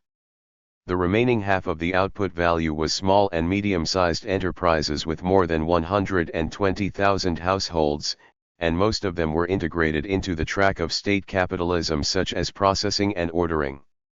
Especially in some big cities, Successful experience has been achieved in implementing industry-wide public-private partnerships in conjunction with the reorganization of private enterprises. In Shanghai, there are 8 industries: cotton spinning, wool spinning, linen spinning, flour, rice milling, paper making, cigarettes, and enamel. In Beijing, there are also 3 industries: flour, mechanical and electrical, and cotton cloth, realizing public-private partnership in the entire industry. On the commercial side, the restructuring of private commerce in the wholesale industry has been basically completed, and in the retail industry it only accounts for a quarter of the country's total retail sales. The arrival of the climax of agricultural cooperation has severed the connection between urban capitalism and farmers. The bourgeoisie has lost the conditions for independent existence economically and is in an isolated position. This is naturally a big shock to private industry and commerce that are inextricably linked to rural areas. Some of them have realized that accelerating the transformation of private industry and commerce is a general trend. More people have no confidence in the future and are anxious to muddle along, with no intention of continuing to give birth. At this important moment, in order to promote the healthy development of socialist transformation of private industry and commerce, and to stabilize the hearts and minds of the private industry and commerce, Mao Zedong personally came to work in the industry and commerce, opening up minds, eliminating worries, and pointing out the future. At that time, the All China Federation of Industry and Commerce was holding a meeting in Beijing, and leading figures from various business circles gathered in Beijing. Mao Zedong took advantage of this opportunity and held 2 discussions with some representative figures. The first symposium was held on the afternoon of October 27 at the Yiniantang in Zongnanhai. Chen Shutong, Zhang Naki, Li Zukan, Huang Changshui, Hu Huang, Rong Yiren, and others were invited to attend. Mao Zedong spoke first. He said, "China's United Front has a long history, from the anti-imperialist and anti-feudal revolution of the New Democratic Revolution to the current Socialist Revolution. The proletariat has led the United Front through the Communist Party. I think the United Front has advantages. It is anti-imperialist, anti-feudal, and in favor of socialism. Why should we drive people away? Is it better to have more people, or to drive away many positive factors? It is better to unite the positive factors. We must unite the people. The national bourgeoisie, the petty bourgeoisie, religious people, etc. are all united. If more people are united, there will be fewer obstacles and things will be easier to do. As for elections, it is not good to not elect Democrats. You have to convince the voters that it will not harm the working people but will benefit them. Of course, there are also left factions, and they can be persuaded if the door is closed tightly. China's national bourgeoisie is different from that of other countries. It has been fighting for the establishment of a democratic republic since Sun Yat-sen. Later, when we took over, it was still a bourgeois democratic revolution. The bourgeoisie at home and abroad have played a positive role in history, and the revolutionary forces have played a role in production and development. As for the timing of the transformation of private industry and commerce, some people say that now the gongs and drums are being played very hard, and the harp is also playing the harp very tightly, and they are worried that it will be done too fast. We say that the socialist transformation is the basic completion of the 3 5-year plans, and there is still a tail that will be delayed until 15 years. In short, it has to be done gradually. If you pick an apple before it is ripe, it will be sour. Yes. Now it is a matter of consultation. Such a big thing, which is related to the people of the whole country, must be handled through consultation. If everyone does not agree, then there is no way to do it. It is better to go slow than to rush. But should we stop talking about it now? No. Mao Zedong still emphasized here that socialist transformation must be carried out step by step, and changes in production relations and lifestyles must be carried out step by step. Finally, he encouraged everyone by raising the question of how to control one's own destiny. He said, China is now in an era of great changes, with social turmoil. Farmers' individual ownership will be transformed into collective ownership, and capitalists will also change their private ownership. Many people cannot control their own destiny. In fact, it is possible to control it, that is, to understand the trend of social development, stand on the socialist side, and consciously gradually transform to the new system. What people consider is nothing more than a rice bowl and a vote. If you have food, no one will die, and if you have the vote, you can be the master of the country. The point of civilization is a job and a political status. This is a sudden change for the landlords, and there is no ideological preparation. Marx said, if the proletariat wants to liberate itself, it must liberate the entire human race. After Mao Zedong finished speaking, he asked everyone for their opinions. The following is the main content of the conversation between them. Zhang Naki, of course there are people who criticize socialism for coming early, but I want to be more optimistic. I think more people welcomed socialism earlier because they were oppressed by bureaucratic capital in the past. Mao Zedong, it is not necessarily true that the Kuomintang has not abolished their system of exploitation. Zhang Naki, they don't feel the system. What they pay attention to is work and life. The imperialists and the bureaucratic bourgeoisie want to destroy them, but we make arrangements for them. A few people will feel uncomfortable, but the majority will feel better. Production will increase, profits will increase, and tax collectors will not tremble when they come. Mao Zedong, you advocate red capitalists, and we have great potential for cooperation. Zhang Naki, because of the superiority of socialism, some people are not as afraid of communism as they were at the beginning of liberation. I am an optimist and advocate an investigation. In the past, imperialism dumped and bureaucratic capital produced gold and yuan coupons. Without arrangements, they were squeezed out. Mao Zedong, someone will always be pushed out of power. We, the Democratic Party, will not step down unless we do bad things. The majority of people can change. We should not attack the national bourgeoisie in the same way as we attack the bureaucratic bourgeoisie and landlords. Is it better to crush it first and then contain it, or not to crush it? If we don't crush them first, there will be less resistance and destruction. This may seem a little slower, but the overall productivity is moving forward. The same goes for agriculture. It is necessary to increase production, gradually reduce some people's worries, convince family members and friends, and expand in waves. Don't make the mistake of thinking that if you talk today, you will have communism tomorrow when you go back. A few people hold meetings and go back to do publicity. Some people can figure it out, some can think more clearly, and some can't. There will be mixed results. Li Zucan, in the past few years, the Federation of Industry and Commerce has done some work and achieved results. General industrialists and businessmen are different from those in the early days of liberation, but there is not enough publicity and education for them, the methods are not good, there are many punishments and few rewards. There are also some cadres in the government who usually fail to explain clearly and criticize the bad ones during meetings, or even arrest them. If cadres of public-private joint ventures do not tell the employer face-to-face when they make mistakes and ask people to experience it themselves, the employer will be afraid. Mao Zedong, if you have opinions, you must state them clearly and clearly. Chen Shutong and Hu Huang, there are more and more activists. Huang Changshui, there are more and more activists. Learning is very important. More than 5,000 people in Guangzhou's industrial and commercial circles participate in organized learning. 3 hours of study time per week, and business lectures can grow to 10,000 people. Those who participate in the study will break fewer laws. Mao Zedong, it's not that we are born to break the law, it's that the government didn't do its job well.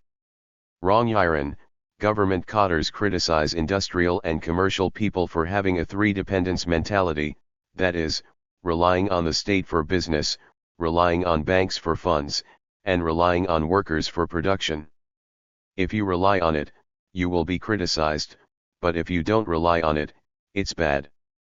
Nowadays, industrial and commercial people have some problems in politics, work, profit, and other aspects. There is some political distance, there are issues with authority at work, and there are some difficulties in terms of profits. Mao Zedong, propaganda must be specific. Only criticism without encouragement is not good. It must be estimated, analyzed, and the main aspects must be identified. Beardang, after the 3 antis and 5 antis, the capitalists were small at both ends and big in the middle. Most people followed the general trend and muddle along. After the general line was publicized, the situation changed somewhat.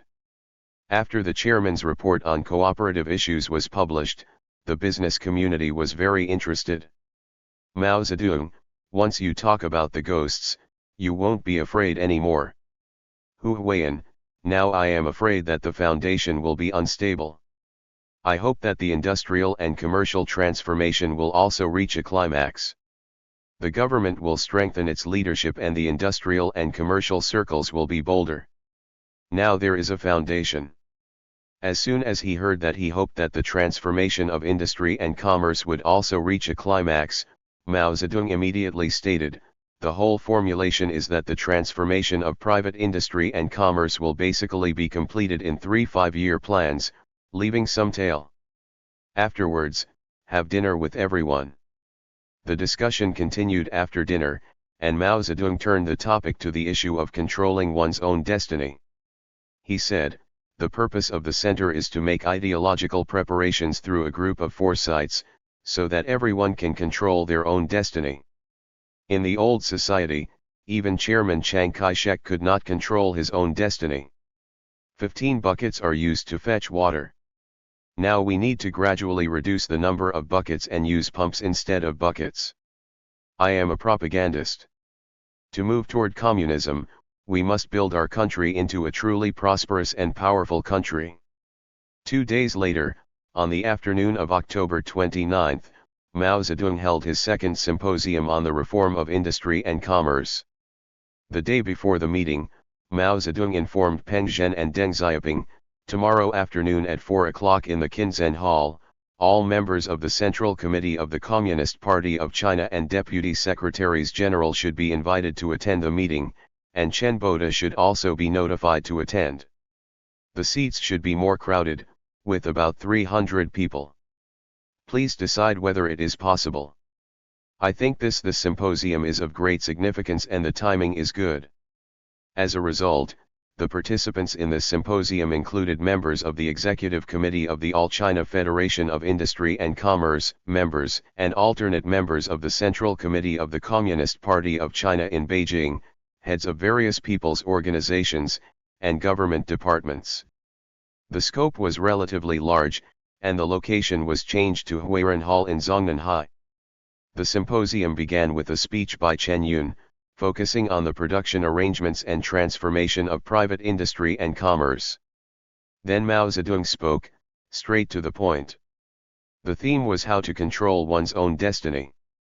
In view of the common mentality of private industrial and commercial enterprises, he proposed to calm down and work together for the prosperity of the country and the common prosperity of the people. He said, our goal is to make our country much more developed, richer and stronger than it is now. Now, our country is neither rich nor strong, and is still a very poor country.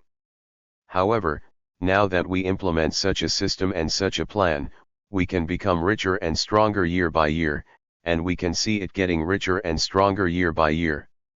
And this wealth is common wealth, this strength is common strength, and everyone has a share, including the landlord class. After a few years, the landlords will no longer be called landlords, but will be called farmers. One day, within 3 5-year plans, they will no longer be called bourgeoisie. They will become workers. This kind of common prosperity is not something that cannot be controlled today. It should gradually end within a few 5-year plans. Mao Zedong also emphasized the need to strengthen publicity and education on socialist public ownership throughout the industrial and commercial circles. He said, "The issue of communism must be discussed openly and frankly. We must always talk about it, and friends will not be afraid if a few friends talk about it together. In my opinion, communism is a good thing, there is nothing to be afraid of, you will know it, you will see it. The power of nationwide coordination is very powerful. Capitalist private ownership greatly hinders the development of communism. Overall planning hinders the prosperity of the country, because it is anarchic and conflicts with the planned economy. We need to talk about changing capitalist private ownership. Of course, we must be careful not to lose sleep at night and say that we will prepare for communism tomorrow morning. This is not the case. After several steps, the first step, processing and ordering, the second step, public-private partnership, the third step, we will discuss it at that time. We always have to discuss with you the exact year of nationalization. Nationalization will not be like dropping an atomic bomb, and the whole country will be realized in one morning, but will be realized gradually. Now, it is still a matter of publicity and education. By doing the work for a month, 2 months, a year, or two, we will slowly make our new system penetrate into everyone's minds, gradually reduce the uneasiness, increase the number of core elements, expand the core group, and let everyone realize that the new system is indeed feasible and beneficial. People still remember that at the height of agricultural cooperation, Mao Zedong once said, "The birth of a new social system is always accompanied by a shouting match." When the climax of the transformation of capitalist industry and commerce was about to come, he talked about this issue again. This is public opinion propaganda work. Mao Zedong understood the importance of public opinion propaganda best and was also the best at using this work, especially when changing the social system. His speeches at the 2 symposiums were public opinion propaganda work, yelling for the emergence of the new system, and he hoped to spread the word to more people through the participants. An important part of Mao Zedong's speech was a detailed explanation of how the Chinese Communist Party implemented the redemption policy proposed by Marx, Engels, and Lenin. He said, "Our current socialist transformation of capitalist industry and commerce is actually the use of the redemption policy proposed by Marx, Engels, and Lenin in the past. It is not that the state uses a sum of money or issues public bonds to purchase the private property of capitalists, nor is it a sudden method, but is carried out step by step, extending the transformation time, let's say 15 years, in the meantime the workers produce a portion of the profits for the industrial and commercial enterprises.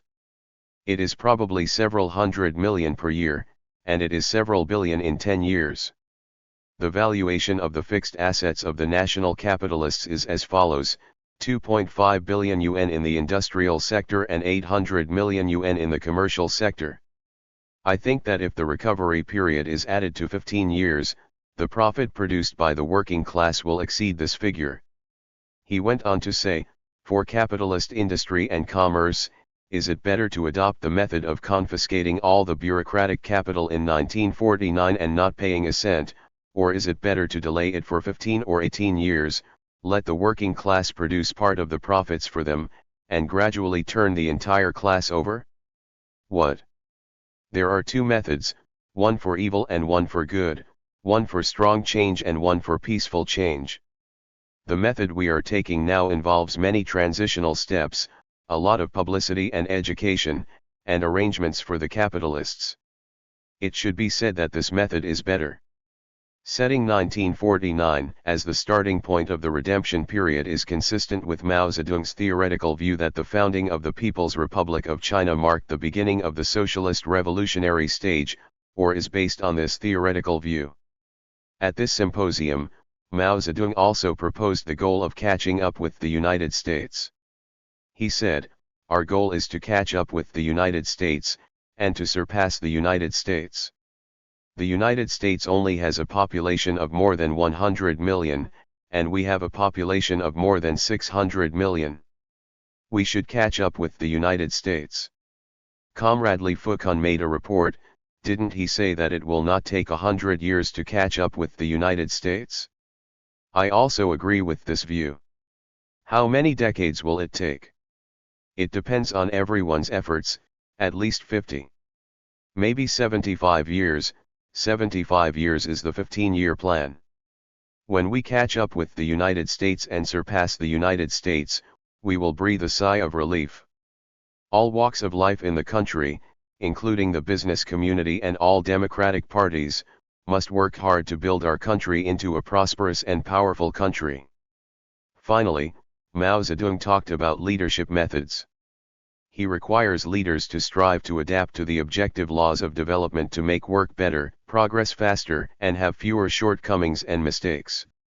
Then, Chen Shutong, chairman of the All China Federation of Industry and Commerce, and several deputy chairman members spoke successively.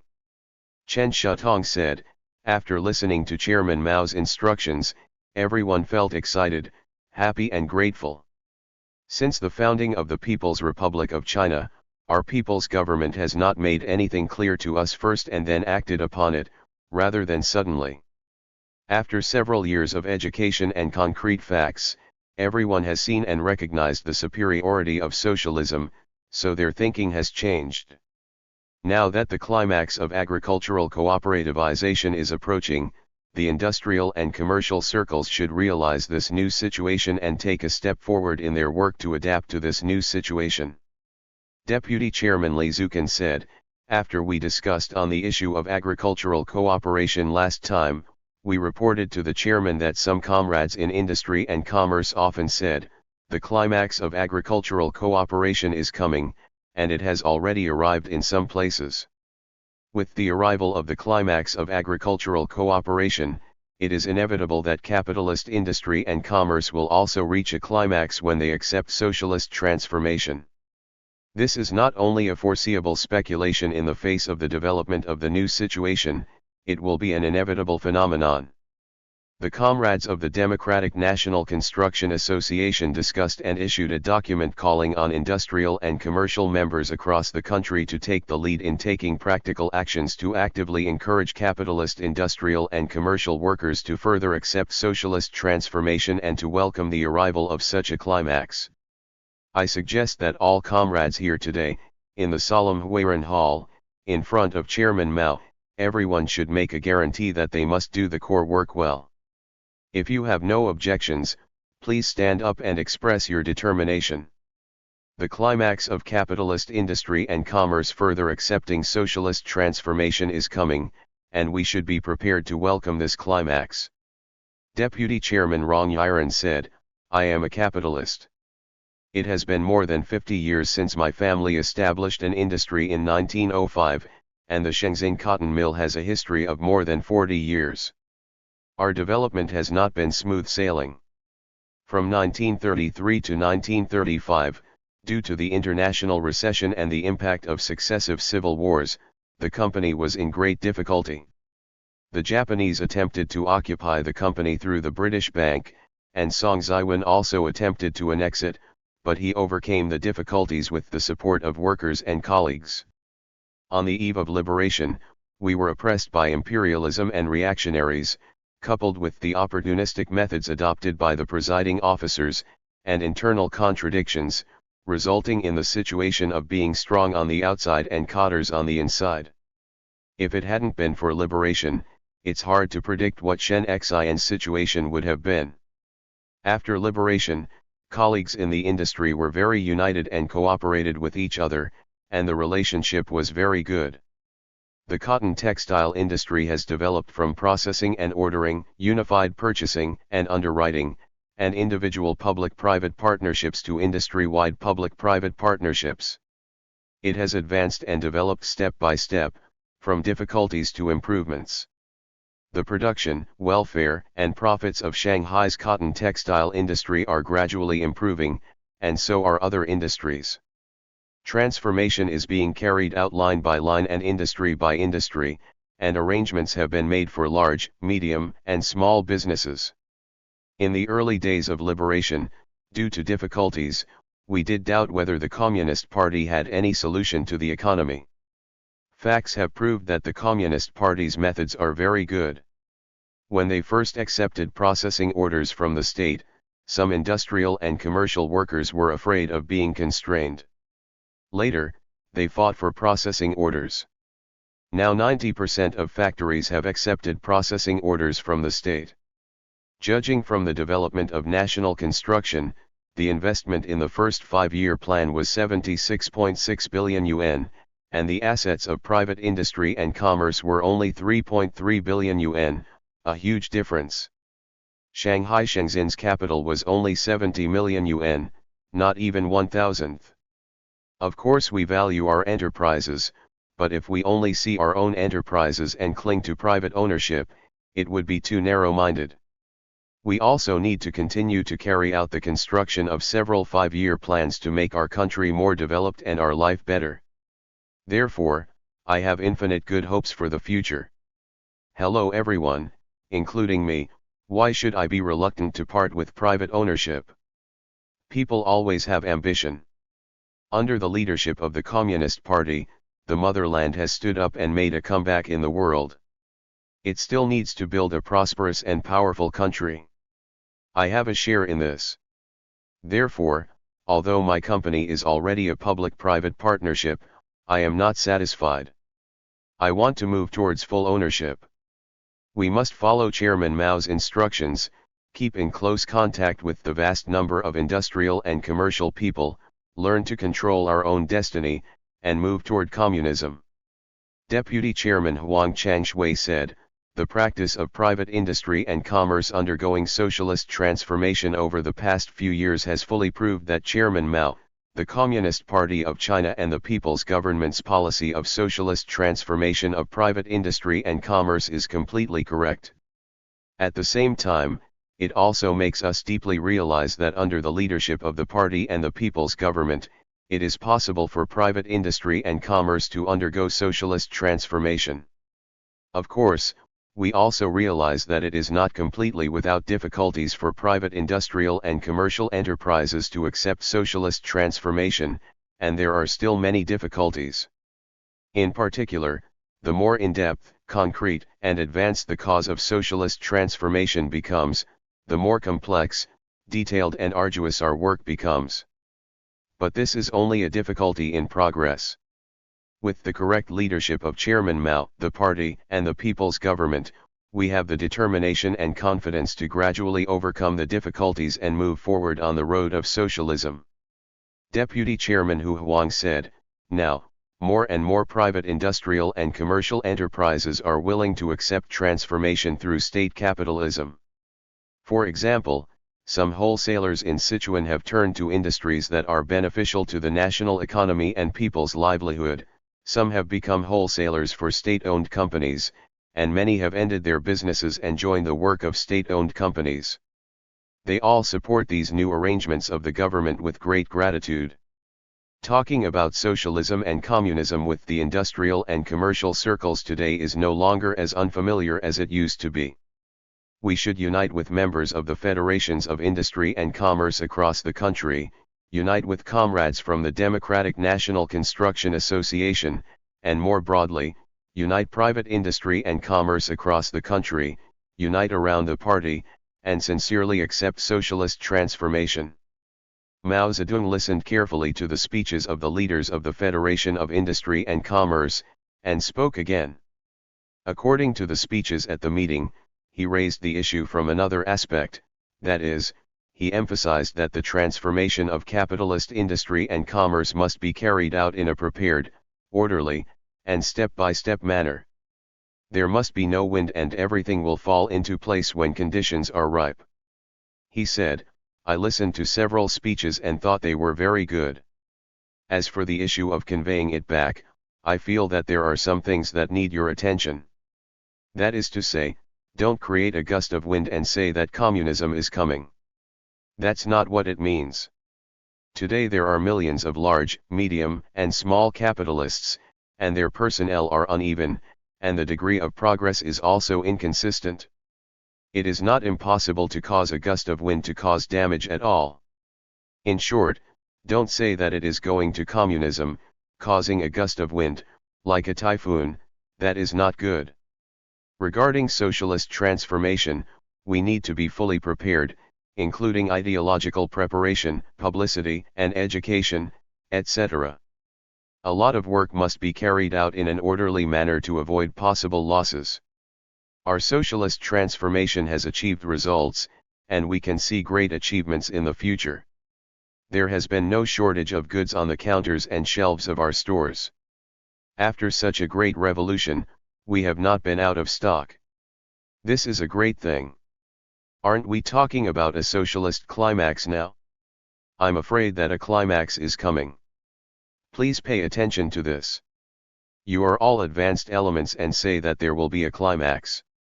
However, there are millions of small, medium, and large capitalists, and there will be various wavers and hesitations. It will take many iterations to finally reach the point where there is no wavering or hesitation. The socialist transformation of industry and commerce must be carried out in an orderly and step-by-step manner. This seems slow, but in fact quick. I told my friends 2 days ago that things should fall into place and things will fall into place. This is a good thing to say, and things will fall into place naturally when things come naturally. Nature is achieved through criticism and overcoming many difficulties. In short, socialist transformation must be carried out step by step and in an orderly manner, and it must be fully prepared. The more complete the preparations, the better it can be done. The symposium was held harmoniously and enthusiastically. Mao Zedong's heartfelt speech was high-level, yet close to reality, lively, and played an important and practical educational role for friends in the industrial and commercial circles. On the other hand, the speeches and statements of many important representatives of the industrial and commercial circles provided important basis for Mao Zedong to further promote the transformation of industry and commerce. It is very important that the upper-level representatives of the industrial and commercial circles reach basic agreement with the Communist Party of China on the issue of transforming capitalist industry and commerce. It is the political basis for further transforming capitalist industry and commerce. Mao Zedong's speech also provided clear guiding ideology for the upcoming Central Committee of the Communist Party of China meeting on the socialist transformation of capitalist industry and commerce. Driven and inspired by Mao Zedong's several speeches, the second session of the first session of the All China Federation of Industry and Commerce Executive Committee was held very successfully. At the end of the meeting, the message to the national industrial and commercial sector was unanimously adopted. On November 17, Mao Zedong fully affirmed the progress made by the industrial and commercial community in his reply letter to Huang Yanpi. The letter said, "It is gratifying that there has been progress in the transformation of the industrial and commercial circles. However, education must be strengthened and spread to all walks of life in large, medium, and small cities. It seems that self-criticism can be used in the industrial and commercial circles, and the experience of this discussion by the Federation of Industry and Commerce can be promoted." In early November, Mao Zedong went to Hangzhou. There, while discussing and formulating the 17 articles on agriculture, he presided over the drafting of the resolution of the Central Committee of the Communist Party of China on the transformation of capitalist industry and commerce and prepared to submit it to the meeting on the transformation of capitalist industry and commerce scheduled to be held in the middle to late this month. On November 10, Mao Zedong convened a discussion with relevant personnel to prepare for drafting a resolution. 19 people including Chen Boda, Ke Qingxi, Zhang Hua, Chen Pixian, Zhang Jinfu, Zhang Linzi, Li Fengping, and others participated in the discussion. On the 12th, Mao Zedong asked Chen Boda to call Chen Yun in Beijing to ask for his opinions on drafting the resolution. The resolution was drafted smoothly and took less than half a month. On November 17, Mao Zedong sent someone to send the printed draft resolution to Liu Shaokai and Deng Xiaoping, and said in the letter, "This document was discussed by Chen Boda, Ke Qingxi, and myself, and was written by Chen Boda. Due to the rush of time, there was no time to revise it in detail. Chen Boda can fly back on the 18th or 19th and can help you think more about it." This due to the lack of ideological preparation of the provincial and municipal committees. It seems more appropriate to issue a draft after this meeting and wait for approval at the central plenary session next spring. Since it is a big issue, it is better to leave it to the Politburo for decision-making. I plan to return to Beijing within the next day to attend the last 1 or 2 days of this meeting. After the drafting of the resolution, Mao Zedong stayed in Hangzhou for a few more days and convened a meeting of provincial party secretaries from 9 provinces to study the issues of agricultural cooperation and industrial and commercial transformation. On the eve of the conclusion of the meeting on the transformation of capitalist industry and commerce held by the Central Committee of the Communist Party of China, Mao Zedong returned to Beijing. This meeting was convened by the Political Bureau of the Central Committee. It started on November 16 and ended on the 24th. Leaders of party committees from provinces, cities, autonomous regions, and large and medium-sized cities with a population of more than 500,000 participated in the meeting. At the meeting, Mao Zedong's speeches at the 2 symposiums were conveyed, and Chen Yun made a report on the transformation of capitalist industry and commerce. Liu Shaokai and Zhou Enlai also delivered speeches at the meeting. On November 24, Mao Zedong attended the meeting and spoke. He first pointed out that within our party, especially in the leadership organs, the thinking always lags behind the actual situation. This is the case both with agricultural cooperation and with the transformation of private industry and commerce. He believes that this backwardness is quite serious. The right wing is something that is very prominent for us. The anti-right wing, I think all central departments and local party committees at all levels are worthy of attention. He said that there are 2 ways to solve this problem, one is comprehensive planning, and the other is to get close to the masses. The so-called comprehensive planning is to study many aspects together, so that many problems can be discovered. But you can't just sit in the house and plan. You have to sit in the office, but it is dangerous to sit in the office all the time. You have to go outside for a few weeks a year and come into contact with the masses, so that you can discover problems. Some of the issues raised by the central government now were discovered through contact with the masses. Mao Zedong criticized a letter signed Shanghai workers. He said that the basic point of this letter is to equate the bourgeoisie with the landlord class, deny that it has a positive side, and deny that the capitalists can be transformed. Marxism has always recognized that the bourgeoisie is more progressive than the landlord class. Capitalism is backward than socialism, but more advanced than feudalism. It is also more advanced than small production because it uses machines to produce, while small production uses manual production.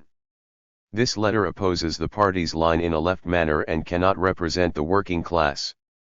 Mao Zedong said that we cannot think that before the 5 antis the bourgeoisie had a positive side, but now that public-private partnership has been implemented, the bourgeoisie has no positive side. The more the bourgeoisie engages in it, the more reactionary it becomes. On the contrary, before the 5 antis, it was more reactionary and had more bad aspects, but after the 5 antis it gradually decreased. Now, it is 1.5 feet into socialism. People are about to become working class and are already semi-socialists. Our editorial also said that once one foot has entered the door, the other foot will also enter, and it has reached the threshold. The first foot takes up 1/2 of it, the second foot goes in halfway, and only 1/4 of it doesn't come in. So is there any positive side to it? Now let's come to a conclusion, that is, there is no more. The bad aspect is not that the more we do it, the less it will become, but the more we do it, the more we do. This is a mechanical view that denies the educational work of our party. It's wrong to look at it this way. This meeting discussed and adopted the resolution of the Central Committee of the Communist Party of China on the transformation of capitalist industry and commerce. On February 24, 1956, the Political Bureau of the Central Committee made individual modifications to this resolution and ratified it as a formal resolution. The resolution reviewed the history of the transformation of capitalist industry and commerce, analyzed the current situation, and pointed out, we now have fully favorable conditions and complete necessity to advance the transformation of capitalist industry and commerce to a new stage, that is, from the original stage of state processing and ordering in private enterprises, state distribution and individual implementation of public-private partnerships, to a stage of all or most public private partnerships in all important industries in various regions, from the original stage of mainly state capitalism. The main step forward is the advanced form of state capitalism. Implementing all or most of the public-private partnerships in all important private industries, allowing private industry and commerce to be fully concentrated separately and simultaneously under the control of our state and the socialist economy. This is a decisive step in the transition from capitalist ownership to complete socialist public ownership. Public-private partnerships under such circumstances are not only semi-socialist, but in Lenin's words, it is already three-quarters socialism. The main content of this resolution is a further summary and elucidation of Mao Zedong's speeches at the two symposiums. Among them, a very important exposition on the basic policies towards the national bourgeoisie during the period of socialist transformation was summarized based on the spirit of Mao Zedong's many speeches and modified by Mao Zedong.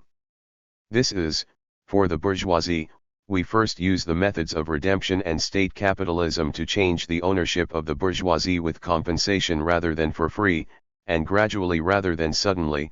Secondly, while transforming them, we provide them with necessary work arrangements.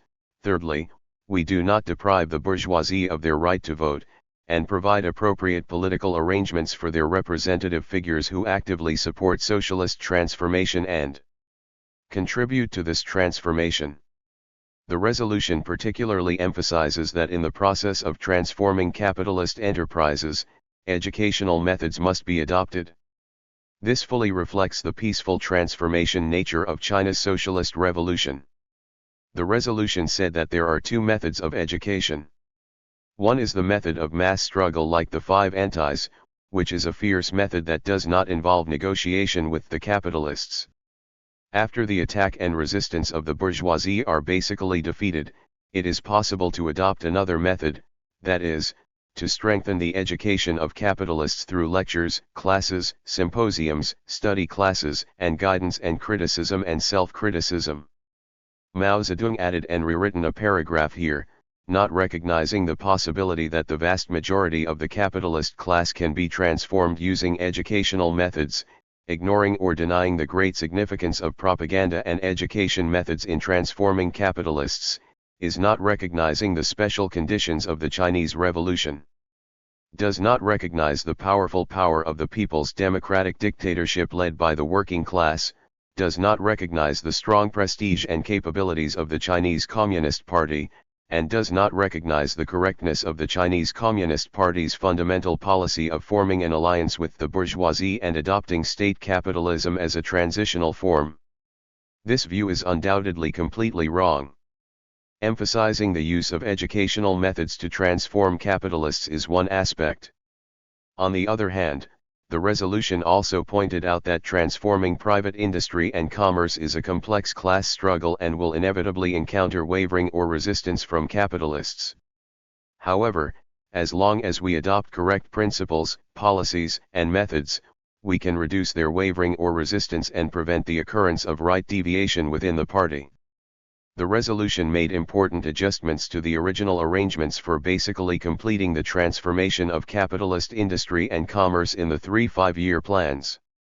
It stipulated that during the first 5-year plan period, that is, in 1956 and 1957, the public-private partnership in the entire industry should reach about 90%, and during the second 5-year plan period, it was planned to strive to gradually transition the public-private partnership enterprises to nationalization.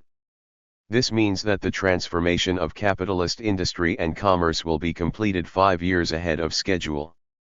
In January 1956, Mao Zedong, accompanied by Chen Yi and Rong Yiren, inspected Shanghai Shenzhen No. 9 factory.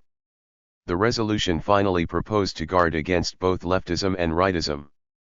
Mao Zedong added a lot of important content to this part, focusing on criticizing the left bias in dealing with the national bourgeoisie at that time. Pointed out, bourgeois elements corrupt us and our struggle against bourgeois elements corroding us will be long-term. This problem cannot be completely solved soon.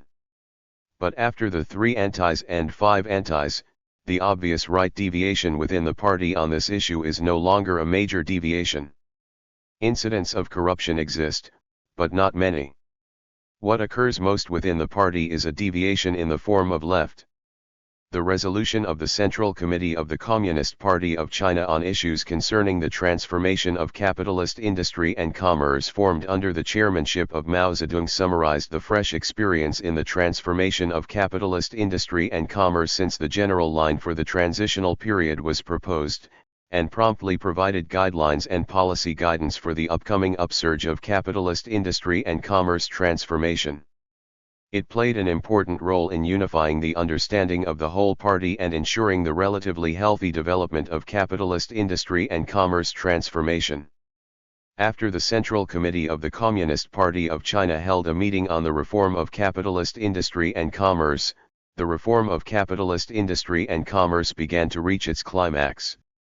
To create an upsurge of industrial and commercial transformation was first proposed by representatives of the upper echelons of the industrial and commercial circles under the influence of the upsurge of agricultural cooperation. Some scattered and backward private small and medium-sized enterprises that did not have joint ventures in the past have experienced many difficulties in production and operation after large enterprises have jointly operated, and they have also demanded the early implementation of joint ventures. At first, Mao Zedong throwed some cold water on it. He felt that the problem of the speed of agricultural cooperativization had been solved, and the problem of the speed of industrial and commercial transformation had also been solved. To be on the safe side, there seemed to be no need for another upsurge in industrial and commercial transformation, or in other words, now was not the time to raise the tide. However, the climax came unexpectedly, and it came so quickly and violently. This was beyond Mao Zedong's expectation, but he was very happy. Afterwards, he said, "Public-private partnership is moving very fast, which was unexpected. Who could have expected it? Now that there is no Kongming, it is not expected that it will be so fast." Last year, Li Zolao gave a lecture on the climax in Huiran Hall, and I poured some cold water on it at that time. I said, "You are too powerful, and your request is too urgent." I also told him that it must be done in an orderly and step-by-step manner, and don't make a mess. In January 1956, businessmen in Beijing first initiated the implementation of public-private partnerships in all industries, which soon spread across the country. Businessmen from all over the country beat gongs and drums, set off firecrackers, and submitted applications every day, requesting approval of public-private partnerships in all industries. On the afternoon of January 15, more than 200,000 people from all walks of life in Beijing gathered in Tiananmen Square, braving the biting cold wind, to warmly celebrate the realization of public-private partnerships in all industries and commerce in the city and the cooperativization of agriculture and handicrafts. Beijing Mayor Peng Zhen announced at the meeting, "Our capital has entered a socialist society." Mao Zedong and other party and state leaders Liu Shaokai, Zhou Enlai, and others attended the celebration rally. On the Tiananmen Gate Tower, Mao Zedong successively accepted good news messages from representatives of Beijing's industrial and commercial circles, farmers, and handicraftsmen. Then, more than 200,000 people held grand entertainment activities. Festive crowds lined up on East and West Chang'an Street, singing and dancing, beating gongs and drums, and a carnival atmosphere enveloped the entire city of Beijing. In the following days, people across the country were immersed in joy and excitement. Faced with this sudden upsurge of socialist transformation of industry and commerce, the Central Committee of the Communist Party of China had no choice but to change its original plan to implement public-private partnerships in the entire industry in phases and in batches within 1956 and 1957, and adopt the method of recruiting first, then reorganizing, that is, approving public-private partnerships first, and then making production arrangements, enterprise reorganization, personnel arrangements and other work in the industry. At the end of 1955, Mao Zedong envisaged that by 1957, 90% of industry and commerce would achieve public-private partnership in the entire industry, and that by 1962, the socialist transformation of capitalist industry and commerce would be basically completed. However, just over a month later, by the end of January 1956, more than 50 large and medium-sized cities across the country, where capitalist industry and commerce were concentrated, successively announced the realization of public-private partnerships in all industries of the city. By the end of this year, the public-private partnership of private industry and commerce across the country was basically completed. No one had thought of realizing public-private partnership across the entire industry so quickly across the country, and they were not mentally prepared to do so, so they were very passive. Later, Mao Zedong pointed this out. He said, at the end of the year before last, Beijing realized public-private partnerships in all industries and announced its entry into socialism within a few days. Originally, such news had to be carefully considered. But then as soon as it was broadcast, all regions started working on it at once regardless of their own specific conditions, and they became very passive. After realizing the public-private partnership in the whole industry, the state adopted the method of issuing fixed dividends to the original private industrial and commercial enterprises, usually at an annual interest rate of 5%. It was announced at that time that this approach would not change for 7 years. In 1963, it was decided to extend it for another 3 years until it was suspended in September 1966.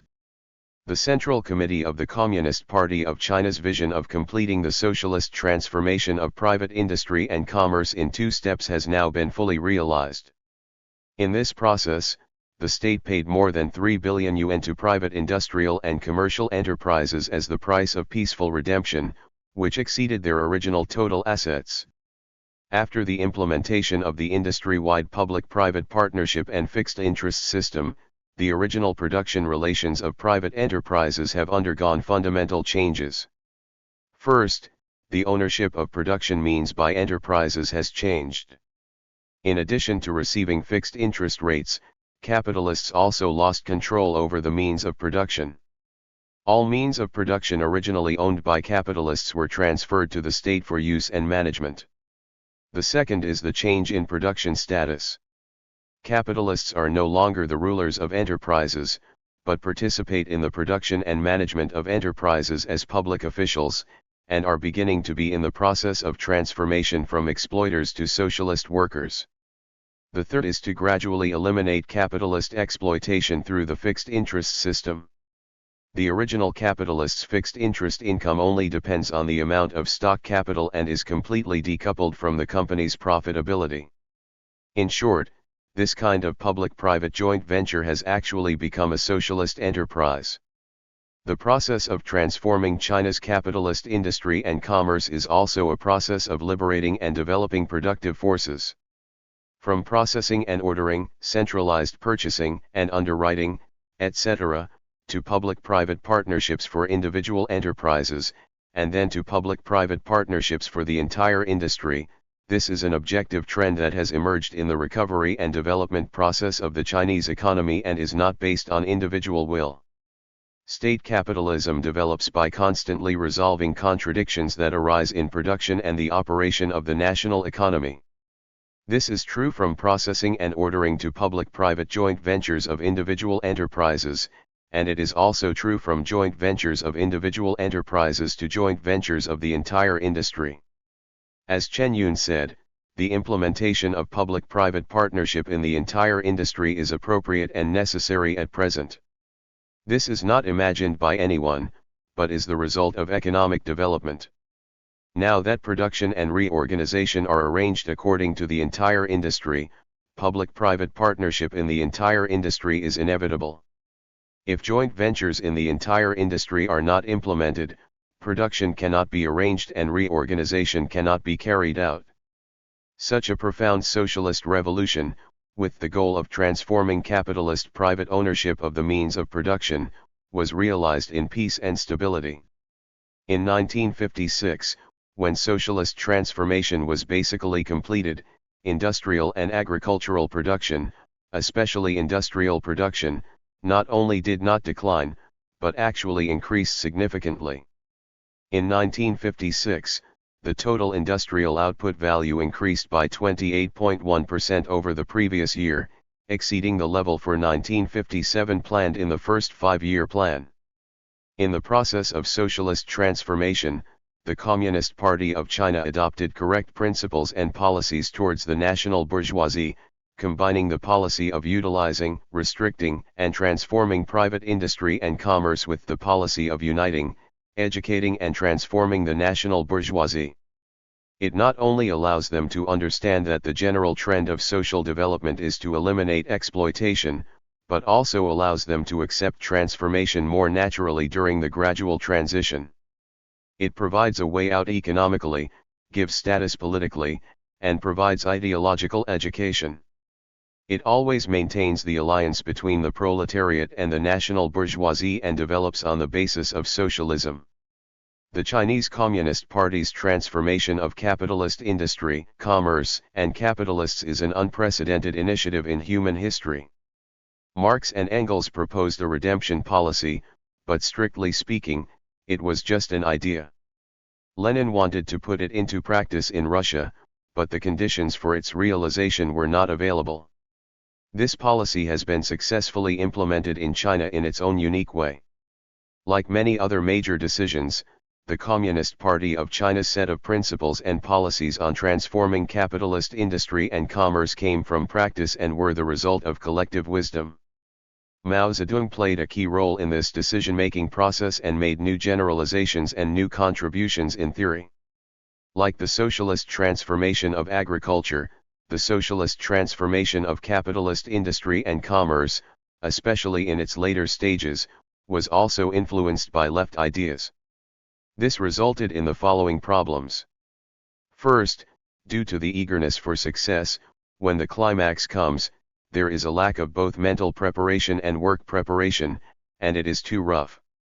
Second, during the implementation of joint ventures, small traders, small handicraftsmen, and small owners with only slight exploitation were brought into joint ventures, and they were transformed in the same way as capitalists, confusing the distinction between exploiters and workers.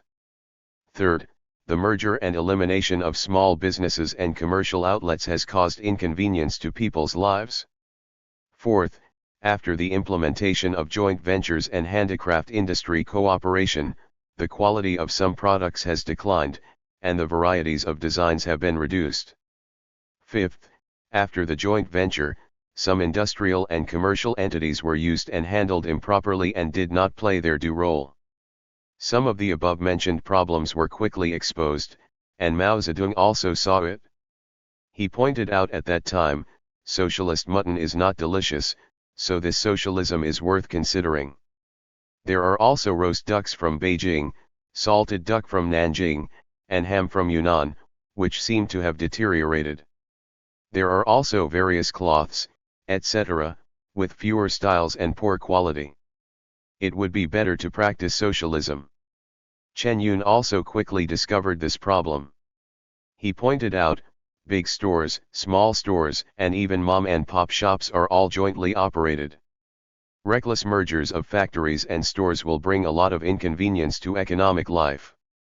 Soon after, he also pointed out, after public-private partnership, blind concentration and blind mergers appeared. He believed that concentration was high level and going it alone was low level. In some places, all the shaving burdens have been transferred to barber shops. There are not many barber shops. It will be even more inconvenient for the masses, especially dock workers and suburban farmers, to remove the shaving burdens. China's socialist transformation is carried out under the guidance of such a theory, which is what was mentioned earlier. The essence of the party's general line during the transitional period is to make socialist ownership of the means of production the only economic basis for our country and society. believe that only this is socialism. During the transformation process, Mao Zedong further proposed, capitalism must be extinct, and small production must also be extinct. This leads to one-sidedness and absoluteness in socialist transformation. Therefore, in the long period after the completion of socialist transformation, China's economic structure was too simple. Practice has proven that this is not conducive to the development of social productivity, cannot meet social needs, and is not suitable for the actual situation of China, which is economically backward. Regarding this point, Mao Zedong also noticed and thought about this shortly after the socialist transformation was basically completed. He said, "The basic nature of our country's free market is still capitalist, although there are no longer capitalists. It is paired with the national market. Shanghai's underground factories and joint ventures are also opposites. They developed because of social needs. To make it above ground, legalize it, and hire workers. Now it takes 3 months to make clothes. The clothes made by cooperative factories have one long and one short leg, no buttons, and poor quality. It is better to open private factories and work with the above-ground workers. Yes, you can also open a mom-and-pop shop, and you can also hire workers. This is called the new economic policy. I suspect that Russia's new economic policy ended too early. It only took 2 years to retreat and then it turned into an offensive. So far, we have retained 2.5 million private industrial and commercial workers. We can also consider opening large private factories as long as society needs them. Make an agreement that there will be no confiscation for 10 or 20 years. Overseas Chinese investment will not be confiscated for 20 or 100 years. You can open an investment company and pay back the principal and interests. You can also do it privately. It depends on the conditions. As long as there are raw materials and sales, you can do it. If there are raw materials and there are difficulties in state investment, private enterprises can do it. There is also a way out with fixed interest rates. The reason why Chongqing's low-quality products are not up to standard in the peak season is because the supply is insufficient. The shortage is long-term and is due to the increase in purchasing power. It is necessary to find a way to fix the interest rate for a long time. It is not conducive to production. Public-private partnership has advantages and is better than non-partnership. The enthusiasm of workers has also changed. This speech put forward some important ideas, but unfortunately it was not studied in depth, let alone put into practice. The problem of two-single ownership form has become a crux that has long plagued China's economic development. The solution to this problem has become a major historical issue for future generations. Despite this, China finally succeeded in embarking on a unique path of socialist transformation of capitalist industry and commerce, established a socialist system in a large eastern country with backward economy and culture, and laid a good social foundation for further realizing the country's industrialization. This is a great social change with far-reaching significance in Chinese history. China has successfully and smoothly used peaceful methods to change capitalist ownership into socialist ownership. This is a great initiative in the history of international communism. The reason why China can do this is determined by China's historical characteristics. China's national capitalism is relatively weak and has never achieved full or substantial development. Since the founding of the People's Republic of China, it has been gradually included in the track of national economic management and relies on the state-owned economy in terms of raw material supply and market sales. China's national bourgeoisie has a progressive side in history that is anti-imperialist and anti-feudal. Generally speaking, it is a neutral or participant in the Chinese Revolution and has established a long-term cooperative relationship with the Communist Party of China. The reason why China has achieved these successes is also determined by the fact that the Chinese Communists represented by Mao Zedong have adopted a set of correct principles and policies. In the above two aspects, success cannot be achieved without any one aspect. Of course, in addition to this, there are other factors, both international and domestic. At the end of 1955, after Mao Zedong solved the problem of accelerating the transformation of agriculture and capitalist industry and commerce, he began to promote the socialist transformation of handicraft industry. Mao Zedong once compared the vast number of farmers and urban handicraftsmen to two oceans. He believed that it was much more difficult to realize cooperativization of agriculture and handicrafts than to transform private industry and commerce. When agricultural transformation and industrial and commercial transformation reached climax and developed rapidly, Mao Zedong turned his attention to handicraft industry and proposed accelerating the socialist transformation of handicraft industry. On March 4, 1956, when listening to a report on the work situation of the handicraft industry from relevant departments of the State Council, Mao Zedong said, "I think the speed of socialist transformation of individual handicrafts is a little slow." I said it at the meeting of provincial and municipal party committee secretaries in January this year. The handicraft industry has a long history in our country. It was very developed during the spring and autumn period and the Warring States period, and has flourished and declined since then. Since modern times, it has established inextricable ties with national industry and commerce. However, no matter how it changes, except for a few handicraft industries that have developed into capitalism, the vast majority of handicraft industries have always maintained a state of manual labor and decentralized operations. In terms of productivity structure and organizational form, they are far from the requirements of modern society. Guide individual handicrafts to develop in the direction of modernization and collectivization, which is the policy set by the Second Plenary Session of the 7th Central Committee of the Communist Party of China. From the beginning of the founding of the People's Republic of China to the end of 1953, a total of 4,806 handicraft production cooperatives were organized across the country, with more than 298,000 members. According to incomplete estimates, at that time, if the average annual tax revenue per person in the individual handicraft industry was 4.9 million yuan, the average annual gross production value per person of the handicraft production cooperative members was 1.7 million yuan. Initially showed the superiority of handicraft production cooperatives. In the process of transformation of handicraft industry, various forms of cooperation emerged.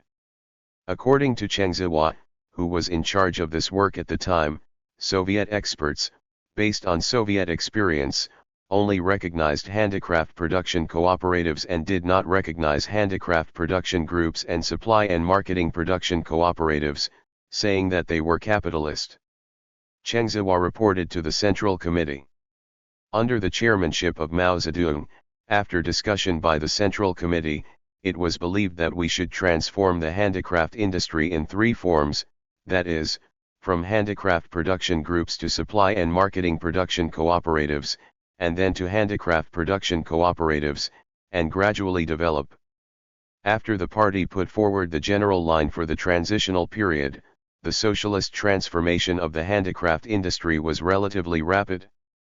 By the end of 1955, the number of people participating in handicraft production cooperatives reached 25.4%.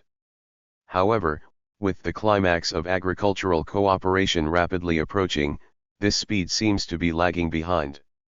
From December 21 to 28, the Central Handicraft Administration and the All China Handicraft Cooperatives held the 5th National Handicraft Production Cooperation Conference in Beijing, focusing on criticizing right conservative thinking and proposing to organize individual craftsmen more quickly.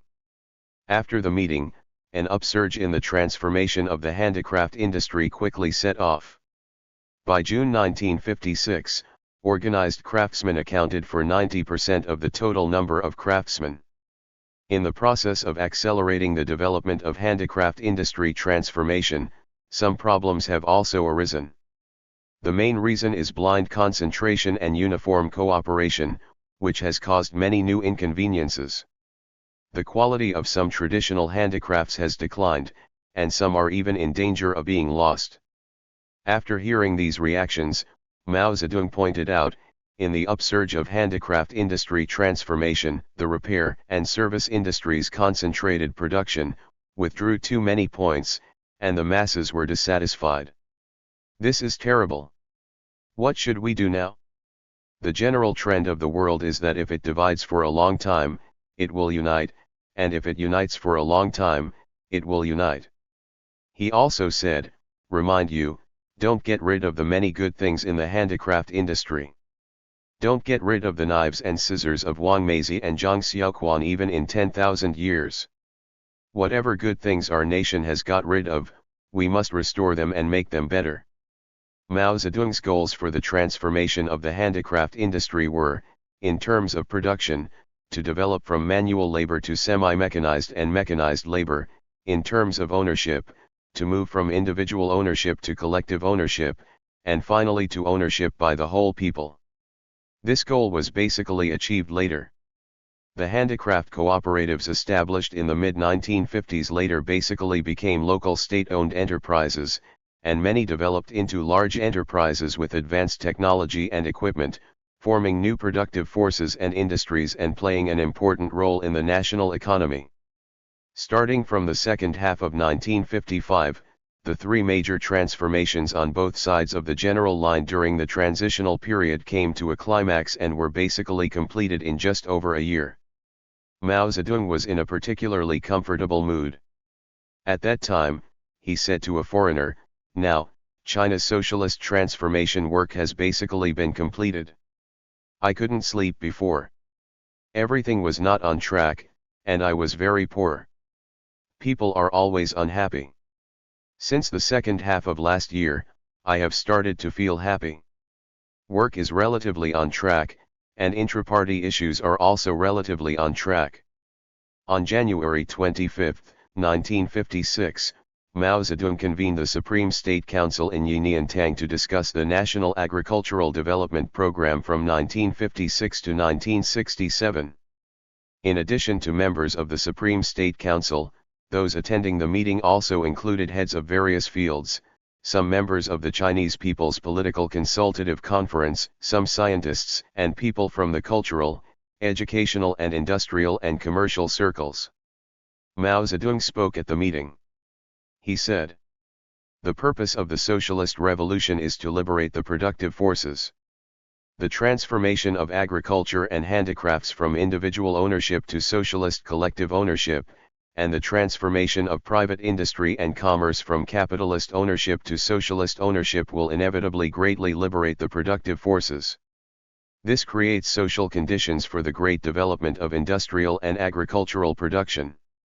The methods we use to carry out the socialist revolution are peaceful methods. In the past, many people, both within and outside the Communist Party, expressed doubts about this method. But since last summer, due to the upsurge of the cooperative movement in the countryside and the upsurge of socialist transformation in the cities in recent months, their doubts have been largely resolved. Under the conditions of our country, using peaceful methods, that is, using methods of persuasion and education, not only can individual ownership be changed into socialist collective ownership, but capitalist ownership can also be changed into socialist ownership. The speed of socialist transformation in the past few months has greatly exceeded people's expectations. In the past, some people were afraid that socialism would be difficult to pass, but now it seems that it is still easy to pass. The purpose of socialist revolution is to liberate productive forces, and the method of socialist revolution is a peaceful method.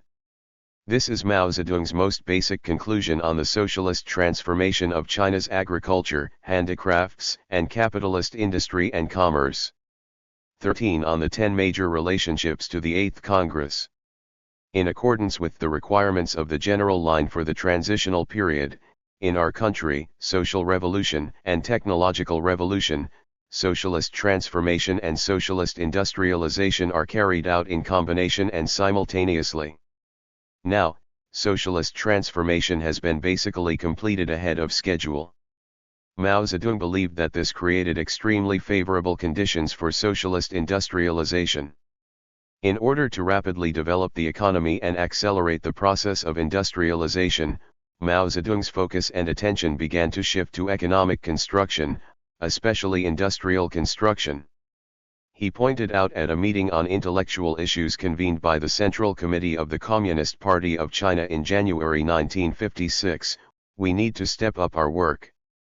Now we are taking more initiatives day by day, more initiative in agricultural transformation, and more initiative in the transformation of capitalist industry and commerce. However, there is no initiative on intellectual issues, and there is no initiative in industry. Most important equipment has to be imported from abroad, and precision instruments cannot be used. We have no initiative in this matter. There is no independence in the economy and no independence in science. He also said, what kind of revolution are we revolutionizing now? It is called a technological revolution and a cultural revolution. We must engage in science and revolutionize stupidity and ignorance. For this reason, he demanded that a large number of high-level intellectuals should be cultivated in a relatively short period of time, and at the same time, more ordinary intellectuals should be created. In his speech at the 6th session of the Supreme State Council on January 25, Mao Zedong more clearly stated that we must achieve great development and we must strive to change our country's economic, scientific, and cultural backwardness within a few decades and quickly reach the world's advanced level. Mao Zedong's proposal to rapidly develop the economy and accelerate the pace of industrialization is inseparable from his judgment of the international situation. Since the armistice in Korea, international tensions have gradually eased through the Geneva Conference and the Bandung Conference. Mao Zedong believed that it was now possible to give us 12 years of peace to complete socialist transformation and basically achieve industrialization. He also saw that the US military's current arrangement was not like a war. There were bases everywhere. They just erected some stakes and tied their tails to those stakes, making it difficult to move. He believes that as long as there is 12 years of peace, we can strive for a little more peace. Of course, Mao Zedong also estimated that another possibility was that imperialism would launch a surprise attack. The socialist transformation was about to be basically completed, and Mao Zedong turned his attention to economic construction and scientific and cultural construction. This meant the beginning of another major and arduous historical exploration in his life, that is, how to build socialism in China. How to build socialism in a large eastern country like China, which is poor and backward, has a large population and has very special circumstances, is a very difficult and complex issue. There are no ready-made answers from Marxist-Leninist books. Copying the Soviet model is inconsistent with China's national conditions, and it is impossible to rely on subjective imagination. This problem can only be gradually understood and solved through practice. First of all, it requires systematic and thorough investigation and research on the actual situation. Mao Zedong's exploration began here. In mid-January 1956, shortly after Mao Zedong returned to Beijing from Hangzhou, he heard from Bo Yubo that Liu Shaokai was listening to reports from some ministries and commissions of the State Council, which immediately aroused his interest. He said to Bo Yubo, "This is very good, I want to hear it too. Can you also organize some department reports for me?" Liu Shaokai convened various departments of the State Council to report work, which began on December 7, 1955, in preparation for drafting the political report of the 8th National Congress of the Communist Party of China. Mao Zedong's investigation not only prepared for the 8th National Congress, but also went beyond this scope and put forward some ideas that have long-term guiding significance for socialist construction. On 10 major relationships, known as the first work to explore a road to building socialism suitable for China's conditions, is the direct result of this investigation. Mao Zedong later recalled, "How did the 10 major relationships come about? After a month and a half in Beijing, I talked about one department every day, and talked to comrades from 34 departments, and gradually formed the 10 points. Without those people talking, how could the 10 major relationships be formed? It could not be formed." Mao Zedong's investigation and research began on February 14, 1956, and ended on April 24, 1956. We listened to work reports from 34 departments of the State Council, as well as reports from the State Planning Commission on the second five-year plan. The actual time spent listening to the reports was 43 days. In a state of tension and fatigue, Mao Zedong spent these rare and very important 43 days and nights. In his own words, almost every day was bed and underground, and in bed. As soon as I got up, I started listening to the report. It's 4 or 5 hours each time. The location is Zongnanhai Yiniantang. Zhou Enlai came every time except when he asked for leave due to personal reasons. Liu Shaokai, Chen Yun, and Deng Xiaoping sometimes came to participate. From time to time they chimed in to express their opinions. Each ministry prepared the report in writing and sent it to Mao Zedong in advance. When Mao Zedong listened to the oral report, he kept interrupting, asking questions, expressing opinions, and making comments. From the opinions and comments published by Mao Zedong, we can see the ideological trajectory on 10 major relationships and some of his thoughts and insights on socialist construction issues. In order to listen to the report, Mao Zedong also had to change his long-term habit of working at night. The reporting begins with the heavy industry sector. February 14 was the first day to listen to a report from the Third Office of the State Council in charge of heavy industry. Mao Zedong said something at the beginning. I went out last year to talk to local comrades. They expressed dissatisfaction. They always felt that the central government restricted them. There were some conflicts between the local government and the central government, and they were not allowed to take charge of certain matters. They are blocks, and you are strips. You have countless strips going down, and they all have different specifications. Some of their requests were not approved by you and you restricted them. When reporting on design issues, Mao Zedong talked about epistemology. He said, design is the reflection of objective reality in people's minds. The reflection cannot be so complete, so it must be revised in practice. There is no such thing as a saint in the world. It would be great if there are sages. It's impossible to know everything clearly beforehand, especially the situation underground. When it comes to technical issues, Mao Zedong advocated learning advanced foreign things first, just like primary school students copying. This is different from administrative measures. Administrative measures depend on our specific circumstances. We cannot learn everything from others. We must learn technology. Regarding the issue of reducing profits on the means of production, Mao Zedong believed that this was a major matter that affected the entire people's lives. To reduce profits, at first glance, the national fiscal revenue seems to be reduced, but with more infrastructure and production development, the profits will be greater. Infrastructure has developed, the number of workers has increased, and the consumer and service markets have also expanded.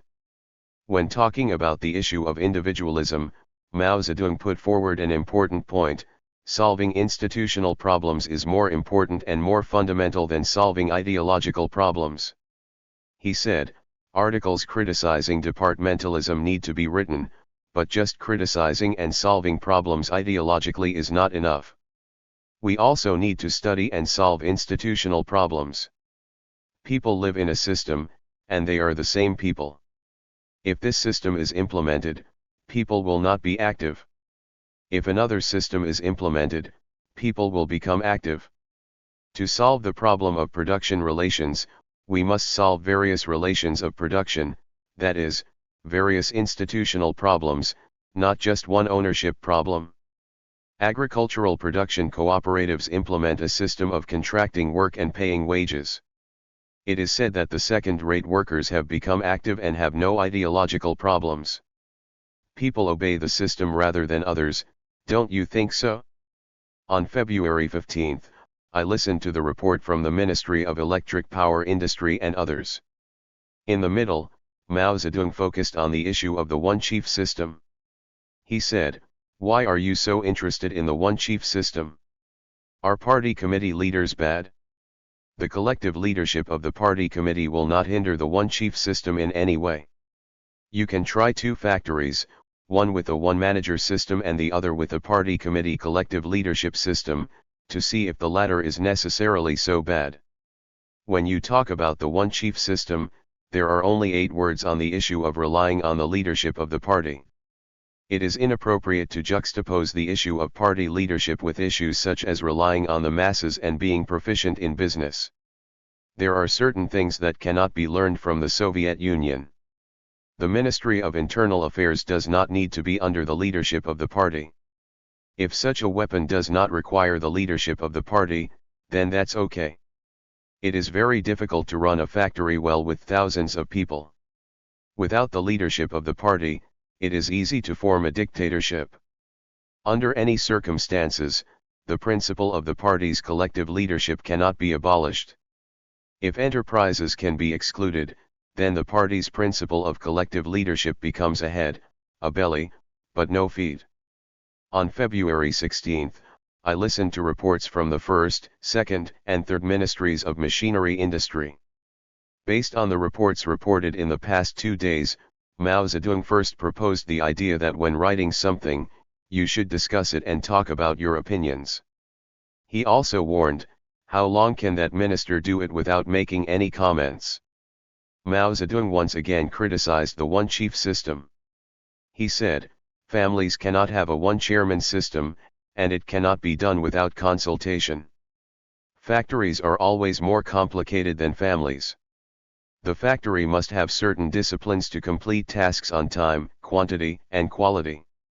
To achieve this goal, it is impossible without collective leadership and individual responsibility. It is not enough to have a collective leader alone, there must be individual responsibility, and there must be opposition and unity at the same time.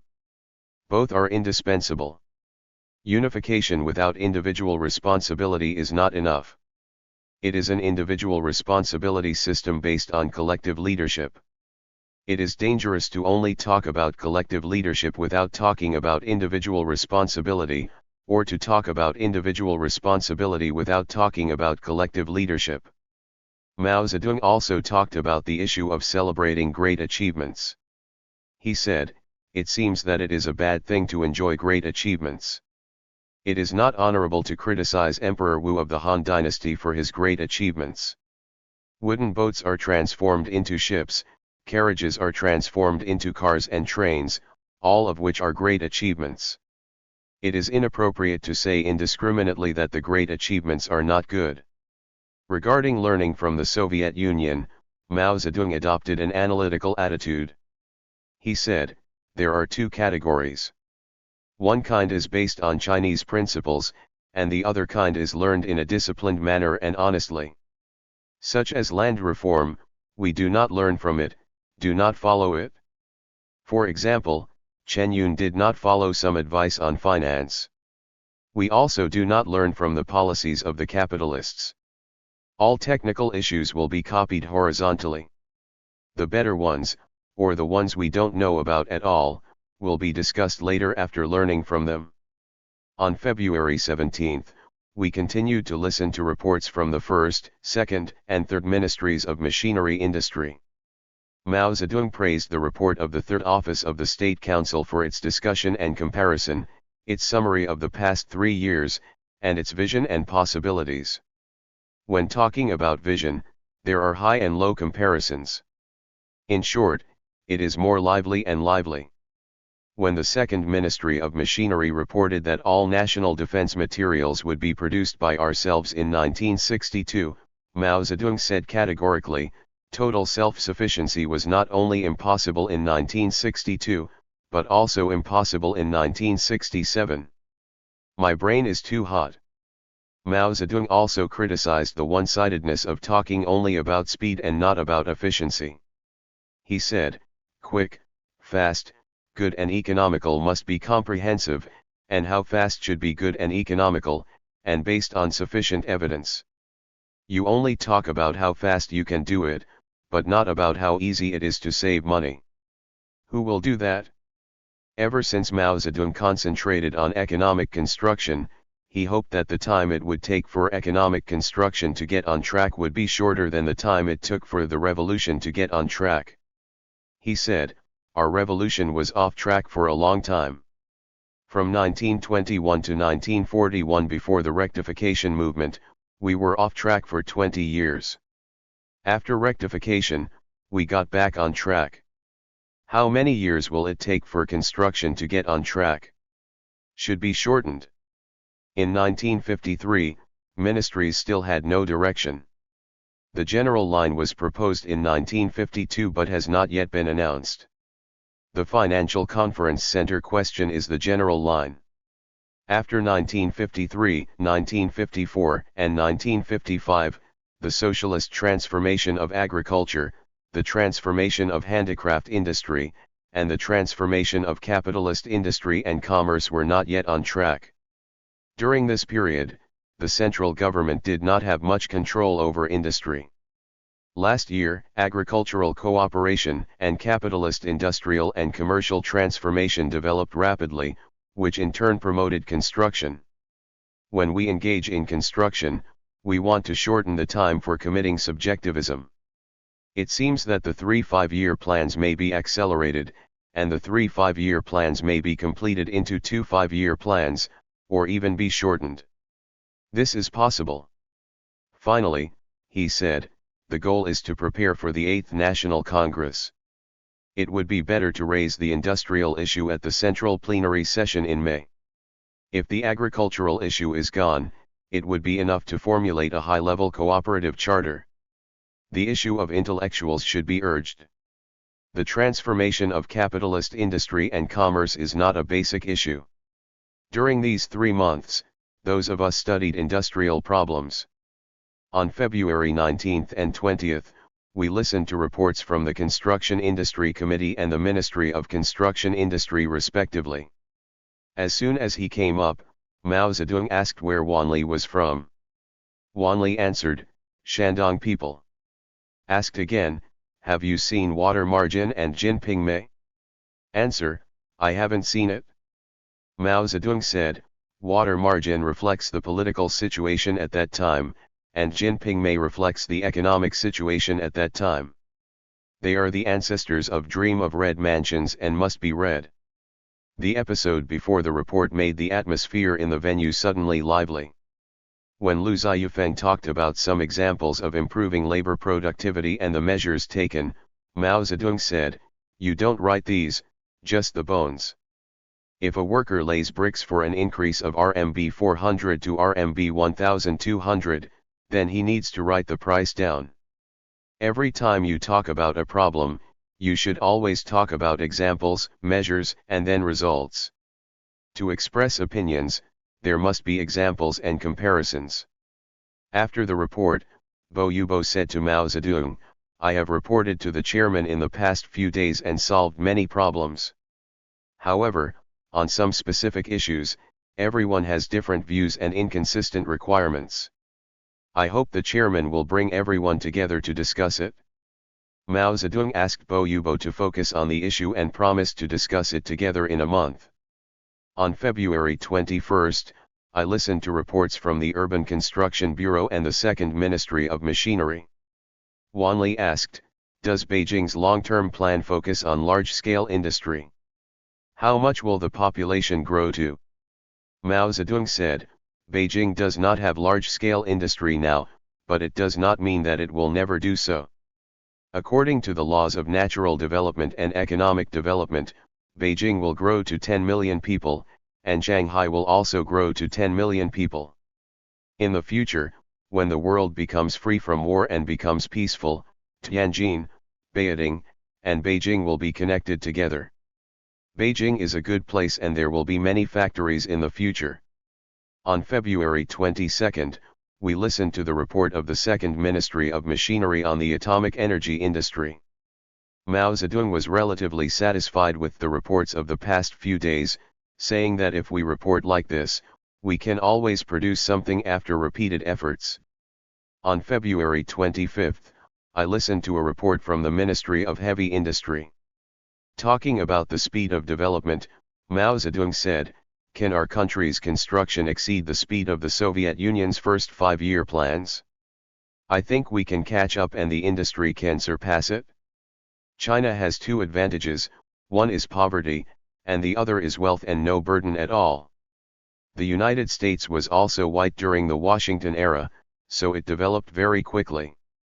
We must break down superstitions, whether they are Chinese superstitions or foreign superstitions. Our descendants must also break their superstitions about us. Our country's industrialization and industrial construction should take fewer detours than the Soviet Union. We should not be constrained by the speed of the Soviet Union's first 5-year plans. We can surpass it for 4 reasons: different international conditions, different domestic conditions, different technological levels. China has a large population and rapid agricultural development. Similarly, even in terms of technological development, in terms of modern technological development, it can surpass the Soviet Union, with socialist enthusiasm, a mass line, and less bureaucracy. We have a tradition of mass work and a mass line, which is our advantage. At this time, Zhou Enlai interjected, it is necessary to learn from them in the first few years. After these 2 or 3 years, we have gained some experience, and we should summarize it. Mao Zedong went on to say, now that they have lifted the lid, we are beginning to have some confidence, so don't be superstitious. What Mao Zedong meant by lifting the lid was that the 20th National Congress of the Communist Party of the Soviet Union, which was being held at that time, criticized Stalin's personality cult. Zhou Enlai talked about sending people to capitalist countries to learn technology. Mao Zedong agreed, saying, no matter the United States, France, Switzerland, Norway. As long as they want our students, we will send them. Zhou Enlai, learn from the experiences of other countries and have the courage to do so. On February 26 and 27, we listened to reports from the Ministry of Petroleum Industry and the Ministry of Geology. Mao Zedong praised these 2 reports and believed that the harvest was great. On February 28, I listened to a report from the Ministry of Electric Power Industry. When he heard that the power generation in 1955 was 9.8 billion kilowatt-hours, Mao Zedong said with emotion, with just this little power, how can we not be bullied by others? The report said that according to the current development rate, it will take 50 years for my country's annual power generation to catch up with the United States. Mao Zedong said with certainty, catch up with it and surpass it in this century. On February 29, I heard a report from the Ministry of Coal Industry. Mao Zedong praised the Ministry of Coal Industry's report for its material and discussion, which made great progress. At the end of the report, Bo Yubo said, we have reported 14 times in 13 days and the first round is over. What instructions does the chairman have? Mao Zedong said, when I first came into contact with the issue, I was a little picky about the writing, but I basically agreed with it and had no opinions. The report from the Heavy Industry Department is finished. Starting from March 1st, the Light Industry Department will report. After listening to the reports for more than 10 days, Mao Zedong had begun to form some ideas on economic construction issues and raised some strategic issues. On March 1st, I heard reports from the 4th Office of the State Council in charge of light industry and the Ministry of Textile Industry. When talking about the issue of unleashing the production potential of existing enterprises, Mao Zedong pointed out, the issue of technological transformation is important and the potential in this area is huge. Previously, when listening to the report on February 17, he said, technical reform is a big reform and is revolutionary. When talking about the use of industrial bases such as Shanghai and Tianjin, Mao Zedong pointed out very clearly, it is wrong to restrict development. Development cannot be restricted. It should be fully utilized or fully rationally utilized. He repeatedly emphasized, coastal areas must be fully utilized rationally and cannot be restricted. Related to this, regarding the issue of whether enterprises in Shanghai and Tianjin should move inward, Mao Zedong said, Enterprises in Shanghai and Tianjin generally do not move inward. Individuals with conditions and economics can move inward. When reporting on the division of affiliation between central and local enterprises, Mao Zedong said, "Does the central department want to take more control? Pay attention to the initiative of local governments. The main basis for dividing central enterprises and local enterprises is the scope of supply and marketing. A new textile factory with 80,000 spindles can recover the investment within 1 year of production."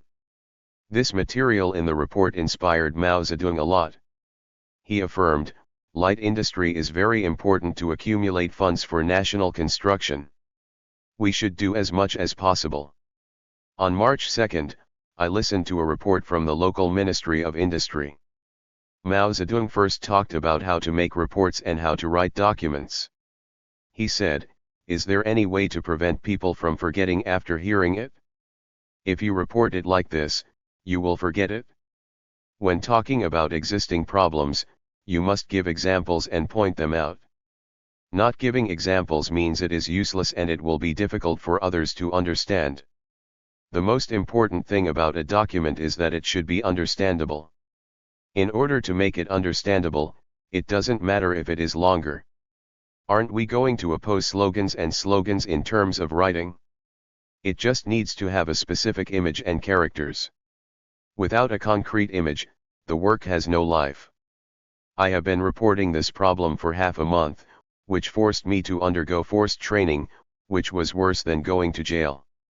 When I was in prison, my brain was still free, but now my brain is not free either and is under your command. There are only ideological forms, no matter, and they must be divorced from reality. Your articles must be drawn from materials on many specific issues, and the specific issues should be written clearly. From the report of the local Ministry of Industry, an important issue that caused Mao Zedong to think was the issue of centralization and decentralization. He said, "The Soviet Union was very centralized for a period, which had its advantages, but the disadvantage was that it reduced local enthusiasm. We should pay attention to this issue now. There are so many local governments, so don't make them feel like they have nothing to do." This shows that Mao Zedong's idea of giving full play to the initiative of both the central and local governments has emerged. Regarding the issue of coastal areas, Mao Zedong further pointed out, "We must adopt a policy of active and reasonable development. Some can be relocated inland, but those that cannot be relocated should be actively and reasonably utilized without restrictions. Some comrades, as if war is coming, are preparing to wait for war, so they want to restrict the coast. This is inappropriate. 70% of light industry is located along the coast. How can we increase production if we don't actively utilize it?" On March 3, I listened to a report from the Ministry of Light Industry. When he reported that the quality of tobacco leaves had declined, Mao Zedong criticized, "You have a peaceful mind, chongji philosophy, no energy, no horns, and you dare not fight. If the quality of agricultural products declines, you must fight with the Ministry of Agriculture. The Ministry of Agriculture should set up a Bureau of Technical Crops." This report also talked about the utilization of industries in coastal areas and the issue of accumulating funds for the development of light industry. Mao Zedong said, "Anshan Iron and Steel, Shijingshan Iron and Steel Works, Shanghai Shipyard and other coastal heavy industries all use it. Why not light industry? We must actively and rationally use it." He did not agree with the opinion in the report that the Shanghai area should not undergo major development, saying, "It is still worth considering. All along the coast should be used. What's wrong with building factories in the mainland to make money? This is not inconsistent with the fundamental policy of building new factories in the mainland. Building more light industry means doing more heavy industry. If you invest 1 yuan and get 3 yuan back, why not do it?" When talking about the issue of training cadres, Mao Zedong said, "You are falling behind. You have too few schools and you need to open several colleges. This is a big problem. You need to carry out scientific research and hire some technical personnel to do it yourself. Report from the Light Industry Department, the day is over. On March 4, listening to the report from the Handicraft Industry Administration, Mao Zedong did not express many opinions. On March 5, 6, 8 and 9, we listened to reports from the 6th Office of the State Council in charge of Transportation, Posts and Telecommunications, the Ministry of Railways, the Ministry of Transport, the Ministry of Posts and Telecommunications, and the Civil Aviation Administration. Mao Zedong listened very carefully and asked about specific information from time to time, such as, in what year were the newly built railways built after the founding of the People's Republic of China, how much did it cost to build 1 kilometer of new lines, what were the specific contents of fixed assets, what were the jobs of various transportation sales personnel, etc. When it was reported that right-leaning sentiments had emerged in railway infrastructure construction since the criticism of rash advances in 1953, Mao Zedong was reminded of history. He said, in 1953, against impetuous and rash advancement, the Central Committee proposed to oppose subjectivism, and at the same time, it also proposed to oppose decentralism.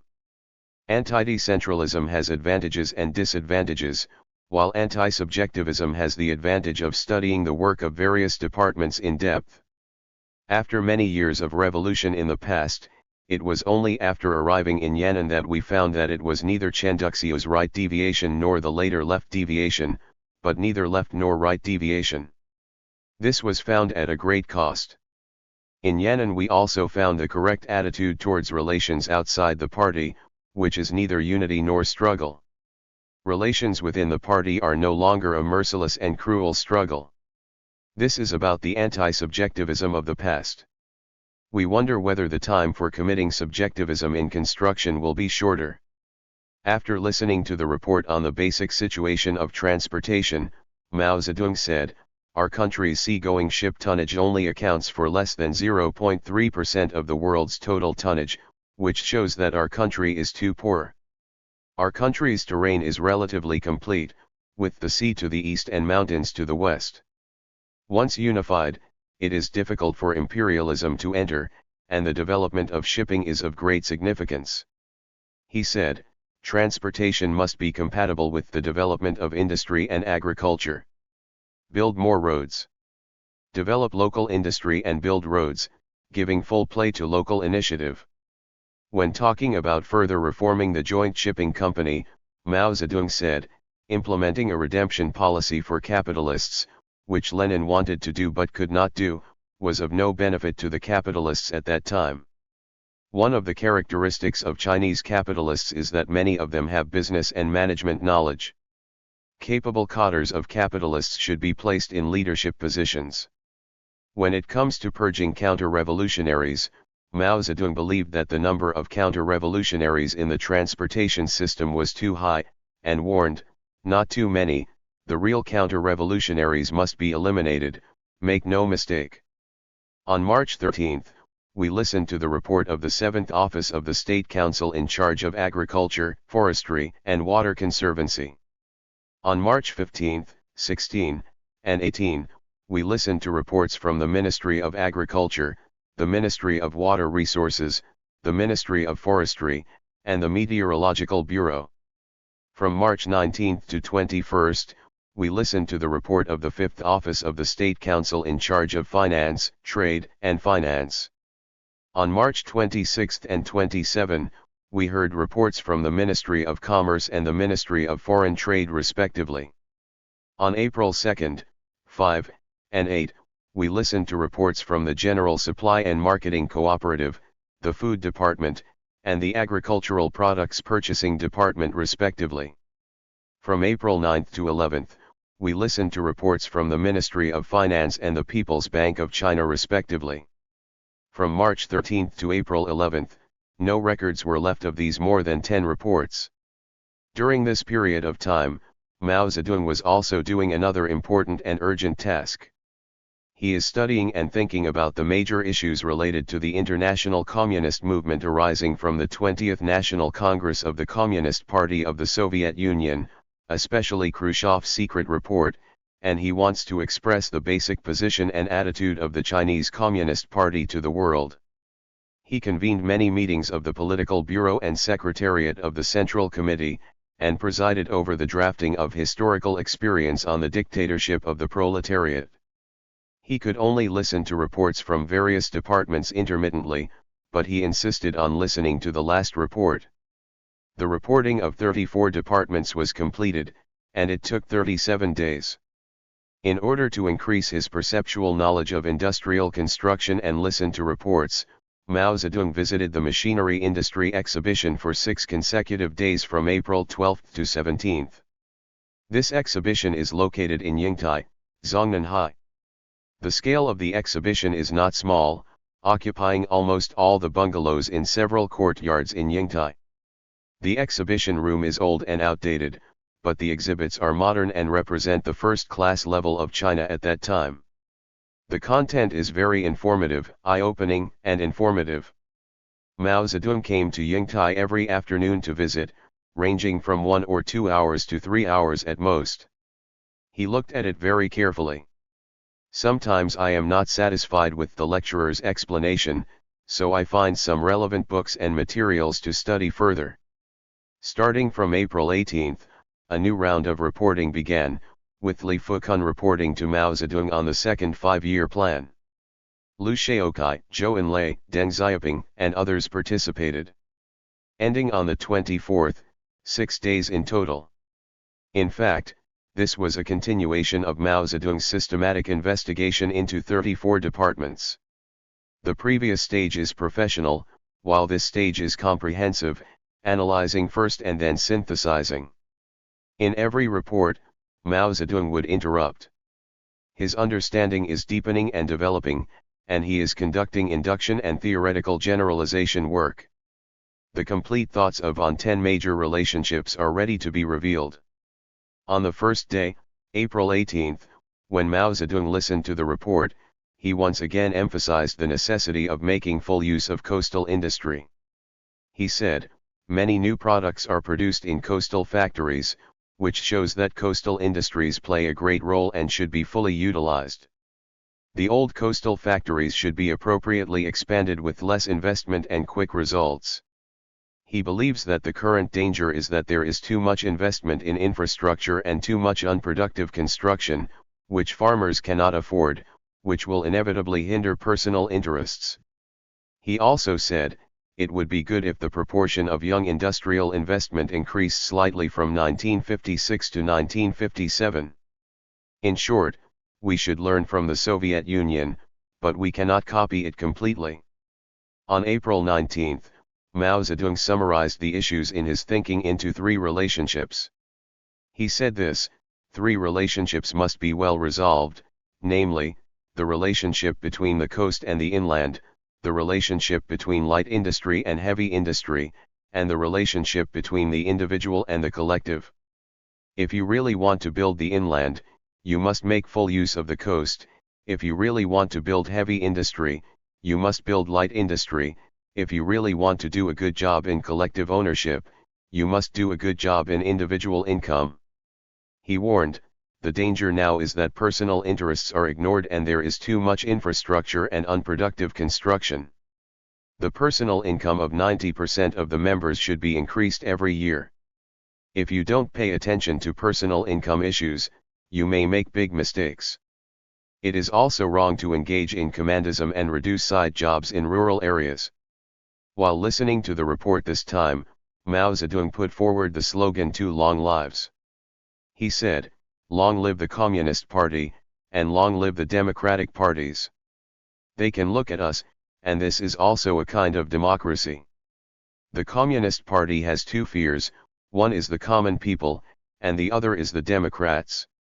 Afraid is a vivid expression of Mao Zedong, which means accepting supervision. This idea was later summarized as long-term coexistence and mutual supervision. On April 20, Mao Zedong criticized an incorrect idea: without the assistance of the Soviet Union, China's construction would be impossible. He said, once you are used to being a slave, you will always have a bit of a slave attitude, just like Jiagui in Famen Temple. When you ask him to sit down, he says he is used to standing. On this day, Mao Zedong further summarized the problem into 5 relationships. He said, in addition to the relationships between light industry and heavy industry, coastal and inland, individuals and collectives, and local and central governments, there is also the relationship between economy and national defense. He also said, proposing too many and too fast may lead to blindness. For example, during the meeting in Hangzhou, some provinces plan to plant too many sweet potatoes. This may also be the case in industry. In the past we asked them to improve, now we want them to compress. At this point, Liu Shaokai interjected, what should be compressed should be compressed. On April 21, Mao Zedong said, after implementing part of agricultural mechanization, we must look at the situation and then consider the degree of development. On April 23, Mao Zedong pointed out, in the second 5-year plan's industrial investment, the proportion of light industry investment has increased slightly compared with the first 5-year plan. This is the difference with the Soviet Union. In the future, history will judge who is correct. On April 24, Mao Zedong further summarized the 6 major contradictions, that is, 6 relationships, namely, 1. Light industry and heavy industry, 2. Coastal and inland, 3. National defense, administration, economy, and culture, 4. Individual and collective, 5. Local and central, 6. Ethnic minorities and Han. He said, if these contradictions are adjusted well, work will be done better, and mistakes will be made on these contradictions. For example, Stalin made mistakes on the 4th contradiction, and the fraternal countries of Eastern Europe made mistakes on the 1st contradiction. Mao Zedong soon proposed 4 more relationships, which became the top 10 relationships. At this point, this investigation is all over. This was the largest, longest, thorough, and systematic economic work survey conducted by Mao Zedong after the founding of the People's Republic of China and even in his lifetime. Investigation is like pregnancy in 10 months and solving problems is like delivery in 1 day. On April 25, 1956, Mao Zedong chaired an enlarged meeting of the Political Bureau of the CPC Central Committee and delivered a speech on the 10 major relations, which was the result of more than a month of investigation and research. The enlarged meeting of the Political Bureau was held in Zhongnanhai Yuniantang from April 25 to 28. In addition to members of the Political Bureau, the meeting was also attended by the first secretaries of the party committees of various provinces, cities, and autonomous regions. The original topic of the meeting was to discuss issues such as agricultural production cooperatives. No one expected that Mao Zedong would deliver a speech on 10 major relations at this meeting.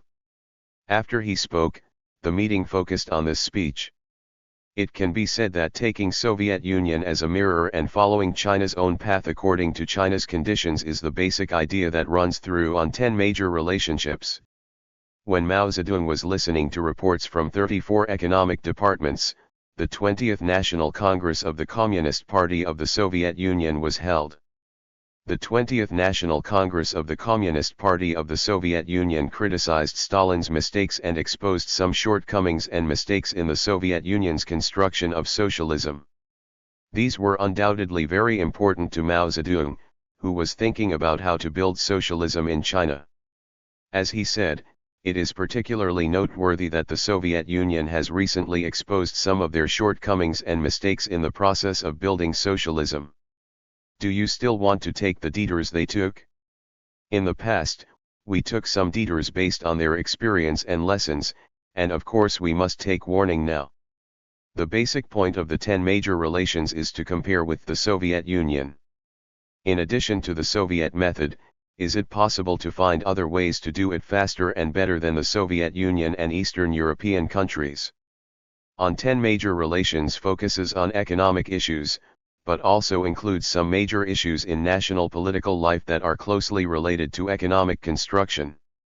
Mao Zedong summarized these issues into 10 major relationships, namely, the relationship between heavy industry and light industry and agriculture, the relationship between coastal industry and inland industry, the relationship between economic construction and national defense construction, the relationship between the state, production units, and individual producers, the relationship between the central and local governments, the relationship between the Han nationality and ethnic minorities, the relationship between the party and non-party, the relationship between revolution and counter-revolution, the relationship between right and wrong, and the relationship between China and foreign countries. These 10 major relationships are not equal, but have key points. Mao Zedong later said, among the 10 major relationships, industry and agriculture, coastal and inland, central and local, state, collective and individual, national defense construction and economic construction, these 5 are the main ones. 1956 was a very important year for China, with major changes taking place both at home and abroad. Internationally, the entire situation is tending to ease, and a war will not be fought within a foreseeable period, say 10 years or more. Domestically, the 3 major transformations are almost completed. As the last exploiting class in China, the bourgeoisie will no longer exist. China is entering a new historical stage and establishing a socialist system. The focus of the work of the party and the country is shifting towards large-scale socialist construction. To adapt to this new change, On 10 Major Relationships puts forward some new policies in both economic and political aspects. Regarding the relationship between heavy industry, light industry, and agriculture, on the premise of adhering to the priority development of heavy industry, emphasis is placed on developing more light industry and agriculture. Regarding the relationship between coastal industry and inland industry, on the premise of rationally arranging industrial layout, emphasis is placed on making greater use and development of coastal industry. Regarding the relationship between economic construction and national defense construction, it is emphasized that economic construction must be strengthened first. Regarding the relationship between the state, production units, and individual producers, it is emphasized that the 3 aspects must be taken into consideration, especially the interests of farmers, and that factories must be given certain powers and independence. Regarding the relationship between the central and local governments, on the premise of consolidating the unified leadership of the central government, we should emphasize giving more power and independence to local governments and promote the initiative of both central and local governments. Regarding the relationship between the Han people and ethnic minorities, local nationalism must be opposed, but the focus is on opposing Han chauvinism. In the relationship between the party and non-party, long-term coexistence and mutual supervision are emphasized. Regarding the relationship between revolution and counter-revolution, there are definitely still counter-revolutionaries, but the emphasis has been greatly reduced. To suppress counter-revolutionaries in society, we must arrest less and kill less. In terms of the relationship between right and wrong, we must distinguish right from wrong within the party, but we emphasize the need to treat comrades who have made mistakes with kindness and help them correct their mistakes. In the relationship between China and foreign countries, the slogan of learning from foreign countries was put forward, emphasizing that all nations and countries must learn from their strengths, as well as the scientific aspects of advanced science and technology and enterprise management methods of capitalist countries. To sum up, this is, we must work hard to mobilize all positive factors, direct and indirect positive factors, both inside and outside the party, at home and abroad, to build our country into a strong socialist country. This is the basic policy of On 10 Major Relations, and this is Mao Zedong's fundamental guiding ideology on how to build socialism. The publication of On 10 Major Relationships marked the beginning of Mao Zedong's exploration of China's socialist construction path to form a preliminary but relatively systematic idea. Later, when Mao Zedong summarized the historical experience after the founding of the People's Republic of China, he still regarded it as a turning point. He pointed out at the Chengdu Conference, in April 1956, on the 10 Major Relations, we began to propose our own construction line. The principles were the same as those of the Soviet Union, but the methods were different and had our own set of contents. He also wrote in the 10 years summary, the first 8 years were copied from foreign experience. But from the time when the 10 major relations were proposed in 1956, we began to find our own line suitable for China. 19 years later, Deng Xiaoping made this evaluation of on 10 major relationships. This article is so important and has great relevance and theoretical guidance for the present and the future. When Mao Zedong delivered his speech on 10 major relations in April 1956, he proposed letting 100 flowers bloom and 100 schools of thought contend as a guiding principle for the prosperity and development of socialist science and culture. The double 100 policy has been proposed for a long time. At the National Opera Work Conference held from November to December 1950, a debate arose over whether Peking opera or local opera should be the mainstay. In April 1951, the Chinese Opera Research Institute was established, and Mao Zedong wrote an inscription to congratulate it, "Let 100 flowers bloom, weed out the old and bring forth the new." On May 5 of the same year, the State Council issued the instructions on the reform of traditional Chinese opera. Based on the policy of letting 100 flowers bloom, weeding out the old and bringing forth the new, it was proposed, Chinese traditional operas are extremely rich in types and should be universally adopted, transformed, and developed, and free competition in various forms of opera is encouraged to promote the letting of 100 flowers bloom in the art of opera. This controversial issue in the opera world was finally resolved. On August 5, 1953, the Central Committee of the Communist Party of China approved the establishment of 3 committees: Research on Chinese Historical Issues, Research on Chinese Character Reform, and Research on Chinese Language Teaching. Chen Boda, who was in charge of the work of the Chinese Historical Issues Research Committee, asked Mao Zedong for instructions on the work policy. Mao Zedong said 4 words, 100 schools of thought contend. Its direct target is historical research. Here's a background. 2 famous Chinese Marxist historians, Guo Moruo and Fan Wenlin, have different opinions on the periodization of slavery and feudalism in China. Fan argued that China's feudal society began in the Western Zhou dynasty. Guo argued that the periodization of China's slave society and feudal society was marked by the Spring and Autumn period and the Warring States period. Both propositions have their supporters, and the debate is huge. Mao Zedong was very concerned about this issue. How to solve such a problem requires a clear policy.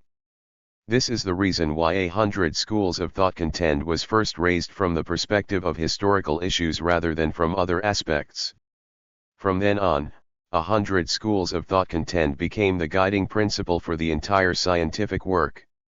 In February 1956, at a meeting hosted by Mao Zedong, Lu Dingyi, Minister of the Propaganda Department of the Central Committee of the Communist Party of China, reported on the current situation in academia and talked about the phenomenon of promoting one school of thought and suppressing another in academic research.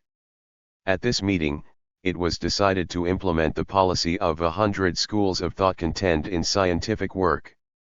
At this time, on February 1, 1956, the Propaganda Department of the Central Committee of the Communist Party of China wrote a report to the Central Committee, saying that the Party Committee of Sun Yat-sen University reported that a Soviet scholar who was lecturing in China at the time shared his different views on the arguments about Sun Yat-sen's worldview in New Democracy to the Chinese accompanying staff, which undermined the prestige of the responsible comrades of our party.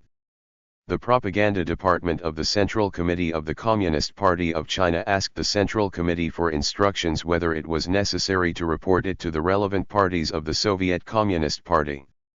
On February 19, Mao Zedong wrote to Liu Shaokai, Zhou Enlai, Chen Yun, Peng Zhen, Deng Xiaoping, Chen Boda, and Lu Dingyi regarding this material. I think this kind of free discussion should not be banned. This is a disagreement with academic ideas. Anyone can talk about it without damaging prestige.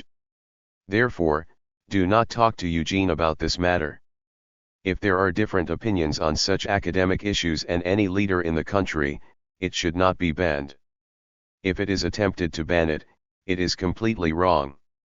The attitude expressed by Mao Zedong in this letter obviously played a very important role in the decision of the Central Committee of the Communist Party of China to adopt the Double Hundred policy. At the same time, the problems exposed by the Soviet Union in academic and literary circles were also an important warning to the Chinese Communists, prompting people to liberate themselves from the influence of Soviet dogmatism. In mid-April 1956, Mao Zedong saw a piece of material, which was the minutes of the latest conversation by Hegel, head of the propaganda department of the Central Committee of the Socialist Unity Party of Germany. Hegel said, "The mistake of dogmatism in the past was mainly manifested in overemphasis on the Soviet Union's advanced experience and scientific achievements. For example, we propagate the Soviet agriculturist Lysenko's theory that everything is good, deny everything by Virchow, who is very authoritative in the German scientific community, and believe that everything written by the Austrian geneticist Mendel is reactionary, and the vast majority of biologists in Germany are of the Mendelian school. There is good stuff in Soviet science, and we should learn from it, but we cannot regard every word from the Soviet scientific community as sacred." He also said that we need to restudy philosophy. We, like some Soviet philosophers, adopt a completely negative attitude towards Hegel, which is wrong.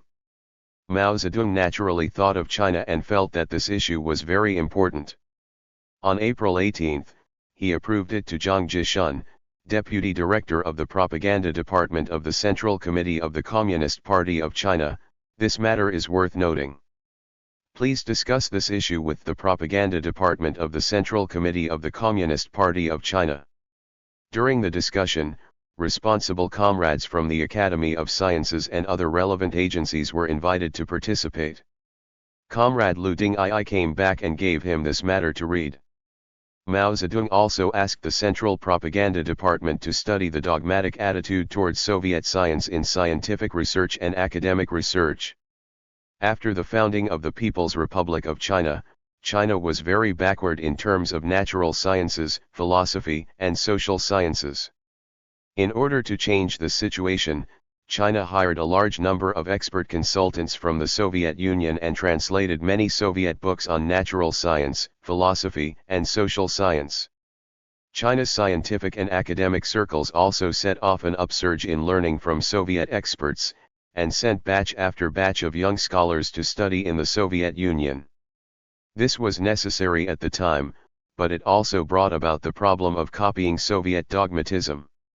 In the natural science community, there is a practice of labeling and wearing hats on different schools of thought, which hinders the normal development of Chinese scientific culture. From April 25 to 28, 1956, the enlarged meeting of the Political Bureau of the Central Committee discussed the speech on 10 major relations. In his speech on the 27th, Liu Dingyi expressed the view that issues of academic nature, artistic nature, and technical nature should be left free. He started with an article by Chinese biologist Hu Xianzhi. He said, "In the past, we paid attention to his political issues because he criticized the Soviet Union at that time, so we were angry. The issues he talks about are very important issues in biology, and this person is very prestigious in biology." Mao Zedong interjected, "Didn't someone ask us to fight with him?" Liu said, "Later we softened the issue and did not mention his name in the newspaper, so we have not broken up with him yet." Mao asked, "Is Hu Xianzhi's article correct?" Liu said, "What he criticized Lysenko is very good. It is an academic issue and it is better for us not to interfere." Mao said, "This man is very stubborn. He is the ancestor of Chinese biology. Aged 70 or 80. He favored classical Chinese and opposed vernacular. Is this person still a member of the academic department?" Liu said, "No, I didn't give it." Mao said, "I'm afraid I still have to give it. He is the ancestor of Chinese biology." Liu Dingyi continued to speak. When talking about the Russian physiologist Pavlov, he said, "It cannot be said that Pavlov is socialist medicine, Virchow is capitalist medicine, and Chinese medicine is feudal medicine. This is fundamentally wrong. In terms of biology, some people say that Morgan and Mendel were bourgeois, while Lysenko and Michurin were socialist. This has nothing to do with socialism. In terms of physics, it cannot be said that Newton's physics is feudal and Einstein's physics is capitalist. This statement is unreasonable. It is wrong to apply the labels of capitalism and feudalism to natural science. Lu Dingyi talked about literature and art issues again. He said, "We need to write about new characters, but we can also write about some old characters. If someone could write about the social changes in Shanghai in the 1930s, I would say that would be the #1 novel in the world." Mao Zedong said, "The Crow and the Sparrow is a very good movie. Our film bureau just won't allow it to be played. In the next 2 days, we can find it for everyone to see and gain insights. This is a very good piece of Chinese history." Zhou Enlai interjected, "I recently watched 15 Guan. Have you seen it?" Lu said, "I have seen it, it's very good." Mao said, 15 Guan should be performed everywhere. We have many of the characters in the play. There are hundreds of those people, such as Teizhuo, who are still alive in China. Perhaps it was a coincidence that just when the Central Committee of the Communist Party of China was planning to propose the Double Hundred policy, a conque opera 15 Guan was released in Zhejiang. 15 Guan caused a sensation in Beijing and the whole country. Many central leaders watched it. Mao Zedong read it twice. Once, on April 17, at Huiran Hall in Zongnanhai. Another time, April 25, at the Zongji Club. It's not without reason that an adapted costume drama would cause such a huge response. Just as Zhou Enlai said, 15 Guan satirized bureaucracy and subjectivism to the point, and it was successful. Bureaucracy and subjectivism are not separate nowadays. There is no modern play that can criticize bureaucracy and subjectivism in such a profound way. 15 Guan's The performance resurrected Kun opera and laid the foundation for Let 100 Flowers Bloom and Bring Forth the New. Kun opera's 15 songs is like a dazzling flower. Its blooming adds luster to the policy of letting 100 flowers bloom and brings forth the new and proves the vitality of this policy. On April 28, the enlarged meeting of the Politburo continued discussions. Chen Boda also talked about cultural and scientific issues in his speech. He said, "Comrade Ding I said a lot yesterday. The slogan Let 100 Flowers Bloom proposed by Chairman Mao to the literary and art circles now seems to have had a great effect. Now when we go abroad, of course we are still very pitiful. We are still doing things like lotus dance, tea-picking dance, making trouble in the heavenly palace, etc. However, this little capital was only achieved by proposing Let 100 Flowers Bloom. Without the call of Let 100 Flowers Bloom, these things would not exist." Later, the central government organized a historical research committee and a writing reform committee, and asked me to participate in the work of the committee. At that time, I asked the chairman about the line and policy of the academic world. The chairman mentioned 100 schools of thought contend, and I conveyed the slogan to the History Research Association. This is a policy, which means that in China we allow many schools of thought to debate, but do not immediately unify them. I feel that in terms of culture and science, I am afraid we should basically put forward 2 slogans for implementation, namely Let 100 Flowers Bloom and 100 Schools of Thought Contend, one for art and one for science. At this meeting, Mao Zedong clearly stated in his concluding speech, Let 100 flowers bloom on artistic issues and 100 schools of thought contend on academic issues. I think it should be our policy. Let 100 flowers bloom was proposed by the masses. I don't know who proposed it. People asked me to write an inscription, so I wrote 100 flowers bloom. Let's let the old and bring forth the new. This is something that happened 2,000 years ago. During the spring and autumn and warring states periods, 100 schools of thought contended. You can talk about this kind of scholarship, but you can also talk about that kind of scholarship. If what you say is the truth, more and more people will believe it. On May 2, Mao Zedong once again discussed the 10 major relationship issues at the Supreme State Council. In his speech, he formally announced the policy of letting 100 flowers bloom and 100 schools of thought contend. He said, "We also talked about this at the meeting of provincial, municipal and district party committee secretaries convened by the Central Committee of the Communist Party of China, that is, let 100 flowers bloom and 100 schools of thought contend. The policy of letting 100 flowers bloom and 100 schools of thought contend is necessary in art and academics. This issue has been discussed before. Let 100 flowers bloom was proposed by the literary and art circles. Later someone asked me to write a few words, so I wrote let 100 flowers bloom, weed out the old and bring forth the new. Now that spring is here, let 100 kinds of flowers bloom, don't let a few flowers bloom, this is called 100 flowers blooming." In the spring and autumn period and the Warring States period, there were many schools of thought, and everyone was arguing freely. Now we also need this, let's let Dewey do it on a large scale. Isn't that good? Is it okay to come and argue? So, is it okay for Hu Shi to come back?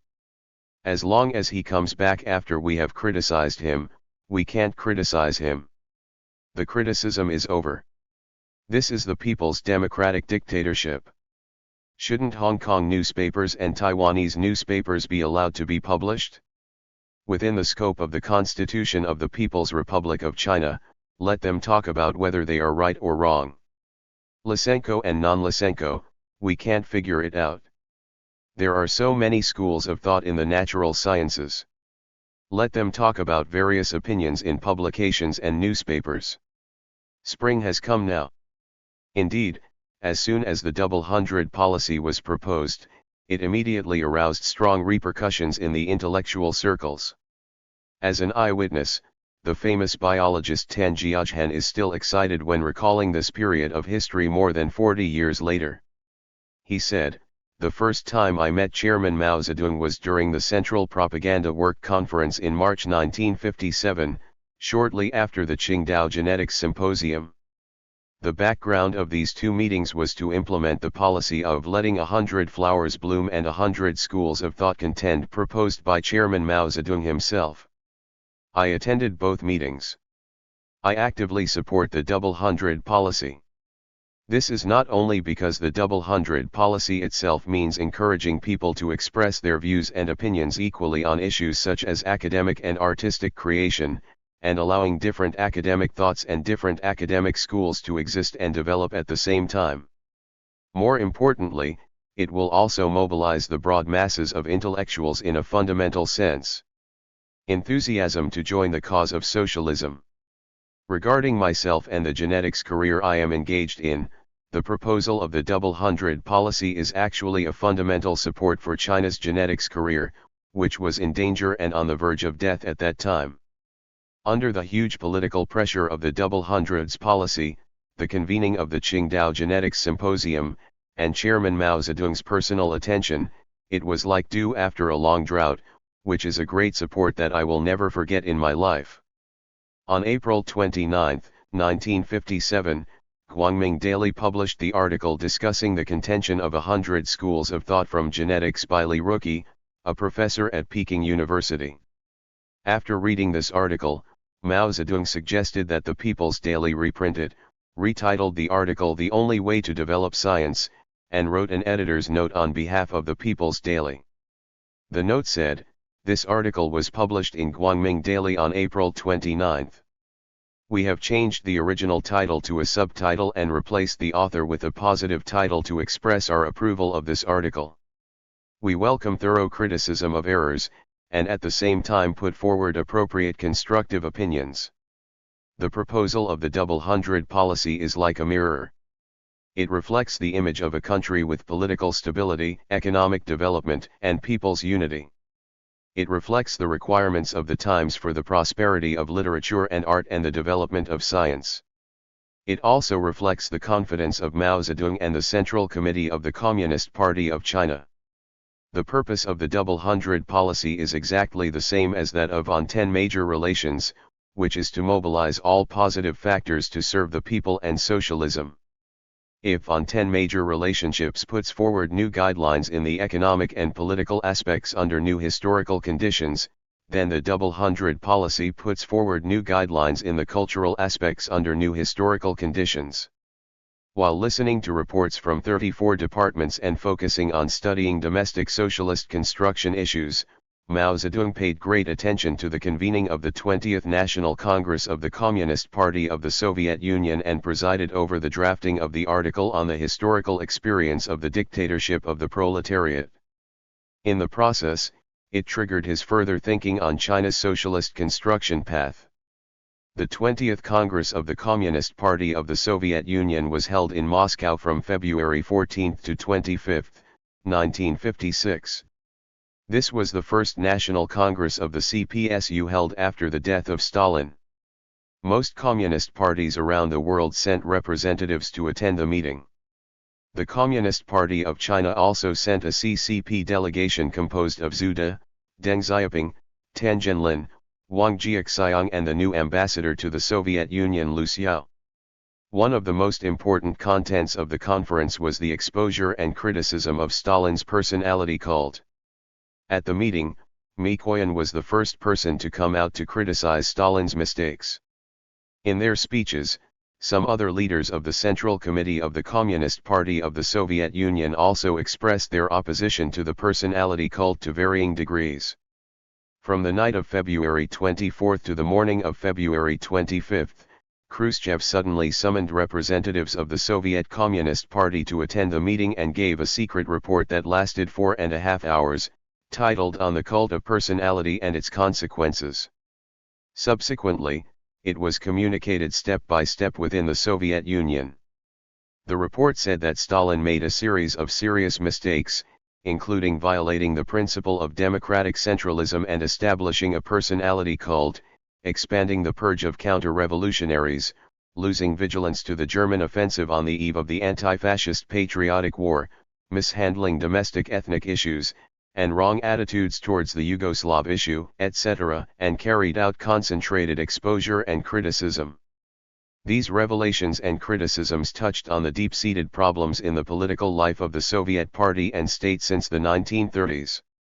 However, these exposures and criticisms excessively pursued personal quality and personal responsibility, and adopted a completely negative approach to Stalin, an important historical figure in the international communist movement. Khrushchev's secret report was not notified in advance to the delegations of the Communist and Workers' Parties of various countries attending the 20th Congress of the Communist Party of the Soviet Union as in the past. The CCP delegation was notified by the Soviet Union only after the fact. Khrushchev's secret report was first publicly disclosed in Western countries. On June 4, the New York Times published the full text, causing a sensation around the world. The United States and other Western countries seized on the opportunity to oppose communism and set off an anti-Soviet and anti-communist trend around the world. This report caused great confusion within the international communist movement and placed it in a very difficult position. In some capitalist countries, a group of Communist Party members quit the party. As one of the major capitalist countries, the General Secretary of the British Communist Party, Gowland, said something afterwards that reflected some of the scenes at that time. He said, "The Stalin issue occurred, which was of course a big shock. We believe that the Soviet comrades handled the Stalin issue very badly.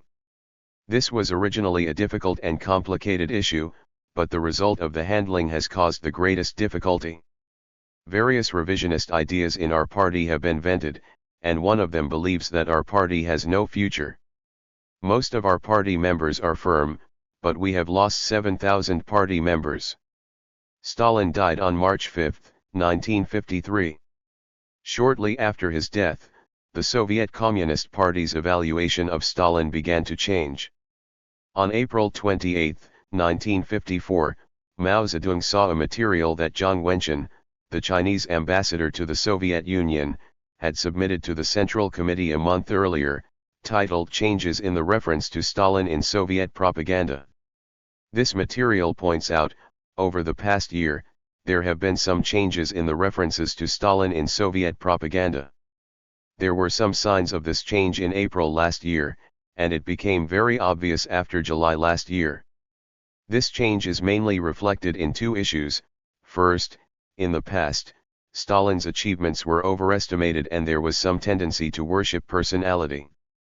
In order to correct this bias, the current achievements of the Soviet Union in all aspects are more emphasized on the merits of the masses, the leadership of the party, and the collective leadership of the party Central Committee including other students of Lenin. Stalin's personal achievements are rarely mentioned, and even less described separately. The second is the evaluation of Lenin and Stalin. In the past, Stalin was often compared to Lenin, or even mentioned more often than Lenin. At that time, there was some overemphasis on Stalin's theoretical and practical achievements, so it has been corrected now, and special emphasis is placed on Stalin as Lenin's successor. Lenin created Leninism, and Stalin embodied many of Lenin's principles. Stalin could not constitute a new stage in the development of Marxist-Leninist doctrine. Mao Zedong was mentally prepared for the Soviet Communist Party's criticism of Stalin. However, a complete denial of Stalin like Khrushchev's secret report was beyond his expectation. He was very disapproving of the people in the Soviet Union who had praised Stalin so high in the past, but now demoted him to a height of 9,000 feet underground. Deng Xiaoping and Tan Zhenlin, members of the Chinese Communist Party delegation attending the 20th National Congress of the Communist Party of the Soviet Union, returned to Beijing at 1:30 p.m. on March 3. At 4:30 p.m., Mao Zedong convened Liu Shaokai, Zhou Enlai, Deng Xiaoping, Peng Zhen, Kang Sheng, Nai Rongzhen, Lu Lantao, and Tan Zhenlin for a meeting in the lounge of Huiran Hall, Zhongnanhai.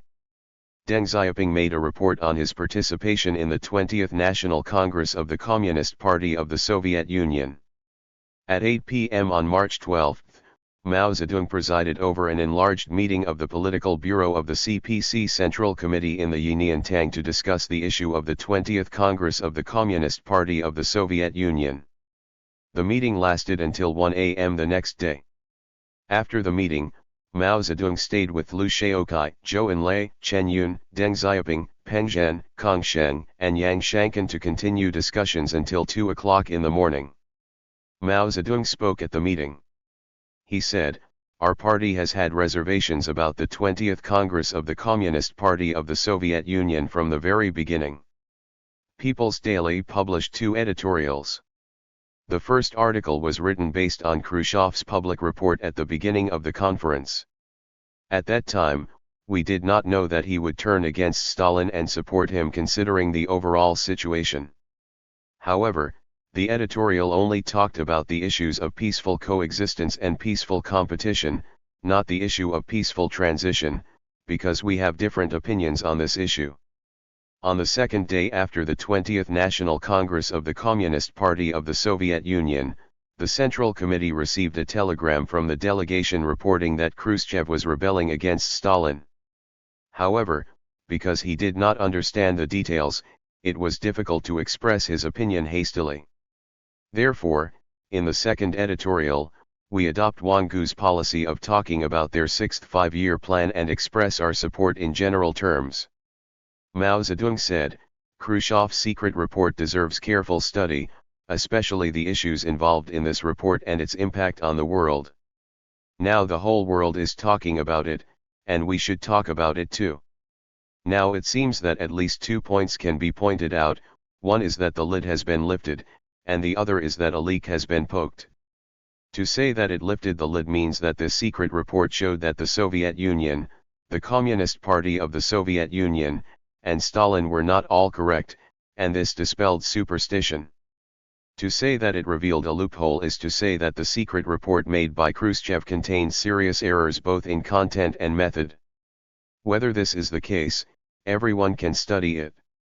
After the enlarged meeting of the Political Bureau of the Central Committee on March 12, while Mao Zedong continued to listen to reports from the Economic Department, He also turned more attention to the issue of the 20th Congress of the Communist Party of the Soviet Union. He either convened meetings or had individual conversations to discuss and study the 20th Congress of the Communist Party of the Soviet Union and the issue of Stalin. On March 18, Liu Shaoqai, Zhou Enlai, Deng Xiaoping, Peng Zhen, and Chen Boda were convened for a meeting to analyze and study Western news agencies' reports on the domestic situation in the Soviet Union and other issues. On March 19, I talked with Chen Boda and Hu Qiaomu. On March 23, an enlarged meeting of the Secretariat of the Central Committee of the Communist Party of China was held to study Khrushchev's secret report and the Chinese Communist Party's countermeasures. No written material remains from these meetings and individual conversations. From Wu Lengzi's memories, we can understand some of the discussions at the meeting and the main content of Mao Zedong's speech. At the meeting, Liu Shaoqai gave a systematic speech on Stalin's main mistakes. Zhou Enlai spoke on the relationship between Stalin and several major mistakes in the history of the CCP. Deng Xiaoping focused on the issue of opposing the cult of personality, and Wang Jiaxiang analyzed in detail the inherent contradictions in Khrushchev's secret report. Mao Zedong focused on 4 points at the meeting. 1. The communist movement has a history of just over 100 years since Marx and Engels published the Communist Manifesto. The history of the dictatorship of the proletariat is less than 40 years, starting from the Russian October Revolution. The realization of communism is an unprecedentedly great and unprecedentedly arduous undertaking. It cannot be said to be great if it is not arduous, because it is great only if it is arduous. In the process of this arduous struggle, it is impossible not to make mistakes, because we are taking an unprecedented path. I have always believed in inevitability. Stalin made mistakes, which is the proper meaning of the question. Khrushchev also made mistakes. The Soviet Union was going to make mistakes, and we were going to make mistakes too. The problem is that the Communist Party is able to overcome its own mistakes through criticism and self-criticism. 2. In socialist society, contradictions still exist. To deny the existence of contradictions is to deny materialist dialectics. Contradictions are always present and everywhere. Stalin's mistakes proved this. Where there are contradictions, there will be struggles, but the nature and form of the struggles are different from those in class society. 3. Stalin made serious mistakes, but he also made great achievements. He violated the principles of Marxism in some respects, but he was still a great Marxist. Although his work contains some errors, it is still worth learning, but we must adopt an analytical attitude when learning. 4. This time Khrushchev lifted the lid and poked a leak. He got rid of the superstition that everything about the Soviet Union, the CPSU, and Stalin was correct, and was conducive to opposing dogmatism. Stop copying everything from the Soviet Union and think with your own mind. We should combine the basic principles of Marxism-Leninism with the specific realities of China's revolution and construction to explore the path to building socialism in our country. As for the mistakes in Khrushchev's secret report, we must try our best to remedy them. Mao Zedong proposed publishing an article on the 20th Congress of the Communist Party of the Soviet Union to publicly express the attitude of the Central Committee of the Communist Party of China on the Stalin issue. Participants unanimously agreed. Mao Zedong said, "Our party should express its attitude towards Khrushchev's great rebellion against Stalin. The method may be to publish an article, because issuing a statement or making a resolution seems too formal. The Communist Party of the Soviet Union has not yet released Khrushchev's secret report, and the situation is still developing." Mao Zedong also talked about some of his ideas for this article. This article can support the 20th National Congress of the Communist Party of the Soviet Union in opposing personal superstition, talk about some truths, and remedy the mistakes of Khrushchev's secret report. Stalin's life must be analyzed, not only pointing out his serious mistakes, but also emphasizing his great achievements. Regarding the line errors in our party's history related to Stalin, we only talk about our party's own side and do not involve Stalin. Make some analysis on the superstition of individuals, and explained that our party has always advocated the implementation of the mass line and opposed the emphasis on individuals. The article should not be too long and should be focused and reasonable. The meeting decided to be written by Chen Boda, with assistance from the Central Propaganda Department and Xinhua News Agency. Mao Zedong requested that the first draft of the article be written within a week. This article was later titled Historical Experience on the Dictatorship of the Proletariat in accordance with Mao Zedong's opinions. The first draft was written on March 29. Based on Deng Xiaoping's opinions, Chen Boda invited Liu Dingyi, Hu Qiaomu, Hu Sheng and Wu Lengzi to discuss it twice.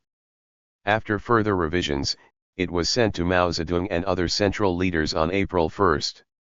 At 10:50 p.m. on April 1, Mao Zedong invited Chen Boda to discuss the revision of the draft on the historical experience of the dictatorship of the proletariat until 2 a.m. on the 2nd. At 4 o'clock on the 2nd, Mao Zedong wrote to Liu Shaokai and Deng Xiaoping regarding the printing and discussion of the draft on the historical experience of the dictatorship of the proletariat. The editorial has been written by Comrade Chen Boda, and Xiaoping is requested to print about 20 proofs on the night of today and send them immediately to all Politburo members and Deputy Secretaries General, Wang Jiaxiang, Chen Boda, Zhang Jishun, Deng Tuo, Hu Sheng, etc. Comrades, please read it over on the morning of the 3rd, and ask you to convene a Politburo meeting on the afternoon of the 3rd. The revision will be completed on the morning of the 4th, and the Secretariat will consider it again before publishing it.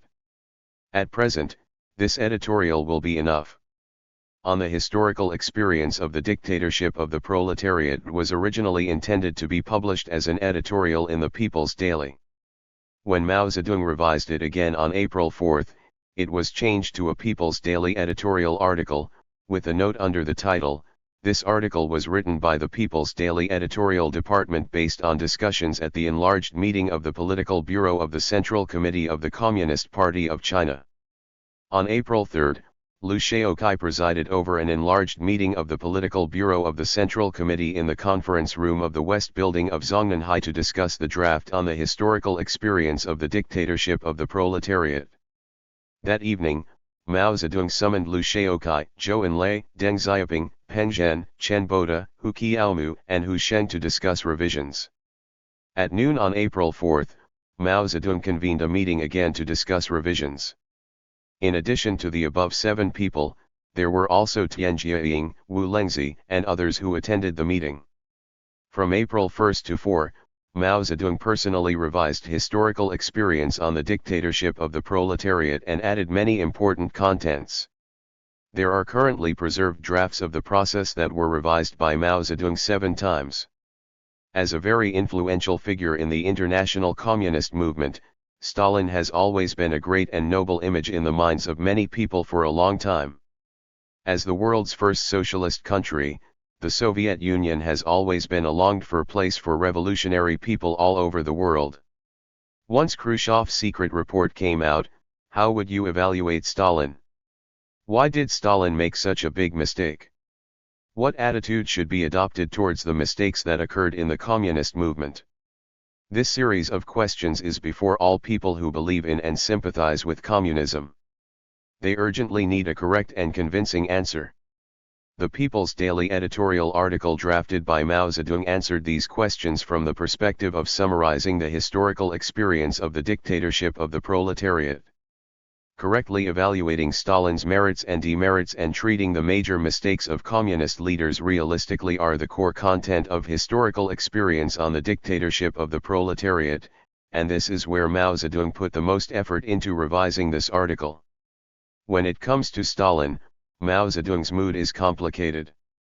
During the Democratic Revolution, Wang Ming's left dogmatism, which caused the greatest losses, was rooted in the wrong guidance of Stalin and the Communist International on the Chinese Revolution. After the victory of the anti-Japanese war, Stalin did not allow the Chinese Communist Party to resist the counter-revolutionary civil war launched by Chiang Kai-shek. The Chinese Revolution was victorious, and Mao Zedong was suspected of being half-Tito again. Mao Zedong frankly confessed his unhappy mood many times. Mao Zedong was both happy and worried about Stalin's criticism of Stalin at the 20th National Congress of the Communist Party of the Soviet Union. Fortunately, the cover of Stalin's deification has been lifted, superstition has been eradicated, and minds have been liberated, so that everyone dares to tell the truth and think about problems. What is worrying is that completely denying Stalin and beating him to death with a stick will bring about a series of serious consequences. Mao Zedong completely put aside his personal feelings and set out from the overall situation of the international communist movement, showing his serious attitude on the Stalin issue. As he said, the first thing we did was to protect Stalin, and the second thing was to criticize Stalin's mistakes, and we wrote the article on the historical experience of the dictatorship of the proletariat. We did not vilify Stalin or destroy Stalin like some people did, but acted in accordance with the actual situation. Mao Zedong's evaluation of Stalin's merits and demerits was 30-70, with 70% merit and 30% fault. After commenting on the great achievements of the Soviet Socialist Revolution and construction after the October Revolution, Mao Zedong rewrote this paragraph: in the struggle to realize Lenin's policy, the strong leadership of the Central Committee of the Communist Party of the Soviet Union was credited, and among them was Stalin's indelible credit.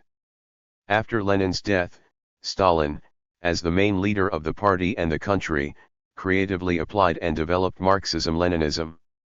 The article's analysis of Stalin's mistakes contains many profound and pertinent words written by Mao Zedong.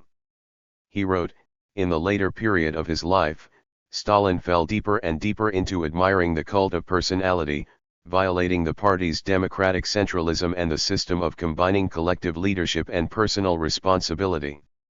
As a result, he made some major mistakes such as, expanding on the issue of counter-revolutionaries, lack of necessary vigilance on the eve of the anti-fascist war, lack of due attention to the further development of agriculture and the material welfare of farmers, lack of due attention to the further development of agriculture and the material welfare of farmers. He made some wrong ideas during the communist movement, especially on the Yugoslav issue. On these issues, Stalin fell into subjectivity and one-sidedness, and was divorced from the objective reality and the masses. He also said, he was proud and careless. Subjectivism and one-sidedness emerged in his thinking, and he made wrong decisions on some major issues, which caused serious adverse consequences. Mao Zedong believed that the fundamental reason for Stalin's mistakes was the separation of subjectivity from objectivity, and the separation of theory from practice. He said at the preparatory meeting of the 8th National Congress of the Communist Party of China, the so-called mistakes are subjective mistakes and wrong ideas. Many articles we have seen criticizing Stalin's mistakes did not mention this issue, or rarely mentioned it. Why did Stalin make mistakes? It was because on some issues, his subjectivity was inconsistent with objective reality. Looking at Stalin's merits and demerits, how should we correctly and comprehensively evaluate this historical figure who had a huge influence in both positive and negative aspects? Mao Zedong wrote a long paragraph at the end of the article on the historical experience of the dictatorship of the proletariat and gave a scientific answer. He wrote, communists must adopt an analytical attitude towards the mistakes that occurred in the communist movement. Some people think that Stalin was completely wrong, which is a serious misunderstanding. Stalin was a great Marxist-Leninist, but he was also a Marxist-Leninist who made several serious mistakes without realizing that they were mistakes. We should look at Stalin from a historical perspective and make a comprehensive and appropriate analysis of what he was right and what he was wrong about, so as to draw useful lessons. Whether he was right or wrong, it was a phenomenon of the international communist movement and, as a whole, the international communist movement. It has only been a little over 100 years since the victory of the October Revolution, and we still have insufficient experience in many revolutionary work, but there are still shortcomings and mistakes. Just as one achievement is followed by another, a new shortcoming or mistake is overcome. Or mistakes may occur, and we need to overcome them. There are always more achievements than shortcomings, and there are always more things that are right than mistakes. Shortcomings and mistakes must always be overcome. A good leader is not about not making mistakes, but about taking mistakes seriously. There has never been a person in the world who does not make mistakes. While pointing out that shortcomings and mistakes are unavoidable, Mao Zedong also emphasized the responsibility of various leaders of the Communist Party and socialist countries is to minimize mistakes, try to avoid some serious mistakes, pay attention to learning from individual, partial, and temporary mistakes, and strive to prevent certain individual, partial, and temporary mistakes from becoming nationwide and long-term mistakes. What lessons should the Chinese Communist Party learn from the Stalin issue? The Central Committee of the Communist Party of China and Mao Zedong believed that one of the important lessons is to prevent individual prominence and personality worship from occurring in the political life of the Chinese party and country, and to ensure the implementation of the mass line and collective leadership. Historical experience on the dictatorship of the proletariat said, when any leader of the party and the country does not put the individual among the party and the masses, but on the contrary puts the individual above the party and the masses, when he is separated from the masses, he will lose comprehensive insight into the affairs of the country. As long as this is the case, even an outstanding figure like Stalin will inevitably make unrealistic and wrong decisions on certain major matters. He also said, there is no doubt that the phenomenon of personal prominence and personal heroism separated from the masses will still exist for a long time. Once it is overcome, it will appear again next time. Sometimes it is shown by these people, sometimes by other people. When people pay attention to the role of the individual, they will lose sight of the role of the masses and the collective. Therefore, it is easy for some people to make the mistake of being arrogant, superstitious, or blindly worshipping others. Therefore, opposing individual prominence and personal heroism that is divorced from the masses, and opposing personality worship, are issues that should be constantly paid attention to. The article puts forward an important idea, which is to use systems to ensure the implementation of collective leadership and prevent the emergence of personality worship. This paragraph was added by Mao Zedong himself. He said, if we are unwilling to fall into such a quagmire, we must pay more full attention to the leadership method of implementing such a mass line and should not be a little negligent. To this end, we need to establish a certain system to ensure the implementation of the mass line and collective leadership, and avoid being divorced from the individual prominence and personal heroism of the masses, and reduce subjectivism and one-sidedness in our work that are divorced from objective reality. Unfortunately, the Chinese Communist Party did not really establish such a system and put it into practice for a long period of time, and committed the mistake of personality worship again. We must continue to oppose dogmatism and carry forward the spirit of independent thinking and creation. This is another lesson that the Central Committee of the Communist Party of China and Mao Zedong learned from the Stalin issue. Historical experience on the dictatorship of the proletariat points out, because Marxism was recognized as the guiding ideology of the country after the victory of the revolution, many of our propaganda workers often only rely on administrative power and the prestige of the party to instill Marxism-Leninism into the masses as dogma, instead of working hard, mastering a large amount of materials, using Marxist-Leninist analytical methods, and using the people's language to convincingly explain the universal truth of Marxism-Leninism and the specific conditions of China. Over the past few years, we have made some achievements in the research fields of philosophy, economics, history, and literary criticism, but generally speaking, many unhealthy conditions still exist. Many of our researchers still have the habit of dogmatism, lack the ability to think independently and the spirit of creation, and have also accepted the influence of Stalin's personality worship in some aspects.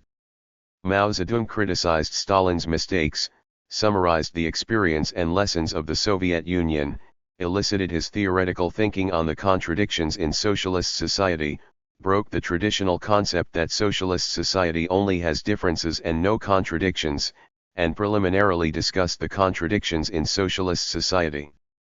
According to Mao Zedong's thought, Historical Experience on the Dictatorship of the Proletariat criticizes the view that contradictions no longer exist in socialist society, pointing out, to deny the existence of contradictions is to deny dialectics.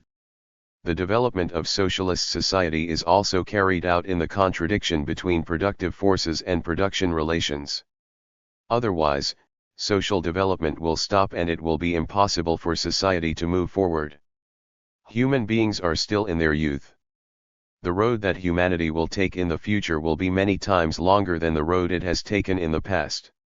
Contradictions such as innovation and conservatism, advancement and backwardness, positivity and negativity will continue to appear under various conditions and situations. Everything will still be like this. One contradiction will lead to another contradiction, and the old contradiction will be resolved. Once resolved, new contradictions will arise. Some people think that the contradiction between idealism and materialism can be eliminated in a socialist society or a communist society. This opinion is obviously incorrect. As long as there are still contradictions between subjectivity and objectivity, contradictions between advanced and backward, and contradictions between social productivity and production relations, then the contradiction between materialism and idealism will not exist.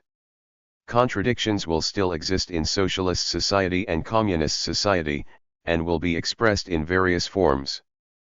People live in society, and they will reflect the contradictions in various societies in various situations and to varying degrees. Therefore, even in a communist society, not everyone will be perfect at that time. There will also be its own contradictions. There will be good people and bad people. There will also be people with relatively correct ideas and people with relatively incorrect ideas. These ideas were fully developed in Mao Zedong's many speeches from the second half of 1956 to the first half of 1957, especially in the article on the correct handling of contradictions among the people. The article on the historical experience of the dictatorship of the proletariat was revised and improved day by day under the auspices of Mao Zedong. This article is a high-level and thorough analysis. It does not treat the Stalin issue as an accidental and individual phenomenon, but analyzes and understands it from the historical experience of the proletarian dictatorship. It does not pursue Stalin's personal qualities and personal responsibilities, but analyzes Stalin's mistakes realistically under specific social and historical conditions, and evaluates his merits and demerits comprehensively and fairly. Precisely because of this clear understanding and scientific attitude, the international turmoil caused by the 20th Congress of the Communist Party of the Soviet Union on the Stalin issue not only did not interfere with Mao Zedong's exploration of China's socialist construction path, but further promoted the development of his thoughts and the deepening of his understanding. Mao Zedong was very satisfied with the article on the historical experience of the dictatorship of the proletariat and made some profound remarks at the last meeting to discuss the revised draft on April 4. He said, "By publishing this article, we have expressed a clear but preliminary attitude towards the 20th Congress of the Communist Party of the Soviet Union. There will be discussions in the future, but the question is what lessons we can draw from them.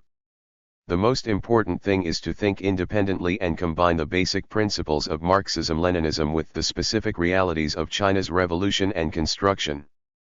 During the democratic revolution, we succeeded in realizing this combination after suffering great losses and won the victory of the new democratic revolution. Now is the period of socialist revolution and construction. We must carry out a second combination to find out how to build socialism in China. I started thinking about this issue a few years ago. First, on the issue of agricultural cooperation, we considered how to build more, faster, and better cooperatives. Later, we considered whether we could use less of the crutches of the Soviet Union in terms of construction. Instead of copying the Soviet Union as in the first 5-year plan, we should build more, faster, better, and more economically based on China's national conditions. Now, thanks to Khrushchev for lifting the lid, we should consider how to act in accordance with China's situation from all aspects and stop being so superstitious as in the past.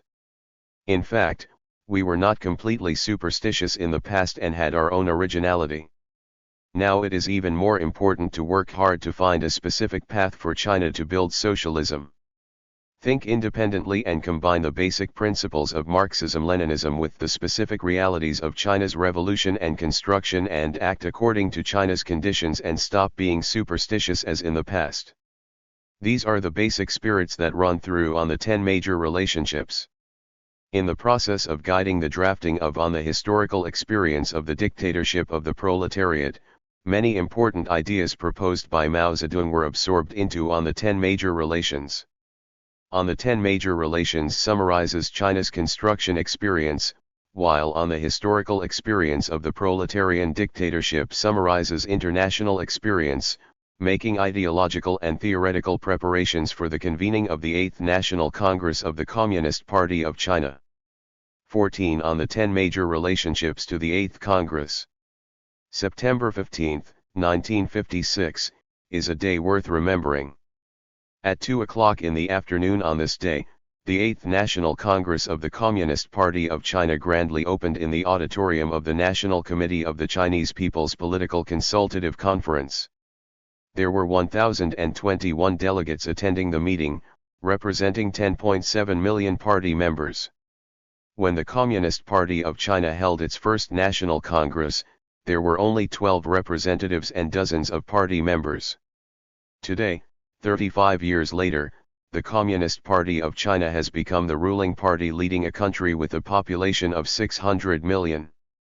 Leaders of various democratic parties and representatives of non-party Democrats were invited to participate in the conference, which symbolized the great unity of the people across the country and the unprecedented consolidation of the People's Democratic United Front.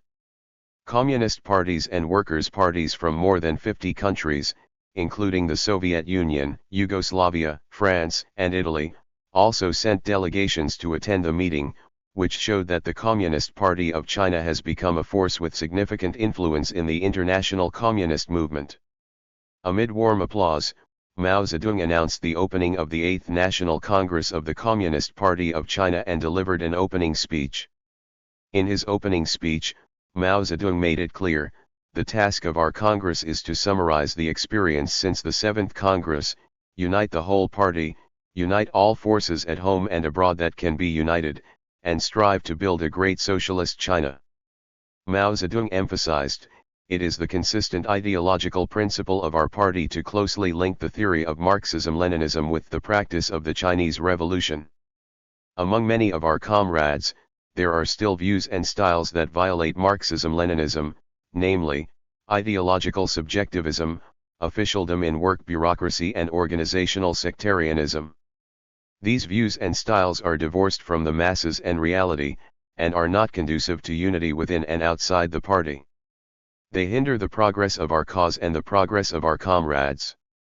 We must vigorously overcome these serious shortcomings in our ranks by strengthening ideological education within the party. In order to welcome the upcoming climax of comprehensive economic construction, Mao Zedong issued a call to the entire party that we must be good at learning. He said, we are now facing roughly the same tasks as the Soviet Union in the early days of its founding. To transform a backward agricultural China into an advanced industrialized China, the work before us is very arduous and our experience is very insufficient. Therefore, we must be good at learning. We must be good at learning from our pioneer, the Soviet Union, be good at learning from all people's democracies, be good at learning from fraternal parties around the world, and be good at learning from all fraternal parties in the world. Learn from people all over the world.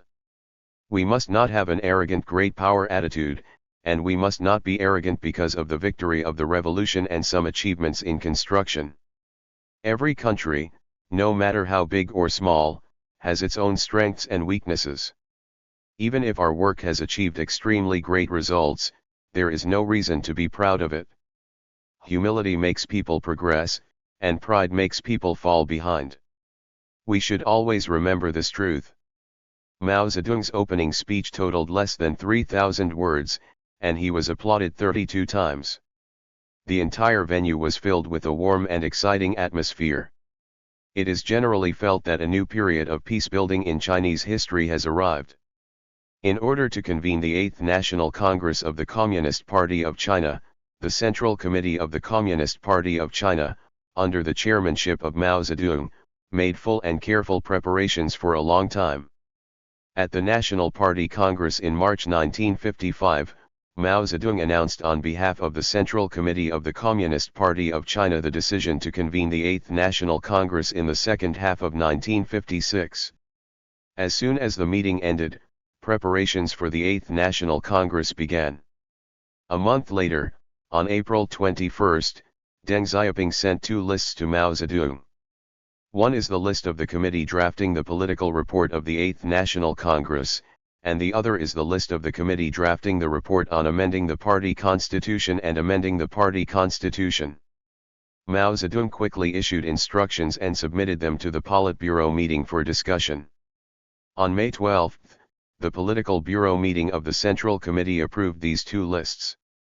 The political report drafting committee consists of 7 people: Liu Shaokai, Chen Yun, Deng Xiaoping, Wang Jiaxiang, Lu Ding'ai, Hu Qiaomu and Chen Boda. The drafting committee for amending the party constitution and the report for amending the party constitution consists of 9 people: Deng Xiaoping, Yang Shankan, Enzi Wen, Lu Lantao, Song Rengshan, Li Suifeng, Ma Mingfang, Tan Zhenlin, and Hu Qiaomu. The two important preparations for the 8th National Congress, drafting the political report, amending the party constitution and drafting the report on amending the party constitution, were all carried out under the leadership of Mao Zedong. The first revised draft of the party constitution was released shortly after the conclusion of the 6th plenary session of the 7th Central Committee of the Communist Party of China under the chairmanship of Deng Xiaoping. After 6 months of repeated revisions, it was submitted to the Political Bureau meeting of the Central Committee chaired by Mao Zedong for discussion on April 22, 1956. On April 28, in his concluding speech at the enlarged meeting of the Political Bureau of the Central Committee, Mao Zedong made 2 paragraphs specifically on the issue of amending the party constitution. He said, "Now the draft of the party constitution has been sent to the Provincial Party Committee, the Municipal Party Committee and the District Party Committee for discussion. I ask you to provide more opinions on this. I believe that the party constitution should fully reflect discipline and creativity and reflect the mass line. It will not work without discipline. But it will not work if the discipline is too rigid, hindering the development of creativity. Such discipline is bad and should be discarded. I invite you to discuss whether the central government should have one vice-chairman or several vice-chairmen. Comrade Shaokai proposed the establishment of several vice-chairmen.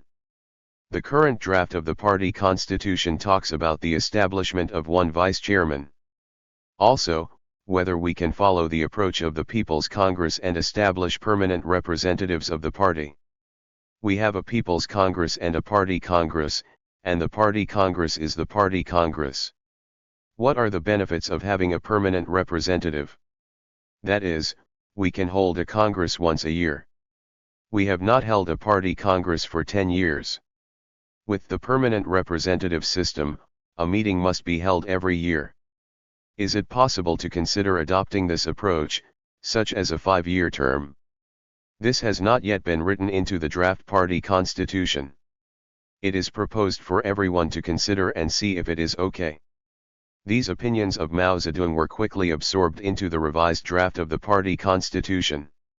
At the end of May, Deng Xiaoping drafted the CPC Central Committee's notice on discussion of the revised draft of the party constitution, which brought issues such as the implementation of a permanent system of representatives to the party's National Congress, the addition of several central vice-chairmen, and the establishment of secretariats of other natures to the main responsible persons of local party committees for discussion. These are all important measures taken by Mao Zedong to strengthen and improve the central leadership system. As early as the end of 1953, Mao Zedong proposed the idea of dividing the central leadership into a front line and a second line, with himself retreating to the second line. At that time, opinions were also sought within the party on whether to add a vice-chairman or general secretary of the Central Committee. However, because Gao Gang and Rao Shusi took the opportunity to launch an attack against the party, this idea had to be temporarily shelved. It was only when we were preparing for the 8th National Congress that we raised the issue again, and it was resolved to everyone's satisfaction. Mao Zedong explained, the central purpose of doing this is for the security of the country, and it is best for everyone to take some responsibility. Drafting a political report is the top priority in preparation for the 8th National Congress. What is the guiding ideology of political reporting? This must be settled first. Originally, according to Mao Zedong's opinions, the guiding ideology was to oppose right-leaning conservatism. When Liu Shaoqi conveyed Mao Zedong's instructions on preparing to convene the 8th National Congress at the Central Committee of the Communist Party of my country on December 5, 1955, he said this: in preparation for the 8th National Congress, the chairman proposed during the conversation that the central idea should be to oppose right-leaning ideas, oppose conservatism, complete our country's socialist industrialization and socialist transformation early, and ensure that it will be completed within 15 years and strive to exceed the target before 15 years.